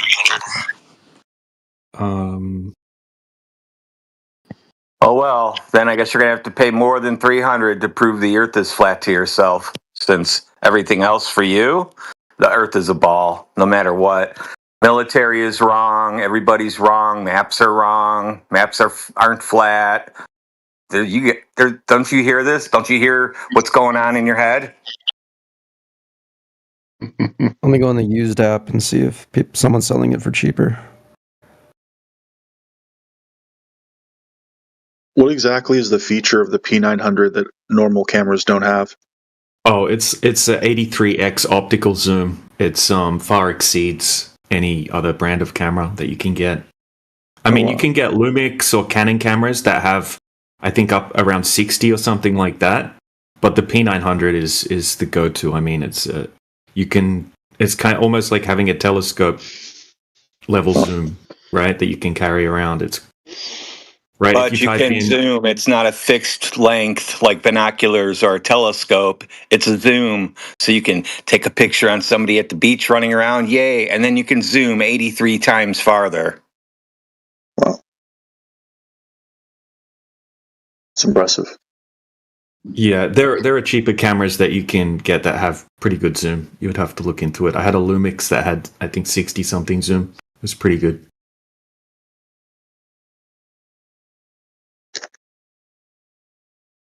Yeah, Canon has, I think, maximum 60 time optical zoom. But the P1000 has 125, right? Yeah, optical zoom. That's right. Yeah, it's crazy. Holy shit. They're like still about $1,000. Yeah. That's a lot of zoom. Yeah. And that's optical, not digital. Is there any way you can do a long distance observation on the dry ground? Because I'm too lazy to drive all the way to the nearest lake. If you've got somewhere like Utah Salt Flats or something like that, I don't know how far you are for your nearest lake. You can do it. I mean, you need to know the exact elevation angle, like the elevation height above sea level of each location, and just do the math right and work it out that way. Yeah, but you cannot be sure that of the elevation, the surface of the ground is level. You cannot be sure. Yeah, I know. You'll get told an elevation. I mean, you can go on Google Maps. It'll say point A's elevation is X amount and point B's elevation is X amount. But how sure can we be that that's completely accurate? Yeah, that's why the shore of a lake or the ocean is the perfect place to do it.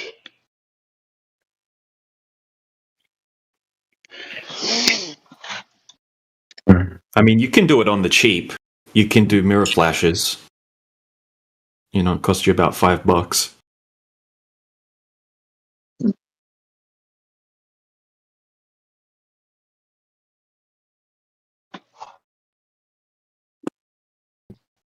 Have you done observations? Yeah, I used to live on Lake Macquarie, the one that T-Up was mentioning before. I lived right on the lake. I had a boat, and I bought a P900. And that lake's it's pretty well.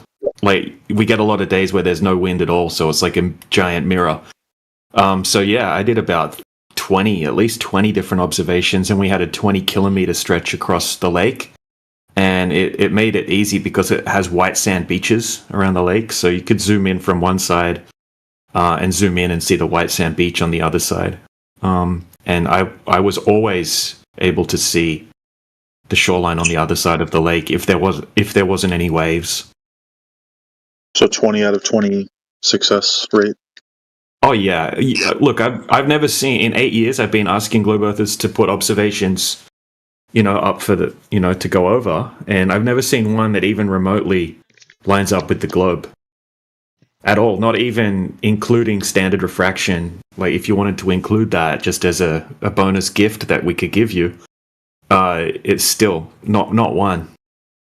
Mm-hmm. Not even close. And how many miles past standard refraction were you able to see?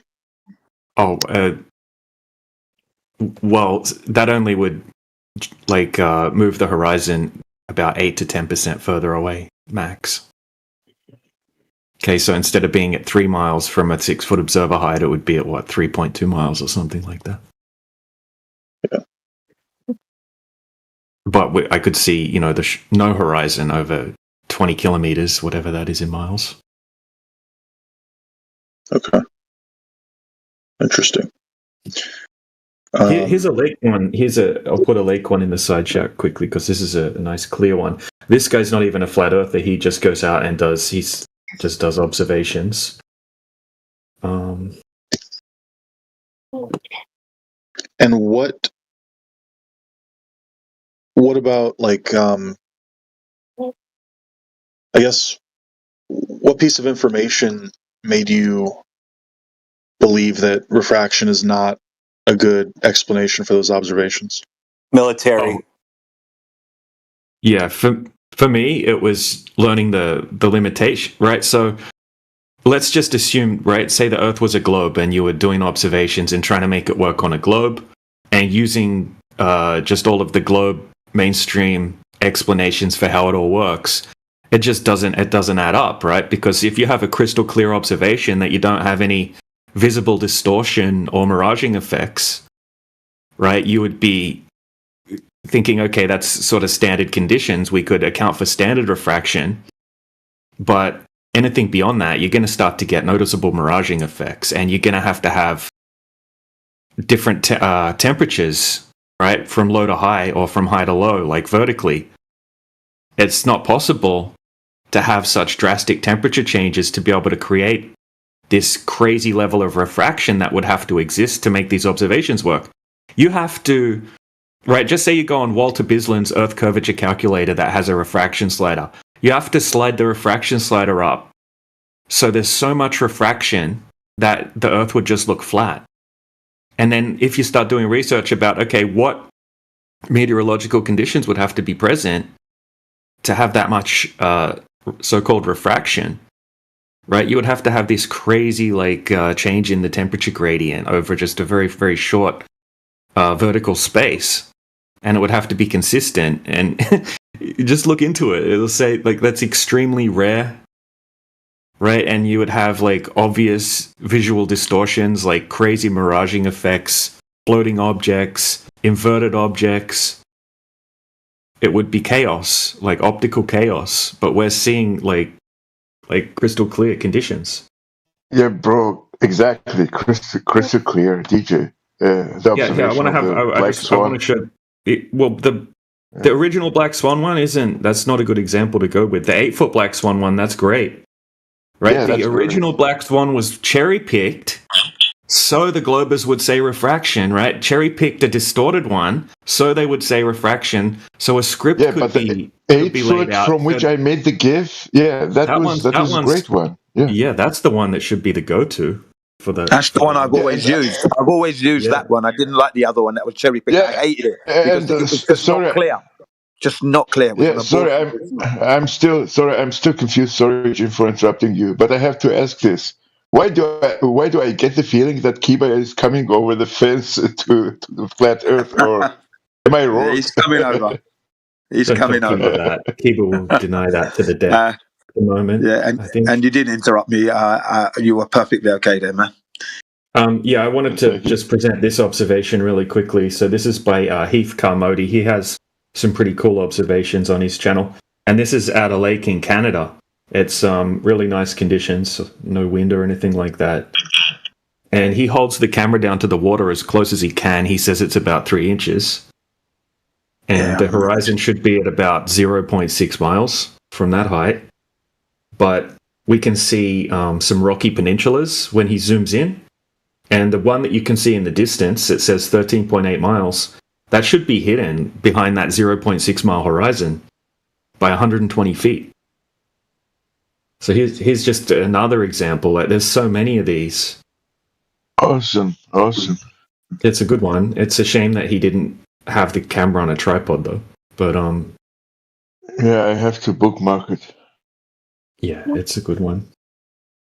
You can just go on my Discord channel, and it's in the observation section. Oh yeah.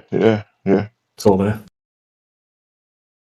Yeah, so Kiba will deny it.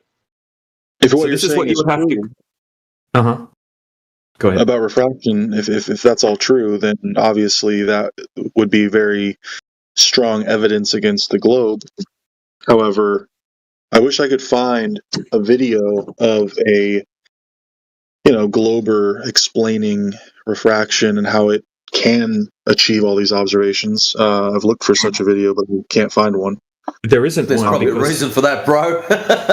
Yeah, they would have to lie to be able to say that it could explain it. They would have to go against what the mainstream says with the limitations, right? They have standard refraction is used in all sorts of different things like cell nav or surveying, right? And it's just something small to account for. It's like that Matrix was saying before, that physics guy is a high-level engineer, Dr. Michael Jelovic. He was saying, look, if you can show me he said refraction we do have to account for, right? But it's 7 to 8%. And in extreme conditions, it can be a little bit more than that. But then you're going to have extreme conditions, right? It's going to be obvious. But he said, if you can show me an observation beyond that, right, that would not be able to be explained by refraction.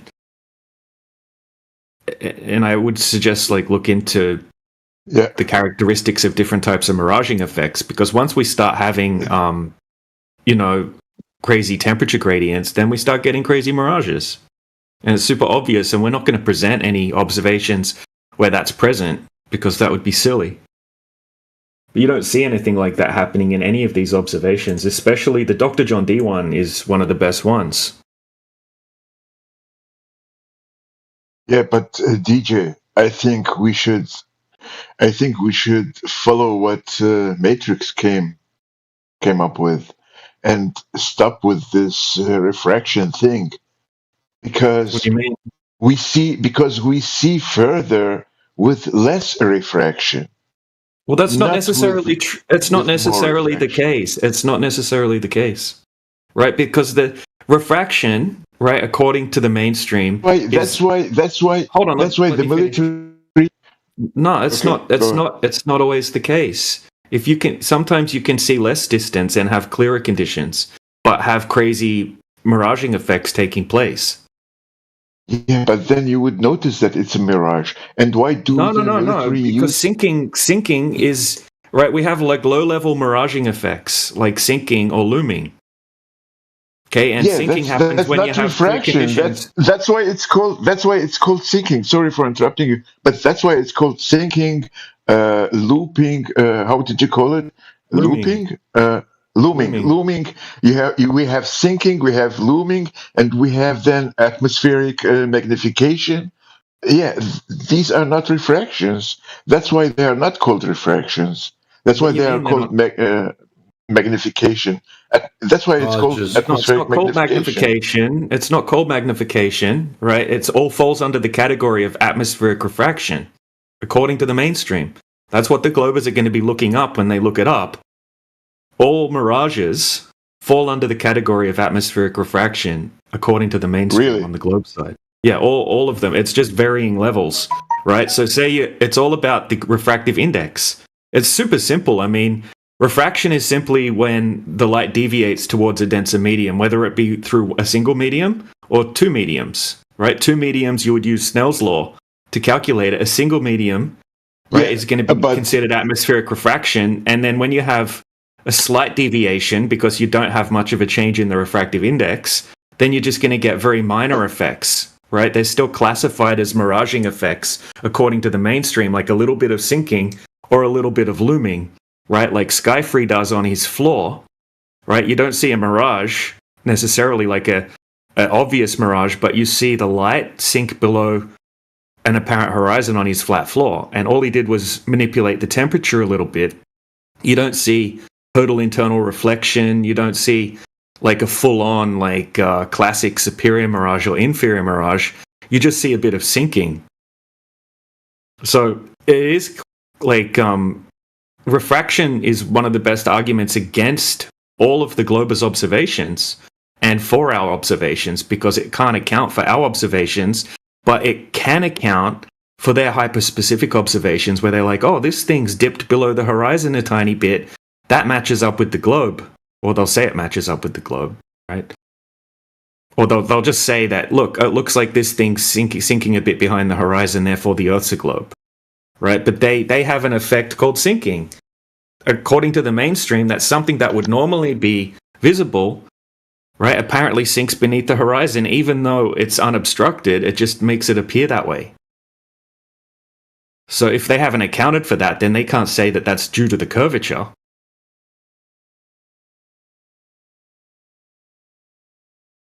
Yeah, but what? Why do the military use infrared cameras or filters to see further, to see clearer? Yeah, because it's not as affected. It's not going to be as badly affected by the refraction. Yeah, with sinking, do you mean what we observe when the boats look like disappearing from bottom up? Is that sinking? Yeah. Well, it depends. Sometimes, most often, it's just caused by ocean swells, but sometimes it can be caused by the atmo, right? By the air, by the temperature gradient. Yeah. Yeah. So we can call that sinking. Well, you can call it sinking. When it's not. Sometimes it can be a combination of things, right? Sometimes it can be a combination of the ocean swells swelling and an atmospheric effect. I heard. Look, let me give you an example in the side chat. Right, so pretty clear conditions, and in the morning or during the night, that's when sinking's more likely to occur. Okay, so in the morning we can only see the top of this boat in the side chat, right? 9:30 a.m.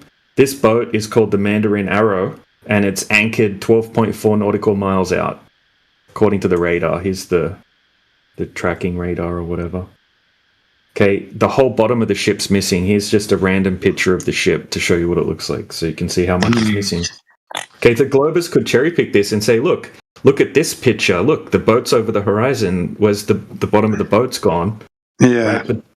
But this matches the definition of what sinking would be. Something that would normally be visible on the horizon apparently sinks beneath it. Now, if you zoom in on that picture that I posted, you can actually see the boat doesn't meet with the water, right? There's a gap. You can see that there's miraging taking place. Now, what this guy does is he stays there in this same location and he monitors the boat over the next 3 hours. And as the temperature warms up during the day, you don't have the sinking effect goes away. And then 3 hours later, this is the same boat. Now we can see the whole boat. Right? The boat didn't move. The only thing that changed was the weather conditions, and it shows that it wasn't actually hidden behind anything. And then we can pull up. Just atmospheric conditions changed over the time period. Yeah. Exactly. And when sinking's happening, it makes the horizon appear much closer than it would in the absence of that mirage. Right? That's what it says. I was just going to say, the main point here to remember is that refraction comes in different forms. It's just not one word, refraction, and that's one situation. There are several situations that are categorized as refraction, and that looming, stooping, what's the other one? Looming, stooping, sinking, as you just said. Fatagama, what is it called? Something Gagamo.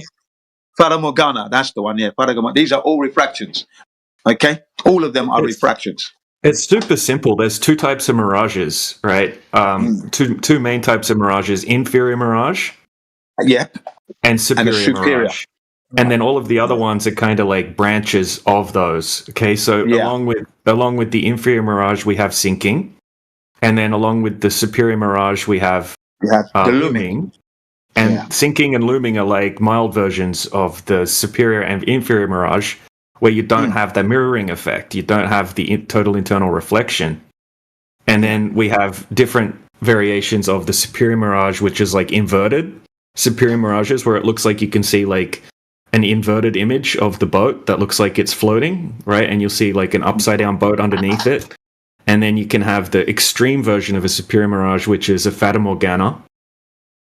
And then there are a few other types, right? Then you've got stooping and stooping, which makes it look like they're compressed, right? Like it's compressed, squashed. Like it's compressed. Yep. And then you've got the opposite of that, which is called towering, and it makes it look like it's stretched out. Elongated, stretched, elongated. That's right. I've seen those as well. And then there is another one as well that's less common, and it's called a Fata Bromosa, and that's the other one, right? Okay, so the appearance is sufficiently compelling that one can observe ships, say, vanishing or emerging from the seeming fog right? The Fata Brumosa seems to be an infrequent partner of the Superior Mirage. The name translates to fairy fog. So yeah, I mean, atmospheric refraction is essentially, according to the mainstream, like a series of these miraging effects on varying levels. Right. And they're caused by the vertical temperature gradient. Yeah, and when you're seeing things like the oil rigs, and then you can see the island 29 miles away from those oil rigs at Santa Barbara, I think, or Santa Barbara. Okay, those two oil rigs, and then the horizon's back there, and then there's an island even further down. Right. The only way to disprove them is to bomb the bloody thing. That would just shut them up. Do you know what I mean? Because if it is a what? If it is a mirage, you will not be hitting that thing. See? Yeah. What did you say? That's what I've said. Did you say to bomb them? Yeah, that's what I've said from the very beginning. Let's bomb this place. And then, can you see now we're hitting it? You see it? Yeah. Is that a mirage now? Or simulation? Yeah. Because that's all that's left. Because frankly, I'm quite fed up, you know what I mean, with this nonsense. Yeah, I haven't heard of that mirage. How is it called? Fata Brumosa? DJ? Brumosa, yeah. Fata Brumosa. There's the citations for every single, all of the ones that I just mentioned. I what it's called. Yeah, there's in the side chat. This is the American Meteorological Society. It's like a glossary of terms of all of these effects, and it's like they've been logging these definitions for like 60-something years, and each time they update it, it's like a group of like peer-reviewed meteorologists and whatnot that analyze and update as more information comes in. So I'm just parroting what the Globe side says right now. I'm not even saying I agree with everything. I'm just saying this is what I was going to say how it works according to the Globe side. Yeah, I'm glad you said that, because I was thinking, whoa, we're getting a bit too comfortable with those individuals. I wouldn't be that comfortable with that. I still want to check it for myself at the end of the day, you know, because because you know what peer review does. It's just sometimes you're gonna get like contradictions if you go to like different .edu websites and look at their section on miraging or atmospheric refraction. You're gonna start finding contradictions. And the more you dig into it, you're going to start to notice that they can't model this out, right? Because it's something there's so many factors and it's constantly changing. And they'll admit that they don't have models for this, and it's very difficult for them to calculate, right? So when Globers are showing us observations through their theodolite or through some hyper-specific claim, right? Just say they got 5 kilometers and they're like, oh, look, this particular frame of my footage matches up with the globe, right? They haven't taken all of these things into account, right? Because they're making a hyper-specific claim, so they would need to know exactly what's going on with their atmospheric refraction to be able to make that claim. But it's near impossible for them to actually empirically measure what's going on between point A and point B. I would say it is impossible, but That's what I mean. Like that invalidates their ships over the horizon arguments, or this thing looks a bit lower in the distance arguments. Yeah, and the ship on all of their observations, basically disappearing bottom upwards as well. All that nonsense. Yeah, all that nonsense with the ship disappearing bottom upwards as well. They like to hang on to that, don't they, and bring that up a lot. Well, you know, why is it disappearing bottom upwards? You know. Most of the Globers that come in, they've never even heard of sinking and stuff like that. They've just been taught that it always makes things appear higher than they would, but they don't realize that there is the opposite to those effects according to their own mainstream. Here's some good citations from the so-called subject matter expert, Andrew Thomas Young, and there's another one, right? It says which books they're from. Right, it says atmospheric refraction can bend light rays such that distant objects are displaced vertically, causing parts of these objects to drop below the apparent horizon or become partially obstructed, even though the line of sight is geometrically unobstructed. Right, so even they are saying that just because you can't see the bottom of a ship or something like that in the distance, it doesn't necessarily mean it's actually obstructed behind something physical. That's right. Can you give us a link of this? Yeah, Thomas it's in the Young? side chat there. Yeah. It's in the side chat. I'll post the link to the. Yeah, the link. I meant the link. Yeah. Yeah. I mean, I can I'm posting do some Google search. citations that I've been using since 2016, and that's I'm posting my little bits and pieces that I use dealing with this topic matter, especially with the looming one and that, and the difference between the refractions and that, and the temperatures that are important as well, because it's all reliant on the temperature as well. The temperature dictates what the conditions are going to be like. And you've got to be very lucky to witness it as well.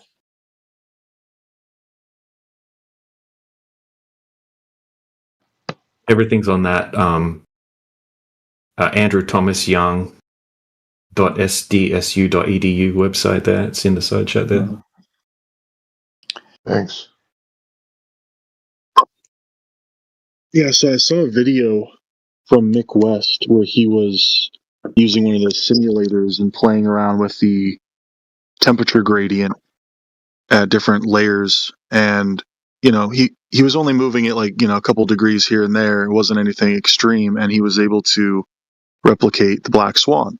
But it makes me wonder, like, okay, well, whoever made this simulator, where did they get the data for how this temperature gradient affects the light? And you know what I mean? Like, excellent question. Yeah, that is a good question, and that's right. It is. He's just a computer programmer, right? He can make anything happen in a computer program. I mean, he made Tony Hawk Pro Skater. Like, did scientists at some point empirically find out, like, okay, when it's hotter and a colder layer next to each other, then it does this and does that? Like, where did they get this data from? I think a lot of it's assumed, to be honest. That's my personal opinion. Yeah, especially when they're baking the globe into it, right? When they're baking the radius into it, they're assuming it. And quite often they're just using, like standard models, or what they'll call like standard refraction. But they'll have no idea what's really going on in an observation. They'll just apply the standard. Even though we never actually observe the standard, right? If you set a camera up... Go ahead. I was going to say, technically, what they should have done was gone out on a day that's, say, 25 degrees. They should have measured multiple temperature readings between point A and point B. They should know their exact distance. So let's just use the oil rigs, for example. We know we're at exactly 10 miles. We've got our camera set up. We know the temperature from multiple readings along the way. We know the water temperature from multiple readings along the way. We know the air pressure, the humidity, everything. We know every single possible parameter. Everything else stays the same.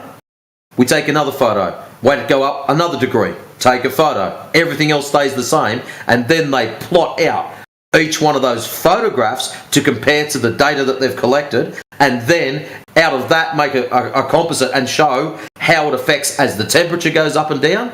And then on another day you do all the same bullshit again, except this time it's just air pressure only. Everything else must stay the same. And then on the next one you do it. You've done temperature, you've done air pressure, then you've got to do humidity. It would be a very tedious and long job and hard job to do, but that's what you'd have to do to collect the data to compare it to reality. And then to add insult to injury, now you go to 20 miles. That's right. But that's what I thought. That's what I think they would have to do in order to know. And you'd have to spend all that time there, day in and day out. The expression I was going to say was trial and error. They've got to be doing that all the time, because how else are you going to learn? You've got to put those hours in. Yeah. Right. So it's a big ask. To be quite honest, it's a big ask. So what they do in the refraction sliders on the globe Earth curvature calculators like Walter Bislin's is they'll use a refraction coefficient slider, right? The K factor. And it starts at 0 and it goes up to 1. 0 would be 0 refraction, right? Essentially like you were looking through a vacuum. And then everything would match perfectly up with the globe, right? The horizon would be at the exact distance that it should be based on the height of the observer. okay, then you can start sliding it up from 0 to 1. Now, when you slide it up to 0.13 to 0.17, that's what they call standard refraction, and that basically increases the size of the globe, right? So when you have it at 0, the radius value's 6,371 kilometers or 3959 miles. And then as you slide it up more, it increases that radius value of the globe. And it's basically like trying to reverse engineer the observation. So when it's 0.13 to 0.17, that would be called standard refraction. It's like a small percentage, okay? And that's how it would just increase the radius value of the globe. Now, when we put these observations into that calculator, we have to slide the refraction slider all the way up to maximum to be able to explain the observation on a globe. Now, what the mainstream will tell you and what it actually says on Walter Bislin's website is that when you set it to 1, it would make the Earth appear to seem as if it was flat. Okay, you're increasing the radius that much that the Earth would appear flat. And it just so happens that all of these good quality observations that I've put into it, I have to slide that refraction slider up to the flat setting to make it work on a globe. Think about how crazy that is. Yeah, absolutely. This is why when they say refraction, I do feel that is a very, very weak argument indeed. It's just ridiculous. You know? Well, I think Walter Bislin got rid of the coefficient slider because when I checked it recently, it's like forcing you to input like a temperature gradient, which then it calculates the coefficient based on the temperature gradient. But yeah, I don't know how he's, where he got his like information from, like what a temperature gradient would. Yeah, the data. That's what you're talking about. Mm-hmm. The variations in temperature data. Where did that all come from? Because I wondered that. Well, many people have had to have gone out there and make a recording of it all. Here's a screenshot I did recently in the side chat. Right, it's from Walter Bislin's calculator. This is the Canada Lake one, right? The 3-inch height one. Okay, and you can see, look, the refraction, I had to slide the K factor up to 0.99999 to make it work on a globe. Wow. Okay, and then you start digging into, what meteorological conditions would have to actually be present if you're doing an observation and you have a K factor of 0.99999. And what you'll find out is that it's extremely rare. You would have to have near ducting conditions, and you would have to have this crazy temperature gradient, right? This crazy vertical temperature gradient that would have to be uniform across the whole distance to be able to explain it on a globe, right? But we're not seeing all of and what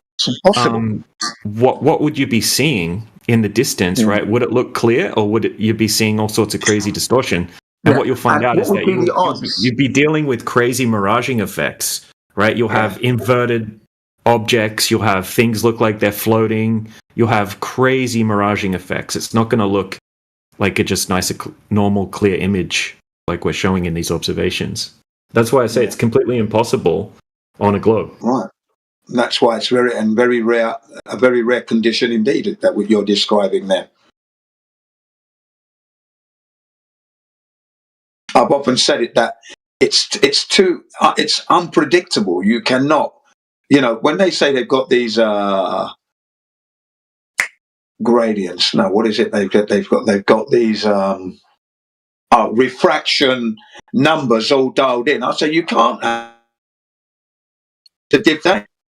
It's changing by the minute, by the second. You can't have had them done. You can't have a scale. That's a big ask as well. Like that scale is like a template. It's like they've got a template set up. How could you? Do you understand what I'm saying? When they claim that they've got these readings, they've got the scales in a book. Yeah, I've never seen anyone present an observation where they've taken proper readings of the temperature, pressure, of the conditions. Of the conditions, even in the Rainy Lake experiment that they did, right? That's kind of like the go-to for most of the globes. They're like, oh, what about Rainy Lake?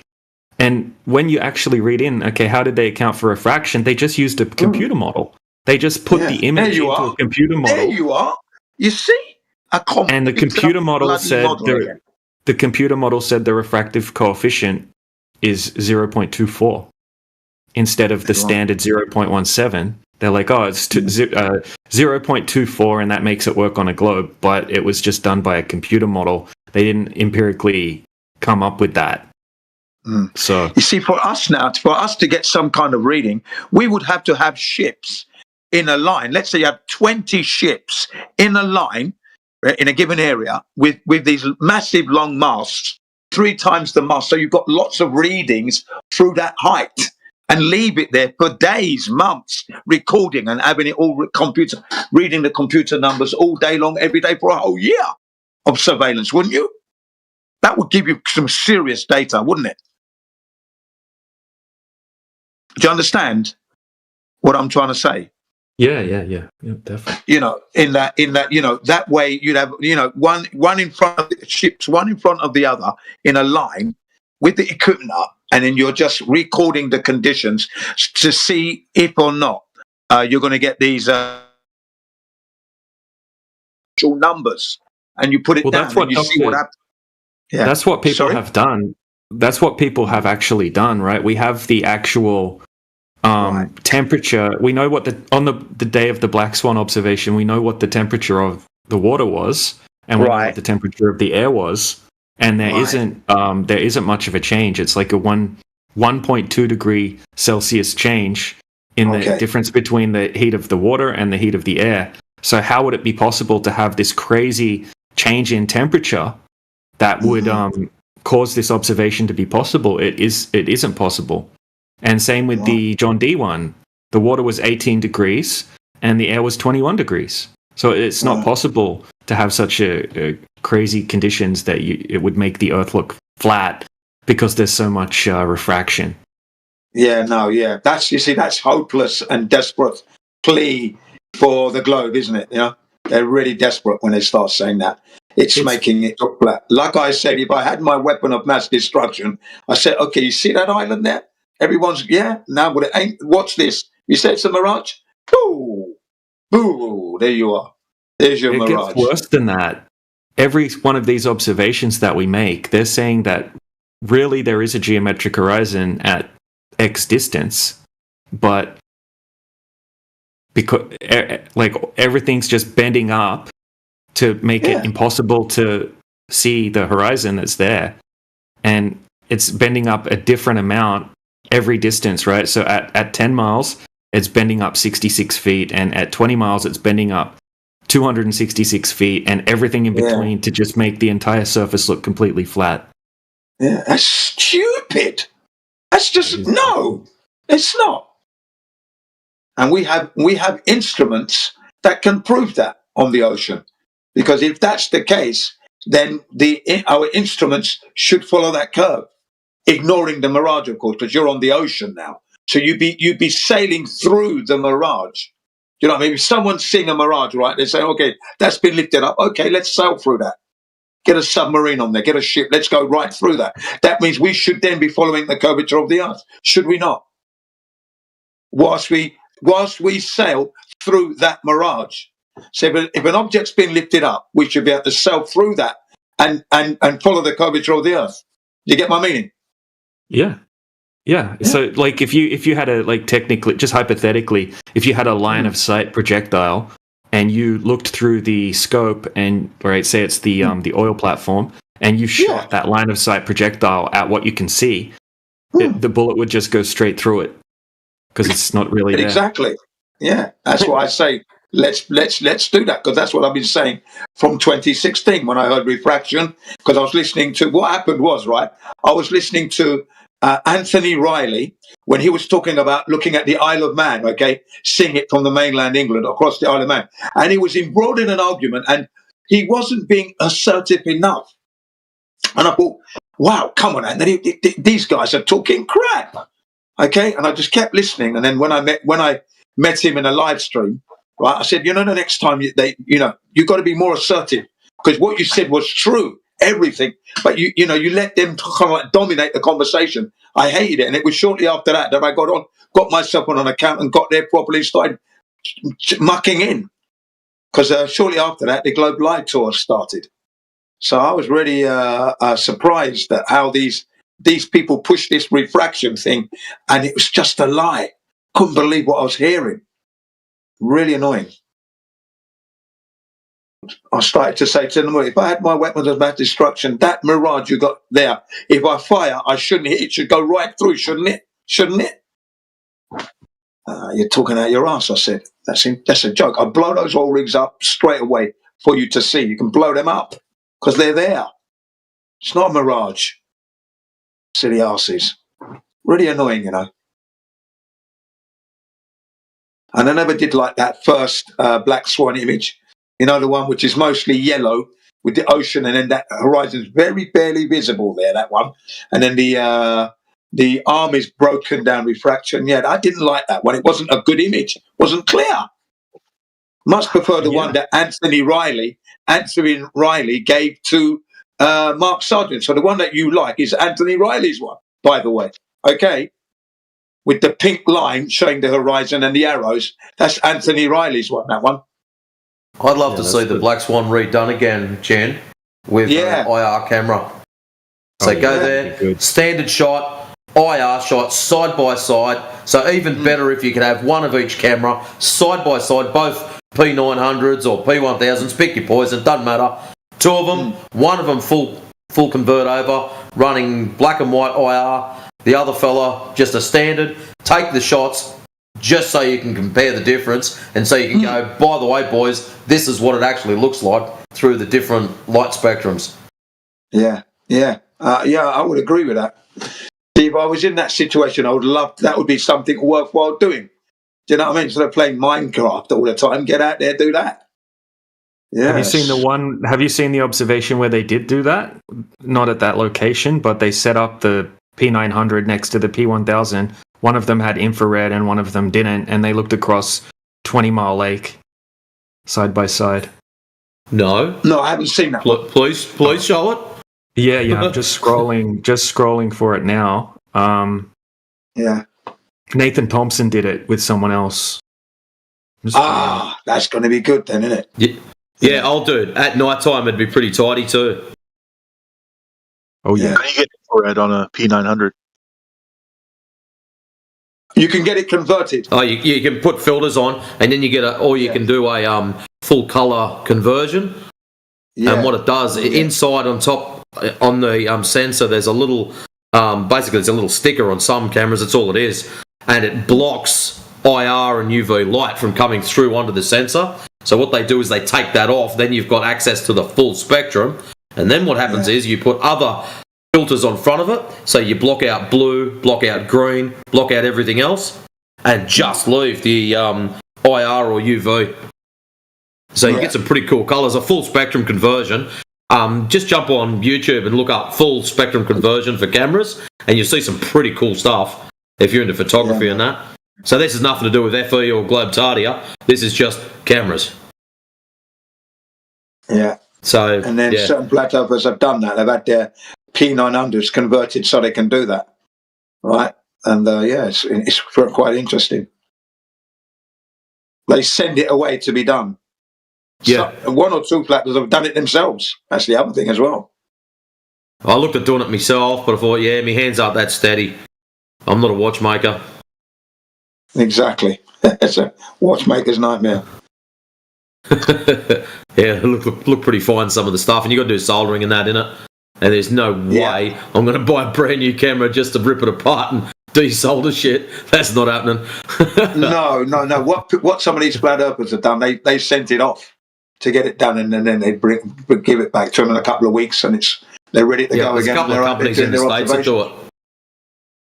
Yeah, sorry? You send your camera. There's a couple of companies in the United States that do it. You send your camera, you send the lens that you wish to use, because they actually dial it into that specific lens, and they do the job, send them back to you, and Bob's your uncle, Fanny's your aunt, and off you go. Yeah.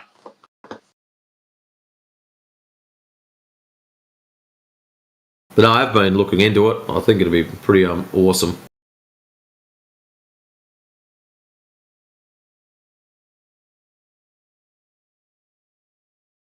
Yeah, because I'm quite fed up with the shout refraction. I think we should set up some targets, at the distances, and then blow those. I've got no problem with this.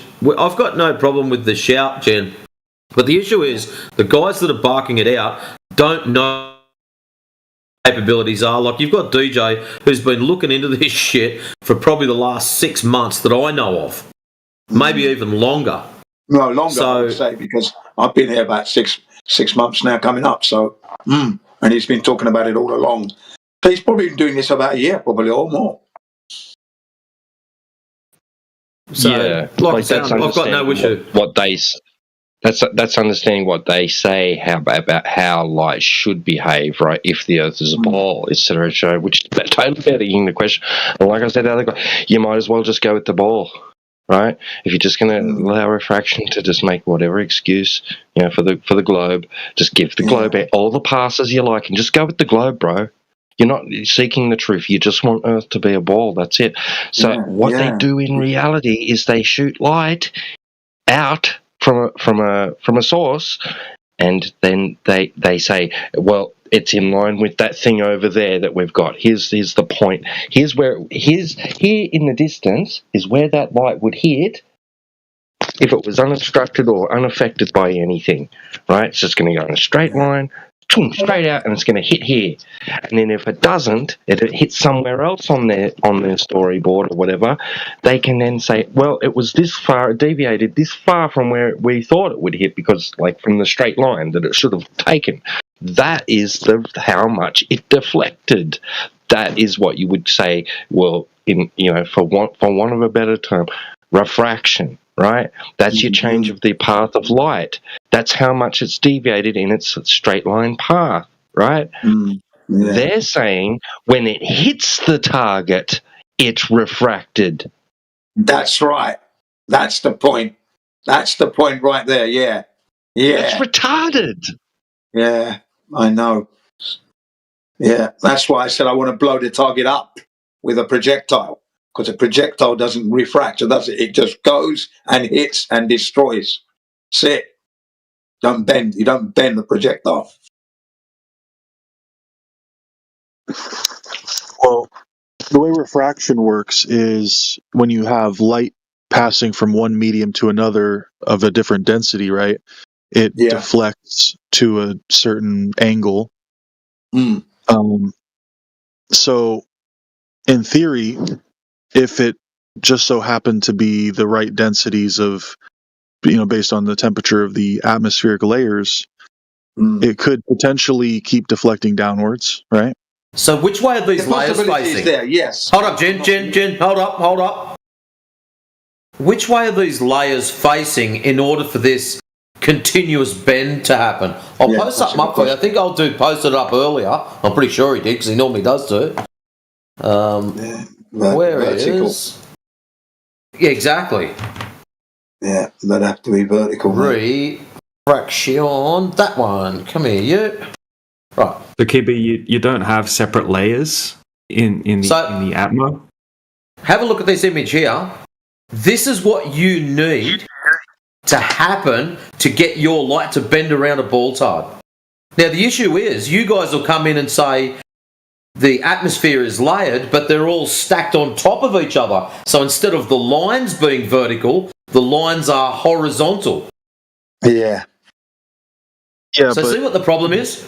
So that you're saying, and the other issue is, see those vertical lines there? You need those at about, 15 feet, you need a 20-degree temperature change, or is it 20 feet, you need a 15-degree temperature change in order for you to get this effect that you need. And here's the problem, you've got 10 miles, not just 15 or 20 feet. So this has to happen every 20 feet. You have to have this temperature dropping down at a consistent rate. So by the time you get to the 10 miles, you're probably looking at like a negative 1,000 degrees in order for you to have your gradient that you require for denser air. It's crazy, bro.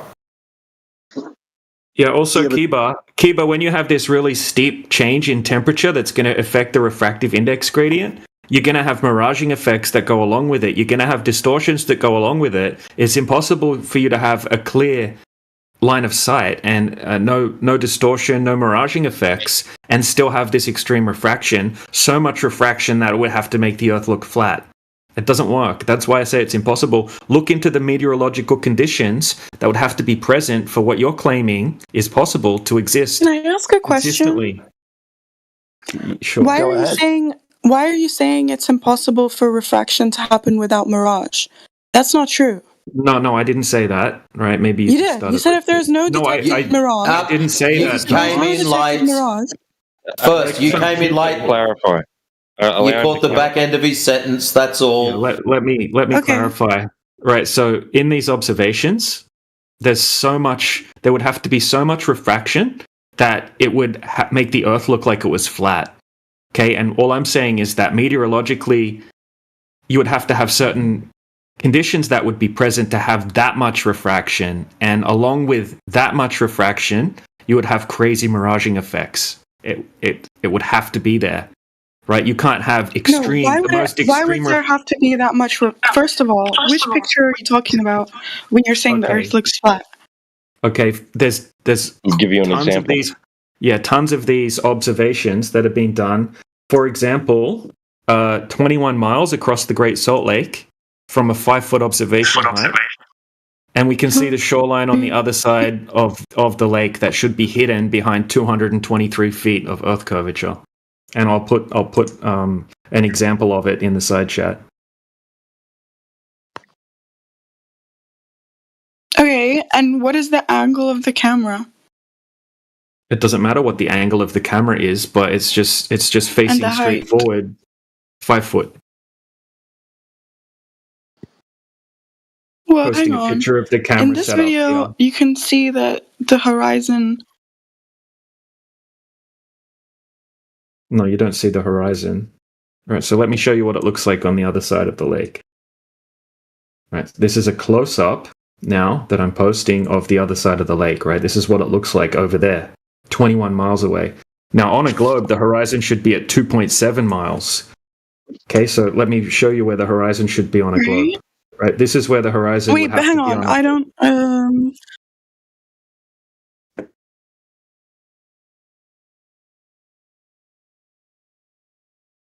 Okay.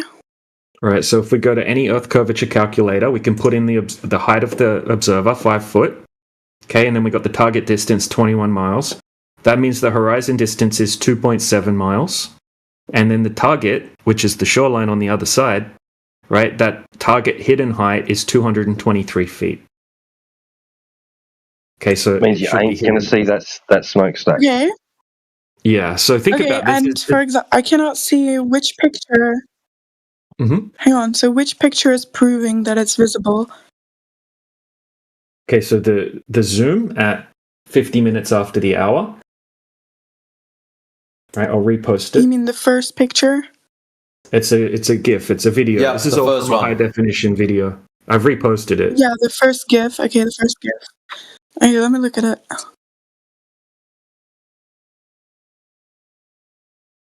Well, hang on. How am I? Can you prove the distance? Yeah, sure. So you can. Yeah, 1 second.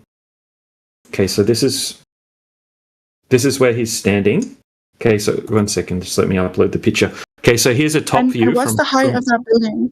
What's the height of that building? Well, the building's 1,200 feet high. It's a smokestack, but that's not the target, right? That's just something that happens to be in the background. 1,200 feet. Well, to me, in the first GIF, it does indeed look like 200 feet is hidden. But I don't know about you guys. No, okay, so none's hidden, right? Let me show you how none's hidden. Okay, so it doesn't look like the full building. Just hold on a second. Hold on a second. 3 pictures later, it doesn't look like that whole building. Okay, here's a close-up of the smokestack. Okay, this is the close-up of it, right, from that side of the lake. Okay, so have a look what it looks like. No, wait, hang on. That's not that side of the lake. That's literally a close-up. I can see what you've screenshotted that from. I just said this is a close-up. What he just said. I've seen the close-up. That doesn't look like the full building. Hold on a second. Yeah, hold your horses for just a second. All right, so that's the close-up, and then this is what it looks like from 21 miles away. Right? Hang on. That's a different picture. It's from. Okay, can we get this railed? Can we get this ratioed and scaled, please? And also, that's not very high definition. Okay, hang on a sec. Let me just clear something up for you, right? Distorted. I think you need Let me a clearer clear picture. one sec. Let me clear something up for you. All right. So all this, what he's posting, right? Except for the close-ups and that he's showing you as a comparison, but that night shot and the daytime shots and that GIF is from a video that we can give you where he made several observations over several hours, right? So he's just showing you two of them that he made, one during the daytime, one during the night. I understand how experiments work, right? But like from that video, can you show the ratio and the scale? Did he perform the ratio and the scale? Yeah. How do you mean ratio and scale? Yeah. So there's 21 miles. Yeah, because you do realize that, for example, a building like that, right? A building like that is it has equidistances, so it's like an equilateral triangle or whatever. Well, it's not equilateral, right? It's an isosceles, but it's a pyramid and it's going up, and its scale. Well, you know how scale to what? Okay, all they're doing. This is not an experiment. All they're doing is filming across the lake. That's it. Hang on. If you get an isosceles triangle, right, and you split it in half. Yeah, but that's a smokestack, not an isosceles triangle. You take away the bottom half. The top half is going to look exactly the same as before, because that's how angles work. Okay, the smokestack isn't part of the observation. You need to prove to me. No. This is what you need to do. You're not listening. You're making what's called a straw man argument. Yes, you are. How about you listen to it first, and then you can tear it apart. The buildings aren't. Can you not listen to what's being said first and let the buildings aren't a part of the show? Observation. Can we not let him present the observation, please, and then discuss your disapprovals if there are any? The observation has been presented. 5 pictures. No, he hasn't finished. You've stopped him every step of the way. You've just been interrupting. He's having to tidy up every time you jump in. Can you not let him speak freely? Okay. Let's finish up then. Well, no. You shut up and let him speak. Then we can finish up. Let him speak, yeah, fucking hell. Thank you. You can be quiet because you're a clown. How about DJ finishes his presentation and then First Fem POTUS can rip it apart? Right. Bloody hell. Yeah, so the smokestack is just in the background of the observation. The observation itself is just shoreline to shoreline. Okay, and what we're trying to test is the 2.7 mile horizon that would have to be present if the Earth were a globe from a 5-foot observation height. The smokestack has nothing to do with the observation. Okay, and what about... Wait, so you're saying... How can it have nothing to do with the observation if you can see that it's different? Well, you don't see it different, you see exactly the same. Okay, for example, right? Look at the third picture you sent. You know how in that picture you can see a lot of sand, right? And a lot of you can see foreground, right? In the rest of the pictures you sent, a noticeable amount of foreground is gone. Yeah, because of perspective, because you're looking at it from 21 miles away. You're looking at it from 21 miles away. Right? Exactly, right? So 200 feet exactly should be hidden, right? So can you prove that those 200 feet... You're missing the argument. We're concerned about where... Yes, you are. We're concerned about where the horizon should be, not about how much missing stuff there is up the back. So where should the horizon be?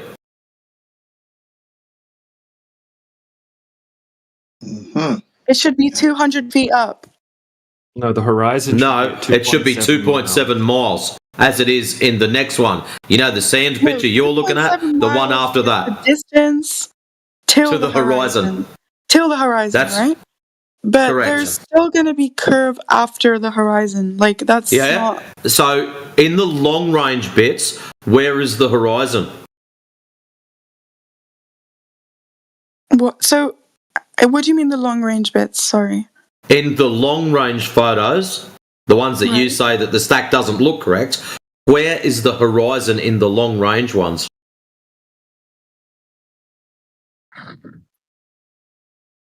Well, there's no visible horizon because you're looking at land. That's what we're telling you. Now you understand the argument. That's it. That is it. It's super basic. That's not a fallacy. Fallacies. That's not a fallacy. No, I'm not. That is the argument.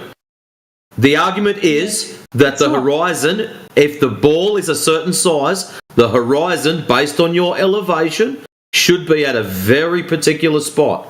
You just told us quite clearly you can't see the horizon. We can't either. The horizon is in fact not there.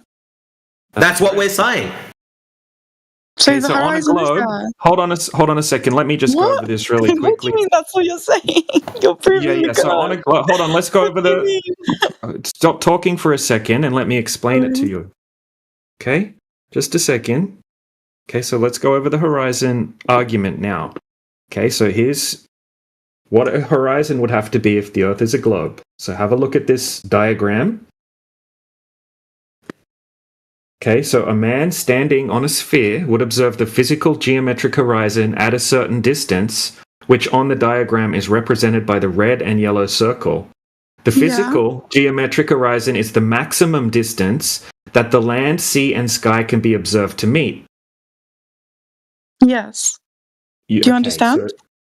Yes, so let me answer. Do you understand? Hold on. No. Let me. I'm asking you if you agree with that. If you agree with that, I am in agreement with that 100%. Okay. So now we're going to do the math, and we're going to determine how far away the horizon should be at in the observation. Right. Okay. Okay. So the way to do the math is 1.225 times the square root of the observer's height in feet, or you can just go to any calculations. I don't doubt the calculation. Okay, so hang on. Do you agree that let me look at the diagram you sent. I'll let you finish talking after you let me make my point, and I won't interrupt you at all. Okay, just let me finish. Okay, this is important because the conversation could have moved way past this already. Okay, so the horizon distance on a globe is 2.73 miles away. Okay, so now look at the image just above the image of the geometric horizon diagram. 2.7 mile horizon, it says, and I drew a black line where the horizon should be. Okay, you shouldn't be able to see any water beyond that 2.7 mile horizon because it would start to be obstructed by the curvature of the Earth. Now, the shoreline on the other side of the lake, which is the target, should be obstructed behind that horizon by 223 feet. That's not what's observed in the observation. We don't see any horizon over the entire lake at all. But on a globe, there would have to be a horizon at 2.73 miles. It's a geometric, physical property of a globe of the size that they tell us. Now it's your turn.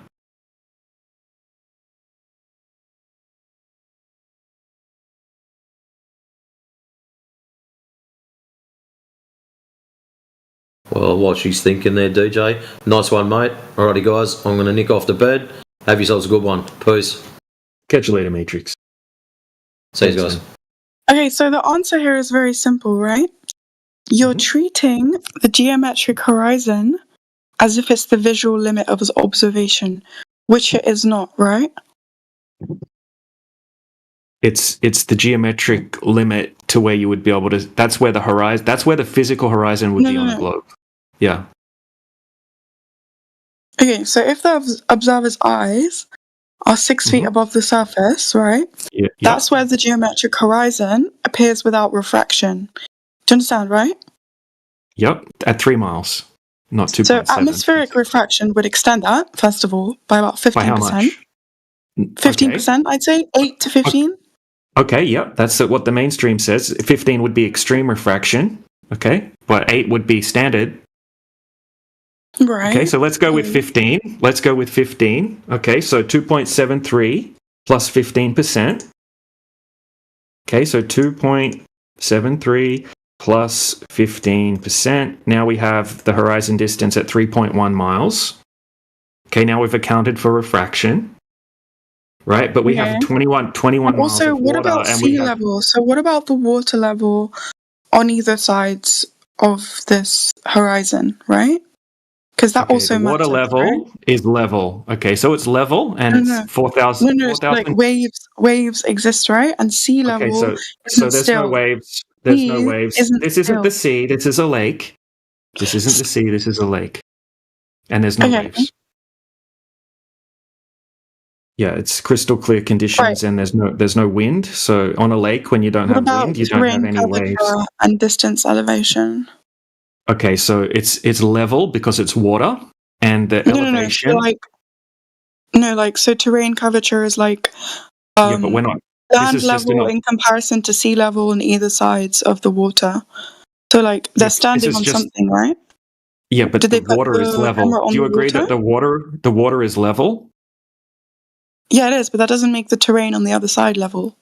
Yeah, but we're not looking at the terrain on the other side. We're just looking from shoreline to shoreline, and what's in between that is nothing but water.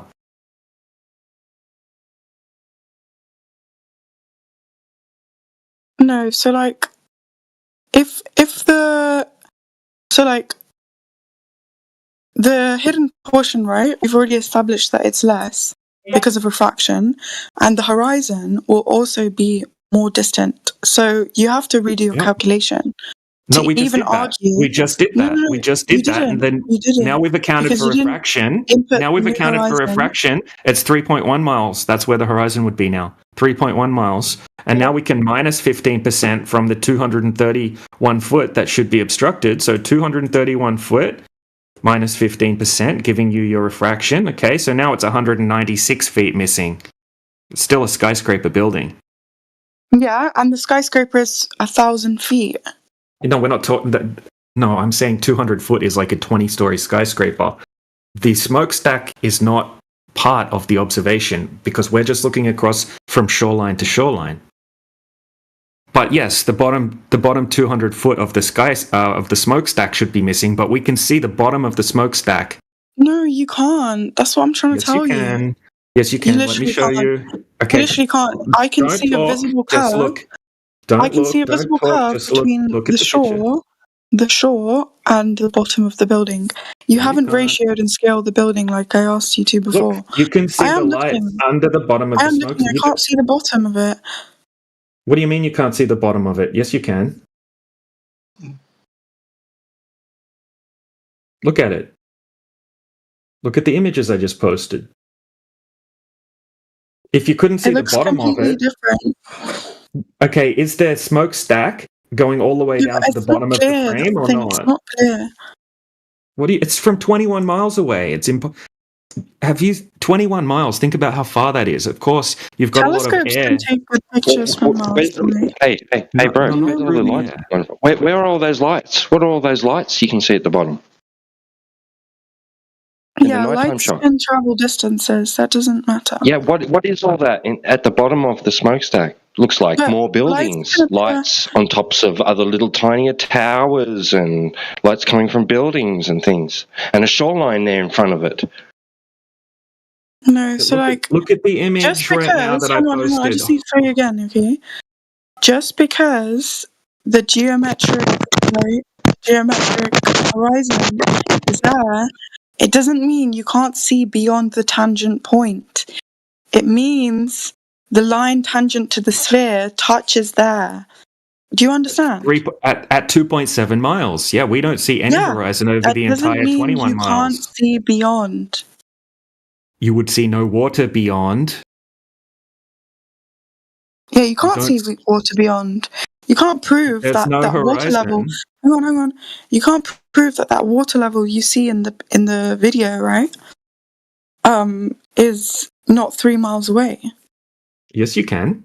You can't because it's higher. We can see the shoreline. We can see the shoreline on the other side. No, so what's the size of the body of water? 21 miles across this section. Okay, and what's the meridian across the 2 points?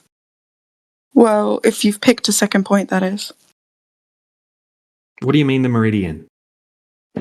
The distance between the camera, right, and the, for example, the background. The, center of it. Because that would affect... Hang on, that would affect the camera's observation on the horizon, right? So, No, the horizon line would be at 2.7 miles, and then we gave you your refraction. No, we've already established it would be more, right? 3.1. Yeah, we don't see any horizon over the entire 21 miles.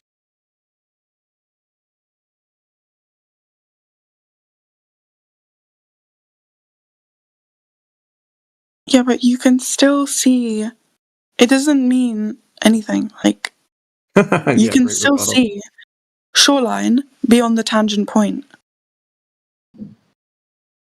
Yeah, you shouldn't be able to. Okay, so the shoreline. Can I just, the shoreline. You can go after this, right?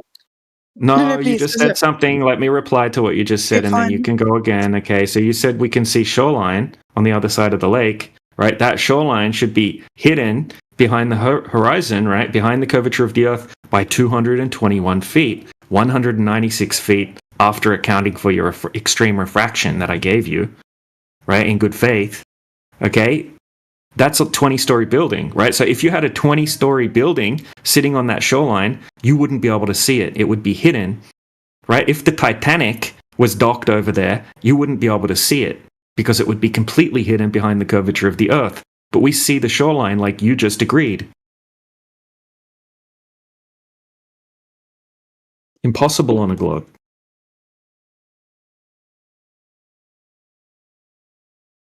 You're not seeing over a flat surface. You're seeing along the globe. It's really simple.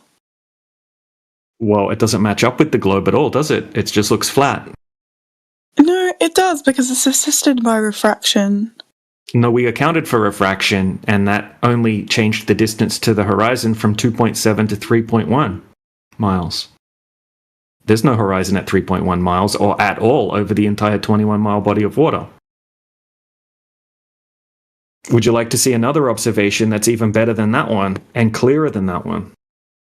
Sure. All right, so let's have a look at this one. Okay, so this guy's name is Dr. John Dee. He's a PhD in optics, and he's in England. Okay, so he's gone to the ocean, right? So this one's at sea level, at the ocean, and he set his camera up at 3.5 foot height on a tripod, and he's looking out into the ocean at a wind farm. Okay, the wind farm tower on the right that you can see is 11.2 miles away. Okay, the one on the far right. And then the one on the far left is 8 miles away. Right, so let's do the math for that one. So here's the screenshot from the Earth curvature calculator. So we got the eye height level at 3.5 foot. That means the distance to the horizon would be 2.29 miles. And that means that the bottom 52 feet of the windmill should be hidden behind the horizon, but we can actually see the bases of the windmill going into the water, right? There's nothing obstructed, and we can see the water going beyond the windmill. Beyond, like, it doesn't prove it's still consistent with globe geometry. How is it? How is it? What distance should the horizon be on a globe from 3.5 foot observation height? 2.29 miles. Yeah, but the shoreline could be elevated. The shoreline could be elevated. Okay, he's got his camera set up at. He's got his camera set up at 3.5. Sphere, you know. It's almost a perfect sphere to the point where they don't need. It's like a really stupid ellipsoid. Okay, it's 0.33% off being a perfect sphere, meaning that it has a slightly different radius, right? If you draw a circle around it north to south or east to west, right? Around the equator or from pole to pole. So you agree it has a radius? Yeah, it's 0.33% different, okay?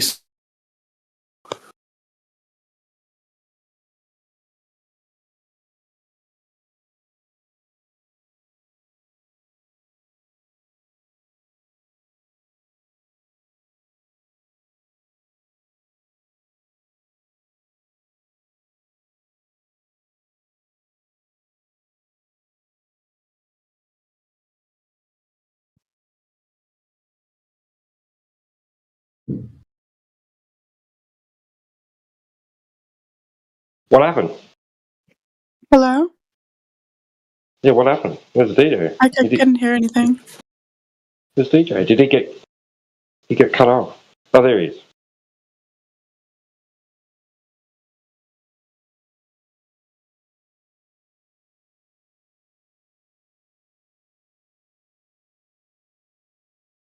We lost you, mate. I don't know if you're back or not. No, looks like you got a bad connection. Yeah, sorry, my phone died that I was using the data off. Okay, so Look, listen, right? What looks like the bottom of the building is a refracted image, right? It's displacement of air. Here comes the excuses. Here comes the It's excuses. not. It's not an Let's have a excuse. look. Let's have a look at it close up. Let's have a look at it The close up. shoreline looks warped, right? If you No, use look the at it close up. telescopic, Hold on a even second. if you use Look at this what I just posted. telescopic, no, I don't think you understand. Temperature evades image, right? So across, even in daytime, nighttime, across a body of water, there's going to be atmospheric optics. Yeah, it's called atmospheric refraction. We accounted for it, remember? No, it could be, it could be way more than what we accounted for. You said 8 to 15%, and that's what the experts say. They say standard is 8%, and in absolute extreme conditions, it could be up to 15. No, I think we up to gave you extreme 15. conditions, it could be like 200%. Oh, really? And then you would have then you would have obvious distortion. But look at what I just posted, right? I posted a close-up of the towers meeting with the water, and at low tide, you can see that little black bit at the bottom where the yellow paint has corroded off. And then underneath that, I posted a screenshot from the observation showing there's no distortion at all. It looks But what's exactly the distance between those poles? 8 miles to 11.2 miles. Okay, why would there be a visible distortion between 8 miles? 8 miles has a 4-mile meridian. With 4 miles, you're going to get no curve. What are you fucking on about, bro? No, okay, so over 11.2 miles, there's actually over 100 foot of curve. Yeah, and you just said 8 miles. Yeah, the closest pole on the left is 8 miles. You realize that those poles are built on sea level, right? Yes. And the bottom you also realize, zooming in on a camera, zooming in on a camera.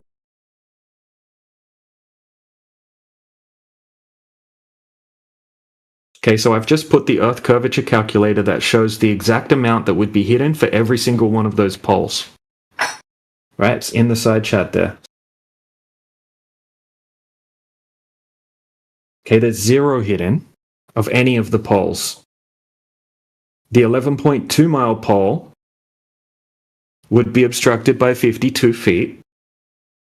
0 is obstructed, right? The 8 mile pole would also be obstructed. What would they be obstructed behind? The geometric horizon. That would have what to be you're saying is a complete misunderstanding of horizon. No, it's a complete misunderstanding. It is, right? Because to achieve a horizon of 4 miles, right, in order to see the curve, you would need to be a certain distance. At 4 miles. Hang on, let me finish. You would need to be a certain distance away from those poles, and in order to see them curving in relation to one another, you would also need to be at a certain angle, which this picture, all the pictures you've sent, evidently are not, right? If you are at water level, refraction allows you to see everything above water level. That black paint is above water level, therefore refraction allows you to see it, especially on a camera which is zoomed in. Like, what? You're just making fallacies upon fallacies upon fallacies. No, what you're doing is making a fool of yourself right now. Yeah, you're making an absolute ass out of yourself. Live stream recorded on YouTube. This is going to make a great clip. I don't care. Showing the It's going to be a great material for the psychologists to investigate. Very nice. But you said water level. Everything above water level? What about the water level itself? What about the water level itself? If you're on a globe of a certain size, what do you mean? You won't see it. What do you mean? What about the water level itself? I'm speaking. You won't see any more of the water's surface after a certain distance based on your observer height and the claimed size of the Earth. The water must conform to the exterior, right?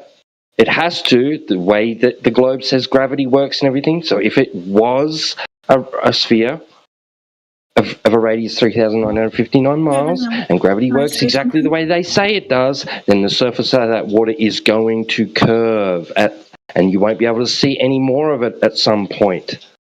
And that distance is set in stone. Based on the geometry. And then when someone showed you an observation which conflicts with that, you coped and went into all sorts of different excuses, and I bet none of which you know anything about. Yeah, you're not listening to what you're being told. That the numbers we've been given for I an am Earth. listening to you guys. In all fairness, No, but you're not digesting anything because the way you're reacting. I am digesting. I am Well, you're digesting. not even Right? letting You me showed me speak. one I can't example. even speak. I would like can't to even respond. speak, and you're Yeah, because I'm trying shutting to down everything I'm respond. trying to say. So, okay, ladies, shut up and pay attention. It's this. No, I'm trying to respond to You've got a someone number else, and you're of interrupting me. 24,901 miles circumference. Okay. Now, the geometric horizon for a height of 1 feet, right? From 1 feet, your geometric horizon would be at 1.22 miles. Well, that'll be it. Okay. But we're seeing well beyond. We are seeing well beyond that, right? So distance. Hang on. In the calculator you're putting in, the 1 foot above sea level. Do you know what that represents? Do you know what that represents? That is the observer height. That's what it represents. Mm-hmm. That's it. It's just the observer height. So nothing eye level, else. right? Yeah. Optic, the height of the optic. Yes, the height of the optic, right? So that means you should not be able to see any water beyond that point, right? No, that's not what it. Well, yeah, if it's at 1.22 miles, we shouldn't be able to see beyond that, but we're seeing well beyond that. Well, 10 times, 20 times. You shouldn't be able to see anything beyond 1.22 miles That's into a the distance. misunderstanding of the horizon. No, it isn't. No, it's not. Okay. This is what you clearly don't understand. You clearly do not understand. I do understand. Right? No, you don't. So, if you understood it, then you would understand. No, I agree. What I've told you. What I've told you. That horizon, right? The man just told you, right? It's set in stone. Well, if it's set in stone, you can take it to the bank. You can write it in. It's set. It's not me. Yeah, this is your model. It's your model. Yes, I know it's set. Model, yes, I agree. That's why I agree. Hang on. So that's why. That's why we see ships disappear beyond the horizon, right? We don't though. We don't see them disappear beyond the horizon. Yes, no, we don't. What happens is that the ship disappears from my eyeballs. No, you're not letting me speak again. We see the bottom of the ship disappear beyond the horizon. Right, let me explain. What it is that from my observation height, and I look at the ship, when I can no longer see it with my eyeballs, it hasn't gone over a curvature. What it's done, it's gone beyond my eyeballs' capability of focusing on it and resolving it. So I need assistance. So I pick up my binocular. Yes. Hang on, I'm still talking now. Yes. I'm still talking. Yes. Can you allow me to finish what I'm saying? And you still would not be able to see the bottom of the ship. Have a tampon in there, will you? Still behind the horizon. Tampon in it. You're talking. Shut up. Now pay attention. As I'm looking out now, I can no longer see the ship. You think it's gone over the curvature of the Earth, over the horizon. I pick up my binoculars. I haven't changed my position. I look, and lo and behold, there's the ship still there. I can see it clearly now. Now, if I keep looking, after an hour or so, that ship will disappear from my binoculars. So I think, hang on a minute, let me see. Let me put that down. Pick up a telescope now, which gives me further distance of observation. And there's the ship. Hasn't gone over any curvature. Okay? You just don't get it. Yeah, that's because of refraction, mate. It's not because of refraction. It's not. I'm seeing the actual ship. No, you're not. Hell. I am. You're not.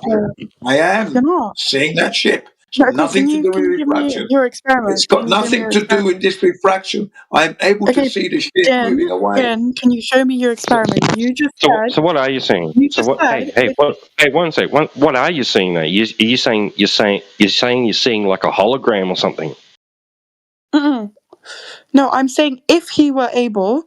I'm saying it wouldn't be possible for him to not see the bottom of the ship and then zoom in and see the bottom of the ship unless there was already enough refraction. Someone's focusing on the bottom of the ship. So he said you're seeing that you're seeing it actually there.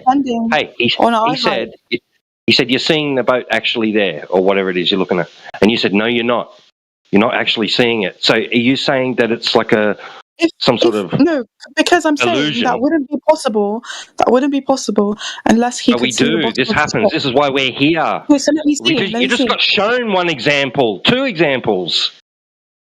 No, but I posted my one as well. Didn't show the image. First of all, it didn't show the image from a long distance, right? 21 miles didn't is not long then. show the image from a long distance. 21 and it miles is also not didn't far. prove the absence of refraction. 21 Right, so you're saying that those Yeah, objects in that 21 miles is imagery not far. is not really there. What? You're saying what you're seeing isn't real. It's not really there. You're not seeing it. You're not seeing it. No, You're not I'm seeing it where. saying, like, You're not seeing the bottom of it. It's not real. It's somewhere else. And what you're seeing is just some sort of yeah, illusion of it, or yeah, something. because like how the atmosphere works, right? How the atmosphere works, right? Is it curves And they call us around the Earth crazy. exactly how? They call us crazy. Hang on. Exactly. So just suppose, right, that there are atmospheric lines that are denser near the surface, right? Water especially can create that density. And what happens is light gets more refracted, which creates a mirage where you can see something that's not there, right? This can Why also is it happen getting in the more desert refracted? with Why? heat. Why is it getting more refracted? I just explained Why? to you because of density. When light travels, right, from a distant object, it curves along the Earth's curvature instead of No, going it into doesn't, space because or something. we're not measuring Yeah, curvature of the otherwise we Earth. wouldn't have any light from the sun. What are you talking about? No, Yes, it that's does. not true as well. That's not Yes, true it at all, what does. you're It saying. goes through the atmosphere. It goes perpendicular to the tangent of the line, There'll be right? examples of this You're beforehand. supposing that the horizon is tangent, right? Well, it is. A horizon is a line tangent to the Earth, which you can see. Okay. No, it is the Earth. Yeah, I know, but it's from wherever you're standing, right? It's from the distance that You're you're talking standing. about your line of sight. And the height Your line of of sight your being a tangent, right? Your line of sight being a not the tangent line of plane. sight. No. Not the. Well, yeah, the line of sight is a tangent that meets the horizon, right? Yeah, that's the claim. Yeah, That would require that's like, that okay, would require to that's be at the a plane on fixed the Earth. distance. Right. If it wasn't a tangent, it would be parallel to the Earth, whatever, right? But still, you guys can't just discount refraction and say, "Look, I can see We're not this far with a discounting it. telescope." That's the thing. You We're are, not because you're saying, "I discounting can it. see this far with a telescope, therefore the horizon's not really there." But it is there. Well, no, I'm seeing beyond where you said the ship went over the horizon. It's gone. I can't see it, but I pick Hang up on, a but you pair of haven't given me binoculars an and there it example of is. exactly that. Hang I would like to see a YouTube video. Look, you I would said like to see a clearly. YouTube video of You're someone not seeing the listening ship at all again. disappear No, below I'm the just going to carry on. horizon, You've and then actually zooming in, stated and that then the seeing ship the full ship has again. gone over the If you can give horizon. me an example So of that, I will no be longer, if it's gone over a fully curvature, it doesn't matter what pair of binoculars I have. I should not be able to see the ship because the physicality of the curvature has actually would be blocking my line of sight because it's physically Hang on, gone over the Jin, curvature of the I Earth. understand that. You're being emotional right now. I'm sorry. I We can understand that. still see the ship. No. You can't, Yes. though. Can you give me an example? Can you give me an example of not We've being given able you to two see the bottom? examples. We've No, given you you two haven't. examples. You've totally disregarded them. Can I explain So why I I'm not going to waste disregarded my them? time at Can the I explain moment. why I Sorry. disregarded them? Because in the first image you showed me with the smokestack or whatever, right? You didn't show me how the horizon looks from the observer's point. You didn't show me how it looks not zoomed in. So no, you didn't prove. Yes, we did. You did Hold not. on, don't lie. You did This is not. what's going to happen. Hold on a second. 1 second, Jin. Okay, lying will not be tolerated. Okay, so if you go and have a look at the observation, it shows from zoomed out, right? And then it shows the entire zoom start to finish. Okay, You agreed that you can see the shoreline on the other side of the lake. That means that there is no horizon over the entire 21-mile distance. Yeah, no curvature no there. horizon. It does show the entire. Is It this does show zoomed the out? entire body of water. Right. Is Let's this go zoomed back out, to right? it. Yeah. I'm going to show you zoomed out and zoomed in. Just a second. Okay, so this is completely zoomed out. Yeah, I see it zoomed out. And notice. No, I how haven't you posted can't- it yet. I haven't even posted it yet. What? So you didn't Just post it calm before? down, lady. Calm Did you post it down. before or not? Yeah, hold on. Just hold on. I just said I'm posting it. So look, I posted it. Right, so you didn't post it before, right? Thank you. It's in the GIF. It's in the GIF, but here's a still shot of it. It's not in the GIF, or whichever It is GIF in the I watched. GIF. It wasn't All in right, there. so hold on. You're going to go back on mute for a second. Post it before. I'm going to unmute you in a Well, second. the one of the 21-mile lake he did.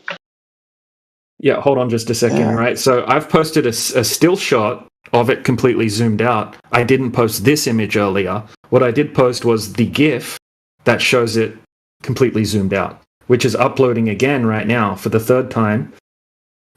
Okay, and you need to admit that you're wrong about that.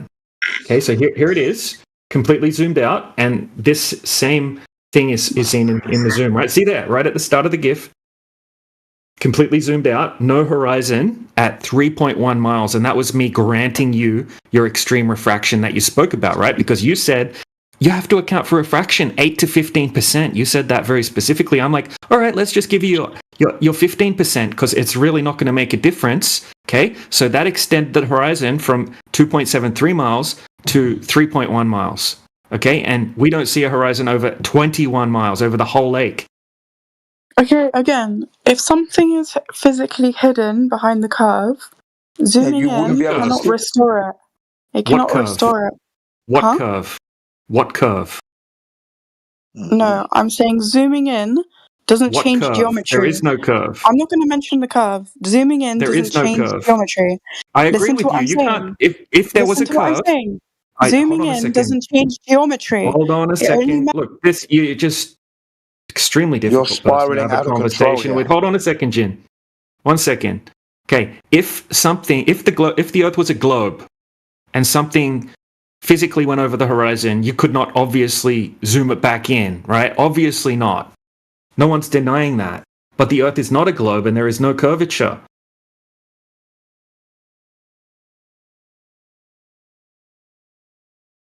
Try to stop interrupting people, or we're gonna have to just mute you until the person talking finishes talking. Okay, so I'm going to say what I said again without the word curve. Zooming in doesn't change geometry. It only magnifies what's already above your line of sight. Okay? Which means, so now what you have to do is do you understand what happens on a camera lens when you zoom in? You're contradicting yourself, by the way, yeah? Remember this, you're standing there looking at your ship disappear in front of your eyeballs. You think it's gone over the horizon, yeah? We give you a pair of binoculars, you look through, you see the ship. What happened? That's not refraction, is it? That's clearly magnified. No, you wouldn't be able to see the ship. That's what I'm telling you. You're not letting me You speak wouldn't be again, able are to you? see the ship Can if you you put her zoom on in. mute just That's so we what can I'm get this telling out? you. Otherwise, You we're going to actual start dumbass. shouting, Matt. Don't You want are to shout him fucking at stupid. I'm going to mute you because you're the dumbest guy here. Like, what the fuck? You can't prove that. You didn't prove that. And again, if what you've shown me, DJ, what you've shown me of this picture, right, showing the visibility, you need to take a screenshot and zoom in. Not zoom in with a camera lens because that distorts the image, okay? Take a screenshot of the initial picture of the horizon and zoom in and show me that none of those things were visible before zooming in. I did that, okay, and there is no horizon over the entire 21-mile distance, but on a globe it would have to be. You didn't do that. You didn't do that. Yes, I did. Yes, show me yes, where I you did. screenshotted it. Show me. I screenshotted it. I just showed you it in the chat there, right? It says back on Antelope Island, Taboo Conspiracy, 21 miles north of Robert at That's not 28 zoomed minutes in. after the. That's not zoomed in. Like I'm saying, that's Okay, not so zoomed let's. in. You want to see the zoomed in now? Okay, No. You're not listening. I don't want to see the camera zoomed in. I want to see you take a screenshot. You take a screenshot and show me that nothing is visible, right? Which you can't do. You know why? Because that picture isn't high quality enough. What do you mean? What do you mean? Do you understand the difference between zooming in on a screenshot and zooming in on a camera? Do you understand the perspective difference or not? Yeah, so you can zoom in on the screenshot all you like. You've got the screenshot But the right there. screenshot isn't HD. I can't see. Yes, it is. It is in HD, No, it isn't. but It's you're not looking pixelated enough. You're looking It's not 21 pixelated miles enough. away. You're looking 21 miles away. Again, Everything. Hold on. This is what's going to have to happen. Okay, so you don't understand what basic perspective is. Okay, so when things go away from you in the distance, they reduce in angular size. Once they get below 0.2 degrees, you can't resolve them anymore. That's why you can't see anything on the other side of the lake, right? It's too small to see. So zooming in on the screenshot when everything's already too small to resolve isn't going to help you. In fact, you shouldn't even be able to see the shoreline on the other side of the lake if the Earth were a globe. You would have to have a horizon line at 2.7 miles away. It's not there. There's no horizon at all over the 21-mile lake. You have no idea what you're talking about. You're coping.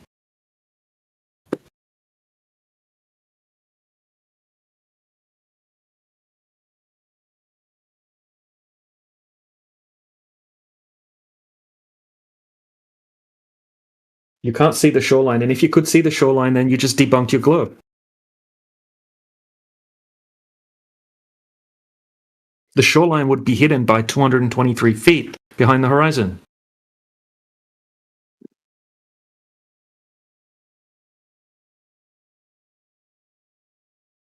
You haven't proved the shoreline height at the other side, so no, it wouldn't. The shoreline height on the other side, it's meeting with the water.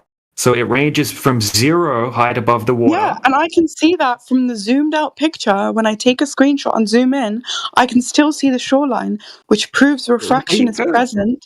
At this exact location, refraction is present, which means listen, zooming in is already Slow based down. on false premise. Oh my god.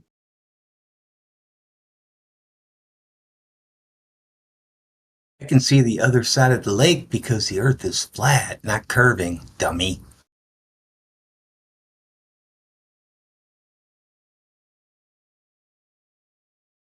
No, it doesn't. You guys don't understand how light travels. You're actually stupid. Hey, stupid girl, can you show me what is behind the mountain with your refraction? No, this kid here thinks that the military Water is above sea level. Nice logical fallacy, you fool. You know what is perspective? You claim the perspective is now refraction? I never claimed perspective would obstruct your vision like a you mountain. say there's refraction there. Analogy. No, I use my binoculars. Listen, girl, I can see 24 miles easily. Okay, I don't need binoculars. Because of refraction. What refraction? Bullshit refraction. Okay. It's really simple. Yeah, I work as a watchtower. Okay. You guys already know the answer. Light bends downward. It's easy show to see me what is behind the mountain. Okay, show me what is behind the mountain. No. Light bending downward. You claim refraction? You show me that refraction. Light bending down at sea level. Yeah, can you see what is behind, let's say, a valley? I cannot see what is on a valley. In 1 mile in front of me, I have a valley. Yeah, you are running away now. I have a valley 1 mile away. I cannot say what is the refraction there. Help me. It's not there. Are you stupid? Like you are the stupid girl. No, I'm not. You're trying to say that a dense object is the same as light reflecting. I never said about density. You're making a mountain. You are spiraling. Keep spiraling, girl. That's literally a false analogy. Just think about what you're saying.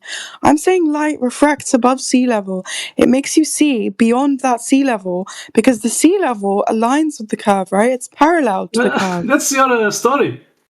No, it's not. You comparing it to a mountain. You're saying there's a hill of water in the way, a mountain, a curve, right? It's not necessarily a hill, right? Because as you guys know, water is level, right? You're treating it like it's got an apex. Remember, line of sight, tangent. What? You're treating it like it's got an apex, like a maximum point, a height of it, basically. Yeah. So you're going to draw a line of sight to the apex of it. Again, right. Yeah. So the shoreline. Hang on a second, please. If I can just first say something. Of all, you haven't proved that it's sea level. Cannot be level because coasts can rise. Level when it's For example, how do you have Venice is below sea level, making water touch the building. That doesn't mean taking a picture against a building makes the same level. Do you understand? Yeah, can you please explain how water can be level and yet be curved? Because that's what you've said. You said it's curved. Okay, so that's really easy to explain, sir. You guys know that's water really is flat, to explain. Level does not equal flat, and curve does not equal not level. There's your mistake right there. There's your mistake right there. That's not because a mistake. the definition of level is having no part higher or higher than the other in elevation. It's a straight level. Correct. Do you know what a radius is? A curving surface. Do you know what a radius is? A curving surface is not level because you've got a hump in the middle. Do you know what a radius is? Elevations that Do you know what a radius is? Do you know what a radius is? Hey, please. Look. Relax. Of course, we know what a radius is. Okay, the thing is, you're treating, okay, yeah. So if you have a radius, what I'm saying. Equal radius around a circle. That means there is no height lower or higher than the other. It means that a curved line is not level. You absolute dipshit. A circle can be level. Okay, one sec. When you, what is a all right, we get it. Hey, guys, please, guys, stop. We get it. We understand. I don't think he does understand. Can you just shush? We understand what you mean by equidistant from the center at all points. Right, that's going to invoke a certain geometry, isn't it? Yeah, of course it is, like a raindrop. All right, so when you're saying that you can't see the bottom of that boat at distance, is that boat has it gone down? Has it changed elevation? Pardon? When you say that you can't see the bottom of a boat at distance, right? Yeah. Are you saying it has reduced in elevation? No. No, so it stayed the same height. Yes. Right. But yeah, it's gone below something, hasn't it? You're gonna say it's gone below. Then why can't you see the bottom of it? Because it disappears behind the curve. Yeah, is that going down? No. It's not going over something and below something? Going over, yeah. It's going below something, right? What's it going below? It's going below the obtuse angle of the atmosphere. Do you understand what that means? It's going below that doesn't make any sense. Obtuse angle of the atmosphere. We're talking about the horizon here, aren't we? Going over the horizon, isn't it? Isn't it? Yeah. So how can it be going? So can I ask you a question? How can it be going below something if it's not changed elevation? I never said it's going below something. Oh, so it's not going below something. So it's not why you can't see Hang it. on. So it's going below the horizon, right? But it's going below the horizon. So but that doesn't mean it's. How's it going below something if it hasn't changed elevation? Let me finish. Because going beyond the horizon does not mean you're changing elevation. Very simple. And how can